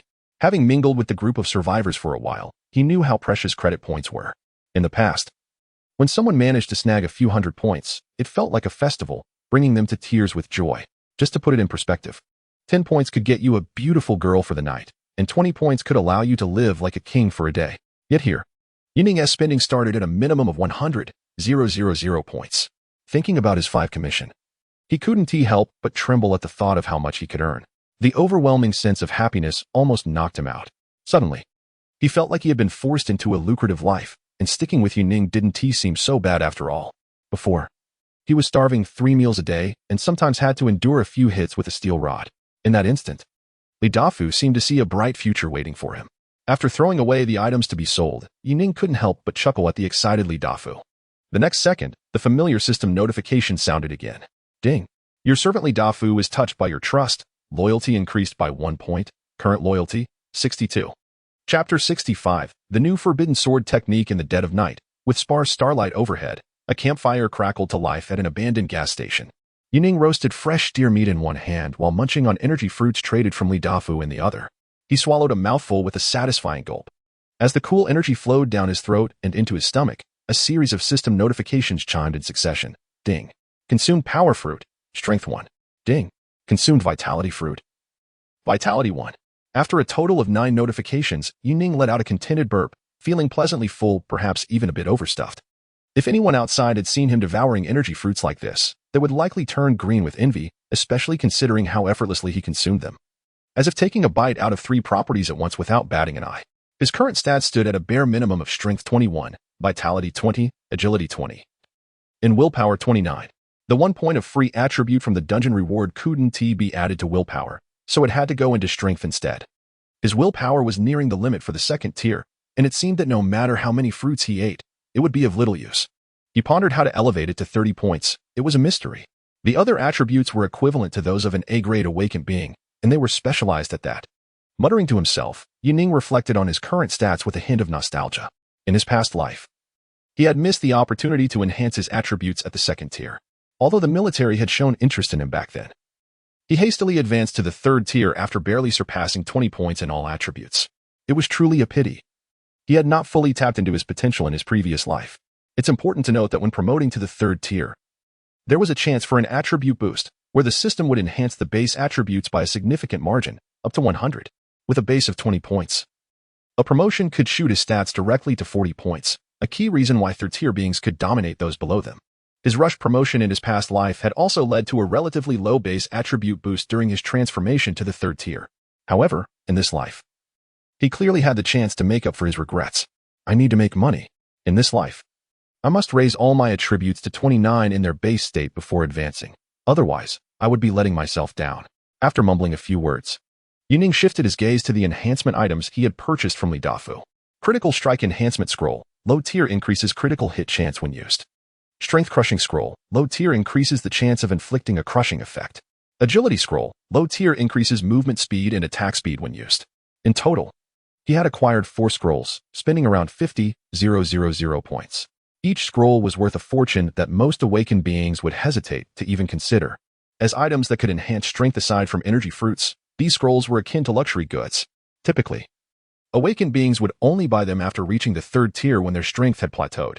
After all, for most awakened beings, the value of enhancement scrolls paled in comparison to that of equipment and fruits. Only someone like Yuning, who pursued extreme combat power, would dare to make such purchases.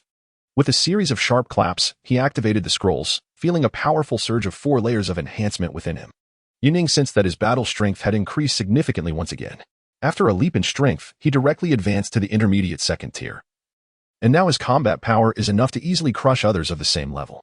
Dressed in top-notch white gear and equipped with 3 pieces of blue gear, his attributes rival those of the strongest in his tier, along with a bunch of buffs. Even without using forbidden sword techniques, he is confident he can take down high-level 2nd tier opponents.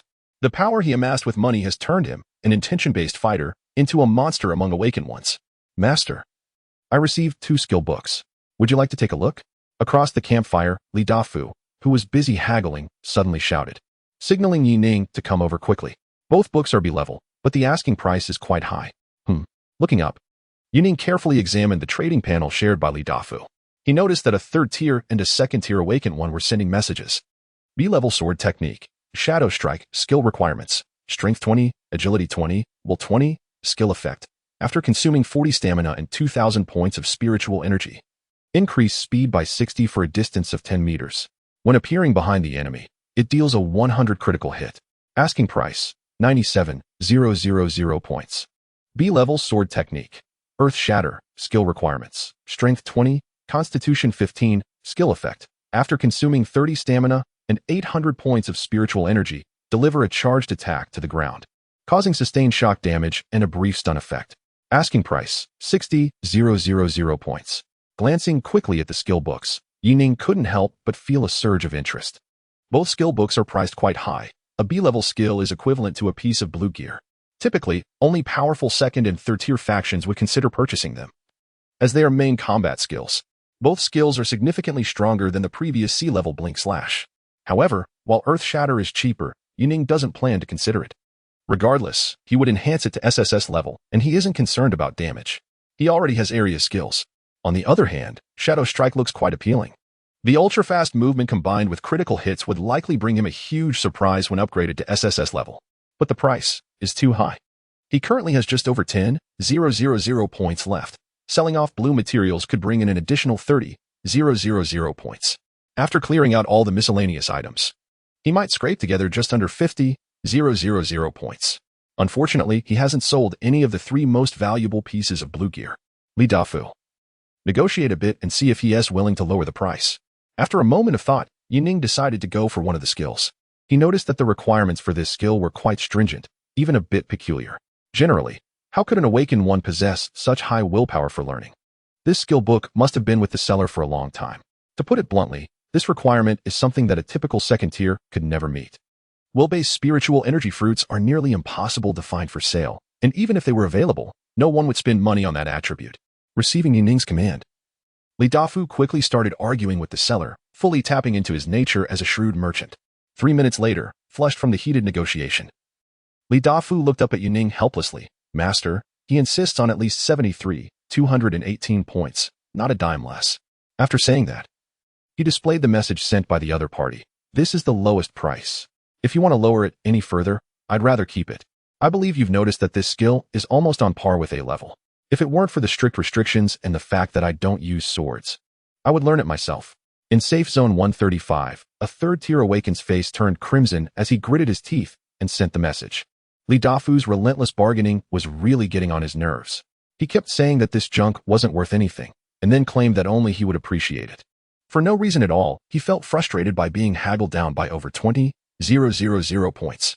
The other party was even arguing over the smallest details. Anyone would think they were haggling at a market. Lightning looked at the message from the other party and couldn't help but sigh. It's normal for the price not to go down. This skill is indeed quite good. There aren't many people who meet the requirements at Tier 2. But plenty can learn it at Tier 3. Glancing at Li Dafu's barrage of offers, he found it a bit nauseating. He was being relentless, nitpicking everything. Like a vendor haggling at a market. After pondering for a moment, Lightning sent a message to Li Dafu. Give me 30,000 points first. I'll use an equipment piece as collateral. If you don't make up the remaining credit points in a week, the equipment will be yours. With that, Lightning attached the information for the blue leg armor. In Safe Zone 135, the third-tier awakened who was selling the skill was about to refuse. But when he glanced at the leg armor, his heart skipped a beat. Blue? What a powerful piece of equipment. It not only grants speed, but also has a blade strike. With this equipment paired with his agility-based talents, wouldn't that be like adding wings to a tiger? Collateral with him. Under normal circumstances, he wouldn't consider such things, as awakened ones prioritize the fastest conversion of combat power. But faced with this piece of equipment, he was genuinely tempted. A week isn't long. If the other party can't come up with the points, he would make a huge profit. Even if they managed to pay up, he wouldn't be at a loss after all. This sort of skill really has some issues. Those who want to buy it might not be able to learn it, and those who can learn it may not necessarily want to buy it. With this thought in mind, he simply agreed to the collateral. With a flash of white light, the transaction was completed. However, at the moment the trade was finalized, the third-tier awakened suddenly trembled and couldn't help but curse loudly. Ding. Transaction completed. System deducted 10 service fee. Ding. Transaction completed. You have been charged a 15 service fee by an unknown force. Rubbing his eyes, he saw that instead of the 27,000 credit points he expected, only 24,000 had been credited. Damn it. Why was money deducted from me? What kind of scam is worse than the system? By the campfire, Li Dafu was beaming as he looked at the 500 credit points he had just secured, his grin stretching from ear to ear. Glancing at the 5 that Lightning allowed him to keep, he couldn't help but dance with joy. My goodness. Including the savings from previous transactions. He hadn't made this much in his entire life as a shady trader in dungeons. Ignoring the ecstatic Li Dafu, Lightning was eagerly looking at the skill book in his hands. He met all the conditions, and he could learn it right away. Without hesitation, he used it immediately. Ding. You've learned the B-level skill Shadow Strike sword technique. In an instant, a dazzling light burst forth in your mind. A second later, the Sword God System's notification sound chimed again. Ding. Skill upgrade successful. Sword technique, Shadow Strike has been enhanced to SSS level skill, Dimensional Slash. Chapter 66, The Mysterious Tier 3 and Lightning's Dimensional Slash. Hearing the name of the skill with spatial attributes, Lightning was momentarily taken aback and quickly glanced at the skill description. Dimensional Slash, SSS-rank skill effect. After consuming 6,000 points of spiritual energy, tear open a spatial rift around you. Upon entering the rift, you will gain 1 second of invincibility. During this invincibility period, you will receive a 300 boost to agility. After 1 second, you will tear through space again, dealing a massive damage that ignores defenses. After a brief silence, a glimmer of brilliance flashed in Lightning's eyes. Damn. That's overpowered. Unable to hold back his expletives, even as the owner of the system, he found the Sword God system unreasonably overpowered. Invincibility, teleportation, massive damage. How could anyone compete with him? Compared to the 60 increase in movement speed from Shadow Strike, the 300 boost in agility from Dimensional Slash was downright disgusting. Half an hour later, feeling well-fed and satisfied, Lightning toyed with a capsule in his hand. He smashed it forcefully against the ground, and a brand new black motorcycle appeared before him. This spiritual energy vehicle cost him 2,000 credit points. Although it was of a low tier, just white. It was a significant upgrade from his previous one, with a top speed of 490 and a range of 2,000 kilometers. The best part was that it could keep running as long as it was fueled with spiritual energy. When not in use, it could be conveniently stowed away in his pocket. After confirming his route, Lightning headed straight for the next target location. He remembered there was a high-tier mutated creature near Zhenjiang. That thing could drop blue accessories, which were quite valuable. However, he might as well head to the Zhenjiang safe zone first to pick up the corresponding quest. Safe zones typically had rewards for killing mutated creatures of that level. Tianfeng Safe Zone. Accompanied by a team of search soldiers, Huang Xiao helplessly inspected the various shops in the safe zone. There were orders to scour for clues about the mysterious Tier 3, and they had been conducting a net-style search for a day and a night. The result was clear. They hadn't found a single strand of hair. But that was to be expected if a Tier 3 was determined to hide. It would be a miracle if they found anything. However, the upper echelons were nearly driven mad by this Tier 3's antics. Unable to sleep at night for fear of sudden chaos, Captain Huang, they VE asked us to look for transaction records. Isn't that absurd? With so many transactions happening daily, how can we trace anything?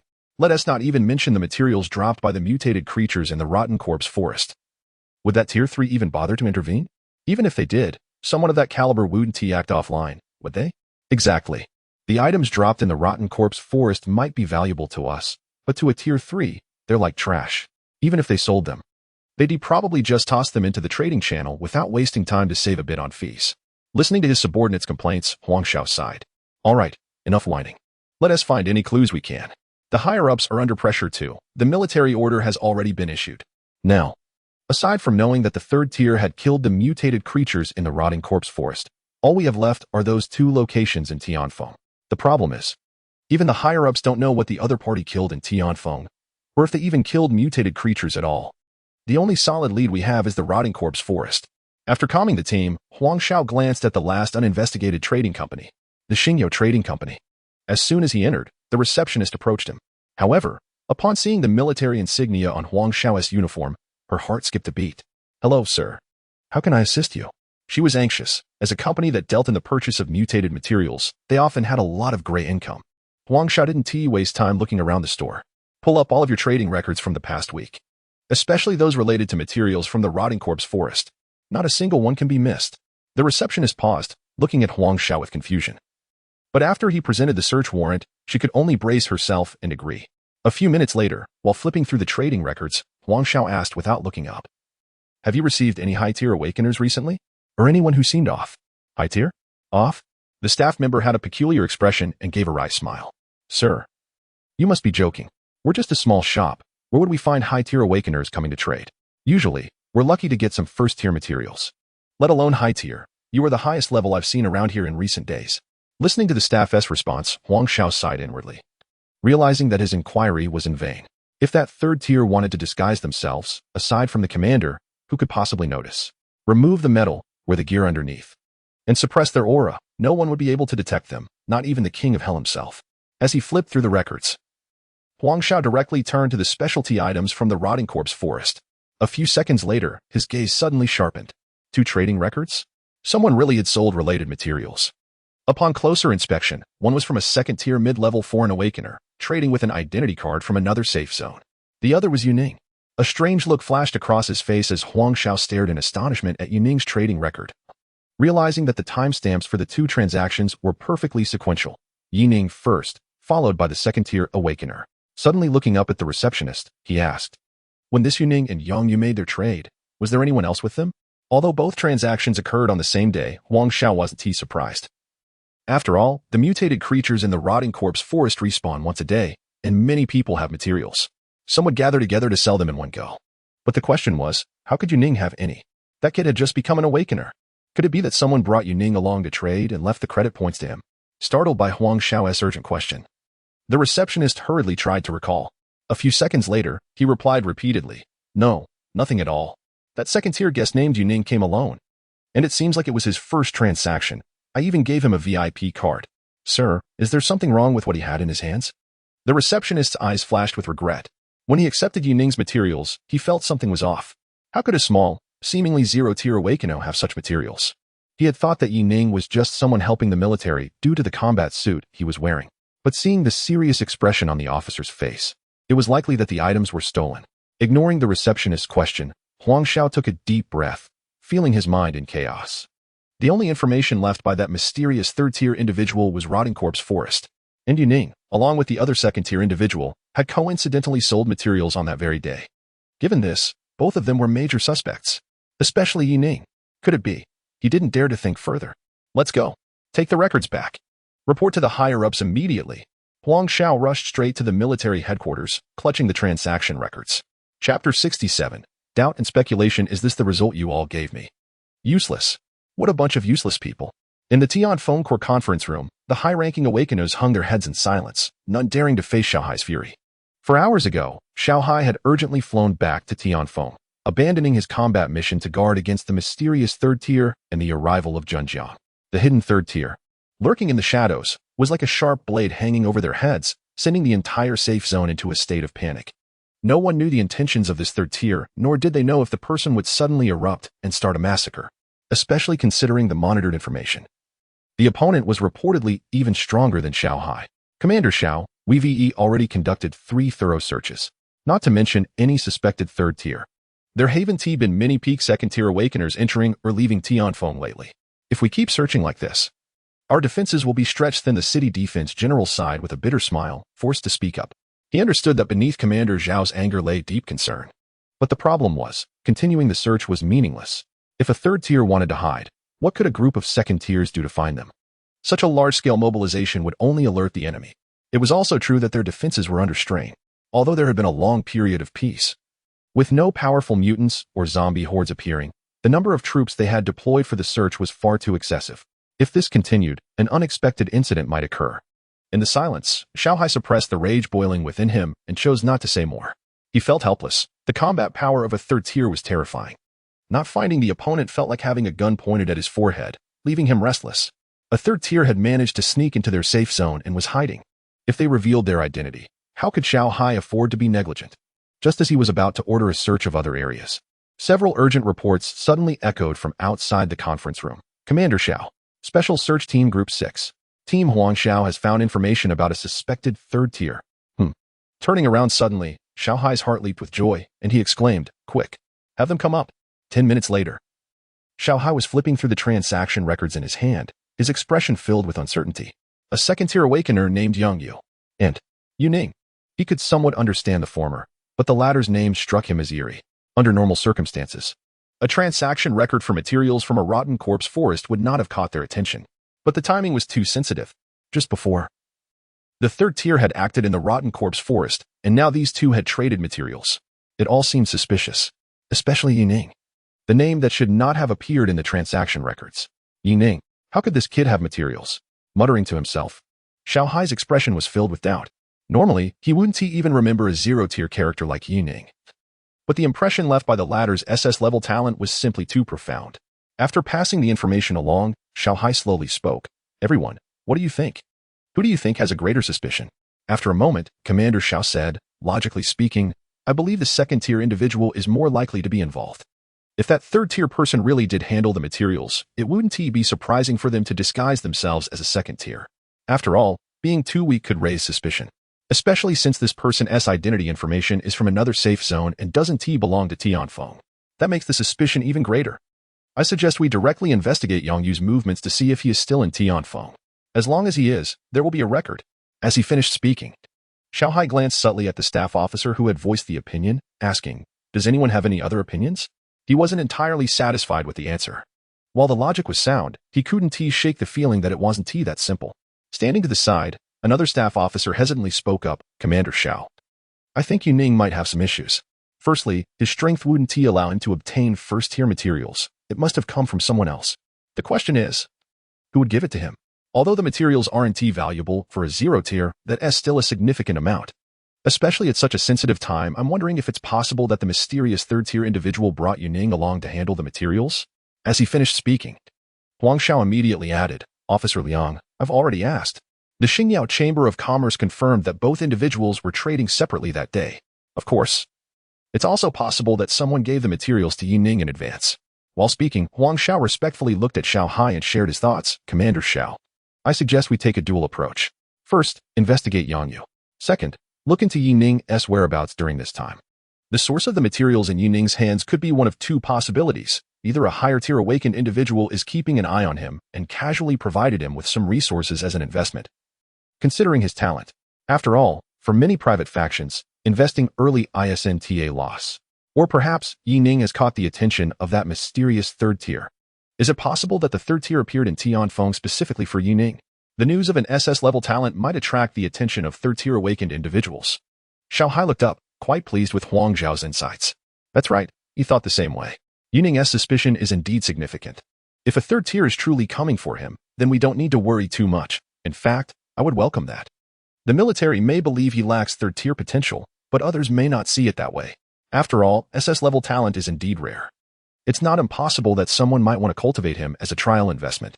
With a sense of relief, the more Xiao Hai thought about it, the more sense it made. He was aware of some insider information regarding the high-ups intentionally downplaying Yuning's importance. It was merely a way to reduce competition. Some wanted to claim his resources. In reality, Yuning does hold some value. If nurtured well, he could reach the peak of the second tier and become quite a capable fighter.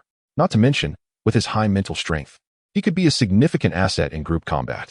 However, as he pondered, Xiao Hai seemed to remember something.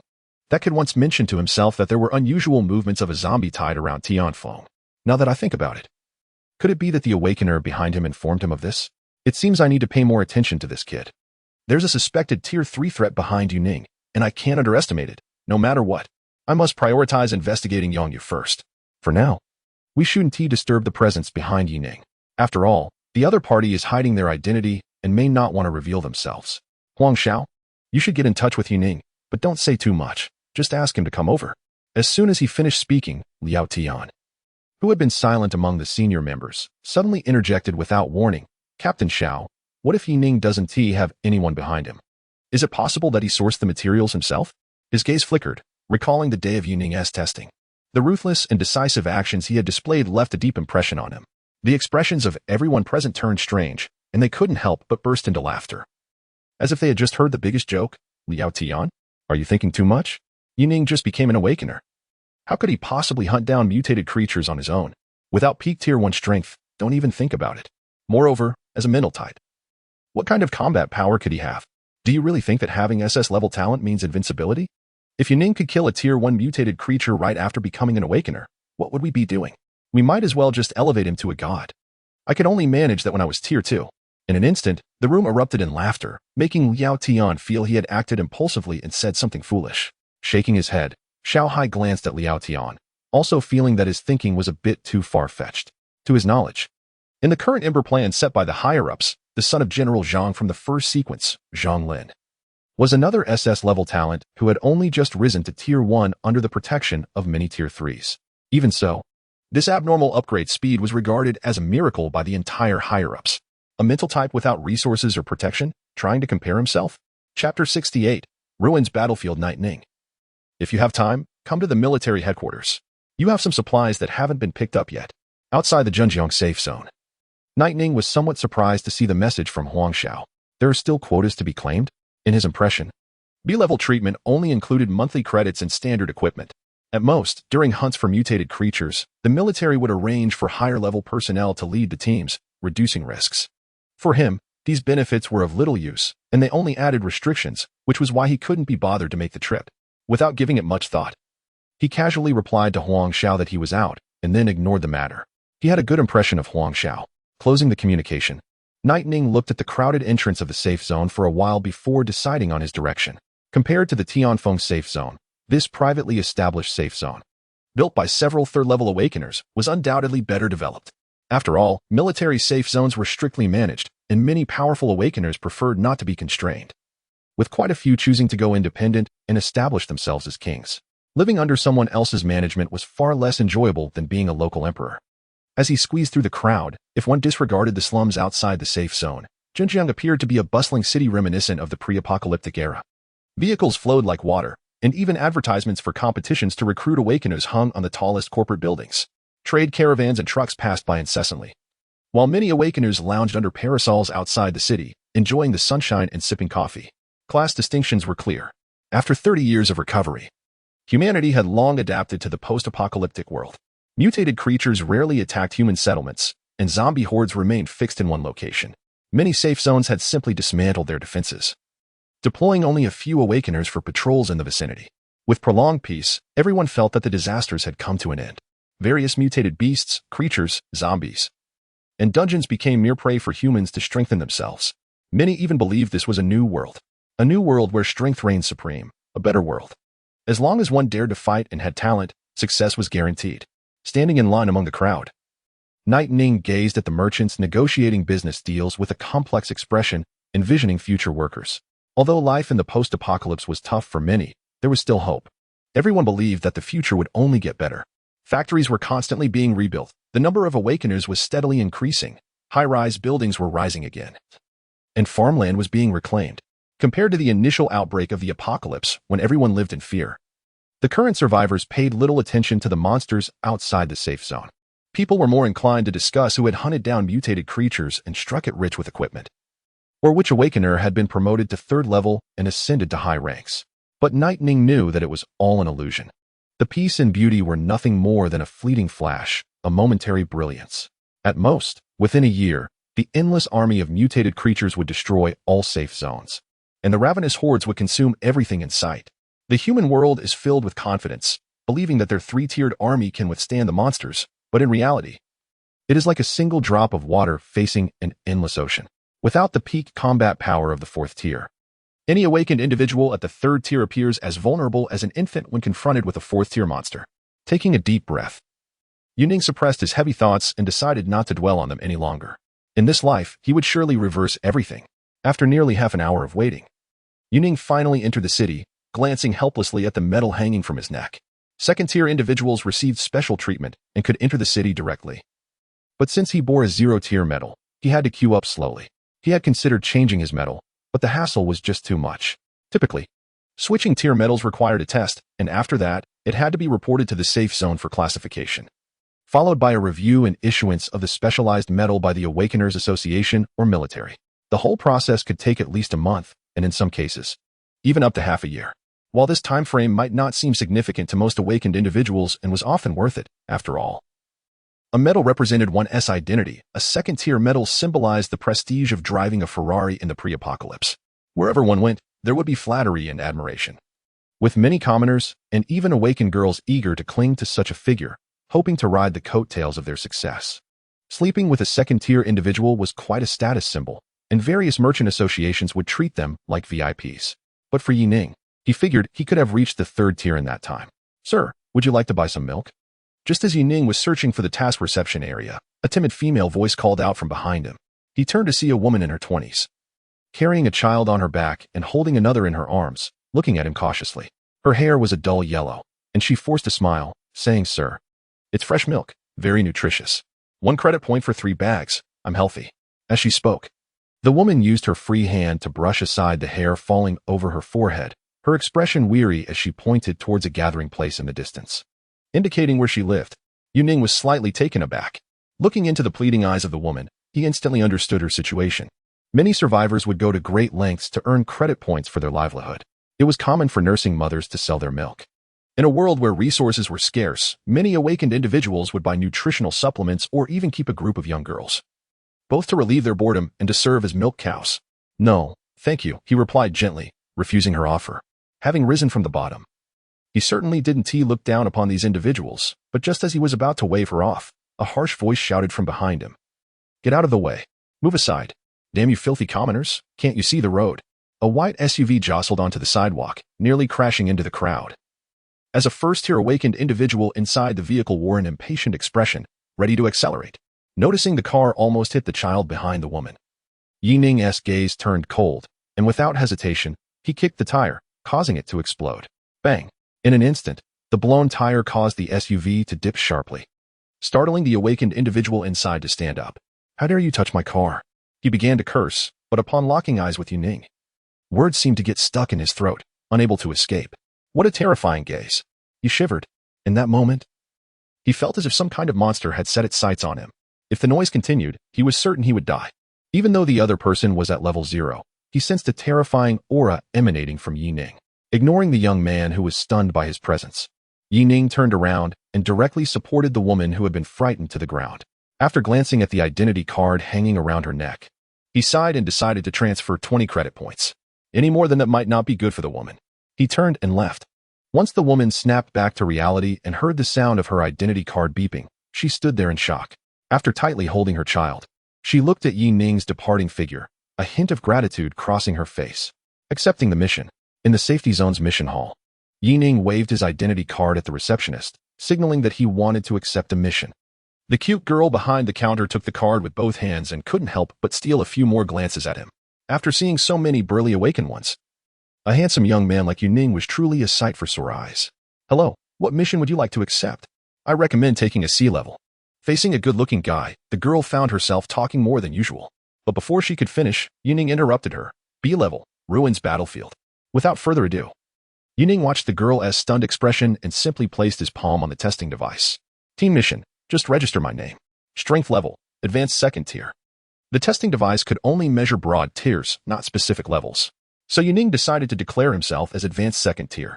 After all, his actual combat power was more than sufficient.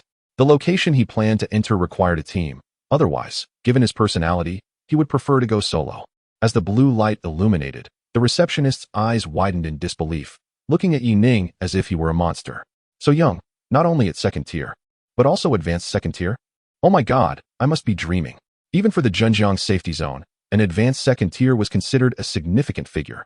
She didn't doubt Yining's claim of being advanced. Usually, awakened ones who declared inflated strengths were considered insane, as faking such things was a sure way to get killed. Suppressing her astonishment, the girl swallowed hard, her eyes suddenly sparkling with excitement. She completed Yining's registration with what seemed like the fastest speed of her life, then blinked rapidly at him. If girls like her had a ranking for marrying rich husbands, someone like Yining would be rated as SSS level top tier. Hypothetically speaking, even just getting to know him would be bragging rights for her and her friends. Is there something you need? Yining asked, puzzled by the girl who looked like she was about to blink her eyes dry. He felt as if the fire in her gaze was about to burst out. Nervous all over, the girl glanced around as if checking for thieves, then nodded vigorously before quickly shoving her card into Yining's hand. I get off work at 8 p.m. Just contact me. I'll be available. Her blatant hint left her cheeks flushed, her heart racing wildly. Damn, she couldn't hold back. This was probably the boldest thing she had ever done in her life. Looking at the card in her hand, Yining couldn't help but chuckle and shook his head before putting it back in his pocket. Although the girl was quite cute, he had no interest in wasting time on romance. Without wanting to hurt her feelings, Yining nodded and turned to leave. Right now, all he wanted was to level up and become stronger. Everything else was unimportant. If all went well, he would be able to gather a team and enter the Ruins Battlefield tomorrow. Just thinking about that blue accessory from the Ruins Battlefield made his heart race. In his past life, that piece of equipment was quite famous, and the Ruins Battlefield was well known for its high drop rates.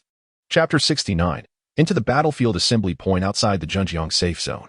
In the early morning mist, a girl with a short bow slung over her back kept glancing around while standing on a weathered concrete slab. Brother, why hasn't that second-tier advanced guy shown up yet? Didn't we agree on 6 a.m.? I wonder what he looks like. I hope he is not some old man in his 30s or 40s. Below her, a sturdy young man in short armor, with a bald head, affectionately glanced at his sister. He should be here soon. 30s or 40s. That is not old at all. Awakened ones at that age are usually at their peak. By the time we reach advanced status, we'll be around 32. Just remember to be polite when he arrives. No one will be looking out for you out here. Come on, aren't you supposed to protect me? Besides, as long as I mention Grandpa's name, who would dare to mess with us? Seeing his sister making a face at him, Chen Yong could only let out a helpless sigh. Although his sister had a bit of a childish nature and had been spoiled growing up, they were both at the initial stage of the second tier, just over 20 years old. At this age, they could already be considered geniuses. Their family had 3 generations of awakened ones, and their grandfather was a third tier who served as the deputy commander of the North China Battle Zone, having participated in the first zombie war with remarkable achievements. Under normal circumstances, few would dare to target them. They're here. With a slight twitch of his ears, Chen Yong turned to the distance where he spotted a figure in a hunter-esque cloak swiftly approaching them. Raising an eyebrow, he noticed how the newcomer was bundled up tightly, and a hint of surprise flickered in his eyes. The speed was impressive, definitely above the second tier. Coming straight towards them, this had to be the second-tier advanced teammate he was waiting for. In just a few seconds, Yining reached the two of them. After a nod of acknowledgement, he fell silent. As he looked them over, the siblings were also observing him in turn. Extending his hand with a smile, Chen Yong broke the silence first. Hello, friend. From now on, we'll be teammates. I'm Chen Yong, and this is my sister, Chen Yao. If you're not familiar with the Ruins Battlefield, I can give you a brief introduction. Of course, if you already know, that's fine too. Let us head out now. As he extended his hand, Yining noticed that both of them were well-equipped, quickly realizing that his new teammates likely came from the military or some significant power. Let us talk while we walk. Yining replied calmly. I know a little, but not much. He was aware that he didn't have extensive knowledge. In his previous life, he only knew that this ruin was quite famous and contained valuable items, but the specifics were unknown to him. Your voice sounds so young. You're not an old man? Also, aren't you going to introduce yourself? That's pretty rude. With a thud, the girl jumped down from the concrete slab and curiously looked at Yining, seemingly wanting to get a better look at his face. She leaned in close, even considering pulling back his hood to take a peek. She noticed Yining's hands, which were clean and delicate, reminiscent of a girl's little sister. Don't be silly. Seeing his younger sister acting so frivolously, Qin Yang's expression changed and he quickly intervened. Although both of them came from significant backgrounds, their upbringing had taught him not to look down on anyone, especially when teaming up outside. Who knows if the other party would take their identities into account? After all, Yining was a high-level second tier, while they were just beginners. Qin Yao, unfazed, pouted and stood up, unable to resist muttering under her breath. Bro, I'm just curious. Besides, why would an awakened person hide their power? Aren't we supposed to verify each other's strengths? He sounds so young. What if he's not high-level? Hearing his sister's words, Qin Yong's gaze flickered. While his sister was indeed being quite rude, she was also hitting the nail on the head. Yining's attire was too peculiar, tightly wrapped as if afraid someone might see his appearance. His voice sounded youthful, which felt a bit off. Noticing their suspicion, Yining furrowed his brow and said, You can just call me Yilin. If there's doubt, there's no need for us to team up. Faced with the somewhat chattering Qin Yao, Yining found her bothersome. Rather than dragging out the conversation, he would prefer to switch partners.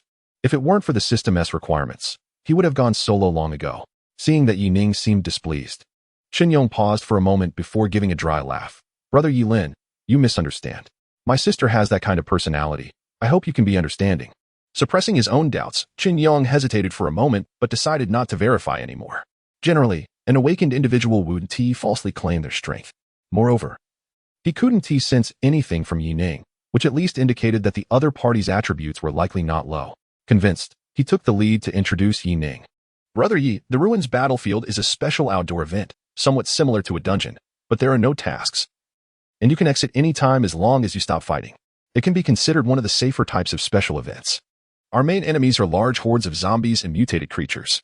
This event continuously repeats a historical period, supposedly related to the battles that occurred at the onset of the apocalypse. Listening to Qin Yong's explanation, Yining nodded slightly. Special events, supernatural events, and meme events became the three major occurrences after the apocalypse. Special events are indescribable, typically products of supernatural forces, and anything can happen.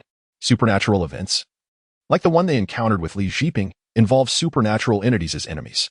Memes are disasters that spread through thought and typically cannot be physically eliminated, similar to supernatural events.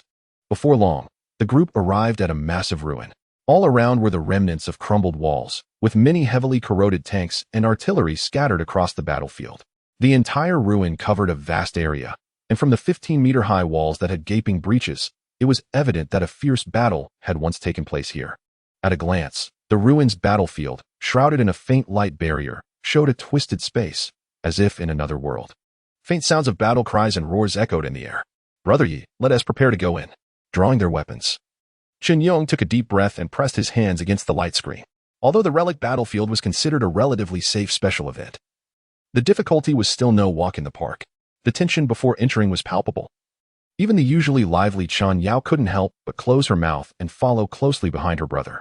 With their hands placed firmly on the screen, a chime echoed. Do you wish to enter the relic battlefield? Current difficulty, B level. Hearing the sudden system prompt, Yining didn't hesitate to confirm. Buzz. With a flash of white light, the three of them vanished from their spot. Chapter 70, The Past History. The battlefield of the ruins has entered. The event will begin in 1 minute. Please prepare yourselves. With a slight feeling of dizziness, Yining found himself enveloped in a shimmering light. Unlike the scene he had seen before entering, they were now standing on a restored city wall, and the ground beneath them was free of the countless shell craters. Aside from the absence of people, everything seemed to have returned to the past. Compared to the previous ruins, it was clear that they were in a massive defensive structure. Dozens of heavy artillery positions were arranged behind the walls, and the unmanned gun emplacements were filled with heavy machine guns. Untouched tanks were scattered like iron blocks both inside and outside the city walls, and the atmosphere was heavy with the scent of death. Lin, the battle is about to begin, and we need to hold out as long as possible against the tide of corpses. The first few rounds should be relatively easy, But when the advanced mutated creatures show up, it'll be up to you. Don't worry too much if it gets too tough. I have ways to deal with those monsters to maximize our gains. After entering the battlefield, Qin Yang hesitated for a moment, but decided not to hide anything and hinted to Yining that he had special methods up his sleeve. The mechanics of the Ruins battlefield were somewhat similar to the Death Factory instance, where the more rounds they survived, the greater the rewards. With a flicker of realization, Yining understood that the special methods Qin Yang mentioned were likely the same ones he had heard about in his previous life. After various confidential pieces of information had been revealed in his past life, one of them was about the Ruins battlefield. It was said that if one could no longer hold on in the Ruins battlefield, they could use specific words to awaken the fallen soldiers within the battlefield to aid in combat. Although the awakening was short-lived, it could definitely hold off for an entire round. This led to a strategy where one would endure as many rounds as possible on their own. And when it became unbearable, they would awaken the soldiers to maximize their rewards. Seeing that Yining seemed unresponsive after hearing this, Qin Yao, standing nearby, appeared a bit displeased. Hey, Yi, this method is quite valuable. Once we finish and get out, you must not tell anyone. We'll split the rewards 55 to 45. But don't worry, you'll soon understand how important my brother's methods really are. With a casual glance at Qin Yao, Yining couldn't be bothered to argue. He could easily tell that this girl was used to being pampered, exuding an air of a spoiled young lady. However, from her perspective, this secret was indeed significant and could be considered highly valuable, known only to a few major powers. If it weren't for the near collapse of the Huaxiao war zone in his past life, this secret would likely have remained hidden. Qin Yang gently chided his sister, giving her a wry smile as he glanced at Yining. Although he pretended to reprimand Qin Yao for being impolite, he shared her sentiment. Yi, my sister doesn't quite understand the stakes, but I hope you can keep this news to yourself. The fewer who know, the better. After saying this, Qin Yang felt a sense of relief when Yining gave a slight nod in response. As he watched the protective shield about to disappear, he tightened his grip on the massive axe in his hands. Brother Yi, I'm a strength type. I see you have 2 weapons under your cloak. Are they swords? He continued. We'll handle the mutants while my sister takes care of the zombies and supports us at the same time. Entering combat mode, Qin Yao, despite her proud nature, set aside her usual antics when faced with an enemy. She quickly knocked an arrow, signaling that she was ready to assist the two at any moment. As an agility type, she could fight at any range. With a soft voice, Yining drew 2 white dual swords from beneath his cloak, opting to impersonate the most common skirmisher. With a full set of decent gear, he might not match a specialized agility type of the 2nd-tier advanced level, but pretending to be 1 or 2 levels below was no problem. Unbeknownst to him, Qin Yang was silently assessing Yining's combat capability after noticing the 2 white weapons in his hands. Skirmishers weren't exactly a profession. They merely represented those skilled in mobile combat, possessing a little bit of everything. Among the unaligned awakened, they were quite common, known for their strong survival skills and lack of obvious weaknesses. However, their actual combat power was generally quite average. With 2 white weapons, it seemed this 2nd-tier advanced type was also just getting by. As Qin Yang pondered, the countdown approached its final moments. 9, 7, 2. Combat begins. Roar. In an instant, as the white protective shield vanished, a wave of darkness appeared at the edge of the distant plains, resembling an illusion. Within the black tide of corpses, 4 towering 1st-tier mutants charged forward like iron towers, following the swarm of zombies. Simultaneously, the moment the monsters spawned, Qin Yao, standing atop the high wall, swiftly drew her bow with her right hand, leaving a blur in its wake. Whoosh, whoosh, whoosh. Rapid fire. In less than a breath, a rain of arrows shot forth like a deluge. A blue light flickered at her waist, and what seemed like a quiver containing only 7 or 8 arrows appeared to be endless, continuously generating new projectiles for her rapid-fire shooting. At first glance, it was clearly a piece of blue equipment. The firepower was indeed impressive. She had some real strength, not just for show. After noting the girl who acted first, Yining didn't think much longer and leaped down from the city wall alongside Qin Yang, racing towards the zombie tide at high speed. The zombies were grotesque, hundreds of them mingling together, emitting a foul stench. Whoosh, whoosh, whoosh. The sound of arrows sliced through the air. The moment they engaged the zombie horde, before either of them could act, a barrage of arrows shot in from behind, like a high-caliber sniper rifle, instantly shattering the nearest zombie. The subsequent arrows pierced through 4 or 5 zombies in a line, sending them flying backwards with tremendous force. In the blink of an eye, the zombies in front of Yining were cleared away, revealing the mutants at the center of the horde right before him. That saved him quite a bit of effort. After casually assessing the situation, Yining wasted no time. He accelerated, holding the swords in both hands. With a sudden leap forward, he landed a kick squarely on the nearest zombie's head. Using the opponent's spine as a springboard, he vaulted again, moving like a fish in water, leaving behind afterimages. In an instant, he closed the distance to the mutated steel tower in front of him. With a dual sword strike, the blades clashed and danced, and an X-shaped sword light pierced through the steel tower mutant just as it was about to swing a punch. The blade, trailing blood, passed through as if nothing was there. Under the immense force, the monster's tough exterior, which could withstand small-caliber bullets, was as fragile as paper beneath Yi Ning's sword. Easily torn apart. Without a moment's pause, after effortlessly slaying the first mutant, Yi Ning unleashed his strength, shooting forward like a sharp arrow. Bang! He stepped down hard. Using the fallen mutant as a stepping stone, and with a sickening crunch, he crushed the creature's shoulder. Propelled by the momentum, he darted towards the second mutant in the blink of an eye. His right sword slashed down violently, accompanied by a piercing shriek. The sword light cut through like a laser. Just as the steel tower mutant reached out to grab him, its body froze mid-motion. A smooth, deep cut appeared on its forehead, slanting down to its chest. Bang, bang, bang. In the span of a breath, 3 heavy thuds echoed as the 2 mutants, glimmering with a metallic sheen, split in half and fell to the ground. The battle was over. Yi Ning casually shook off the blood from his sword, and a loud crash resounded simultaneously. Glancing to his left, he raised an eyebrow and noticed that Qian Yong had also dealt with his monster. Qian Yong was bent over, effortlessly pulling his giant axe from the shattered corpse. Noticing Yi Ning's gaze, he grinned, casually shaking his shiny bald head, seemingly relishing the thrill of the fight. His strength. Not bad. As the battle concluded, both of them silently evaluated each other in their hearts. Chapter 71. Recruitment. Battle break during a 3-minute break. The two of them stood casually at the monster spawn point, waiting for the next wave of attacks. The previous rounds had posed little pressure, so neither had expended much energy. Crack. A spark ignited. Seizing the opportunity during the break, Qian Yong casually stepped on a zombie's head and habitually lit a cigarette for himself. After taking a satisfying deep puff, he carefully pulled out another one and offered it to Yi Ning. Brother Yi, would you like to smoke? It's military grade. With a smile, he handed over a lighter. In the post-apocalyptic world, resources were scarce. Although things were much better than before the apocalypse, growing tobacco was still considered a luxury. Generally, only major powers in the military would cultivate it in small quantities for high-ranking officials. Even though Qian Yong was the grandson of a general, he had only a limited quota. Looking up, Yi Ning appeared slightly surprised. After a moment's hesitation, he accepted the specially supplied cigarette. Although he hadn't smoked much in his previous life, he had encountered it during the last few months, having learned from several old generals. According to those old men, smoking was the spiritual sustenance of a man. He remembered how, before their deaths, they lamented that the military's own rolled cigarettes were akin to newspapers, regretting they would never get to smoke the good stuff in this life. Crack. The lighter sparked to life, and as a puff of smoke escaped their lips, it seemed to draw the two men's relationship closer. For men, getting to know each other could often be as simple as sharing a cigarette. Noticing the special label, Yi Ning realized that Qian Yong must be the descendant of some high-ranking military figure.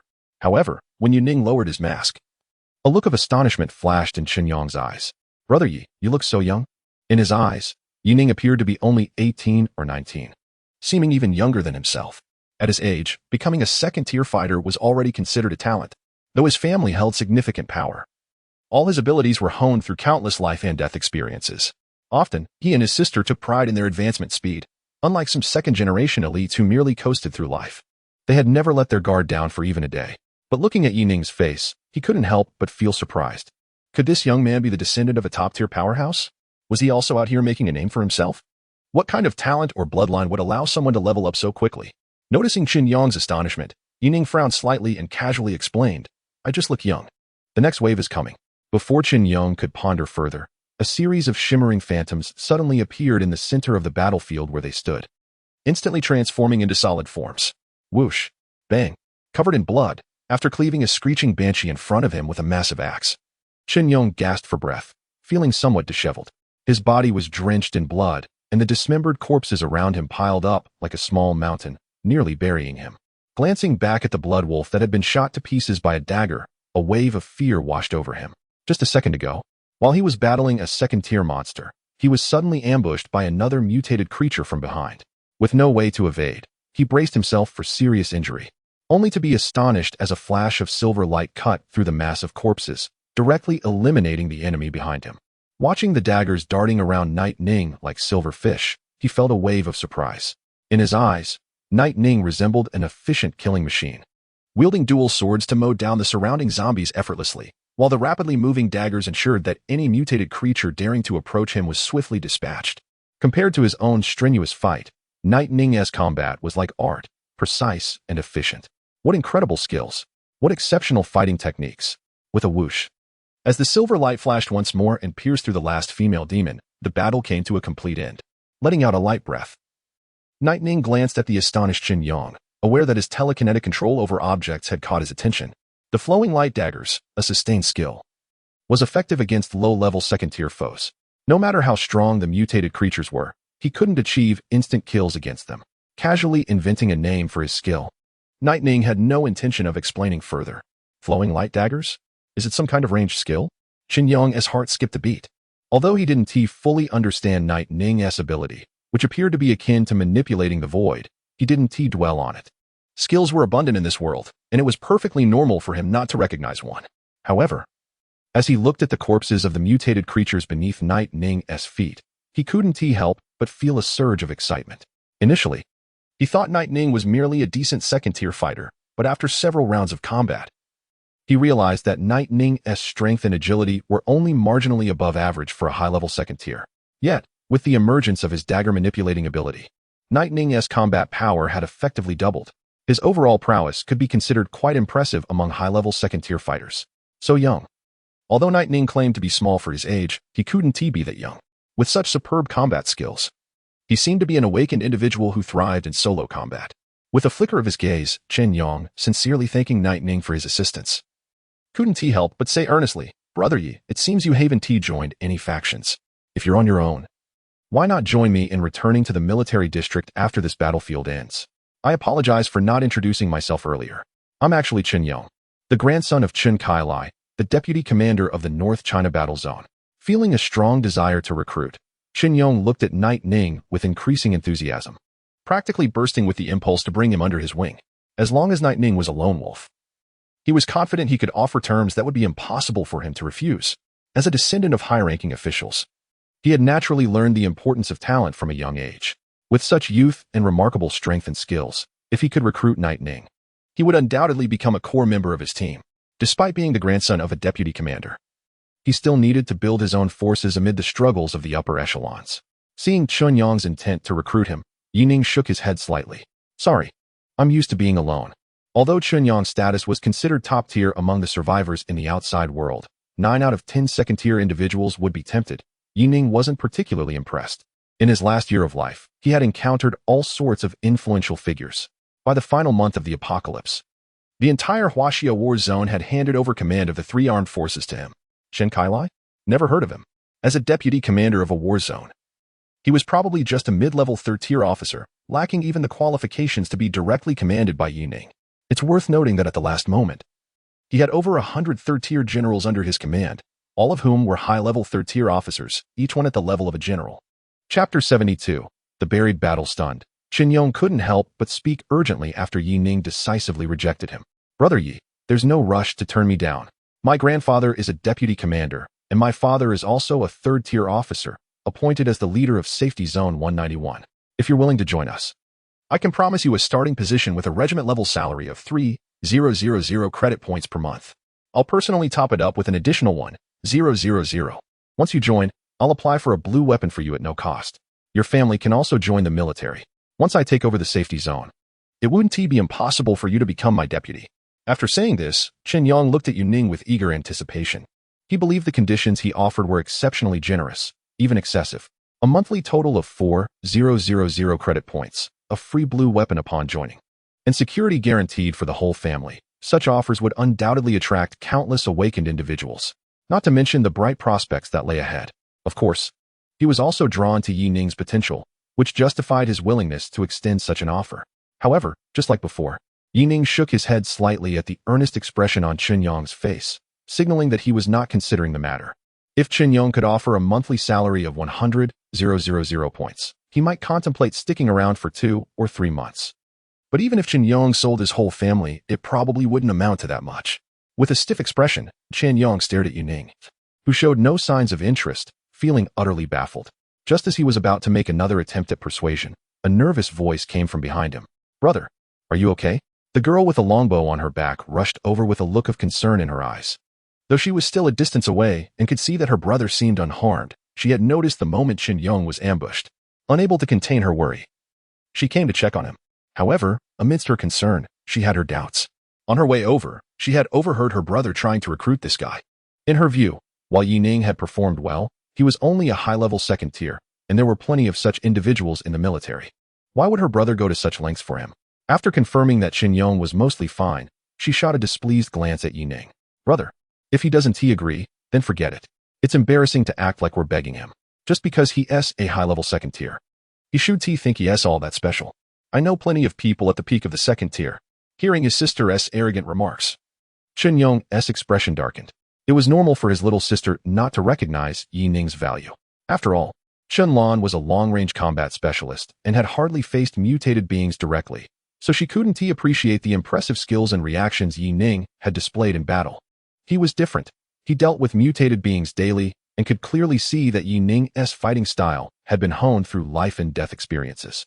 The fact that Yi Ning had the energy to help his teammates during the fight indicated that he still had reserves left. He was even observant enough to assess the entire battlefield while engaged in combat. Sighing, Qin Yong felt he couldn't scold his little sister for her ignorance. As he glanced at the countdown for the 4th round, Qin Yong decided to suppress his urge to persuade and waited until this round was over to talk to Yi Ning. He couldn't bear to let such talent slip away. Brother Yi, we need to return to the defensive position now. The mutated creatures that will appear later will be at least peak second tier. And there won't be any more breaks. Our attack will be continuous. Speaking rapidly, Qin Yong pointed towards the back. Next, we will directly awaken the soldiers involved in this event. The monsters will prioritize killing them, and we can take advantage of that. Listening to Qin Yong's explanation, Yi Ning nodded, a flicker of curiosity passing through his eyes.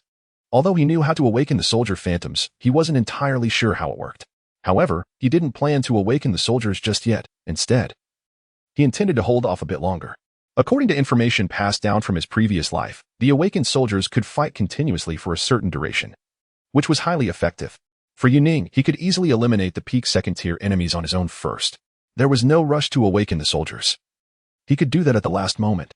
After all, his real target was the subsequent high-difficulty third-tier enemies in the blue gear that appeared after awakening the soldiers. On the city wall, Qin Yong looked at Yi Ning with some surprise. Brother Yi, are you suggesting we hold off a bit longer here? Exactly. Since, according to your plan, we can awaken them at any time, the longer we wait, the greater our gains will be. Yi Ning casually explained, while quietly glancing at the 2 SSS-level sword techniques on his skill panel, Heaven's Flowing Light and Dimensional Slash. Both were off cooldown, but he intended to use Heaven's Flowing Light first and keep Dimensional Slash as a trump card. Although the Chen siblings seemed reliable and were unlikely to turn against him, Yi Ning was always cautious and preferred to keep something in reserve. Seeing Yi Ning's determination, Qin Yong hesitated for a moment before deciding to follow suit. Although the 3 of them might not be strong enough to defeat the impending army of monsters, holding out for a while was not an issue. When the danger really came, awakening the soldiers would only take an instant. As the 3-minute countdown ticked down rapidly, familiar phantoms soon began to materialize on the distant horizon. Not only that, but the sky above the battlefield also suddenly darkened. Dark clouds slowly gathered, as if returning to the day when this defense line had faced the tide of undead. Feeling the increasingly heavy atmosphere, Qin Yong instinctively turned to Yi Ning and said, Brother Yi, I heard from my father that this battlefield relic is over 50 years old. This defense line was the last barrier against the northern tide of undead. At that time, the Zhenjiang military district mobilized all the troops around the river to guard this place, just to allow the survivors of the North China battlefield to evacuate. Back then, there weren't many awakened, and most of the soldiers on the line were ordinary people. I heard that battle. His eyes revealed a hint of nostalgia. As Qin Yong recalled the stories Chen Kai had told him about this history, he couldn't help but lower his voice. It was horrific, truly horrific. Chapter 73, Embarrassment. As dark clouds gathered, the atmosphere on the battlefield grew increasingly tense. Distant rumblings of thunder echoed within the clouds, and the light drizzle fell like the beating of war drums, steadily intensifying. Facing the vast expanse of the battlefield, a sense of insignificance welled up within the 3 of them. Qin Yong couldn't help but grip his massive axe tightly, his muscles taut with tension. Beside him, Qin Yao pressed her lips together, her left hand constantly rummaging through her quiver, as if that was the only way to alleviate the pressure building inside her. It's here. As the first lightning bolt streaked across the darkened sky, illuminating the horizon, Yi Ning couldn't help but whisper a reminder, his gaze fixed on the distant line. In an instant, they saw a black wave surging on the horizon, where countless corpses lay piled up, as if ink were seeping into rice paper, advancing toward their defenses. The tide of corpses, a true tide of the dead. Not merely the hundreds or thousands they had faced before, but an overwhelming mass that stretched as far as the eye could see, like an endless ocean, instantly filling their entire field of vision. The ground seemed to tremble beneath them. Under the dim sky, pairs of crimson eyes glimmered like hungry ghosts from hell, tightly packed together without a hint of space in between, forming a wall of bodies. The speed at which the tide advanced was far beyond their expectations. As the massive horde of zombies surged forth, enormous mutated creatures followed close behind. 1, 2, 6. Too many. Far too many. His fingertips turned white from gripping tightly. Even before engaging in battle, Qin Yang, standing atop the city wall, couldn't help but glance at Yining. His usually calm face betraying a hint of panic. 3 mid-level second tier, 2 high-level, and 1 peak second tier. The initial wave of mutated creatures brought immense pressure upon him. If the two of them had waited at the respawn point like before, they would have been instantly overwhelmed by the monstrous horde, leaving nothing but bones behind. Brother Yi, do we really have to hold out? I don't think we can. He faltered, reconsidering.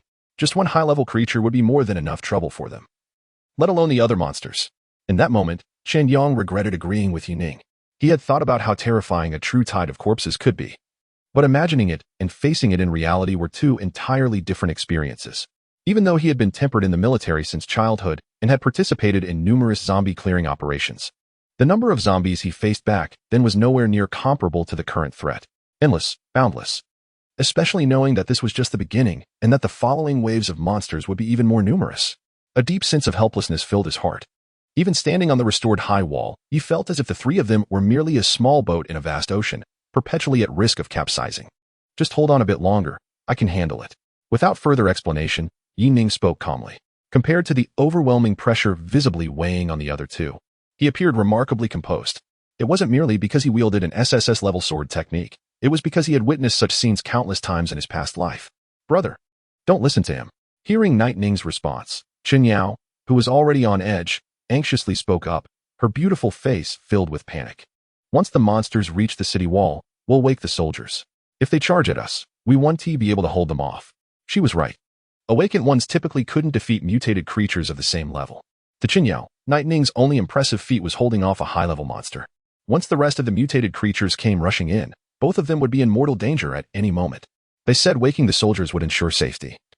But that was just hearsay. What if they were just a few seconds late? They could end up as bones. Roar. A flash of lightning illuminated the massive mutated creature at the front. The thunder roared. Under the suddenly bright light, the leading second-tier high-level mutated creature let out a furious roar, its deathly pale skin writhing as 4 massive arms spread wide like a cross, charging forward. Thud, thud, thud, thud. It dashed forward with furious speed, crushing groups of zombies beneath its enormous feet. As the 4-armed mutant charged, the 5 following it also accelerated, rushing forward like an unstoppable small mountain. On the city wall, Night Ning gripped his dual swords tightly, letting the fine rain drench him. His mind raced, calculating rapidly as his eyes tracked the charging path of the mutated creatures. They were getting closer to the wall. Once they congregated near the wall, he would strike and take them down in an instant. To an outsider, the mutated creatures appeared extremely dangerous, but to him, they were merely walking sources of experience. However, just killing 6 would be enough. He licked his lips, quickly rehearsing how long he could hold out. In a second-tier scenario, killing mutated creatures of the same level didn't provide an experience boost. He actually hoped to delay until the next second-tier peak or even third-tier creature appeared. After all, under the flow of time and light, he could take down anyone in seconds. The only thing he had to pay attention to was the angle. Whoosh! The sound of an arrow slicing through the air rang out. Unable to withstand the pressure, Chen Yao, standing at the shooting port, anxiously knocked an arrow. Her barrage of arrows shot out like a torrential downpour towards the zombie tide. Under immense pressure, she couldn't help but start using her skills. With a surge of green light enveloping her hands, the arrows in her grasp instantly spread out, each arrow splitting into 6 or 7 smaller arrows after being shot. Pulling back the bow with rapid speed, she transformed into a turret, each shot capable of taking down dozens of zombies. However, unlike before when she could easily clear areas, against the overwhelming mass of zombies, no matter how hard she attacked, it felt futile. Often, she hadn't even cleared one area before more zombies quickly filled the gaps. Her small face turned pale. Shinyo even felt that they wouldn't even need the mutated creatures to get close. Just these zombies alone could drown them. Brother Yi. Tension coursed through Qin Yong as he watched the charging mutated creatures, his palms sweating. There was no way to fight back. With so many mutated creatures attacking, he would be seeking death in close combat. He frequently glanced at Night Ning, only to be astonished to find that Night Ning hadn't even summoned his dagger. He was simply standing there quietly, as if waiting for something. Thud, thud, thud. Thud. The sound of footsteps, like war drums, grew closer and closer. As the mutated creatures were about to charge forward, Qin Yong could no longer hold back and urged, "Brother Yi, we can't delay any longer. There are too many of them." Just as his words fell, a one-eyed mutant in the distance suddenly generated a massive boulder. Its arms as thick as stone pillars swinging the boulder toward the city wall. Boom. Like a cannonball, the city wall shattered half a meter upon impact, and the flying debris shot out like bullets in all directions. Qin Yong hurriedly dodged the boulder, his face turning pale, just when he decided not to delay any further. Yining, who had been motionless until now, suddenly charged toward the right city wall. "Hold on!" A thunderous shout echoed. Seeing that Yining was still not giving up, Qin Yong felt a surge of anxiety and quickly followed suit. However, as he looked at the mutants closing in on the city wall, he felt his hands and feet trembling. No, what's the point of dragging this out any longer? With so many mutants rushing at them, they would just be waiting for death. Once the city wall was breached, the subsequent flood of zombies would surround them in an instant. What if something unexpected happened? In just a few seconds, the two siblings felt as if they were dancing on the edge of a knife. Not long after they followed Yining out, the girl could no longer hold back and shouted, "Brother, we can't delay any longer. If we listen to him, we'll die." Boom. After dodging a mutant's heavy strike, Qin Yong couldn't care less about anything else. It was too dangerous. It was just too dangerous. What was the point of running to the other side? Just as he was about to wake the soldiers, Yining, who had been sprinting to the right, suddenly turned around, as if adjusting her angle, and soared into the air in front of them. From above, it appeared as though Yining had formed a straight line with 6 mutants. What was she trying to do? For a brief moment, the siblings were stunned, unable to comprehend her actions. The next second, a brilliant silver light provided the answer. Heavenly radiance. The dark clouds parted, and time seemed to freeze. The descending silver sword flow pierced through heaven and earth, and in an instant, a terrifying aura enveloped them. One sword strike. The ultimate power of an invisible blade sliced through the line of mutants, dissipating slowly 100 meters away. The 6 mutants that had been rushing forward suddenly froze in place. Moments later, under the immense inertia, a line of blood appeared. Stiff with shock, Qin Yong, who had just rolled back to his feet, stared in awe at Yining, who had landed back on the ground. In that fleeting moment, it felt as if his soul had been frozen. Clearly, that sword strike had not been aimed at him, but the lingering aura made him feel as though he had walked through the gates of hell. Similarly, the girl holding the bow, Chen Yao, seemed to have short-circuited her mouth agape in disbelief. Being doted on by Chen Kai, she naturally sensed that the sword strike just now could only be executed by someone at the 3rd tier. With a crack, the 6 mutants near the city wall split apart like building blocks, slowly falling into the tide of corpses. The sound of heavy objects dropping jolted the 2 stunned siblings back to reality. Qin Yong snapped back to reality and swallowed hard. He looked at Yining with a bewildered expression, his voice trembling. "Why, you are a mid-level tier 3. His face burned with embarrassment. Just a few moments ago, he had confidently tried to recruit Yining to work under him, but the slap of reality came so quickly that he was left in a daze. Here was a top-tier powerhouse, at least a mid-level tier 3, on the same level as his grandfather, a transcendent existence. And he had naively thought he could have this person follow him? It hurt. His face really hurt. In that instant, he finally understood why Yining had so decisively rejected him. It turned out he was the real fool. Chapter 74, Awakening First, Fall Back. Ignoring the shock on the faces of the two, Yining quickly glanced at the distant area where the next batch of mutated creatures was about to spawn, deciding to buy some more time.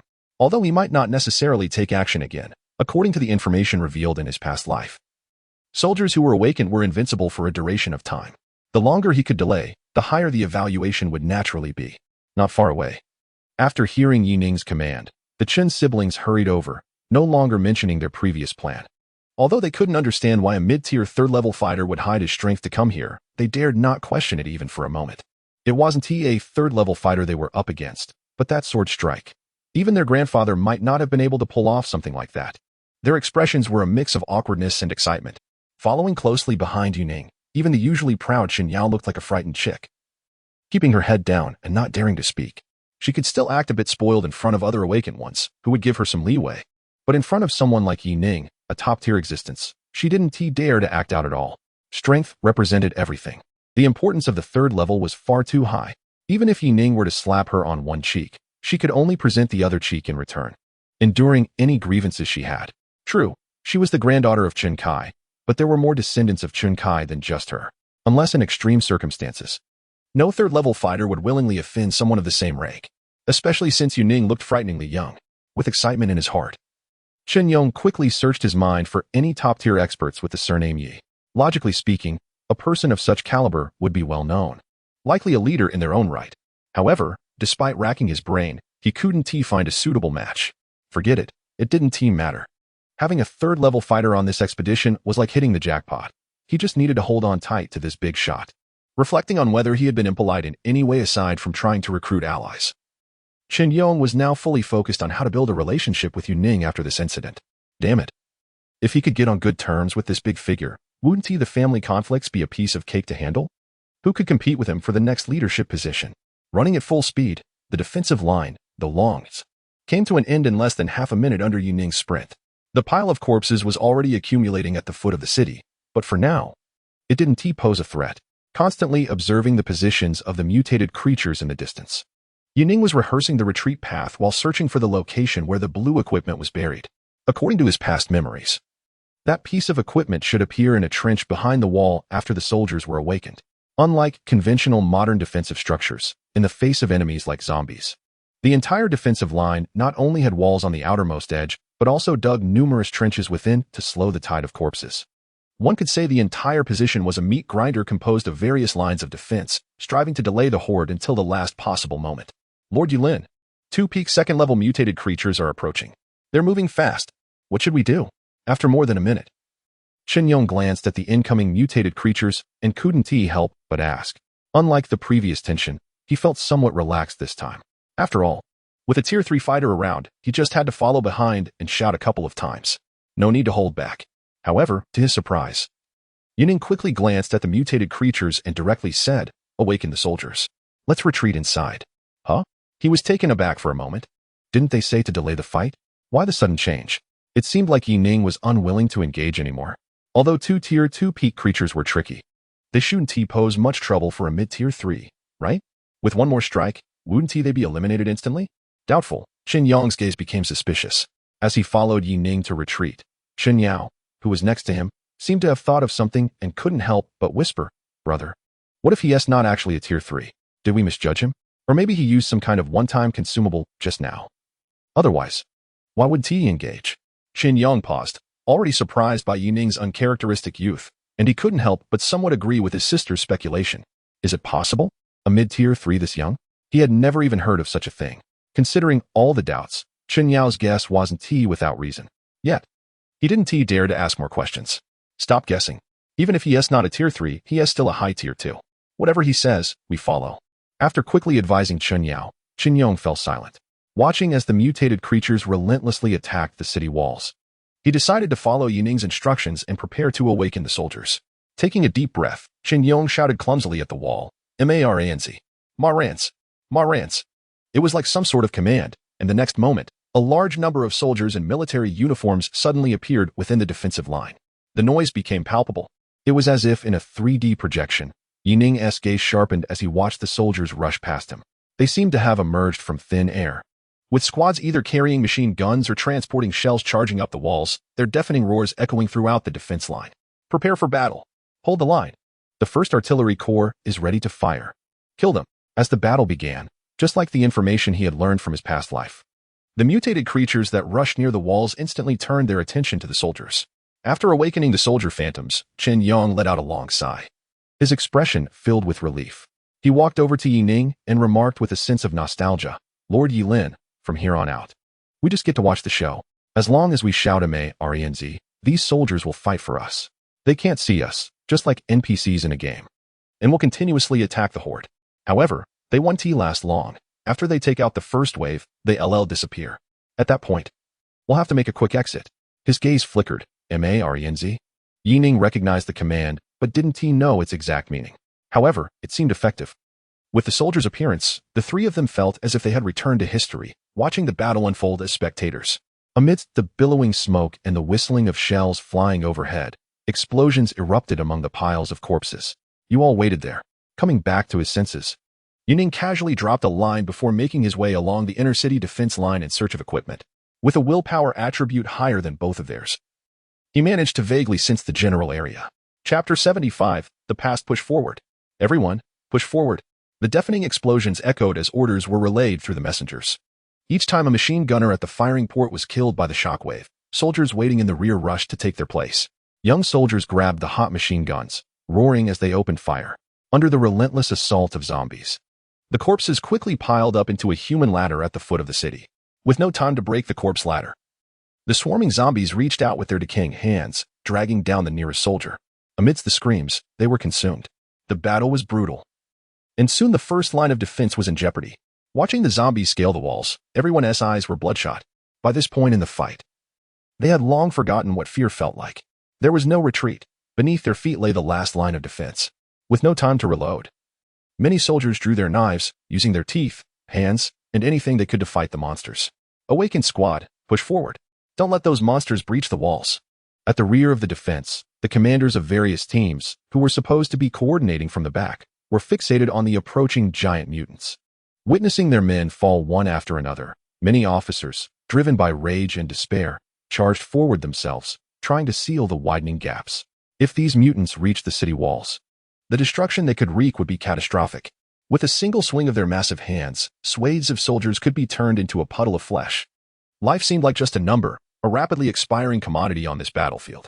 Boom, boom, boom. Human strength is limited. Despite the continuous attacks, the defense line was still being breached in multiple places. With shells and gunfire raining down, the mutants climbed the walls, devouring the surrounding warriors. Without the Awakened to hold them back, humans were as fragile as food. Kill.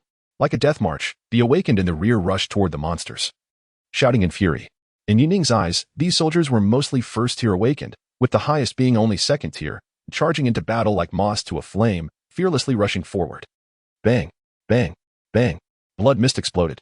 However, often before they could reach the front, the fastest soldiers were blasted apart by the mutants without even getting a chance to attack. There were no heroic solo rescues like in the movies. No matter how brave, even the most valiant warriors could only die silently in the face of such brutal reality.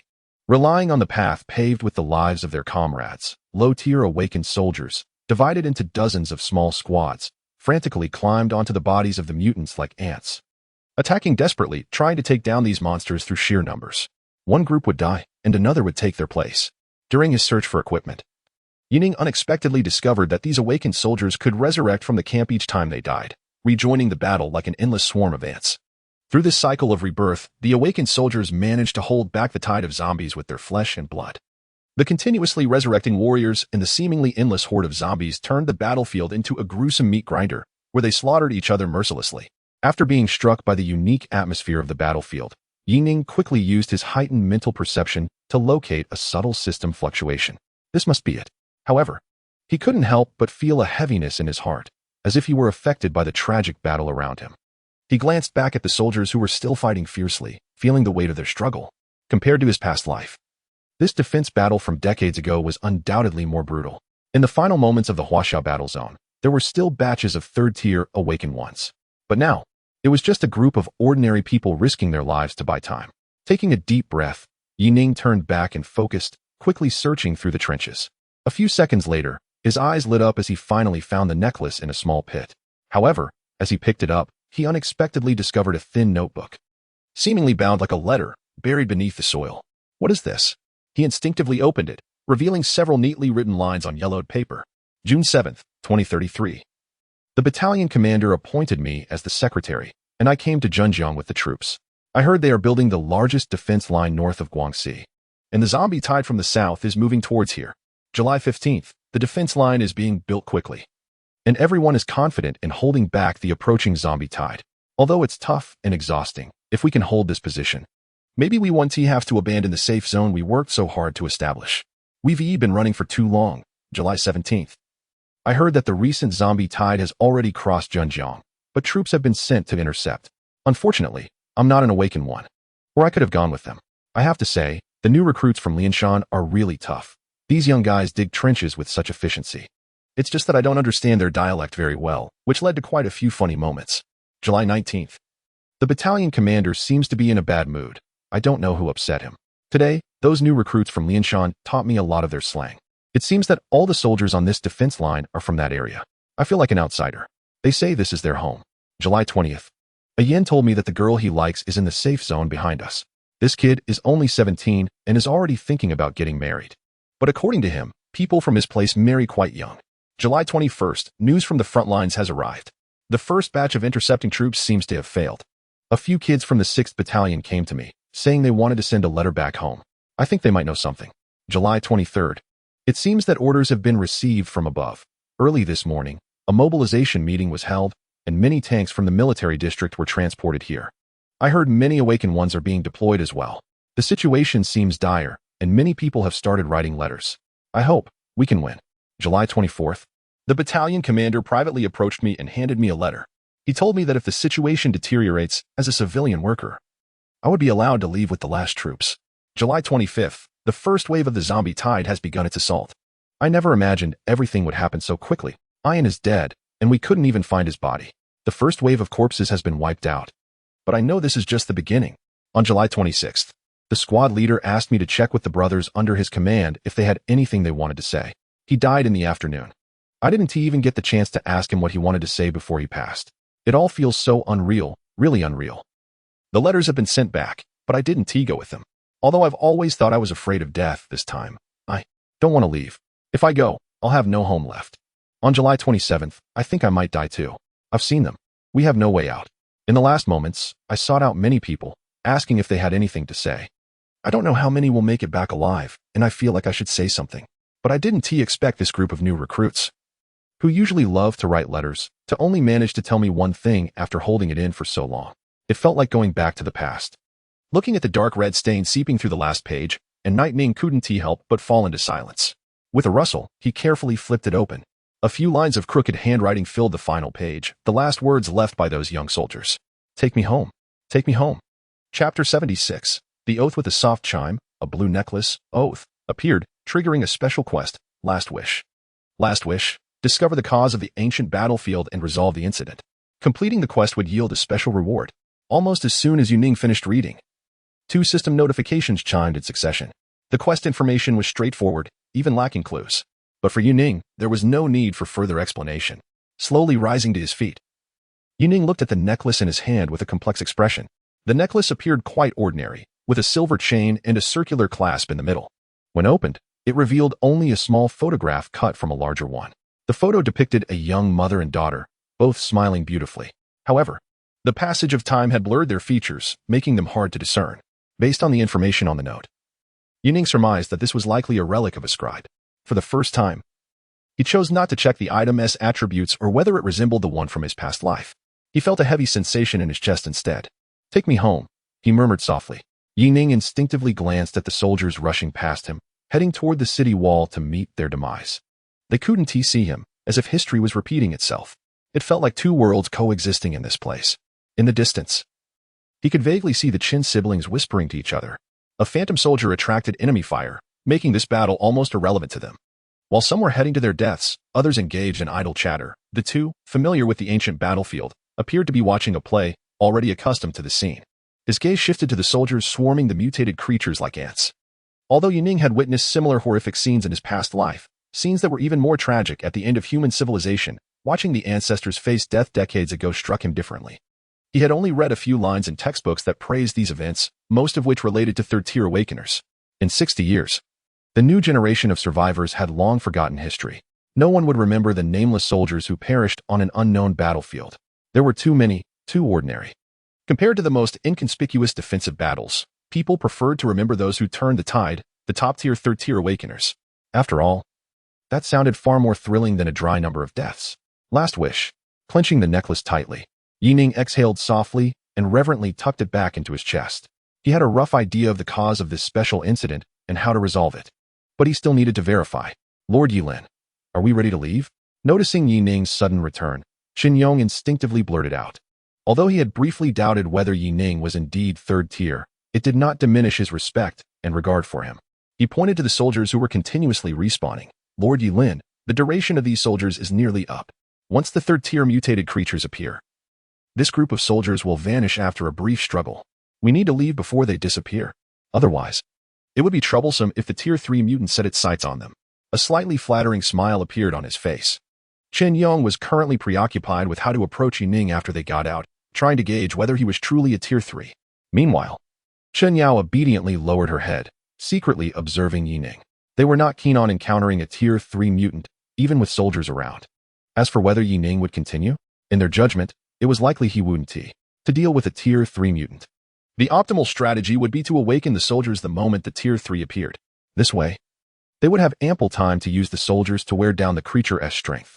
However, contrary to their expectations, after returning, Yining paused for a moment in silence before speaking. Do you know the outcome of the ruins battlefield? What happened to this group of soldiers in history? Huh? Chen Yong was slightly taken aback, not quite understanding why Yining suddenly asked about this.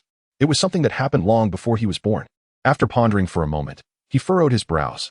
I think I heard my grandfather mention it. He said the battle was brutal. And it seemed like they failed in the end? A Tier 3 mutant appeared at that time, which led to the complete breach of the defense line. It said that no one survived. Pausing for a moment, Chen Yong shrugged. Your Excellency Yilin, as you can see, the soldiers' phantoms here are only at most Tier 2, so they definitely wouldn't have held up back then. But they did hold on for quite a while. Enough for the evacuation of the rear safety zone. My grandfather was one of the survivors from that safety zone, held on for a long time, evacuated. With his gaze flickering, Yining glanced at the soldiers' phantoms, who had already perished countless times, and asked again, so do you know what your phrase to awaken the soldiers means? Maranzi Ma Ranz. Chen Yong repeated the phrase awkwardly. After hearing this, he opened his mouth, genuinely unsure this time. Yet, for some reason, he suddenly felt a chill in Yining's eyes. The meaning? Your Excellency Yilin, this phrase has been passed down internally. I really don't know its specific meaning. Without thinking too much, Chen Yong chuckled dryly and tried hard to recall. I think it might be a local dialect or something. I heard that the soldiers back then were temporarily recruited from Guangxi. This phrase should be in their language. Anyway, we know that as long as we shout this phrase, the soldiers' phantoms will immediately appear. After finishing, Chen Yong added, you'd better not disclose this technique. It's quite useful, almost like a free round of rewards. Strictly speaking, it's actually a military secret.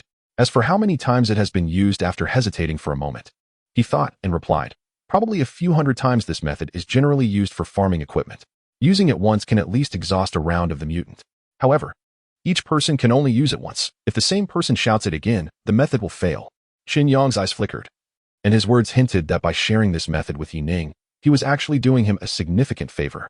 Generally speaking, strategies for dungeon runs, various event techniques, and the weaknesses of mutations are not information that can be easily disseminated. They typically circulate only within the military and major powers. A technique as useful as this in a relic battlefield could easily fetch thousands or even tens of thousands of credit points on the outside market. Unmoved, Yining's initially cold gaze suddenly flashed with a hint of frost. Hundreds of times, he silently clenched his fists. After a moment, sensing an undercurrent of unease from Chen Yong, he softly asked the final question. Have you helped these soldiers kill the last mutation? Chen Yong's expression froze. Feeling the sudden shift in atmosphere, he instinctively felt uneasy, as if he had said something wrong. After a brief hesitation, he shook his head. No. Usually only those at the second tier come here, like the military and a few other major powers who are aware of this information. Their third tiers seem to have an unspoken agreement not to come here. So, in reality, you should be the first third tier to arrive. In that instant, upon receiving the answer, a surge of murderous intent flashed through Yining's mind. He thought to himself, he now understood the truth of the relic battlefield. The final wish. Hey, Chapter 77. Deception. Your Excellency Yilin, aren't we leaving yet? I called out loudly.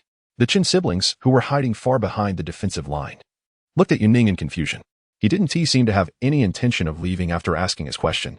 The soldier's illusion was about to fade away. At most, they had a few minutes before the third-tier mutated beings appeared, and then the illusion would completely dissipate. By that time, they wouldn't even be able to escape.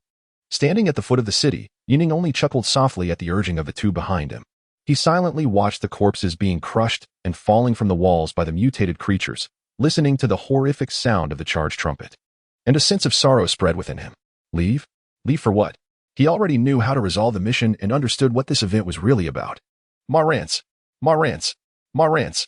Recalling the map he had once seen, Yining's expression turned bitter, as he pieced together a segment of history in a very short time. Guangxi. Words he couldn't understand. Newly recruited soldiers. If he guessed correctly, in the second year after the apocalypse broke out, the Linjiang battle zone recruited a batch of new soldiers from Guangxi province to hold the defense line. After only a brief training period, these new recruits were brought here to construct defensive fortifications. At first, everything seemed fine. The military believed they could stop the zombie tide advancing from the north, so they dispatched troops and awakened individuals to snipe at the horde. But 3 days later, the bad news arrived. The first batch of troops sent to snipe the horde had failed, and after reconnaissance, the military discovered that the number of zombies far exceeded expectations, including third-tier mutated beings that were simply unstoppable. Thus, after calling in some artillery units and a few awakened individuals, the military directly initiated an evacuation plan, aiming to retreat the surviving civilians as quickly as possible. Meanwhile, the soldiers on the front line remained completely unaware, still thinking about how to hold the defense line.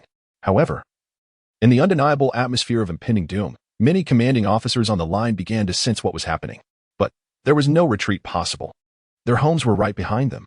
Under the hints from the camp leader and the commander preparing for death, the secretaries of each company received orders to let these soldiers send back one last letter, as a way to ease their guilt. Soon, the zombie tide officially arrived. Once again realizing that they could not withstand the horde, the grassroots warriors, from squad leaders to commanders, all decided to sacrifice themselves for their country, dragging it out for as long as they could. Meanwhile, the non-combatant secretaries, who instinctively wanted to leave, witnessed their comrades dying one by one. In their sorrow, the secretary, who had originally been afraid of death, also gave up on leaving, intending to record everyone's last words in those final moments. But the events did not end here. Yining took a deep breath, his gaze complex as he looked at the soldiers marching towards their deaths. According to Qin Yang's description, his grandfather had been one of the survivors from the rear.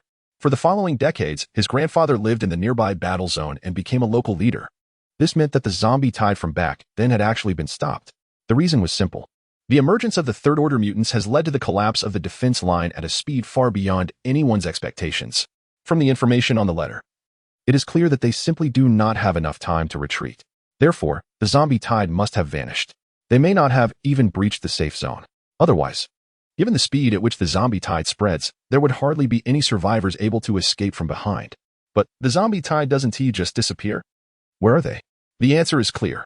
Thousands of fallen soldiers, their beliefs, and will transformed into a special phenomenon at the last moment, trapping the zombie tide and the mutants forever in this space. Like the vengeful spirits in supernatural events, countless souls who wished to defend their homeland underwent a transformation at that very moment.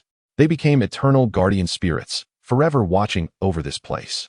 Clenching his fists tightly, Yining gazed at the looming projection of the third-order mutant in the distance, his heart a tumult of emotions.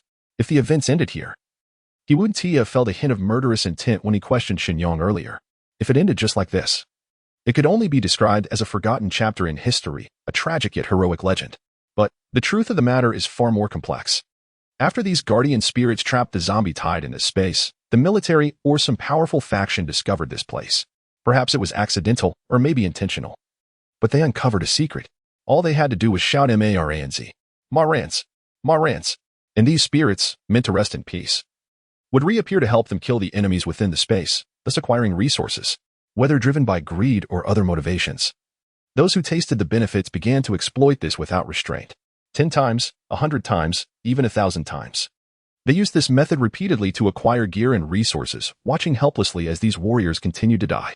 Yining had no doubt that someone must have realized the uniqueness of this place and pondered why these warriors kept reappearing. The answer is simple. As long as the last third-order mutant remains alive, this space will exist forever. Those warriors, whose only remaining belief is to defend their homeland, would surely have the final resolve to kill that third-order mutant. They will not allow these monsters to destroy their home. However, upon realizing this, all the third-order mutants who knew the truth collectively maintained a tacit understanding. For the sake of the continuation of this space and the endless acquisition of gear, none of them were willing to take action. No one wanted to free the souls trapped here. If nothing unexpected happens, the phrase Arienzi means going home in the Zhuang language. After uttering this phrase, the spirits here would mistakenly believe that someone had come to take them home. But what awaited them was an eternal death and exploitation. This is also why each person can only awaken once. In the end, in an endless cycle. These soldiers repeatedly reenact history, dying time and time again, ultimately forming a battlefield of ruins. Even the promises made to them turned into a deception of going home. A feeling of suffocation filled his chest, an indescribable anger surged within. Yining took a deep breath and bent down to scoop up a handful of dirt from beneath his feet. Every piece of land here has shed blood that should never have been spilled. He raised his head and gazed into the distance at the monstrous phantoms that were watching him intently. slowly releasing his grip. The cold wind blew the soil from his hands behind him, scattering it into the air. This time, I will take you all home.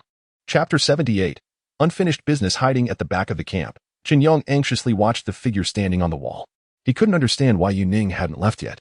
If he really wanted to kill the final mutated creature, why wake the soldiers so early? At this point, if the soldiers dispersed, surrounded by the massive tide of corpses, even Yu Ning, as a tier 3, might not be able to take down the monster. Brother, why don't we leave first? That guy looks really strange. What if he can't kill that tier 3? Are we just going to wait here to die with him? Chen Yao's face was pale as she urged her brother. She didn't want to die so unlucky, especially since Yu Ning's identity and behavior were utterly incomprehensible to her. The difficulty had escalated beyond what they could handle. Moreover, according to previous records, no one had ever faced the final mutated creature in a direct confrontation with a tier 3. No one knew just how strong the final monster was. Without any inside information, she even wondered if the final tier 3 was so powerful that the military higher-ups didn't want to take the risk. Which was why they didn't enter the ruins battlefield. Should we go? Chen Yong's expression was conflicted as he watched Yu Ning already helping the soldiers kill zombies, filled with doubt. Leaving now seemed like the most logical choice. But if they left, he knew he would never be able to connect with Yu Ning again. After all, they were a team. If he bailed out now, it would clearly show he didn't trust the other person. What's the point of killing zombies? Why help these soldiers fight? He was utterly perplexed. In his view, Yu Ning's actions were meaningless. If he really wanted to kill that tier 3, shouldn't he be conserving his strength right now? After all, these soldiers could respawn infinitely. What was the point in helping them? Before coming here, the military had clearly told him that these soldiers were expendable and not to worry about them. Sighing, Chen Yong struggled for a moment before making up his mind. Wait. Let us wait a little longer. 10 seconds is all we need to get out of here. If he really can't hold them off, we can still run. After all, hiding at the back, a 10-second exit time is risky but not too dangerous. Little sister, tone it down a bit. What if he really is a mid-tier tier 3? I still need to build a good relationship with him. Even if I don't, if you provoke him, no one will even know if we die here. TCH. Chen Yao scoffed, casting a dismissive glance at her brother, feeling he was being overly verbose. Wasn't he at all the same? Besides, with Grandpa around, if he dared to lay a hand on us, the entire North China battle zone would let him off. Sighing again, Chen Yong looked at his little sister's defiant expression and felt a headache coming on. Although Chen Yao wasn't inherently bad, her upbringing had left her with some issues. Having never been exposed to the harsh realities of the apocalypse, she had no idea how cruel this world could be. With her temper and spoiled nature, if it weren't for her status protecting her, she would have been dragged through the mud long ago. Beautiful yet ignorant of the unknown, those who die in the apocalypse shouldn't go too quickly. Thud, thud, thud. A deafening sound of something heavy crashing to the ground suddenly echoed from afar. It's here. A wave of tension washed over Chen Yong as he instantly looked up. His gaze fixed nervously on the approaching mutant. In the distance, on the horizon, a massive creature, about 17 or 18 meters tall and resembling 6 giant hammers pieced together, was striding closer. Like a multi-legged starfish, its enormous limbs pounded down with such force that they left deep craters in the ground. The earth trembled beneath it. Just looking at this exaggerated size made Chen Yong's scalp tingle. With such a massive frame, it clearly had formidable defenses. Killing this monster would be incredibly difficult. It's taller than the city walls, and to attack its weak points, it might take a lot of lives to create an opportunity. On the side, Chen Yao, who had just been exchanging barbs, instantly fell silent as she watched the monster charge forward. What a terrifying creature. In her eyes, Yu Ning, still fighting on the city wall, looked like an ant, now silently facing the horror. A tier 3. Beginner level. But it appears to be a siege-type mutant. Gazing at the tier 3 mutant that nearly filled his entire field of vision, a serious expression flashed in Yu Ning's eyes. The only skill he had left to use was Dimensional Slash. It would be a lie to say he wasn't nervous about the power of a skill he had never tested before. Although it was only a beginner tier 3, this siege-type mutant was definitely as tricky as a mid-level tier 3, generally lacking special abilities and possessing low intelligence. Its massive body and terrifying destructive power were enough to instill despair in an average tier 3 fighter. Even a full-force axe strike might not break through its tough exterior. To kill such a resilient mutant, one would either need to focus fire on its legs to immobilize it and slowly wear it down, or take the huge risk of charging to its weak points and directly attacking its brain. Huff. Continuously adjusting his breathing rhythm, Yu Ning could do nothing but try to shorten the distance between himself and the monster, aiming for a one-hit kill. If he used Dimensional Slash and found himself too far away, it would be a sure loss. 70 meters, 59 meters, 40 meters. On the city walls, the soldiers, continuously resurrecting, were still fighting desperately. Facing the increasingly close giant mutant, no one showed signs of fear, clinging to their beliefs. Their only thought was to fight until the end. Get a little closer. A little closer. 2 seconds later. As a massive shadow cast over the city wall, Yining tightened his grip on his dual swords, a fierce glint flashing in his eyes. Under the creature's terrifying weight, the earth seemed to wail. Their gazes locked. It was as if some premonition had struck. The giant foot mutant, with its enormous red eyes, locked onto him. As if it were a predatory gaze. The stark contrast of their size was overwhelming. Whoosh! The wind howled. In the instant of closing the distance, the giant creature suddenly lifted one of its massive, steel-like legs and brought it crashing down. Now is the time. Dimensional slash. Buzz, accompanied by the deafening sound of space tearing apart, a bottomless black line appeared before Yining, seemingly ready to devour everything in its path. Chapter 79. I promise you. Enter the void. As if merging into an expanse of nothingness, Yining felt everything slowed down in an instant. His breathing seemed to slow down 100-fold. Like a slow-motion scene where he felt as if he had entered a viscous liquid, with every movement leaving a lingering shadow. Is this the dimensional space?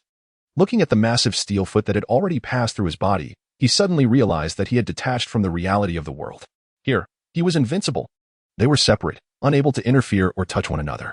In his eyes, everything resembled an old silent film, the entire world reduced to black and white. Turning to the space rift behind him that was slowly healing, Yining was astonished to find that time in the outside world had come to a standstill. The bullets flying through the air left ripples in their wake, flames from explosions froze in midair, and splattering blood blossomed in the atmosphere. The enraged soldiers, clutching their scalding gun barrels, were gnashing their teeth at the approaching zombies with their mouths agape. No, it wasn't that time slowed down. It was me, who sped up. Realizing this, Yining quickly regained his focus, gripping his twin swords tightly and charging towards the monster. The distance between them was minimal. In the blink of an eye, he became an invisible shadow, slipping through the massive form and directly ascending to the monster's head. Aiming for the core of its brain, Yining did not hesitate and unleashed a fierce strike with both swords. Break for me. In an instant, Yining, who had seemingly vanished in Xin Yang's eyes, appeared atop the monster as if teleporting. The white-grade twin swords acted like divine weapons, piercing through the monster the moment they made contact. Screech! The very fabric of space was torn apart. A torrent of spatial currents erupted within the monster's brain, resembling ultimate destruction as the dark power of the void shredded everything. A narrow, 3-meter-long fissure instantaneously sliced through the mutated creature's brain tissue. The chaotic and violent spatial force turned the fragile brain matter into mush. A single strike to kill, silent and unseen. The massive foot descending froze mid-air, and the monster's disc-like head, with its ring of red eyes, suddenly stiffened at the same moment. Time resumed its flow. Puff. In the next moment, the brain, sliced open by the spatial force, burst forth like a laser-cut watermelon, gushing torrents of blood from the severed wound, as if a volcano had erupted. Streams of crimson blood shot into the air, resembling a fountain. The blood soared upward and, under the force of gravity, rained down again, cascading like a blood rain. Rich and warm. Bathed in the blood rain, Yining calmly sheathed his swords. With a swift kick, he launched himself back onto the wall like a butterfly returning to its perch. The final straw that broke the camel's back.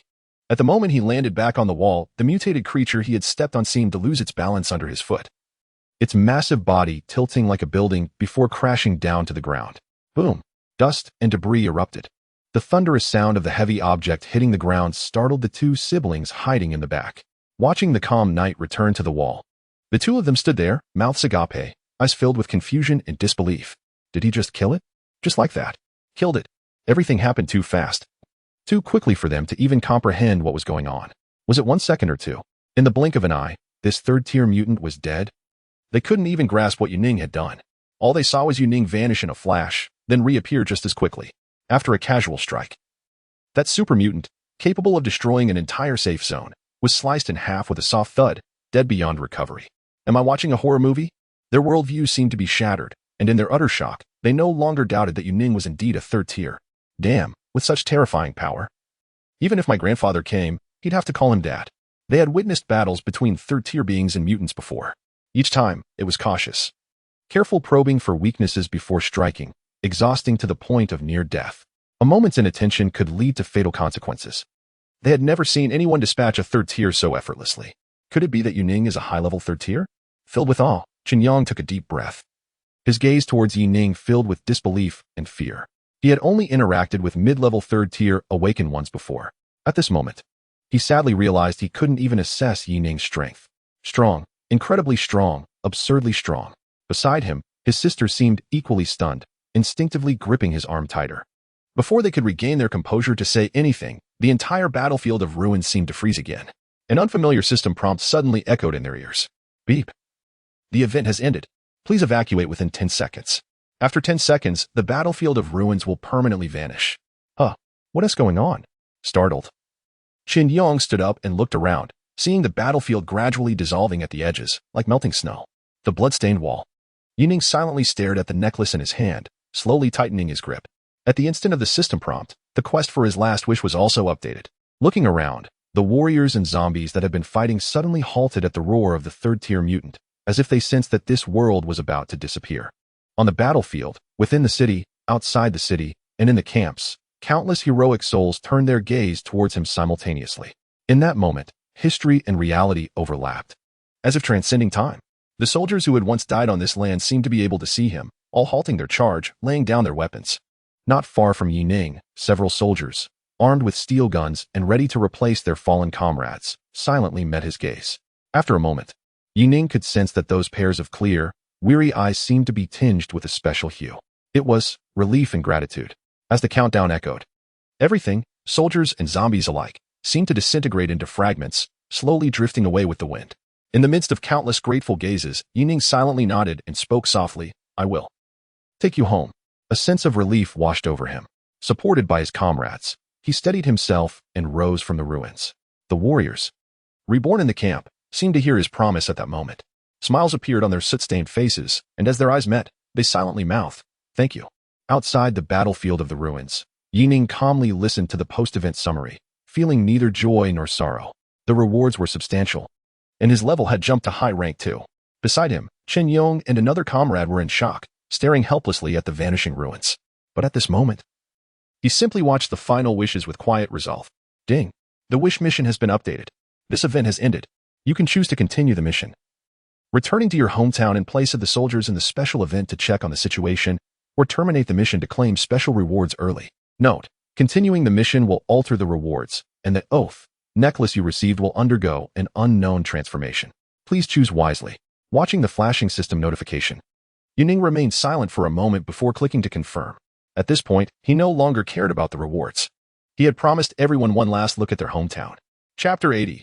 Qinyang's Goodwill, Zhenjiang Safe Zone. After completing his mission, Yining accepted the enthusiastic invitation from the two and went to the finest restaurant in the safe zone for dinner. He did not refuse.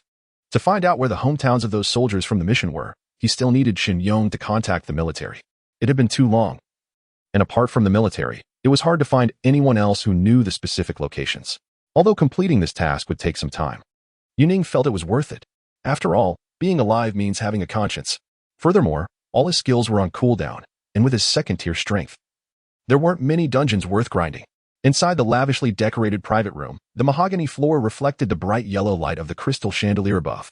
When Qin Yang presented his senior military credentials, the top restaurant in the safe zone immediately offered the best table available.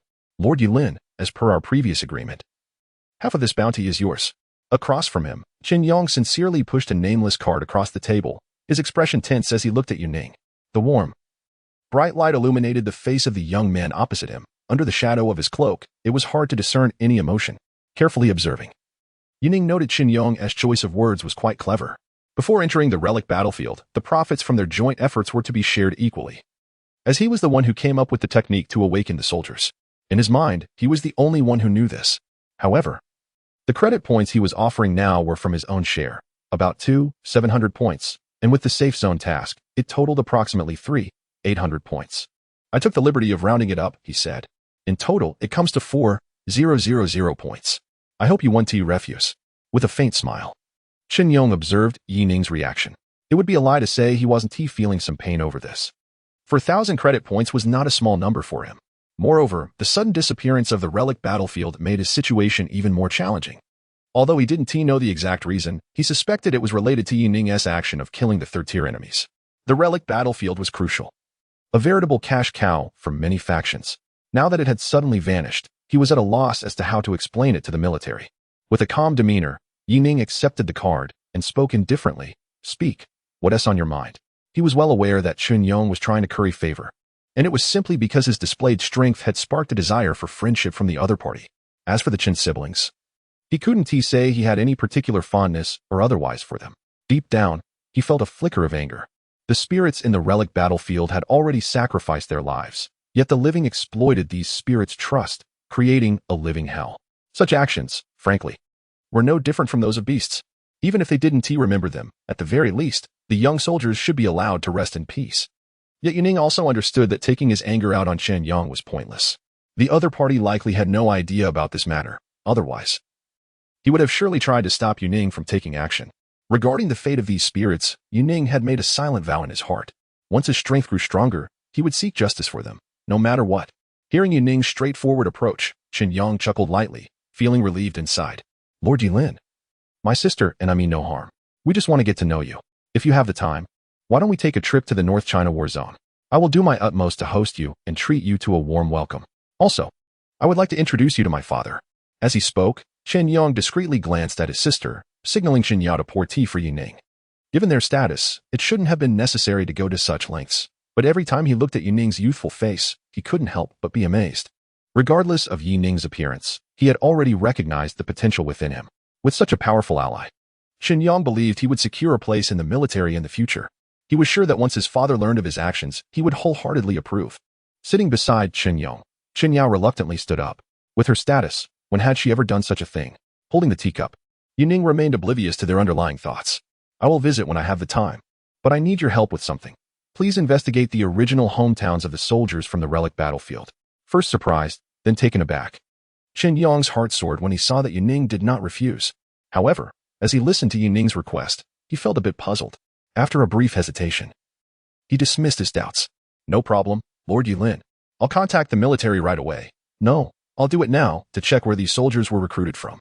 However, the records might be incomplete.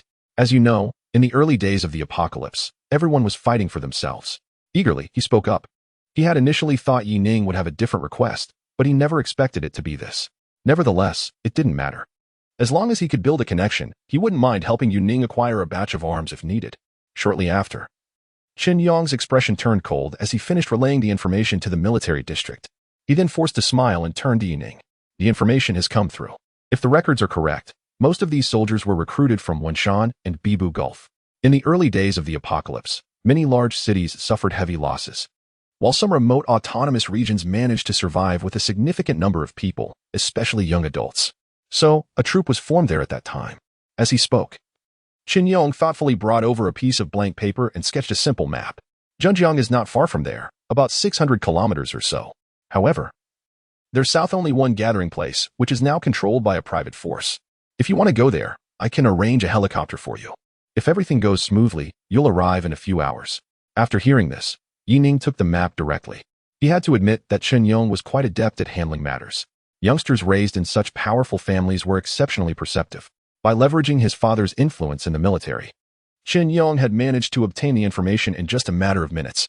If Yuning had tried to investigate on his own, it would have taken him at least 10 days to 2 weeks. The power of organization was indeed efficient. Not intending to waste any time, Yuning confirmed his plans and stood up, ready to set off. Call in the helicopter right now. I'm in a hurry.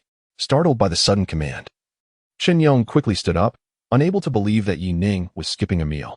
Mr. Yi, there's no need to rush. Why don't you eat with us first? You've had a long day. I've already arranged for you to rest. Chen Yong, feeling anxious, had planned to gather some information about Yuning. In an effort to build a good relationship, he had even contacted the deputy commander to arrange activities before entering the restaurant.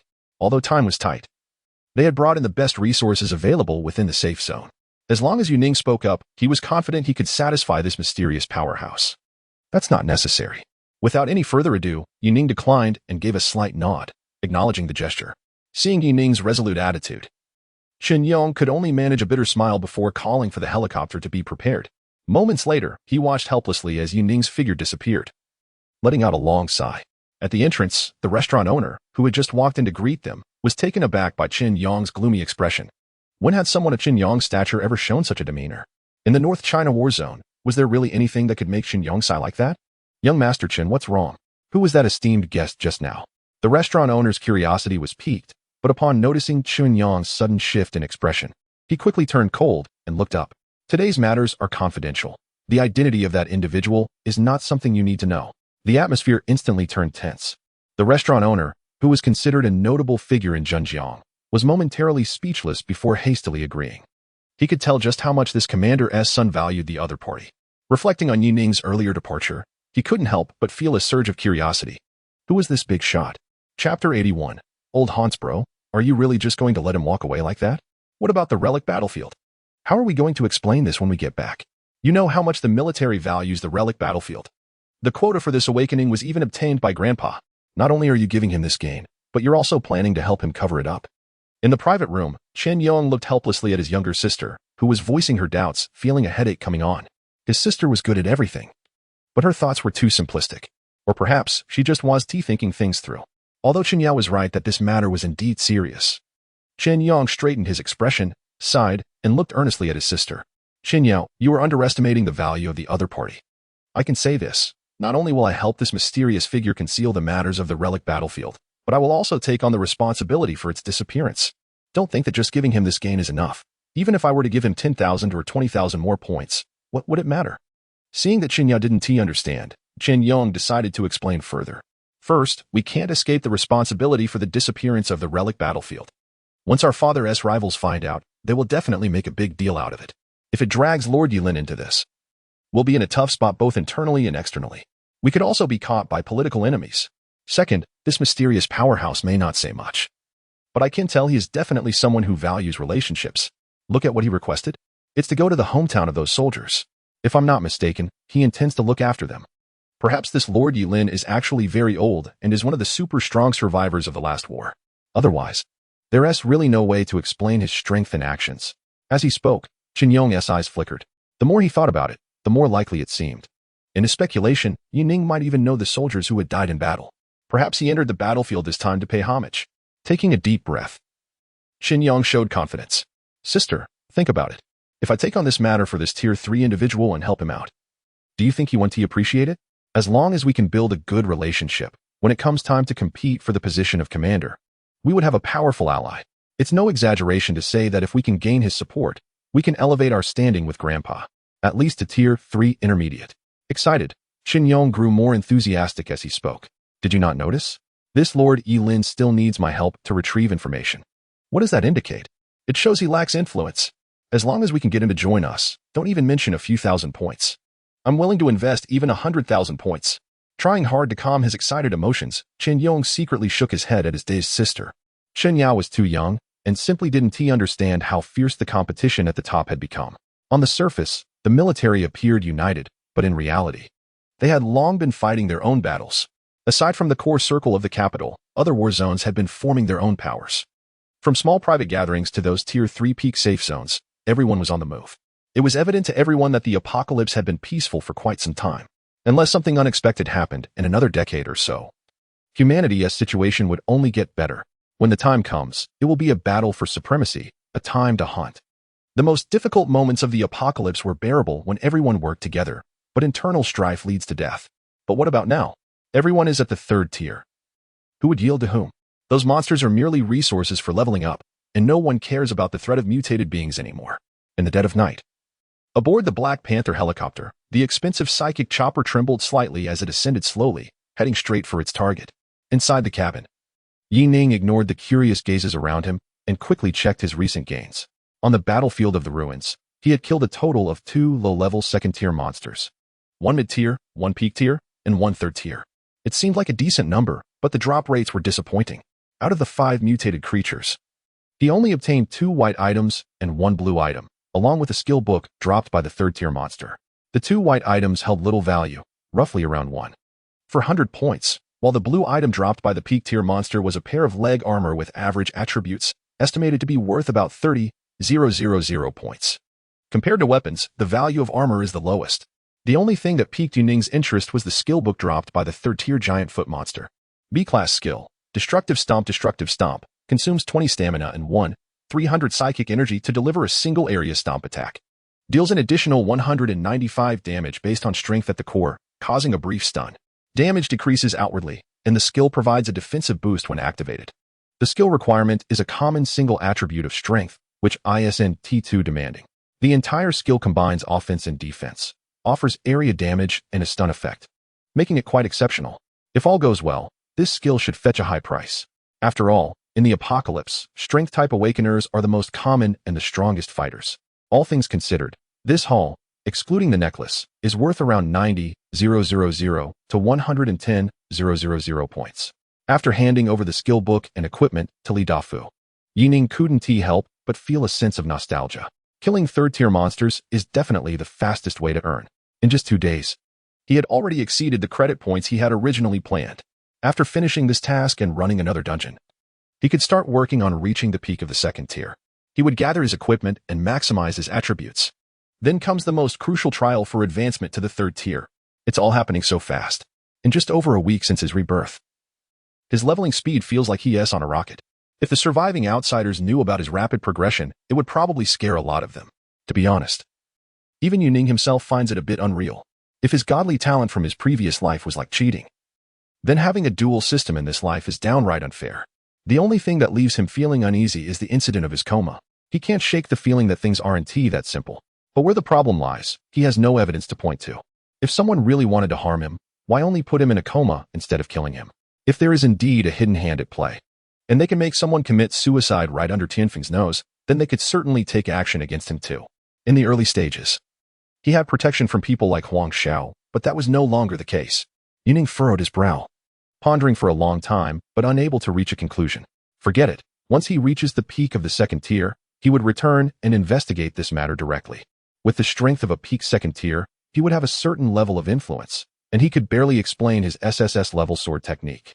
At worst, he could retest his talent and inform the higher-ups that he actually had a divine level talent, rather than the previous double S. No one had ever seen a divine level talent. So whatever he said, no one would be able to verify it. Chapter 82. Wandering Souls. The piercing sound of helicopter blades jolted the gathering place awake in the night. Nestled in the mountains and forests, the few guards hurriedly grabbed their flashlights. One of them rolled over and dashed out the door, heading toward the source of the noise. Unlike the bustling and noisy large safe zones, this gathering place resembled a village, where most residents had long since fallen asleep. Standing in the only relatively flat area of the gathering place, several low-tier awakened individuals and militia members nervously held their flashlights, constantly glancing up at the sky. Aside from the occasional trading convoy that visited every few months, few outsiders ever came here. Who's south coming to our place? Is that a plane? The leader of the gathering place, abruptly awakened, stared blankly at the approaching helicopter, a sense of unease creeping into his heart. They barely had any electricity, and seeing an armed helicopter equipped with machine guns made them tense up. Is it military? I saw that word. Huh? A few of them were taken aback by the voices, and the surrounding awakened survivors also looked up in surprise.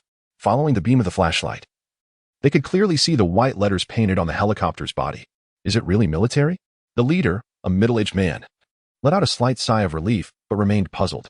What could the military want with them? They had nothing here, no resources, and the area was devoid of any zombie hordes or monsters. The survivors only managed to scrape by through cultivated land and fruit trees. Before long, a strong wind rushed in as the helicopter slowly steadied itself. With several fully armed soldiers providing protection, a boy wrapped in a hunter-esque cloak descended from the aircraft. Seeing such a grand display, the middle-aged leader's heart skipped a beat, realizing that the young man, Yining, might be a person of significant importance. But what could he want at this hour? They had nothing to offer, barely managing to fill their stomachs. Nervously swallowing, the middle-aged man slightly bent his body. Forcing a smile, "Officers, what brings you here so late?" Cradling their rifles, the soldiers flanking Yining spoke in deep voices. "We are from the 2nd Army Group of the Zhenjiang Safe Zone. We've come to inquire about some matters and hope you can cooperate with us." After a moment of hesitation, the speaking officer glanced at Yining, hesitatingly adding, "Cooperate with our esteemed guest's inquiries." Like the survivors, they had received an urgent directive from a high-ranking official, bringing Yining here overnight. To be honest, they were quite curious about Yining's identity. Who was this important figure whose mere word could mobilize the military to such lengths? And yet, they hadn't even been informed of his identity. Stepping forward, Yining looked at the middle-aged man before softly speaking. "Hello. I heard that approximately 60 years ago, a group of soldiers left from here. They participated in the defense of the Zhenjiang line. Do you know where these individuals lived prior to that?" The time was too far gone, even though Qin Yang did his best to retrieve records from that year. Both the names and household registrations had been lost after the apocalypse. The only useful information was a rough idea of the conscription range. After all, while that battle was brutal, So many people had died during that time. The middle-aged man was taken aback by the question. He never expected to be asked that. After hesitating for a moment, he thought for a while before speaking nervously. 60 years ago. Are you referring to that group of mountain people? The Zhuang ethnic group. He scratched his head and added, Sir, I have some impression of what you're talking about. But it's mostly from what I've heard the older folks in the settlement mention. Should I call those people? Although I don't know how many are still alive. He smiled awkwardly, rubbing his hands together, not daring to neglect the young man in front of him. He was only in his 40s. 60 years ago. He hadn't even been born yet. Hearing this, Yuning felt a slight sense of relief. He had worried on the way here that given how much time had passed, all the survivors left might have already died, and he wouldn't know where to look. But it seemed that some people had made it to the present. Before long, amidst a few urgent exchanges, several younger survivors helped some elderly folks over. Yuning stepped forward to meet them, carefully examining the elderly individuals. Unlike the other survivors, these elders seemed to retain the customs of their time. Dressed in dark blue cloth garments and wearing white headscarves. Looking at the cloudy eyes and wrinkled hands of these elders, a sense of gratitude welled up within him. The living conditions after the apocalypse had been harsh, and although things had improved somewhat in the last 20 years, he had rarely seen elderly people of that age. Grandma, do you remember the soldiers who left here 60 years ago? The ones who participated in the defense of Zhenjiang? With a racing heart. Yuning nervously asked the elderly woman who appeared to be the oldest, patiently waiting for a response.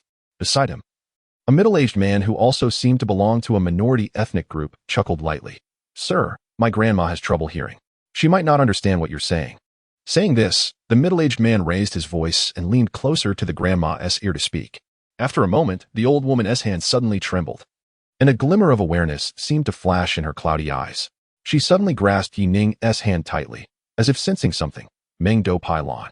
The middle-aged man responsible for translation was momentarily stunned, looking at Yining with a dazed expression. My grandmother said, You. Are they by your side? Together, have come back. In the twilight, Yining felt a shiver run through him. In that instant, he seemed to sense it too. As if the souls of the brave stood silently behind him. With a bitter voice, he replied, Yes, I brought them back. Chapter 83. Oath fulfilled. On the ridge, the moonlight was hazy. The silvery glow filtered through the clouds, illuminating the vast fields. It was serene and silent. As he gazed at the scattered thatched houses and the seedlings in the fields, it felt as though he had been transported back to the past. The crowd behind him looked on with confusion at the young man on the ridge, uncertain of what Yuning intended to do. Only a few middle-aged individuals who had been there for a while supported their elders, casting glances at his back. It seemed they knew something. After a moment, Yuning turned to the military soldiers stationed by his sides and said, I have a card here with about 4,000 points on it. Could you please help me exchange it for supplies to give to the people here? If possible, I would like to have a monument erected in this place. As his words fell, the two awakened soldiers looked at Yuning with a mix of shock and disbelief. 4,000 points. For this gathering place? They glanced down at the card Yuning had handed over, unable to contain their surprise, just as the survivors behind them did. The middle-aged man responsible for the entire gathering place appeared even more stunned.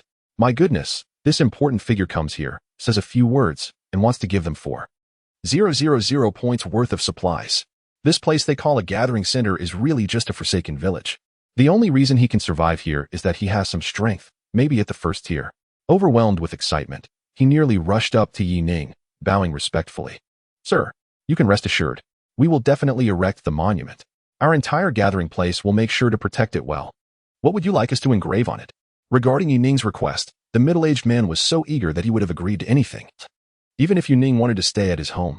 Seeing the gathering leader's ecstatic expression, Yuning's gaze turned serious. I hope you keep your word. If I find out you have embezzled the supplies, you know the consequences. He then pointed to a few of the oldest grandmothers in the crowd. The supplies should be prioritized for them. Yuning sighed inwardly. He had heard the stories from the people there. When the young and strong had been taken away, the village would have been overrun by the tide of corpses if it hadn't been located far from densely populated areas. Yet even so, without awakened individuals or male protectors, the survivors from the village had chosen to flee to safer zones. It was only after things had gradually stabilized that some returned. Home is hard to part with.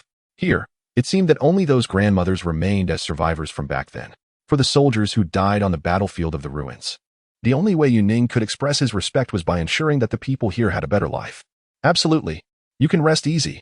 In the crowd, those supporting the grandmothers felt a flicker of gratitude in their eyes upon hearing Yining's consideration for them. Yet, as they looked at the grandmother who kept wiping her tears, they seemed to sense something unspoken. Ding. Last wish mission completed. Reward, 100 points of reputation. Equipment. Oath has changed. Please check it yourself. Reputation? The cabin shook as he sat in the returning helicopter. Nightning was somewhat surprised to see that he had gained an additional 100 reputation points. This was something he had also acquired in his previous life. But it usually required killing specific mutated creatures or completing certain quests. Generally speaking, the difficulty of obtaining such points was quite high. Reputation was used to exchange for special resources, such as high-grade psychic fruits, S-rank skill books, or equipment of epic quality or higher. However, the higher the grade of the items, the more reputation was needed. It could be said that they were extremely valuable, yet equally difficult to obtain, with many third-tier players not even having any. Moreover, reputation had a hidden feature. It would enhance NPCs' attitudes toward the player when interacting with them in dungeons. In simple terms, the higher one's reputation, the more respected one appeared in the eyes of NPCs. He never expected that the wish fulfillment quest would grant him reputation points. With 100 points, he could at least exchange for a mid-grade psychic fruit, which held significant purchasing power. However, he decided to hold off on redeeming his reputation for now, as his thoughts were more focused on the suddenly transformed Oath necklace. Oath completed. Blue necklace. Equipment attributes. 1 to all attributes. Additional effect. Provides 10 elemental resistance to all attributes. Equipment effects. Health recovery speed 33. Additional effect. Psychic energy recovery speed 33. Equipment skill. Unyielding belief. Unyielding belief. Quickly recover an amount of vitality equivalent to 15 points of constitution within 10 seconds. Additional effect. Quickly recover an amount of psychic energy equivalent to 15 points of will within 10 seconds. Equipment rating. A blessed necklace, now even more powerful. Tightly gripping the necklace in his hand, Nightning's eyes flashed with surprise. If the original necklace was already highly valuable, then the transformed necklace could be considered top-tier equipment. The original version was worth about 90,000 points. As one of the hardest types of accessory equipment to drop, it came with built-in recovery abilities, making it a life-saving item for many melee awakeners. Now, Nightning estimated that the current Oath necklace could be sold for at least 150,000 points. However, he felt somewhat reluctant to sell it. The recovery ability of Unyielding Belief was almost like a lifeline for his current constitution. Although he had sailed through the recent battles without sustaining any injuries, he knew very well that it was all thanks to his SSS level skills that allowed him to continuously eliminate enemies in an instant. It was impossible to avoid injuries. There would always be unexpected events. After hesitating for a moment, he decided to use it for himself first.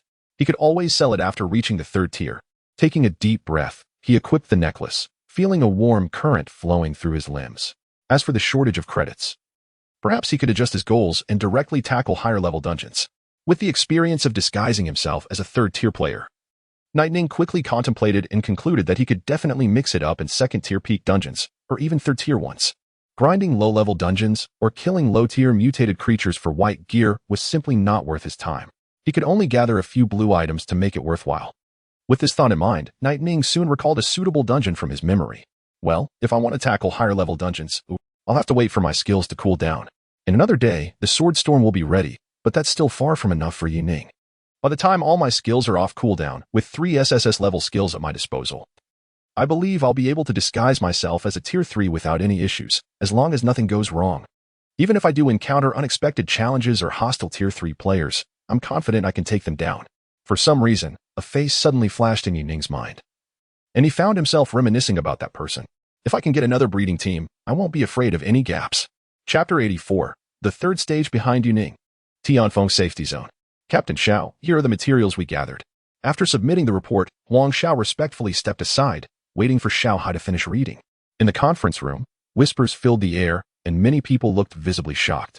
The reason was simple. Just a few hours earlier, the team responsible for searching for Yuning and another 2nd stage lead had discovered an unbelievable record. After analysis, the 2nd stage awakener Yang Yu, who had previously sold materials from the rotting corpse forest, was cleared of suspicion regarding the 3rd stage. Investigations revealed that the materials in his possession had been stockpiled 3 months prior, and he had been staying within the Tianfeng safety zone without any unusual activity. The following is the Flow investigation report. The report was turned over. Xiao Hai took a deep breath and opened the subsequent reports. Just from the initial pages, a storm of emotion surged within him. With the 2nd suspected 3rd stage target Xinyu ruled out, the only other possibility was Yuning. Sure enough, the moment he flipped to the next page, an expressionless Xiao Hai suddenly jolted. According to the investigation, The target Yuning had been frequently entering and exiting the Tianfeng safety zone and had recently conducted multiple high-value transactions. A comparison of entry logs indicated that Yuning's records perfectly aligned with the time frames of third-stage fluctuations. It all matched perfectly. The materials had also been sold by Yuning. He even splurged on a set of psychic residences. His mind was in turmoil. After reading the military's investigation records, Xiaohai felt a slight numbness on his scalp. All the clues pointed to one thing. Yuning had a significant connection with the mysterious third stage. What had once been mere speculation was now a concrete fact. It was unimaginable. He had never thought that a kid he had overlooked would be the mastermind causing the entire safety zone to be on high alert. Damn it. What on earth was going on behind this? Captain, unless something unexpected happens, Yuning is the instigator. Tomorrow, the third stage from the Zhenjiang safety zone will come here for an explanation. What do you think we should do? In the conference room, several high-ranking officials of the safety zone looked at Xiaohai with complex expressions. The bizarre nature of the situation had exceeded their understanding. One was a newly awakened Yuning, and the other was a suspected third-stage super powerhouse. The two should not have any connection, no matter how you looked at it. Xiaohai hesitated at the words, directly looking at Huang Xiao. Has Yuning replied to your message? This was a crucial matter, and until the truth was clear, Xiaohai felt a sense of vigilance. Raising his head, Huang Xiao gave a wry smile. Captain Xiao, the last time I messaged Yuning, he just said he was out and would be back after a while. I wonder if he is deliberately avoiding us or something. Even when I mentioned that the military had extra supplies for him, he seemed indifferent. Indifferent is quite normal. Xiaohai's eyes flickered as he spoke directly. He has been out for about 3 days now, right? If we follow our previous speculation, there's a third tier behind Yuning. Or perhaps some force has taken an interest in him. It's only natural that he wouldn't find our resources appealing. The current question is, why is the other party deliberately concealing their identity? Why contact Yuning privately? What exactly attracts them to him? Is it really his SS-level talent? He showed signs of confusion. If they had previously considered that the third tier in the rotting corpse forest and the zoo might not be from the same faction, then Yuning's movements completely negate that theory. The multiple third-tier battles must have been orchestrated by those behind Yuning. Moreover, looking at Yuning's transaction records and his sudden outings, they could easily deduce that the other party was surely procuring equipment for Yuning, helping him level up. Just how much do they value him? Why have they intervened so many times? Even going so far as to snatch resources from Zhenjiang? The materials from the rotting corpse forest are not valuable. If the other party was interested, they could easily give them away. However, based on subsequent developments, it seems that what they are providing Yuning is likely not a small sum, enough to buy a set of psychic housing, which would make the several second-tier executives present feel a pinch. This indicates that the other party has invested heavily in Yuning, an individual with a will-type ability. Even if they are SS level, shouldn't warrant this level of investment. It's perplexing, truly perplexing. After a moment, Xiaohai quickly mulled over various hypotheses in his mind before speaking in a deep voice. Let us act as if we don't know anything for now. I don't believe this matter is as simple as it seems. The third tier behind Yuning could have easily told us they wanted to cultivate him. But since their movements are so covert, and we haven't found any traces so far, it indicates they definitely don't want to reveal their identity. A third tier capable of taking down a tiger beast, an entity that can repeatedly assist Yuning, is most likely part of an organization, not an individual. His gaze turned vigilant, and in Xiaohai's imagination, he even suspected that a vast, mysterious organization was lurking behind Yuning. Given this, there is no need for us to expose them. If we provoke them, he voiced his concerns. For Xiaohai, despite being a third-tier military officer with significant power, he was well aware that the Huaxia battle zone was rife with powerful private organizations. Many factions could even rival the 4 major battle zones. If he carelessly offended them, that would be dangerous. After all, from the current situation, it appeared that they were merely serving Yuning and perhaps even using him to send them warnings. Until he figured this out, he preferred to play ignorant. Commander Xiao, what about the situation in Zhenjiang? They sent 3 third tiers over. Are we really supposed to take the fall for Yuning? Several senior executives couldn't help but voice their concerns, their expressions worried. The assassination of mutated entities was no trivial matter. If the other party demanded compensation for damages, they couldn't possibly just give in. Let us stall for now. Ignoring his subordinates' reactions, Xiaohai contemplated for a moment before continuing. Huang Xiao, during this period, go to the military headquarters and secretly assign a batch of awakened ones to protect Yuning's family. Elevate the importance to the highest level. Of course, I estimate that the other party is also doing the same. But in any case, it's good to have a backup plan. It might come in handy later. Additionally, I want to continue investigating information about Yuning. I'm curious to know what makes this guy so valuable to them. Always think 3 steps ahead. As a commander, Xiao Hai realized that Yuning might possess value that even he and the higher-ups in the military hadn't considered, so he decided to lay the groundwork early. No matter what happens in the end, as long as I don't offend that mysterious Tier 3, I'm good. It seems I've always had a favorable attitude towards that kid. Just in case. Yes. He gave the order, and Huang Xiao nodded respectfully, feeling a hint of strangeness rising in his heart. What is going on here? Just a week ago, the importance of Yuning was downgraded to level B. And now they're making such a big fuss, even more exaggerated than before. However, when I first encountered Yuning, I sensed he was not an ordinary person. I didn't expect it would escalate to such a significant issue. Zhenjiang Safe Zone. Lord Yilin, are you saying you want me to help you acquire 2 weapons? In the lounge, Chen Yong, who had hurriedly gotten out of bed, looked bewildered at Yuning across from him. Uncertainty written all over his face. Good grief, he had just gone to bed when Yuning's message came through, waking him up directly. That's right. Yuning calmly nodded. Then added seriously, to be precise, it's a loan. I don't have the money to give you right now, Chen Yong. Chapter 85. Giving you a chance to help me out borrow? Chen Yong stared blankly at Yuning, momentarily thinking he must still be groggy from sleep.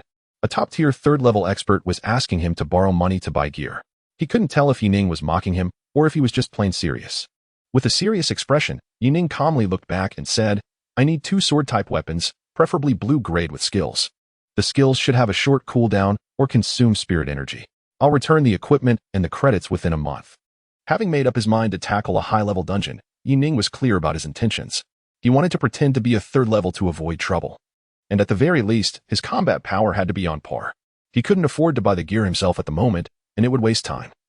It was better to ask Chen Yong for it. After all, this guy wanted to establish a connection with him, so why not take advantage of it? A few seconds later, Chen Yong, seeing the sincerity in Yuning's eyes, finally realized that the other wasn't joking. You don't have any equipment? He blurted out, eyes wide with disbelief. To him, Yuning's previous use of white gear was merely a show of modesty. It was simple. Here was Yuning. A third level, yet wearing a 0-level insignia. It made sense that someone who could pull off such a curious act would want to avoid drawing attention. Whether to lend or not was just a matter of words. With a slight frown, Yuning couldn't be bothered to come up with excuses.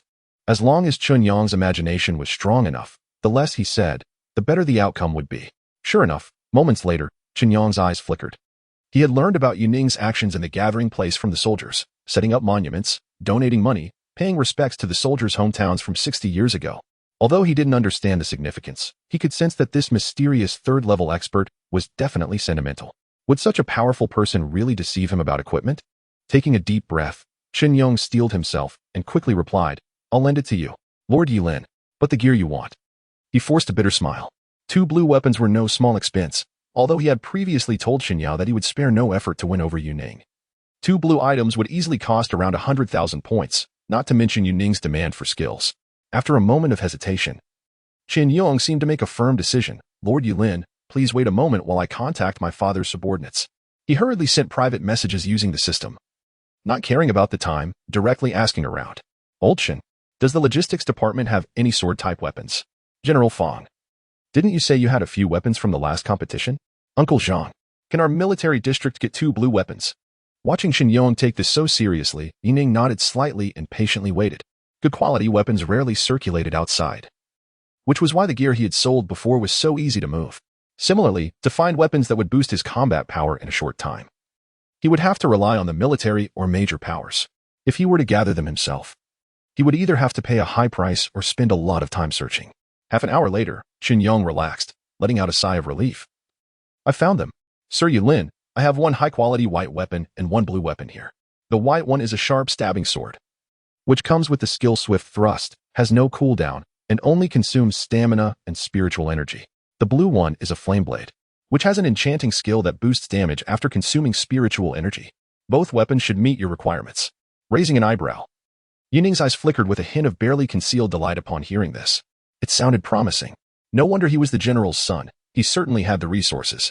Finding specific weapons that met his demands within half an hour was impressive. After glancing at the information Chen Yong presented, Yuning nodded slightly. The 2 weapons boasted a power of 13 each. The flame blade was suitable for main combat, while the stabbing sword was ideal for a secondary weapon. Coupled with his thunder stabbing boots, masquerading as a low tier 3 would be a piece of cake. After all, in the dungeon, he just needed to appear like a tier 3 fighter to cruise through routine battles. If anyone suspected him in the final moments, he could simply unleash 3 SSS skills. and nobody would doubt he was a top tier 3. What's the price? I'll pay you back in a month with 10 interest. Should we sign a contract? As the words fell, Chen Yong couldn't help but smile, seeing that Yuning was indeed satisfied. It was worth it for him to have his aide, who called him uncle and father, hastily help him access the military inventory. Making a good connection with Yuning was all worthwhile. With a wave of his hand, Chen Yong rubbed his bald head, sincerity in his expression. You can take them for now. No need for a contract. I trust your character. As for the interest, you're too kind. If you find them useful, just buy them back at the original price. No, at a lower price. He didn't mention the financial aspects again, but after saying this, a faint pain stirred in Chen Yong's heart. Both pieces of equipment were considered top-notch. The white one was worth at least 40,000 to 50,000, and the blue one started at 70,000. This pricing was set within the military. If he took them without proper authorization, he would undoubtedly have to grease some palms to keep certain departments quiet. A mix of favors and money was necessary to get this done.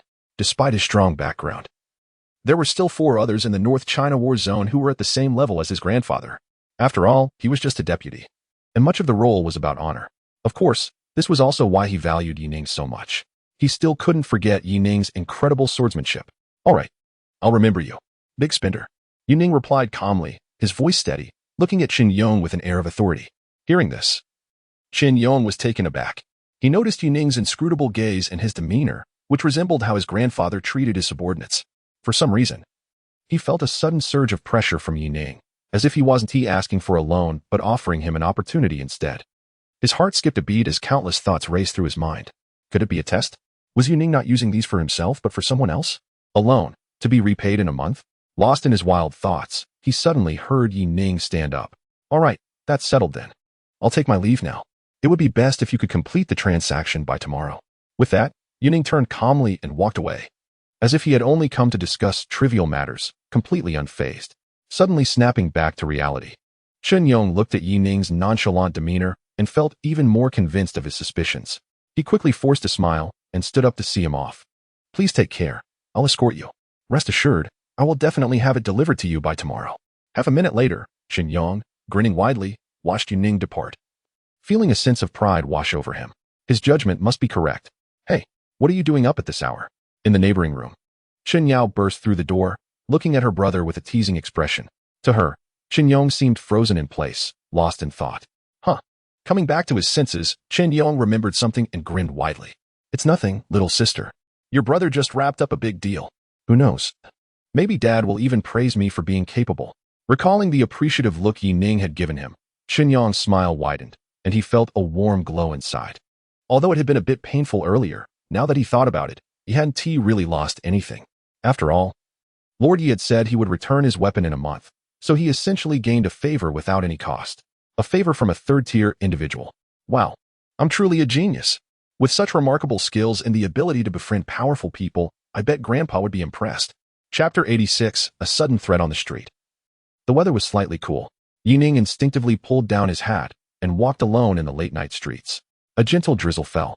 Compared to the safety zone of Tianfeng, the Zhenjiang safety zone was still brightly lit at this hour, with shops lining the streets, some even with their lights off. Should he just turn off his gear?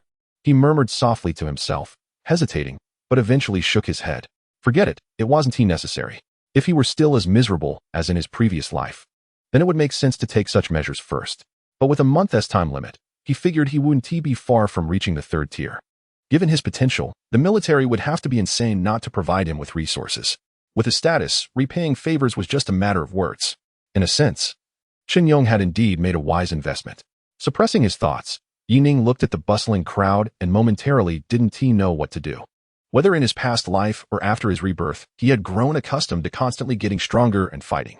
During the downtime while waiting for skill cooldowns, he found that he had nothing pressing to do. Maybe he should find a place to eat something. Ding.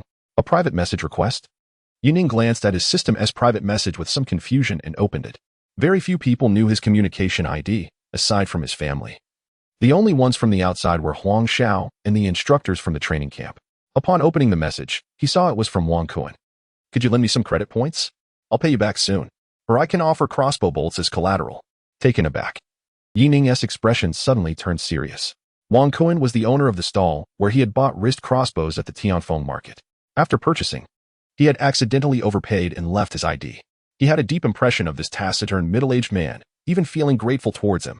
In his previous life, after failing the test, he had been trying to scrape together money for credit points and survive. It was during that time that he had met Wang Kuan. When he was completely broke, it was this kind-hearted man who had given him a crossbow, allowing him to survive. Later on, he had helped him multiple times, selling items at cost and looking out for him. Without Wang Kuan, Yining would never have made it to escape to the capital. Brother Wang, how much do you need? Is something wrong with your daughter? He quickly replied. Yining remembered that Wang Kuan's daughter had always had health issues, but she was managing to hold on. Why was he sending a message in the middle of the night, in a dilapidated shipping container? The seemingly dull middle-aged man felt a wave of shame wash over him. Surrounded by piles of materials, there was hardly a place to stand.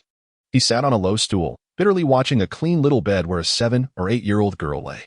The girl's small face was flushed, and her breath came in quick gasps. Clenching his fists, Wang Kuan stared at the rapid response from Yining, his expression filled with struggle.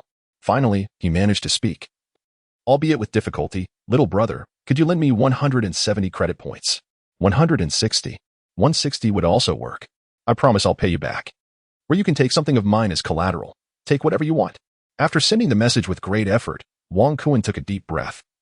Feeling utterly shameless, he made a living selling crossbow arrows. Although he was skilled, his lack of business acumen meant he only earned a meager income. Just 3 days ago, he had paid his stall fees, but then his daughter developed a high fever overnight. With little money to spare, he had almost exhausted all his acquaintances.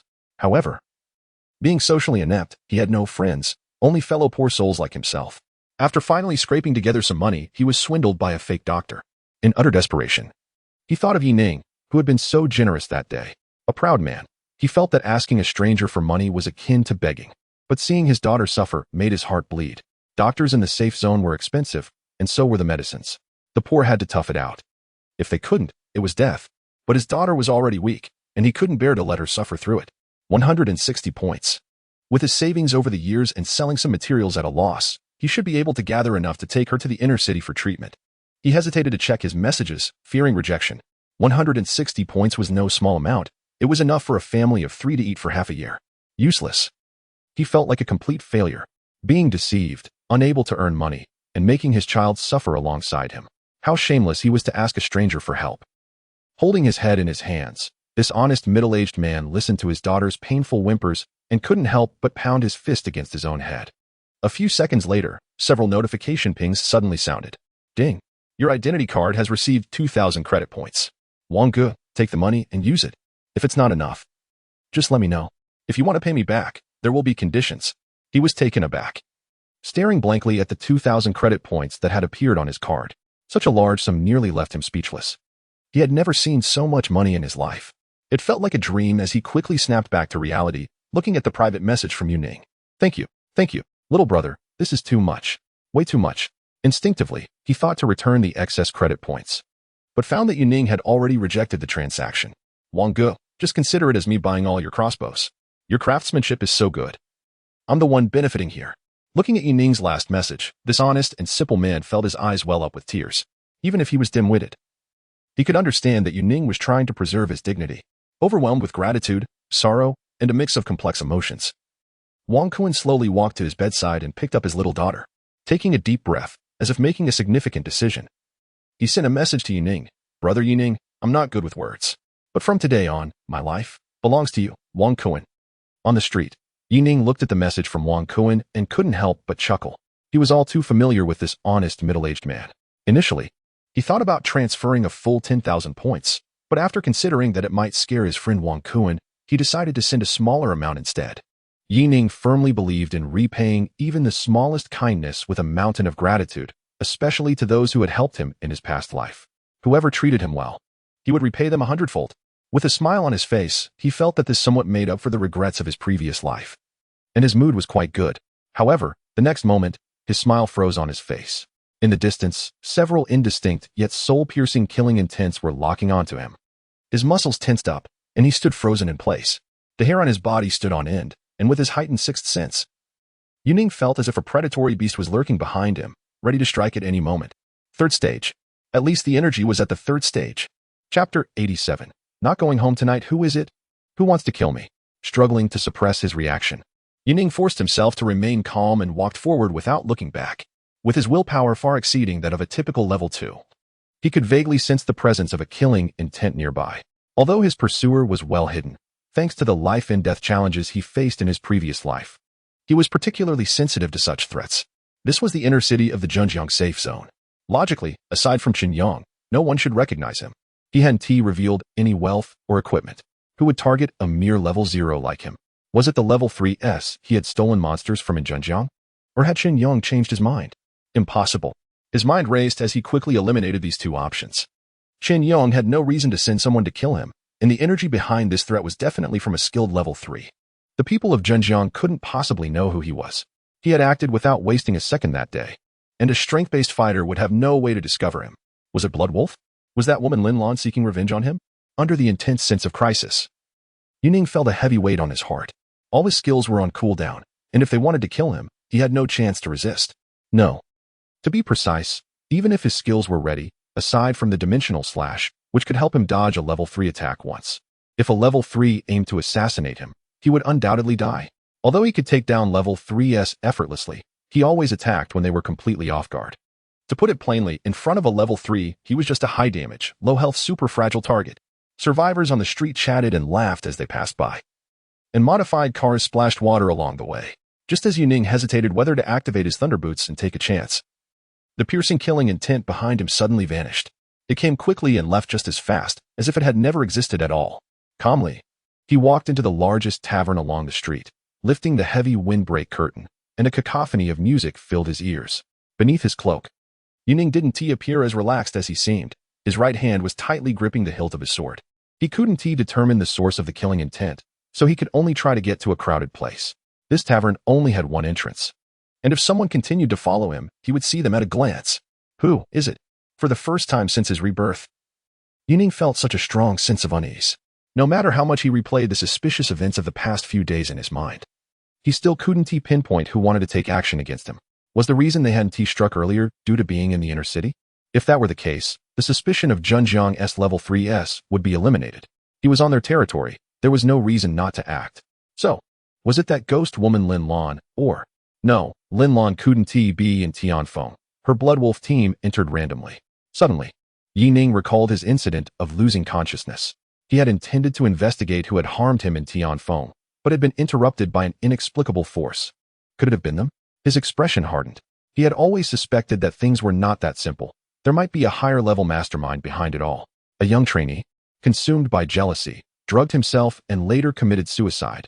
This incident itself was far from normal. However, before this event, Yuning had always believed that even if the other party was hiding behind the scenes, their power was only around the second tier. After all, Tianfeng only had one third-tier member. If a third tier wanted him dead, as an ordinary person, he would have been dead long ago, before his awakening. Even a first tier could have killed him without anyone caring.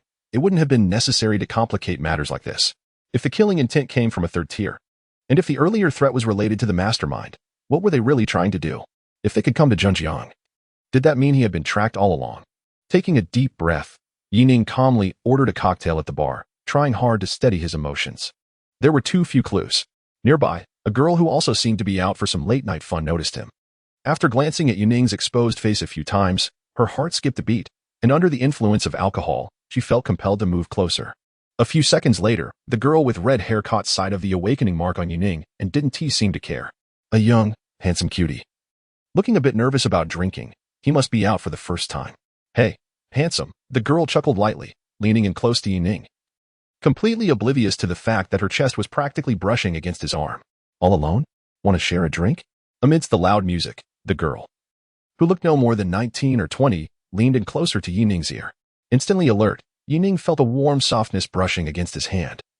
Her figure was stunning, and his fingers nearly slipped into the rabbit's ear. He instinctively glanced at the girl teasingly looking at him, his eyes flickering without showing any reaction. She was quite pretty, but her pure and delicate features were heavily made up, with jingling earrings swaying in front of him. Despite her revealing outfit, it was clear that the girl came from a decent background. At least Yuning noticed that the ring on her finger was actually a piece of equipment. Someone without an awakening but possessing equipment. In their gaze, there was a wildness from the girl, as if he were the prey. This didn't surprise Yuning. Girls in the post-apocalyptic world tended to be bold, often taking the initiative when they spotted someone they liked. Slowly withdrawing his hand, Yining chose to ignore the girl who had set her sights on him.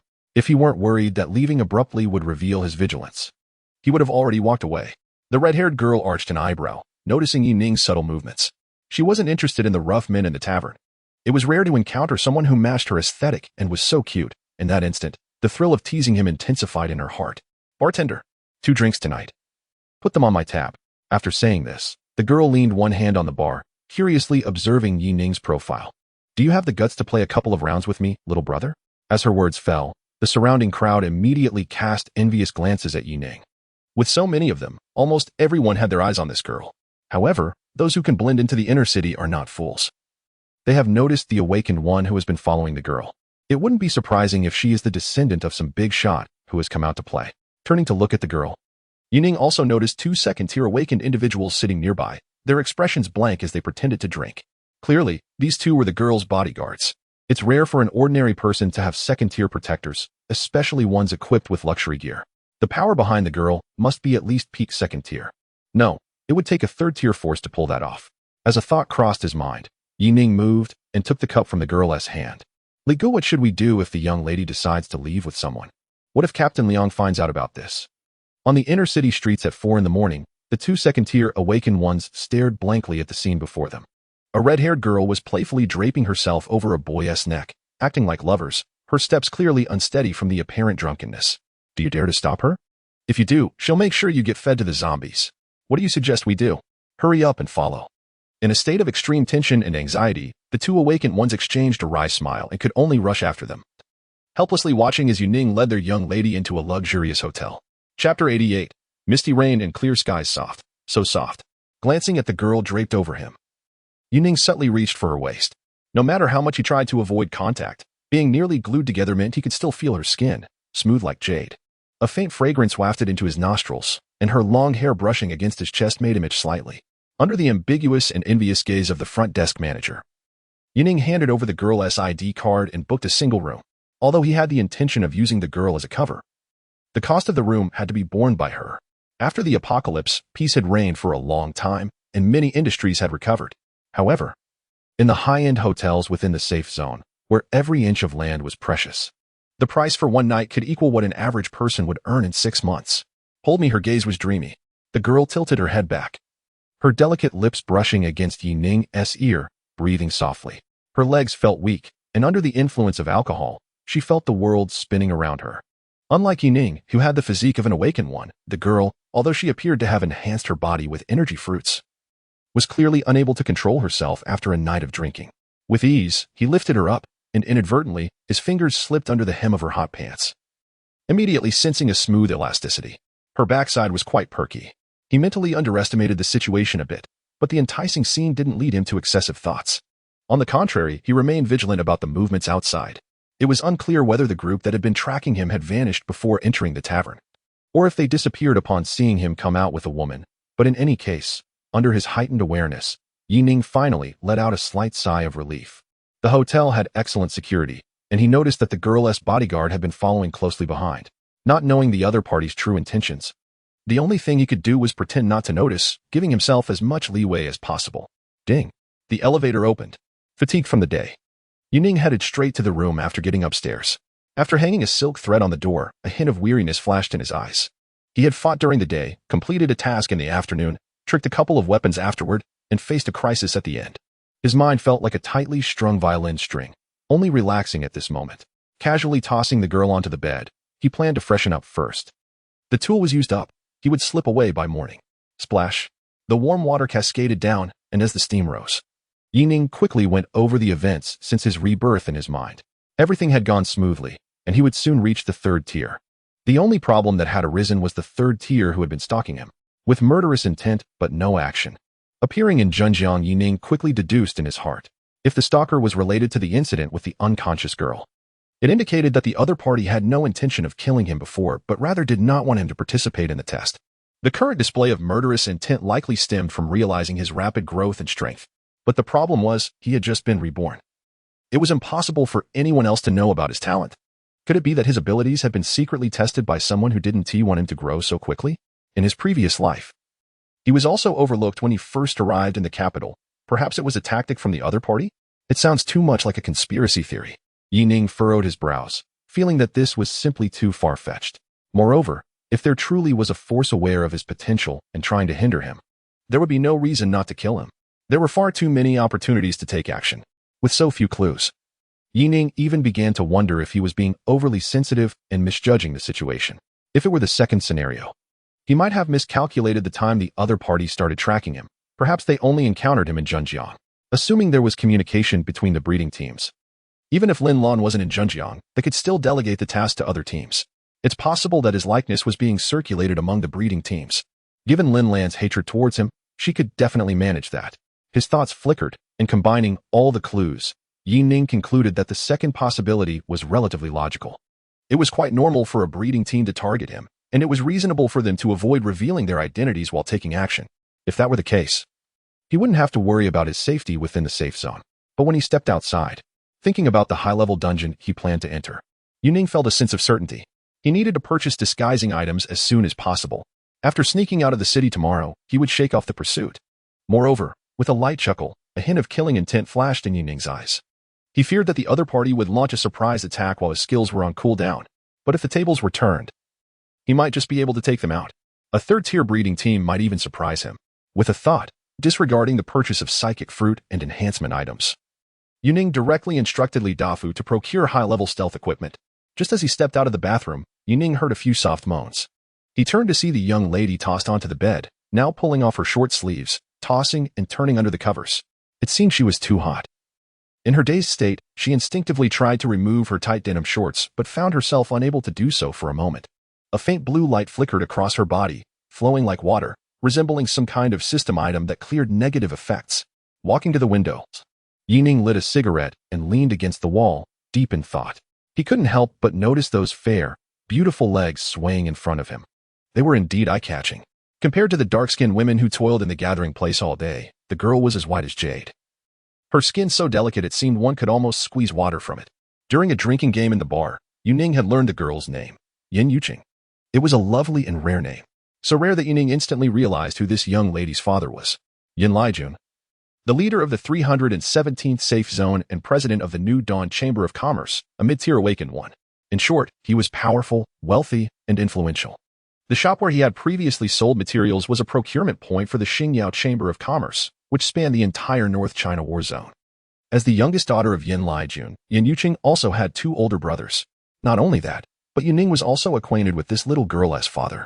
However, that was during his escape in his previous life, when he saw him while mingling among the merchant caravans. I remember back when I was just trying to scrape by. I managed to blend in with the guard squad, tasked with clearing out zombies. In my memories, I didn't see the girl during our escape, and I can only assume she must have perished during the first wave of mutated creatures. Strictly speaking, your father is still my boss. With a light chuckle, Yining found the world to be quite fascinating. Typically, the offspring of powerful individuals or major factions who lack the talent to awaken would be left to their own devices, living off their family's wealth. But encountering someone like Yin Yuqing, a third-tier descendant, in a bar is a rare occurrence. It seems she must have had a fight with her family and snuck out for some fun.